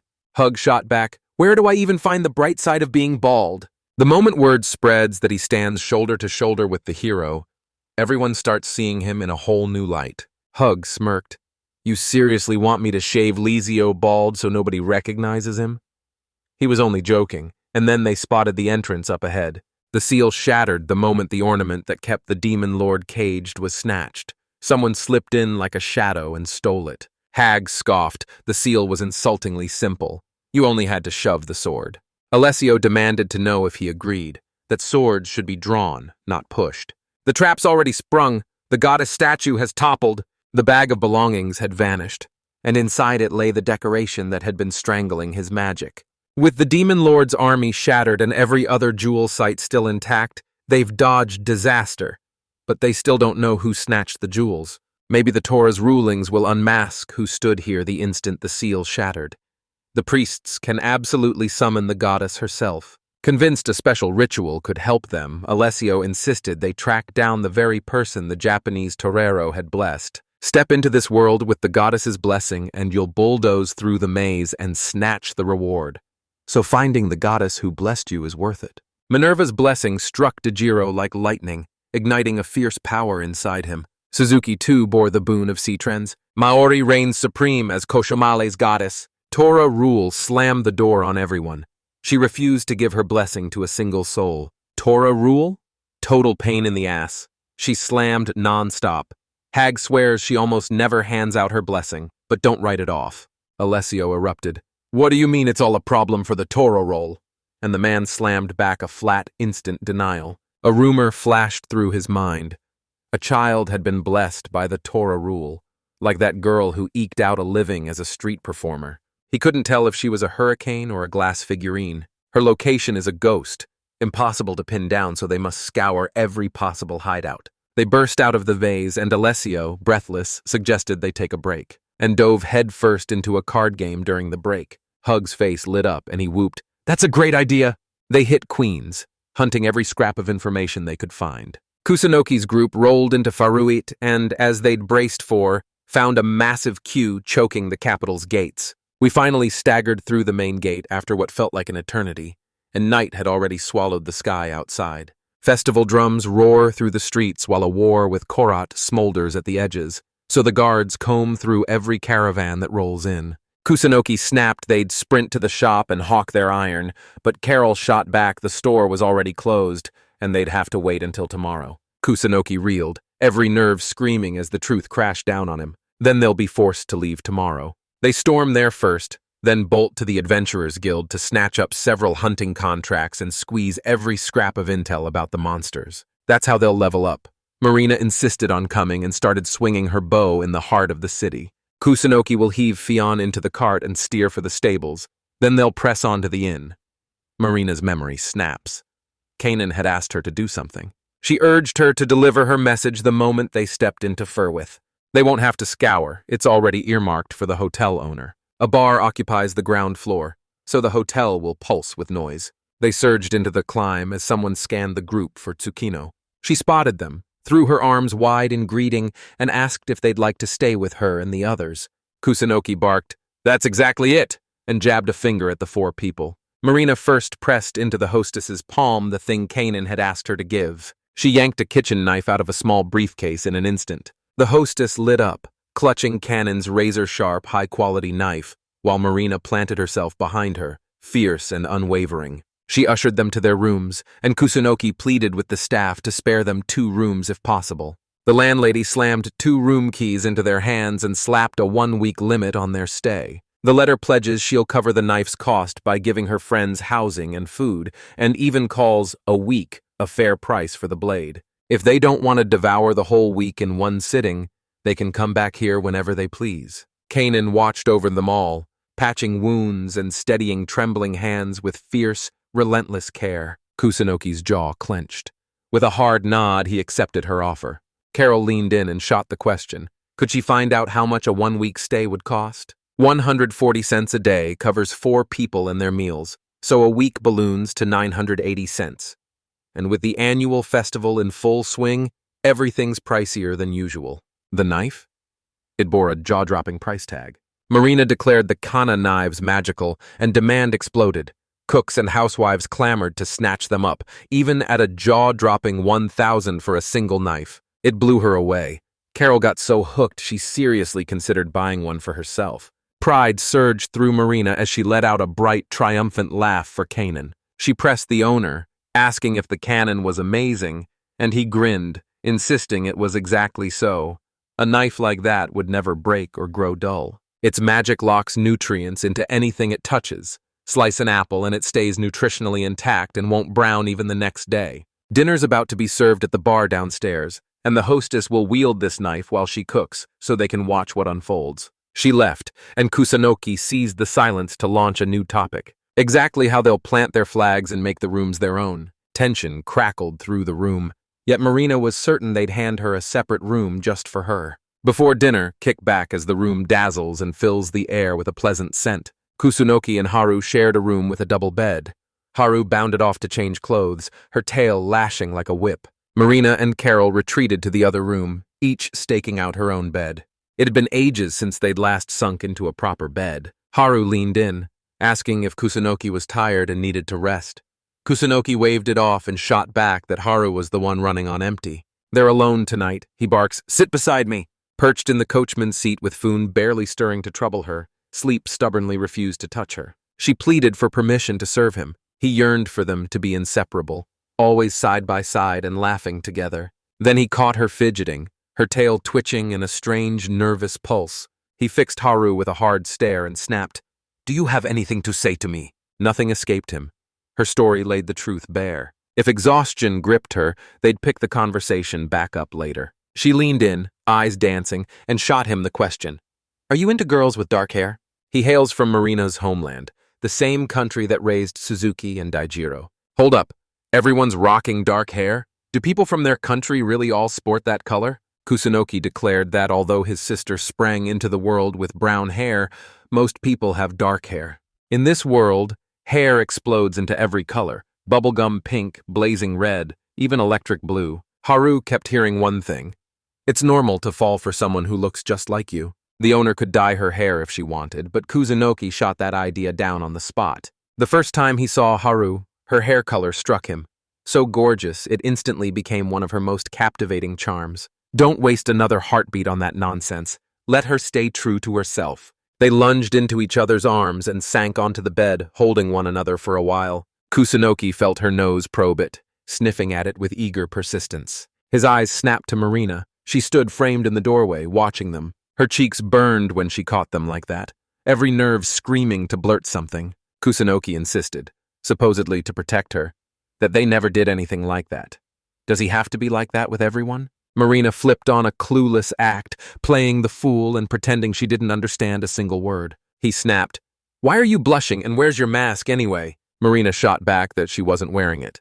And with cuddling allowed, embarrassment had no place here. She barged in with Carol's message, then slipped away to gather intel so they'd have dinner without. Realization hit Kusunoki, and he flashed a grin as he suggested we go to dinner after all. They barreled into the first-floor bar. Just as he thought, the place stank of booze, and no one batted an eye at Haru reeking of it. He should sprint to a spot where fresh air rushes through. His eyes slammed onto the familiar faces gathered around the table. It had been ages since they'd last laid eyes on one another. He strode over and asked if they could sit down with them. Shanti swept forward, pouring everyone icy drinks and doling out treats with a mischievous grin. As they sat there, Kusunoki's skin went icy as someone's stare drilled into him. Mile and Cheryl's blood boiled when they found out he had another girlfriend. Marina leaned forward and snapped, "Did you know them?" Kusunoki shot back that their master's name was Suzuki. He was a fellow traveler, just like them. Understanding hit her. She stepped forward, bowed, and announced, "I am Kusunoki's slave." She hails from the same country as Kusunoki and Suzuki. Shanti poured him a drink, then slammed the glass onto the table. Owning a girl from her own country made her skin crawl. Kusunoki snapped that everything was wrong, insisted there were reasons, and demanded Marina explain them. She sprang to her feet, determined to vanish to some distant place, a desperate, doomed plan. He halted her mid-step. She flinched and blurted an apology as Kusunoki frantically insisted he wasn't angry with her. If she pulls that move, the whole thing will explode into a full-blown misunderstanding. Brace yourself. This tale drags on and snakes into a maddening, dizzying maze of confusion. Cheryl fired off, "Where's your third girlfriend?" She meant Carol. At that exact moment, she burst through the door. Carol snagged crucial intel for Kusunoki. He erupted with thunderous praise for her tireless effort. Kusunoki jabbed a finger at the sudden encounter and called it out, and Carol flashed a grin, declaring she'd bought exactly what he'd asked for. Suddenly, he felt the two men bristle with fierce displeasure, their faces twisting into expressions girls shouldn't have, as they seethed about him leaving the girl alone while he enjoyed dinner. He swore he cherished them, Shanti noticed. No matter what he screams, they'll still be forced to apologize, and no matter how hard he fights to escape, they'll keep judging him. He forced himself to ask where Suzuki was. The girls said he'd finished dinner early and bolted to the Adventurers Guild to help train the newbies they wanted to go with him. He insisted newcomers would lose all focus with girls around, so they stayed here. Stark contrast.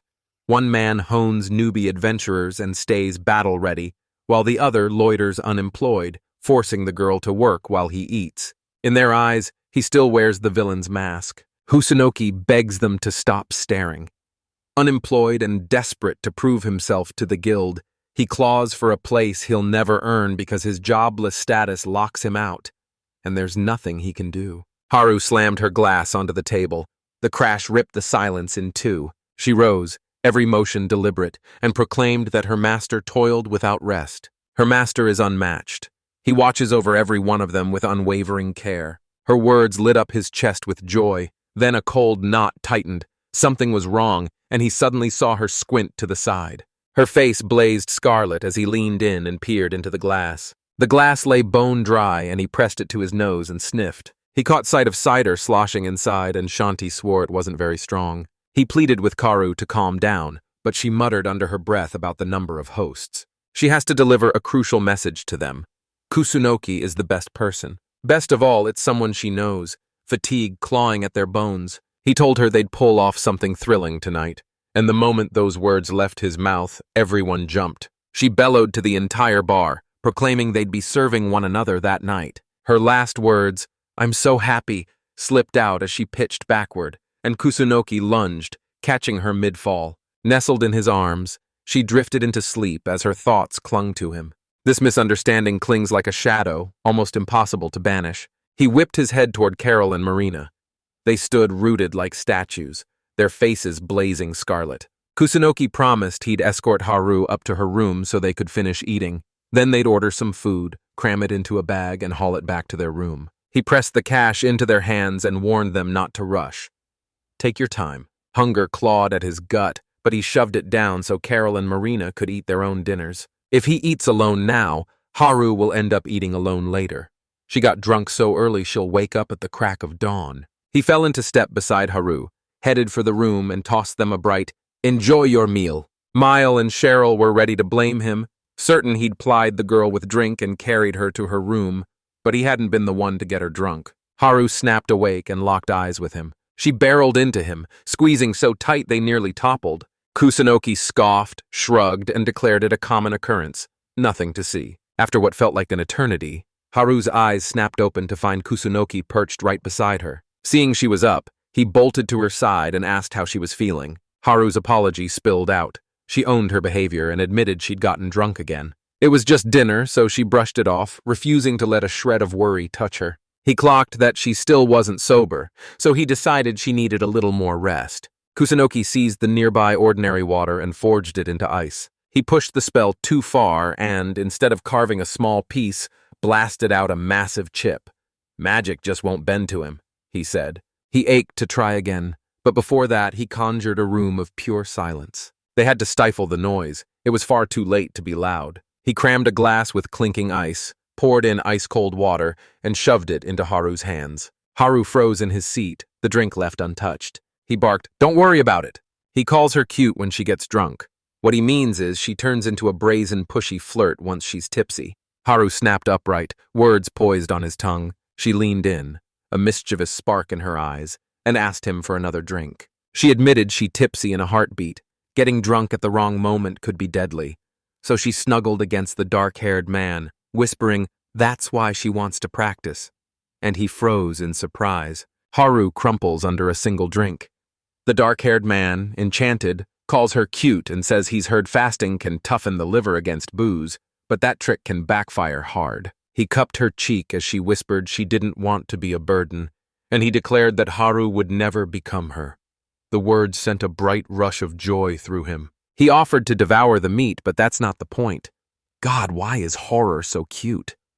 The meat was soaked in alcohol, the very stuff that made the girl drunk. Haru choked out an apology for the chaos she'd caused that day. The guy hovered over her, tending to her, then smiled and reassured her it was nothing, no need to worry. The dark-haired man declared with iron confidence that training would begin, and Haru, burning for it, snapped yes, and immediately fired off questions as they stepped into the room of silence. Torn between resisting Haru's pull and giving in, confusion churned inside him. The girl implored the owner to let her practice what she'd been taught, and she mastered it all in an instant. He told himself he could think it over, but when the moment came, this was their room, and temptation roared too loud to fight. The dark-haired man chose to act, and Haru asked him to take care of her. He swapped his side job for a playboy life. The dark-haired one couldn't resist. The girl vowed she'd try and begged him to believe. Then he summoned Haru with a menacing call. If the girl falters or goes dizzy, shout to the dark-haired man at once. Don't, and they won't be able to continue their training in the future. He replied, "As you say." Haru tore into the alcohol-soaked meat and thanked her for the meal. The other woman beamed, and they both smiled as the girl began chewing. The dark-haired man froze, worry prickling at his skin. Maybe something was wrong. Maybe she felt sick. Haru cut him off. No, it's just suddenly hot. I'm fine. I want to undress. May I? Heat flooded his face and he blushed. Panic clawed at him because this was a training session, so he chanted, "Calm down," under his breath, filled a glass, pressed it into Haru's hand, and asked, "How are you feeling?" Haru presses in, trying to seduce him, but he shuts it down. Not now, tonight, he vows. It's training time, and the guy figures if she wants it, he already said it's okay, so it's all good. Lucky the meat barely had any booze. Watching that girl get drunk on it for the first time hit me as surreal. And Haru's fine now, grinning and clearly having a blast. He slapped his cheeks until the sting chased the disappointment away, clinging to the one bright truth. The dark-haired man can now touch Haru's stomach whenever he wants. He exploded, "Is she seriously going to strip completely?" Haru froze, confusion burning as she fought to speak to her master. "Hey, what's this? Is it a sign?" The rope is twisted into a stubborn knot she can't undo, so the girl begs the owner for help. Drunk Haru storms in, roaring that undressing a girl is a man's job. Out of nowhere, a cold dread sliced through him. The dark-haired man heard and felt nothing, and yet he whipped around. Out of nowhere, two girls burst in and instantly flushed the moment they spotted Haru standing there without his coat. The dark-haired man had expected this and greeted them coolly, while one girl squeezed her eyes shut. Those guys weren't doing anything like that. He hunted desperately for the right words. They weren't doing anything obscene. It was just tension coiled tighter. The guy fixed his gaze on Haru. He started saying they'd set up a training session to develop immunity to alcohol, spun to Haru for confirmation, and then froze in surprise. Had Haru already fallen asleep after managing that? Everyone snapped to the door. He spun around. Why are they here? He forced a greeting at the guests. What's with everyone's faces? The little girl pressed her hand over her eyes. Carol snapped. It was all a misunderstanding. Everyone surged forward to apologize, and their fierce faces made the guy yank a coat over Haru. Turns out the girls were right. She's practically a slave to that guy, but that's no reason to strip Haru while she's drunk. The girl slammed a hand over the kid's eyes. Haru yelled for the master. The master snapped awake as Haru declared she knew about her habit of undressing others and told her to strip the girl. That's right. But this was absolutely the worst time. The girls knew it. Something electric crackled between them.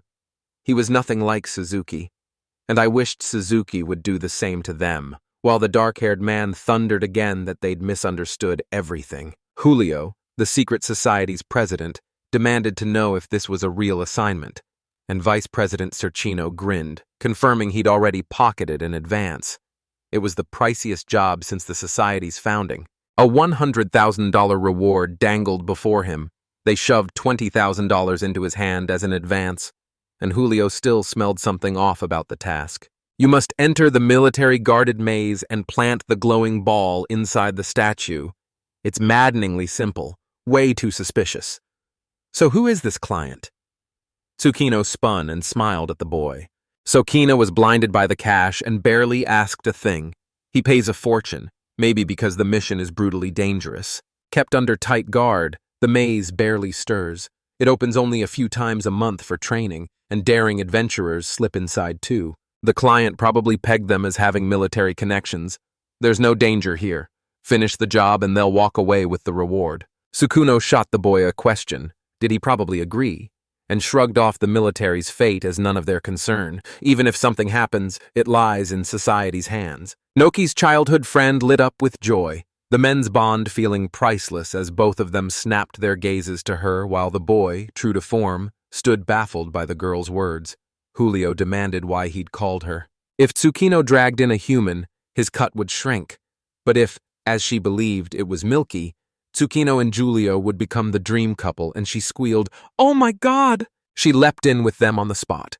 With her beside the boys, the monsters won't be served, and Milky's a little scary. Julio's buzzing with a rumor that the uncle who crafted the cat ears is Dojin.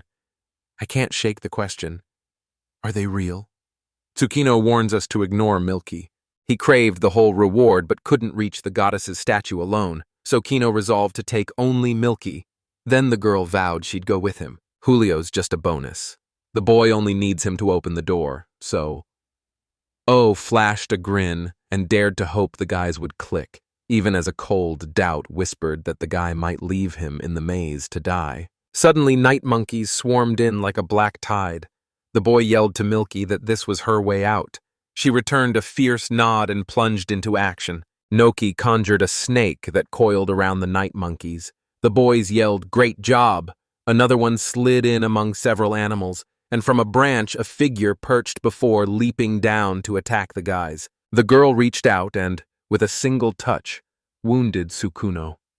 A friend, heart pounding, cried out how it could hurt so much. It looked like a fracture. He dropped to one knee to inspect and help, demanding to see the wound. Tsukino writhed in searing pain but insisted she was fine, and he hauled her straight to the hospital when they got back. Sukuno pressed his palm over the wound, asked if he could get a treatment allowance, then chuckled. Julio snapped his hand into the other's grip. The boys shook. The other's hand looked fine, so he faked a wince and Kino thanked him. She lay collapsed on the ground as the guys lunged to her side, shouting if she was okay and telling Milky to hang on, and she gasped, "Brush!"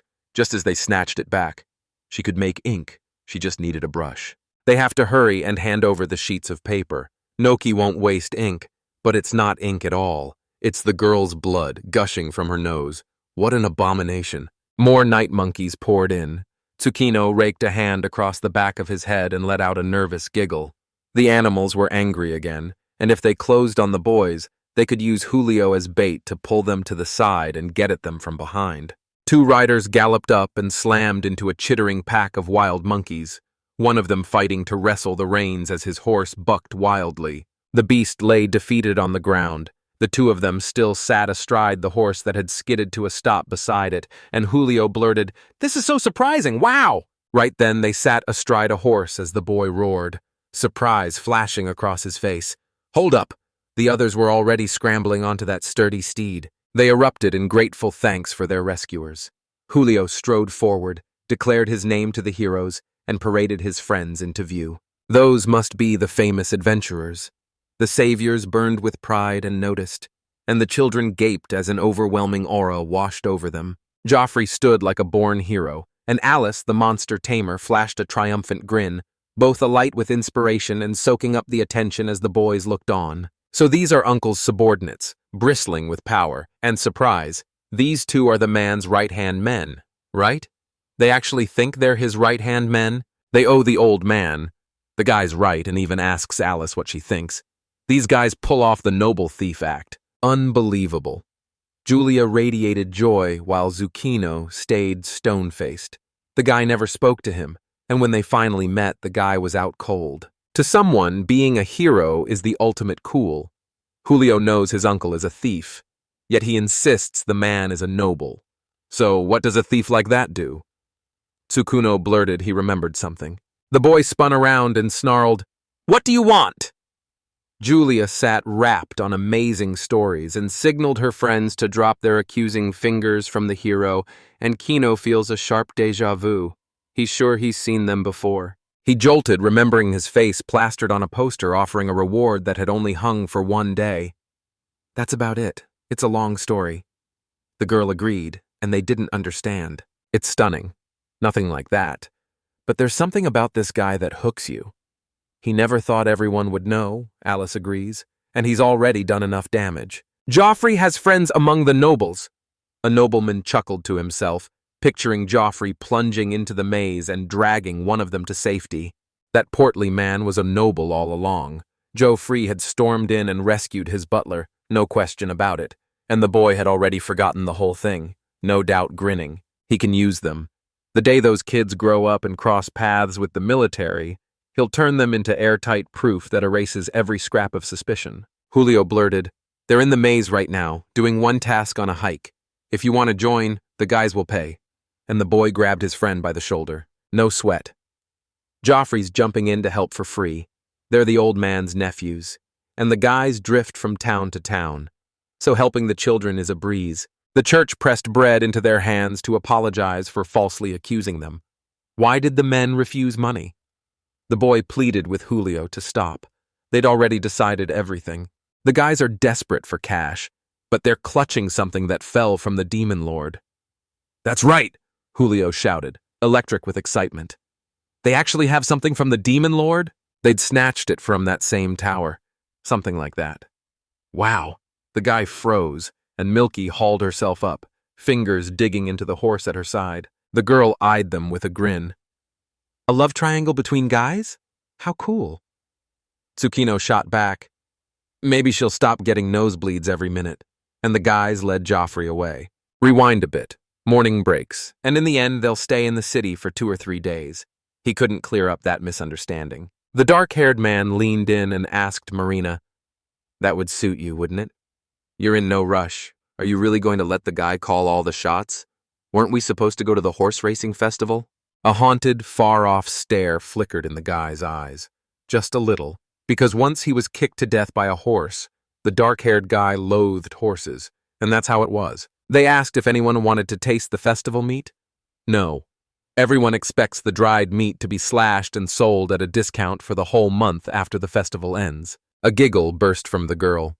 Haru dazzled as always. She's already decided she'll buy one for herself. Exactly as planned, they hit the iron shop first, then head to the guild. Ichino's here. He's already racing over. Her eyes flash with inspiration, and everyone suspects it's tied to her business. At the shop, the owners barked at Marina and Haru to sprint to the guild without them and snatch whatever task caught their eye. Unemployed and with nothing to do, he stood there as they reached the entrance and shouted, "Welcome!" Someone pointed and cried, "This is a merchant." So they demanded his certificate, and the truth hit. He wasn't one. The girl leans forward, itching to start a serious talk. Carol beams, radiating pure joy. This guy stands unmoved, refusing to bend his principles for anyone. He declared, "Not bad. This screams master alchemist handiwork. You've got a sharp eye." And the dark-haired man sheepishly scratched the back of his head and giggled. At first it slammed down like an iron fist. They bought 7 boxes. When they'd finished improving, the girl shoved everything back into them, but the last box sat only half full. He chuckled, planted his hand on the box, and asked the guys if they had any salt. They apologized, had none, and he fixed them with a steady stare. This is the right call. Salt's barely profitable right now. Pepper and chili came in handy right now. He thanked the guys. The dark-haired man praised the girl. "Great work. You can rely on her." And she thanked him. She was Ichino's slave, after all. He burned with embarrassment as a man snapped, "Sign here!" And the dark-haired one jabbed a finger upward, saying he'd leave it to her. She understood everything. 35,000 cents for pepper and chili, and 85,000 for iron. He blinked, stunned by the totals, but the alchemist's genius justified every cent. The guy burned with embarrassment. The shell brooches the guys bought for $800 are now worth $1,500. The girl gripped a scrap of paper and said everything was written there. Did it really happen? They snatched up the whole haul for 495,000 cents. And Carol slashed the price tag that had originally read 54,000. Wait, why only 1 level? He exploded with indignation. A merchant's XP scales with how much he sells and how long he travels. Hauling goods to a neighboring country nets far more experience. That's the deal. Trading stacks your experience, and once you sign a contract with a shop from anywhere, that XP starts gushing in. A cold thought that this world taxed everything raced through him. But he swallowed it. Praised Carol for doing a great job, and she beamed genuinely, saying, "Thank you very much for the praise." Taxes? Practically a myth. Only a handful of countries even have them, Ducat included. Merchants only cough up customs duty, yet shops still have to hit those merchants with charges. Even if Ichino could siphon experience from anywhere, the method was too clumsy, so he held back. Something was stirring in the guild. "What's going on here?" the girl snapped, narrowing her eyes as she guessed they were merchants of different levels, level 33, 21, or 28, each man rubbing his cheek with his hand. "How many merchants are there?" A crowd surged in front of them as Ichino spun the dial, hunting for the girls and desperate for Haru and Marina. Carol shouted there was a problem. It all happened in a heartbeat. Did something happen? The northern cliff exploded, burying the main road and cutting off the route to the port. Merchants swarmed the wreckage, clamoring to hire guards to escort their wagons to the port along dangerous detours. Security? The woods crawl with monsters. Ichino was right. Merchants are risking everything to reach the port, and if they fail, Furuit will be torn from the rest of the world. Fairweed weapons and armor are flying off the shelves. It finally dawns on him.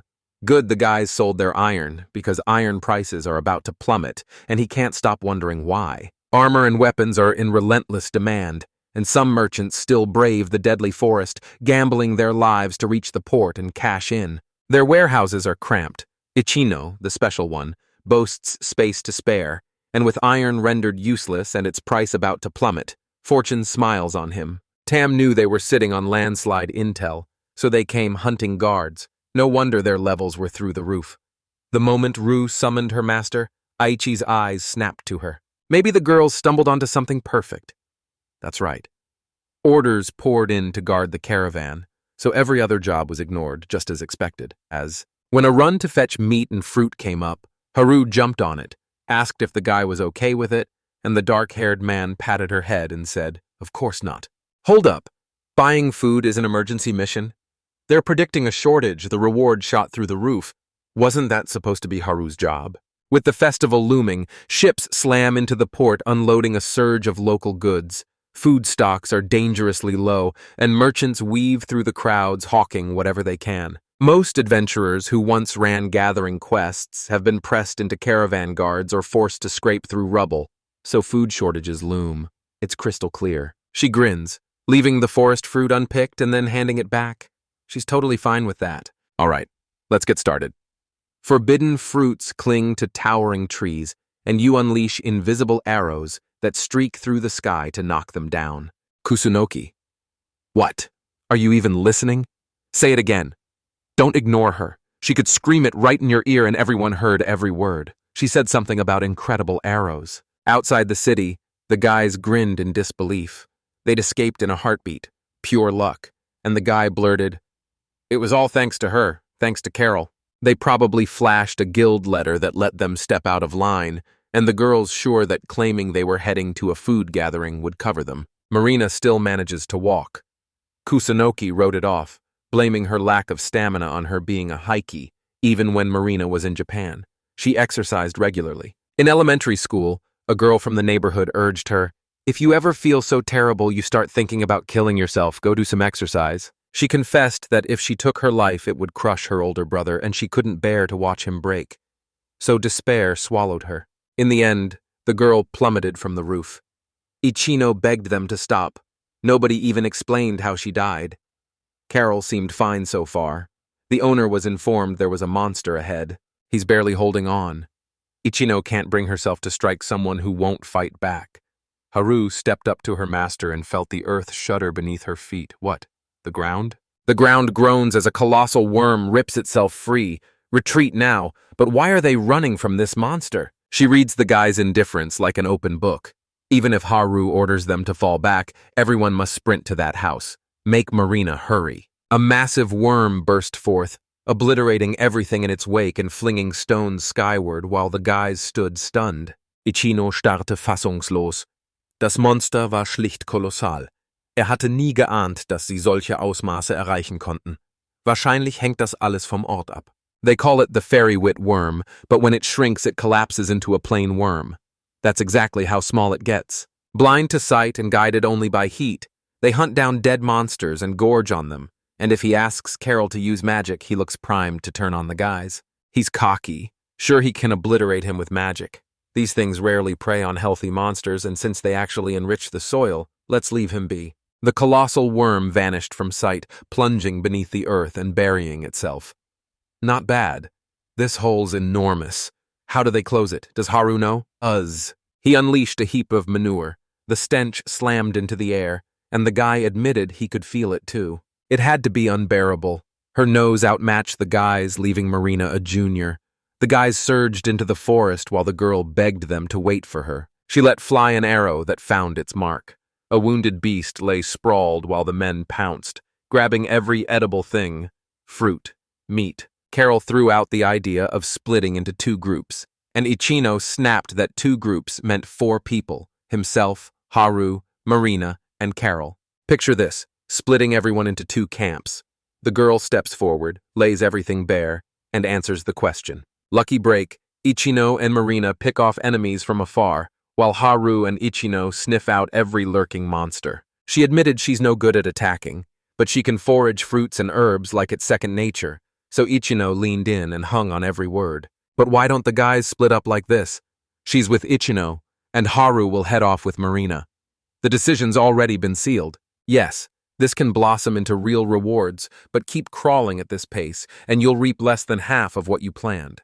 Let's stage a competition to round them up. The winners will claim the rewards. But we must hammer out every condition, and someone even vowed to obey every order.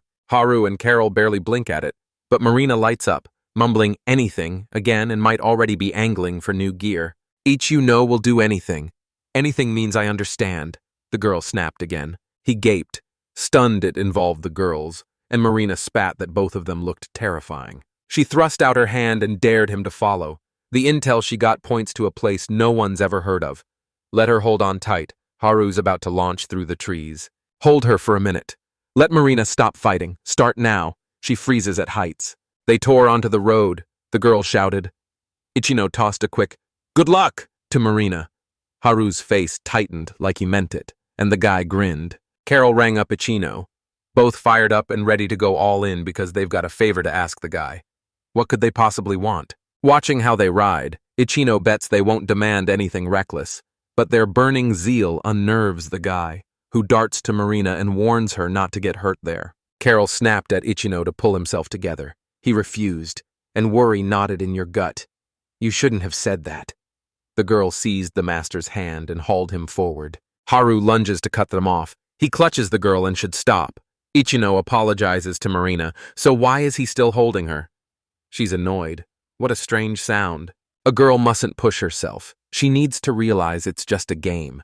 But Carol vowed she'd do anything to win, unless he doesn't want it. Ichino rubbed the back of his head and let out a sheepish chuckle. He hesitates sometimes. The girl knew that. But Carol spun away from the master and snapped, "Okay." Certainty burned in the girl. She vowed she wouldn't act until the chance arrived. The master planted his hands on his hips and stared at Carol. She made her decision. The master chuckled. And if Carol says the word, he'll throw everything he's got into it. A sly grin spread across her face. It's still daylight, so she suggests they practice her seduction moves. Carol eagerly agrees and even asks to join. The master blasted a bird out of the sky. Carol roared, "Keep it up!" He rocketed to a new level, and the girl did too. She unlocked the charm skill. Ichino grinned and asked what she was like. Carol murmured, "Let's see." And the master spotted two monsters in bird form perched on the branches. Birds shrieked and burst from the branch as the skill lured enemies into turning on their own kin. They fight by choice, not as puppets. Perfect for her work as a temptress. Carol is about to crank her magic up. She believes it'll work, and after learning the magic, she feels something crawling through her body. And yet, whoa! So it's a brainwashing ability? Creepy as hell, but don't worry. Carol grinned up at her master. As his slave, she wouldn't dare unleash that power on her master. The thought of saying no never even crossed her mind.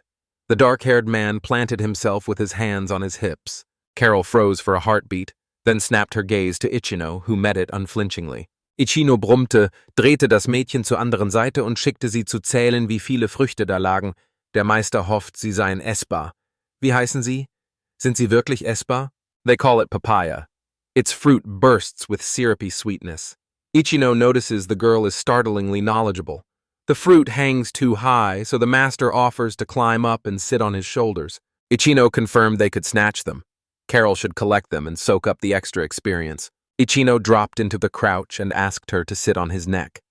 She flushed with embarrassment, steadied herself, answered with surprising composure, and hoisted herself up onto his neck. Ichino seized her shoulders. She clung to the master, who said, "Okay," and warned he was getting up. A guy shouted at Carol to stop tugging the girl's hair and ears, and the girl begged forgiveness. She teetered, fighting to stay upright. Ichino snapped his head up and asked, "Are you okay?" That's right. The boys sprinted to the papaya tree. Carol lunged for a fruit and snapped them together. They clicked perfectly. The girl shouted to the master, "This is exactly what I meant!" And Carol gasped, flying backward. They crashed to the ground. Carol slammed down on top of Master. Ichino gasped, "Is she hurt?" And Carol hummed, asking if she could stay like this a while. Ichino leaned in and shot the girl a quick question. "Are you scared?" The Master winced and apologized, admitting he shouldn't have forced her into something so dangerous, and they stayed frozen in that same sitting position. She swore she was 17. The girl planted her hands on the dark-haired man's chest. The Master apologized. "Don't treat Carol like a child." He couldn't do anything about it. The Master staggered. Wait, hadn't the girl said just days ago that Carol was only 16? She'd had a birthday 3 days ago. If it came to that, she should have told him sooner. The Master never once asked Haru, Carol, and Marina about their birthdays. Ichino apologized for not celebrating it. The girl cut him off, asked him to stop, and demanded to be treated like an adult. When asked to climb onto the Master's shoulders, Carol's cheeks flamed and she clung to him in an embarrassed hug, leaving him utterly stunned. As soon as the guys touched down in Peru, she dropped her first name like a secret, and Ichino kept insisting maybe that was the whole point. They had to calm down. The Master noticed. The girl met his gaze. Of course they are always together, and Ichino tries to shove every unnecessary thought out of his head. It couldn't stay hidden. Carol clung to him, but he was smitten with the older girl. Wait, what? Ichino snapped that if she wanted Carol to be herself, she needed to understand her and apologize for treating the girl like a child. On his next juice treat for Carol, the Master pats her on the head. Carol erupts, furious at being treated like a child. But Ichino apologizes again, and the pat, to her surprise, feels oddly pleasant. Carol insists she's no child. The Master stubbornly treats her like his sister, and Ichino clings to the hope that she's all right. The girl looked at Ichino and asked. Ichino swore he'd do anything she wanted.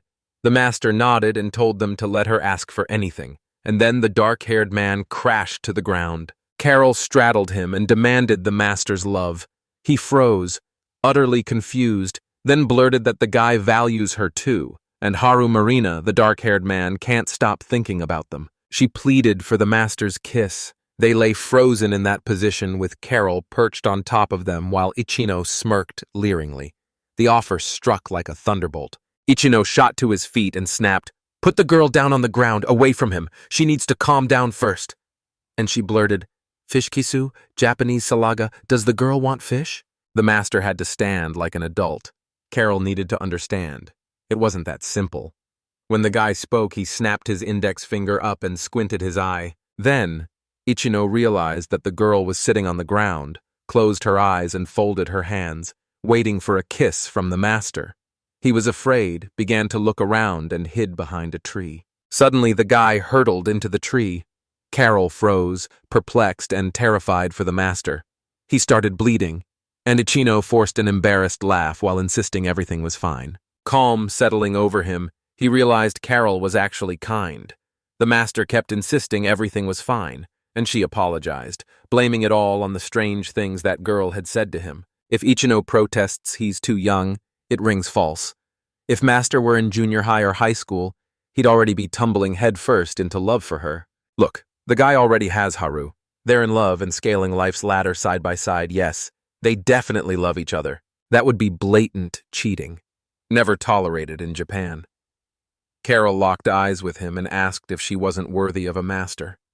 Ichino clenched his jaw, refusing to give her hope. Joy exploded through him. Carol liked him, and he already felt the same. He didn't even finish the sentence before she assumed it was Haru. She'd just blurted that any girl could win Ichino's love. So when those words hit, what did the Master suddenly realize? Haru's voice cut through the room, and the Master froze. Why had Haru just greenlit the girl to do this? Yes, because polygamous relationships are allowed among white wolves. The number of females around the male shows his position in the pack. Carol began to explain everything. It mirrored theirs and should have been obvious, yet confusion roared in him. He begged them to stop and thrust both hands out in front of him. Jealousy burned in Haru, an irresistible edge to her. Women lived by a quiet ladder of ranks, and the girl plunged right back into her story. She knows she's ranked beneath Haru and shrugs off the idea the Masters could be jealous. Her heart belongs to Haru. Carol understands that if she crosses the line, then maybe she might resent Carol. It's worth being careful with such things. Ichino looked at her with amazement. winked at. She vowed Ichino would be careful. It's the girl's first time, so she apologized in case she slipped up. The girl flashed a daring smile. Haru blurted that the master loves aggressive women, so she vowed to go all out. Ichino understood. That's why she's so pushy today. She scoffed, declaring it meant nothing if Carol came second to Haru.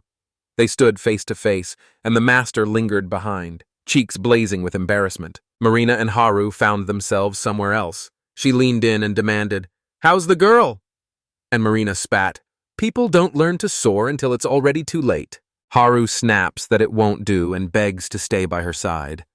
The girl freezes, heart hammering as she pictures how Carol will confess to him. She aches to be with Marina. Okay, she's such a charmer after all. Haru can sense the monsters ahead. The girl's about to jump again. She wrapped her arms around Marina. The girl screamed in yet another surprise. Ichino and Carol stood frozen. The girl's cheeks flamed and she still yearned to kiss the master, who blushed just as fiercely. The guy mouthed an apology, but he still couldn't bring himself to do this to Haru.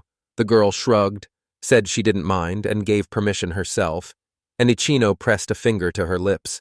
Ichino means that there are reasons why he can't kiss the girl right now. The master patted her head. 10% is because the guy will do it without responsibility, and 90% is because Haru is very dear to him. Carol knows that the master really cares about the girl. He leaned in and brushed her tears away, swearing he cared for Carol just as much as he did Haru, both irreplaceable to the master. Ichino asks for time to think it all over. At the moment, he thinks of the girl as a younger sister. He has a younger sister, and Carol's appearance reminds him of her, but from now on. Ichino schoss die Hand hoch, verkündete, werde sie als Frau sehen, schob dann seine Hand in ihr Haar und fuhr genießerisch hindurch, während Carol den Meister bewundernd ansah. The guy pushed back his hair, leaned down a little, and kissed Carol on the forehead. She was very surprised. This is his only move, and each of you clings to the hope the girl will forgive him as Carol's cheeks flare red and she smiles, humming back. The girl was very happy after that incident. Now that he needs to rethink how Ichino feels about her and keep moving forward, it feels like the master is the protagonist. If this is a game, the bad ending is stitched to Margaret. She's fiercely loving. The guy slipped into a fevered daydream while the girl barreled forward and screamed, "Ichino!" Carol spun, beaming, and vowed she'd wait for the master forever. Ichino scratched the back of his head, sheepish, and muttered, "Okay, she's really nice. Maybe the guy should come back." He totally blanked on one crucial thing. Wow, that's it. Bags were strewn across the ground, and Haru leaned in to ask Master if she could say their team had won. That's right. Ichino admits defeat. Great. Ichino and Carol's team collected 10 birds, and Haru and Marina's team collected 120 birds. As expected of the winners, it was tiring. I hurled myself into the monster's midst, fear clawing at my throat. No matter how high they flew, the bow always found them. God, that flight was bone-chilling, of course. Plus, Haru was very motivated. Wow, so much. Let Marina stop making a sad face. Ichino didn't expect the result to be like this. They collected food to order and increase her levels. Not a bad result. That's what the guy got for it. Learned the spearman skill, double strike, mage swordsman. Increased the charm skill of the 2nd level. The winners will claim their reward when they return to the city and must honor their promise. Haru can hardly contain himself, but the master orders the birds butchered so the girls can rest for now. Marina went to bed. Carol decided to help the guy in cutting meat. He will be grateful. Some had a cutting. Others had a rest. The guys finished everything. Finally, all that remained was to put it in the bag. As expected of Ichino, he had butchered so many birds in such a short period of time. Level up. Butchering skill increased to level 3. Carol knows something about the Hawkeye skill, which is issued to those who reach the maximum hunter level, and she has heard that it allows you to create an eye in the sky that can determine the location of the victim. The guy can feel the approaching monsters. Pretty big birds, that's right, small stone, low power. The guy killed 2 birds in 1 hit. Ichino's level is up. Wow. Another skill has appeared, the master chuckled. Jobless skill? Closed space? What closed space? Carol giggled. What's a closed space? Closed space is a basic magic obtained when reaching the 81st level of the unemployed. creating a space in which you can create a separate world. To create something, and it requires mana. Their eyes met. Well, wow, what's the matter? Oh, nothing like that. Ichino decided to open up his skill list. In this world, level 0, mana spent 0. Magic that does not use mana and has no level. The girl is not going to watch. It's better to move away. It might be dangerous. The girl understood everything. So normal. Ichino is up to something again. She may have hypnagogia. Otherwise, why did she twitch? An unknown magic ball appeared near the guy's hands. This is it. Then something began to grow. Ichino closed his eyes, but then he started to open them, and the boy found himself in some space where it was him. It was so bright. It feels like he knows what kind of place this is. All right. It looks like the one where the guy met the goddesses. Here, there is a book. You can open it only on this page. There you need to select a category. There are only 2 categories: creating stars of 50 ohms, creating permissions of 100 ohms, creating stars. That's where it all starts. Well, since the choice is small, the guy chose creating stars and gasped. Suddenly, something appeared. It's just a simple land. It's bright, even though there's no sun or moon. It's still too bright. It's just a magical world. Ichino is sure that it can be made more comfortable. There is another world here. Maybe just touch it. And then Ichino hopes it's safe, and it's like the old world. Ah, it's back. The girls rushed to the owner. They started hugging. Marina thought that he was consumed by dark magic. The master apologized for making them worry. That's right. The guy scared them so much. The girls are happy. In short, he learned a skill that can create his own world. Create a world that no one has ever heard of. Is this one of the spatial magics? Carol asked what it was called, and the guy held up a finger and said it was called something like closed space or my world, something like that. No one knows about this. The owner is always on top. He just said close space. Well, something like that. You'll need to study it thoroughly. That book is missing, so it can't be taken outside. They said that once Ichino got inside, the passage was closed. I wonder if it is possible to transfer someone else there, and this skill may come in handy. You can greet the girls as an addition. With this skill, you can create your own farm in Lackstock. You can also make your own house. You can do a lot of things with this. Ichino patted the girls on the head. I wonder if it is possible to close someone inside. What will happen? And I wonder if they will be at the same starting point inside their world. You need to choose categories. Increase stars, create a resolution, create a trash can, spring water, earth fertilizer, create a mine, create a volcano, create a river, accelerate plant growth. There are so many things, and yet... All right. Thanks to that, now that Ichino is heading here from the inn, he will know if Master is here or not. Master is back. They did a great job. It's time to go back. After Ichino finishes everything, he will invite the girls to his world. Horror will be looking forward to it. But will it be possible to do his own business there? Kusunoki's world? Will it be necessary to try not to look under his bed? What is it carrying? This is something more than a bird. There was a huge creature in the sky. The guy raised his head up to see. Is that a dragon? Ichino was very scared. He saw that this monster started to descend. It's getting closer. Ichino told her to hide behind that rock, and Haru told her that such dragons live near the labyrinths near Florence. She thinks that this is one of the dragon-like creatures, namely a wyvern, which is rarely seen anywhere. And Haru also heard that they are one of the strongest monsters. This will be Horror's first time fighting him, so of course you need to keep an eye on him and not let him out of your sight. Haru is asked to help. She agrees. Marina asks to provide it to her. The girl should stand in the rear guard and the master will be in front. Ichino took a stance and said that he would start with magic. Someone said, "Hold your horses, what? The dragon is talking?" It turned out that there was a boy riding on the dragon. He told Kusunoki that it was him. They haven't seen each other for a long time, although not so long ago.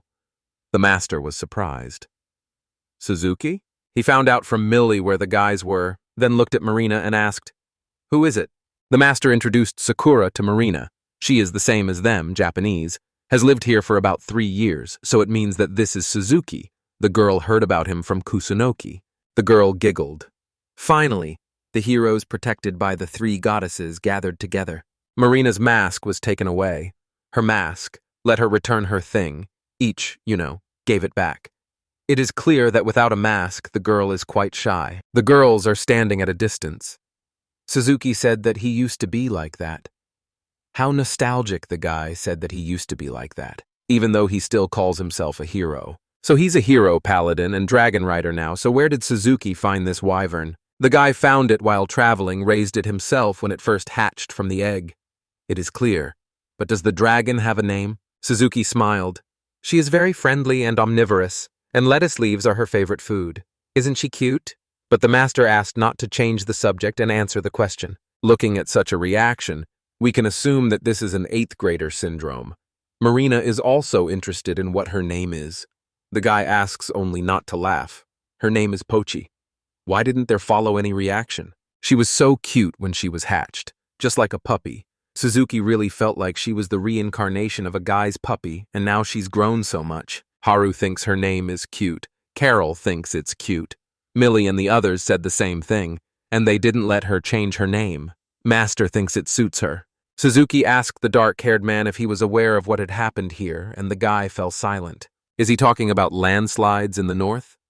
So Ichino doesn't know. The guy says he does, but he doesn't really know.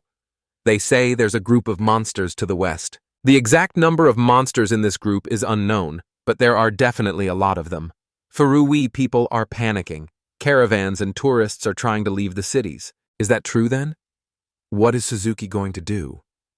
He wanted to explore the western part of the city, but in the end, he only met some guys here. Isn't his group from Suzuki? Since the guy is watching from the sky, he decided to give them a rest so that Pochi would not strain herself again. The master is sure that he told them something else. Suzuki laughed. He told them that and was scolded for it. How dare he say that because girls aren't heavy? Well, the hero warned them, especially when the Adventurers Guild doesn't have enough manpower. The guy was thanked for warning them. They said goodbye, okay, and now we can go back to the city. Although many people try to leave the city, but there is no panic. The walls surrounding the city are strong and will never break, which is why residents of the city believe that it is safer inside the city. Besides, since the main enemy right now isn't the core army but the monsters, then everything should be fine. Speaking of bad timing, since most adventurers are clearing the rubble and escorting merchants, I wonder if this is really the case. Didn't Kusunoki notice? It's like someone's conversation. A coincidence is impossible, but the girl asks Kusunoki not to remove her mask. She began to be embarrassed by the actions of the master. The guy asks to stop talking nonsense. At least now, 4 people are walking through the street to the city. Reach the adventurers killed. Haru greeted the employee at the reception. The girl would like to hand over the order. The employee answered well. The other 3 don't have enough qualifications to be adventurers. The master thinks Haru is very nice. I wonder how much they will be paid. Patience is a virtue. If something happened twice, then the 3rd time will not happen. A man approached the team and rudely addressed them. Why is the guy doing tasks at such a time? Each, ignored the man. The master said that. Haru forgot it. It's a good thing that they can hand over the monsters they've killed, since the employee confirmed that you need to put all the monsters on the table next to her. There are 10 pieces on the table. A man nearby said, "Not bad. Now there are 40 bags." He said that this is a small deal. From the bags he saw, the man was surprised how many there are, and he thought it was only 10 bags. It can't be 3 times more than the man collected in half a year. Ichino also put fruit. This is all from the eastern part of the city, where there is such a variety. He just scored a minimum. They've done so well that there's nothing to complain about, and the guy's butchering is better than many of their local hunters, even though there are a lot of them. But there are so many here that it can shake the ecosystem. It seems that it is worth stopping the hunt for a while. The girls acted during an emergency, so there are so many here. Ichino replied that he understood, turned to the old man and called out to him. He wants to say something, but no. It's okay. The city is safe as long as there is a hunter like this old man. This is another upstart, and the man is quite fast. The employee congratulates Haru, just increased her rank. The girl thanked. Ichino congratulates Haru. The girl thanked her. But why did it get so cold? This wind lifts the girl's robes. usually if they carry out the promotion procedure, but the employee apologized. This is not possible at the moment. The reward will be issued a little later. The guys thanked them. Ichino would like to celebrate Horror's promotion, but it seems that it will be difficult to arrange it today. After all, there is a state of emergency in the city. Haru said that there was no need to worry so much, but still the master would like to celebrate this event. It is worth celebrating when there is an opportunity. By the way, Carol recently had a birthday. We should celebrate it. The girls were happy. It's just a great idea. Sukuno is probably walking with Julio again. He hasn't been seen since yesterday, after the pod went into a state of emergency and they're worried about the kids. The guys came down and wished them a good evening. Dinner was prepared for them, and they are very happy to return. Ichino thanked them. They all sat down at the table and thanked them for the food that was prepared for them. Carol asked about the monsters that are located to the west of the city. She had heard about it. She heard something. Maybe it's a rumor, but it seems like the monsters came from the maze. God, it looks like the country's leadership got their hands on the maze the guys send. Thank you. Well, it's time for the guy. The girls wished him good luck and advised him to be careful. He called. My world gasped when he was there. So, it doesn't matter where each no enters from. He will be in the same location from which he came out. If you create a house here, you can come here whenever your heart desires. Maybe next time he can create spring water. This is his world. So there's no one else here but the master. Someone told Ichinogi that it's nice to meet you. Her name is Libra. She's the goddess of order and balance. The guy just repeated a goddess. I see. So the goddesses can enter the guy's world whenever they want, which is a bit shocking among all the goddesses he's met. This one looks more like her. If the guy wants, he can bring his friends here. She sees that the master has a book of creation. The goddess speaks of the one that the dark-haired man holds in his hands, so it also has a name. If Ichino has permission, then you can invite your friends here. Why is this goddess here? Ichino won't call anyone here until he knows why Libre is here. If she is the goddess of order and balance, then she is one of those who can control the world. Even though the unemployed skill is officially approved by Koshamaling, it can still disrupt the balance of the world. But each no can still be killed until the guy does something, but don't wait for a catch. The goddess isn't here to cause harm. Libra would like a guy to work with them and help them find out the limit of an unemployed skill that shouldn't exist. The goddess came here to give a limit to this world. Something like that. It said, creating solutions that, stickers, if a guy places it anywhere on their body, it will work automatically. I see. So the guy needs to give the girls this? The goddess will be waiting here. Each notified that he was back. They were happy to see the master back. Girls need these stickers to go to my world. You need to put them somewhere on your body. They turned out to be able to take it off. Even if you shake your hand, it won't break. Ichino sees. As long as they don't take it off themselves, it won't go anywhere. Why? Marina put it on her face. The girl always wanted to have something similar on her face. Okay, so be it. Marina asked for another one. But one is enough. There will be someone there, so you should treat her with respect. Then they were all in a different space together, and the goddess Libra was already meeting them holding a book and a walking stick. Marina was smiling.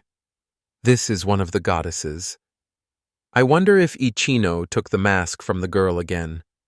She oinula. The guy told the goddess that everything is here. It's a great job. She praised Ichinogi. Libra asked to raise their hands. He mumbled he doesn't care, but the guy's real name is Ishinosuke. Is there any way to fix that? But no. Now the master's name is Itanoju. Usually the name is different from what it was in the old world. It is better to talk to Minerva about this. She's an expert in such matters. Minerva. She's the goddess of magic and witchcraft. The boys looked at each other in surprise, and Ichino asked where to find her. She has a few mazes on the northern continent. The guy will make marks where they are. Now, let the guys listen here. Everything that the girl says here and now is completely confidential. The guys listened carefully. Each Noju should know about this reality that he created with his skill. The guy laughed, but they can see right through him. This world is similar to their world of gods. The goddess Libra was floating in the air and spread her arms out to the signs as she spoke. Fortunately, the instantaneous creation of a star and placing restrictions on it made the world balanced, and in the end it was separated from the world of the gods. which is good. Doesn't this skill increase the capacity of his bag? And Ichino knows how big his bag can be? The master just grunted in response. It's about the world of as its current planet. Isn't it practically limitless? In other hands, this world has no limits. It is huge enough to create an entire universe. Compared to the capabilities of this world, the potential of Ichino's bag is almost zero. Goddess Libra said that she sees. The guy clearly grasped the essence. In fact, the scale of this story is too huge. The master did not understand anything. Really, guys, in a system that increases their capabilities. These are manners. Excellent. Everything is fine. You can ask, that is, it means that the host can become a god. Of course not. This world wasn't created by Ichinoju after all. There is someone else, the creator of this world, who connected this world with the unemployed skill. Ichinoju just opened the door, but not the creator of this world. Although this planet is completely at Ichino's disposal, you can use it as the guy wants. She's going to create a barrier to protect the master from the creator of this world. The goddess Libra is going to give the guy access to the book of creation. The four of them listened carefully to everything she says. Suddenly, there was some kind of structure. It was amazing. All the guys were amazed. The girl has set up an observation post to keep an eye on this world. That should be enough. Libra will come here from time to time, so it's worth keeping that in mind. Ichino, thanks. She thanks Ichinogi for his cooperation, hopes that they will meet soon. The goddess waved her staff and disappeared. Oh, there was a lot of tension. Everyone was on the ground, and Ichino asked if the girls were okay. Haru is slightly shocked to think that they met Libre here. It's unbelievable. As expected of the owner, she suddenly appeared and, just as suddenly left. Ichino thinks he can't do the same. Not that he doesn't want to, though. Haru asked the owner what he planned to do next. Ichino held a book in his hands and said, "Oh yes, there are a lot of new things here, but the guy has absolutely no mana left. It will only be enough to create spring water. He will try to create it, so you need to choose it here." The guy chuckled. "You need to select the appropriate place on the map to resolve, what, map? It's just a blank page where the observation base is. Maybe that's the whole point, because there's nothing here. Okay?" The guy hopes it's meant to be. The guy gasped. He can feel the mana coming out of him, but nothing happened. Suddenly, something happened. Wow, that's quite a long way. Marina was so surprised that she fell back. Clearly it's a pond, but no, wait. The soil is wet, so it can absorb water. So that's what it is. The power of the master. Ichino is always on top. Wow. It's not really his power. The guy just borrowed it from Libra. Haru's tail is wagging so much, it's probably the cost of mana points as an act of courtesy. Carol will teach you which plants sell best. The girl smiled. She replied, "Of course." Then they should go back, then take a shower before going to bed. Carol thanked them. Master and Haru went to their room and said goodnight to everyone. The master was so tired he had used up so much mana. Haru thanked the master for his work. The girl put out the light. The dark-haired man wished her the same, then called her to go to bed. They went to bed, and the guy hugged Haru. She turned to the owner. He made her a promise. The master remembered, almost forgot. The guy promised to do everything for the winner, so what does Haru want? The master was very interested in it. The girl asked. She can ask absolutely anything. Right. Ichino will definitely do everything in his power then. She asked Ichino to stroke her stomach. This is the girl's desire. The guy was slightly surprised, then said that he agreed. The master is full of energy, but before that the room is quiet. The master asked the girl if it was possible to touch more than just her stomach. She replied, "Of course. Ichino can touch anything he wants because he likes it so much." The guy was discovered. This is the person who constantly touches Haru. He will touch her stomach sitting behind. The girl does not mind, said as he pleases. If you hug the girl and continue to fulfill Haru's wish, she might not hold back. Seriously, why is Marina and Carol's bed the girls were under one blanket, even though the other bed was empty? The night before the city went into a state of emergency, the guys were able to get here unnoticed since they went so deep you can make a little noise. He noticed the monster in front and protected the boy, said back. He will take care of it after all, this is a hero. The guy sighed. There was only one monster. He was immediately praised. This is a great job. And just incredible, this is a maze for beginners. Is he really overextended? Milky likes a jealous boy. Joffrey is a slime slayer, and she is a goblin slayer. It's just amazing. The hero asks you to stop. It's not worth it. This situation is easy. Geez, there just aren't enough monsters here. The military exercise was 4 days ago, but why only 3 monsters, of which there must be at least 3 times as many? Even better. If there are so few monsters here, this mission will be easier than Tsukino thought. It will take too much money. We need to figure out something about Julio. Milky kept fantasizing about the couple Julio and Joffrey, and besides, Tsukino's jealousy is so beautiful, it's going to be a fascinating story. In the farthest part of the maze, in front of the boss room, Joffrey has to take it out right away. Well, if that's the case, then we can go. When the guys approached, they saw the devastation around, unless the door to the boss's chambers can be destroyed by ordinary monsters. Julio is very amazed. The girl uses an invisibility talisman. Milky shushed Julio. Let him be silent because there are people ahead. This talisman only makes them invisible, so it's better not to make any noise. Hurry up and hide. Who were these people? They were doing something to the goddess's article, so they must have taken out that door. These people took it out so carelessly, the girl thinks they are agents of Korat. She asks Joffrey what they're going to do now, and he wants to see if what they've done is sabotage. But then there was the question of why those people would do that, which Joffrey himself would like to know, but he didn't know. They're trying to close the maze by destroying the statue of the goddess, strengthening the army. This is the main task of the country. If the maze stops functioning, it will stop collecting miasma, and thus the monsters will become even angrier. If they destroy this maze, then the miasma will gather in Korath's maze. If that happens, then Korath's army will start to strengthen. So destroying the maze is a good idea. That's what it is. But still, the way they destroyed the door to the boss's chambers, isn't so easy to tear down. If they have some technology to take out the door, then why are they trying to destroy the maze? She's sure they can do more efficient things than that. The boy called out to Julio. What did the guys do with it? All they had to do was put it in the statue of the goddess, but things took a strange turn. Why didn't Tsukino roll a tour? If they tore down the door, then the agents could have destroyed him, and Julio's a genius, so you can do that. When Tsukino rolled him, their task would be completed. She wondered at the boy's actions. What was he doing? The agents turned sharply in the direction of the boys. The boys were frightened, and Noki began to use magic to protect everyone. The boy did not understand. He called Milky. Honestly, she knew that the guys were not strong enough. Tsukino and Julio were the same because it was time for the girl.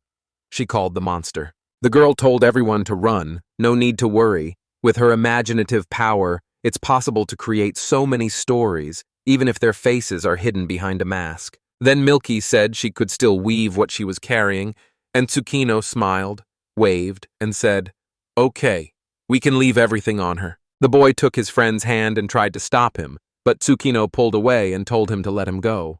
You can't let Noki's determination go to waste. The guys need to get out of here. You don't need to worry. They also have Joffrey. The guys haven't lost yet. Is he blind? If Tsukino was here, then he's a burden. Does he really think so? The heroes jumped out and shouted to leave everything to them. Those people saw the guys, reported to the captain that some people were approaching them. He told his agents that there was no need to worry because the time had come. And Tsukino saw that people were gathered in the distance around some incomprehensible event. Something appeared, some kind of monster of unknown origin, with a bunch of teeth and a strange body shape. The heroes saw this event and all rushed to run. Noki defended herself with her summoned monster, and the others ran as fast as they could.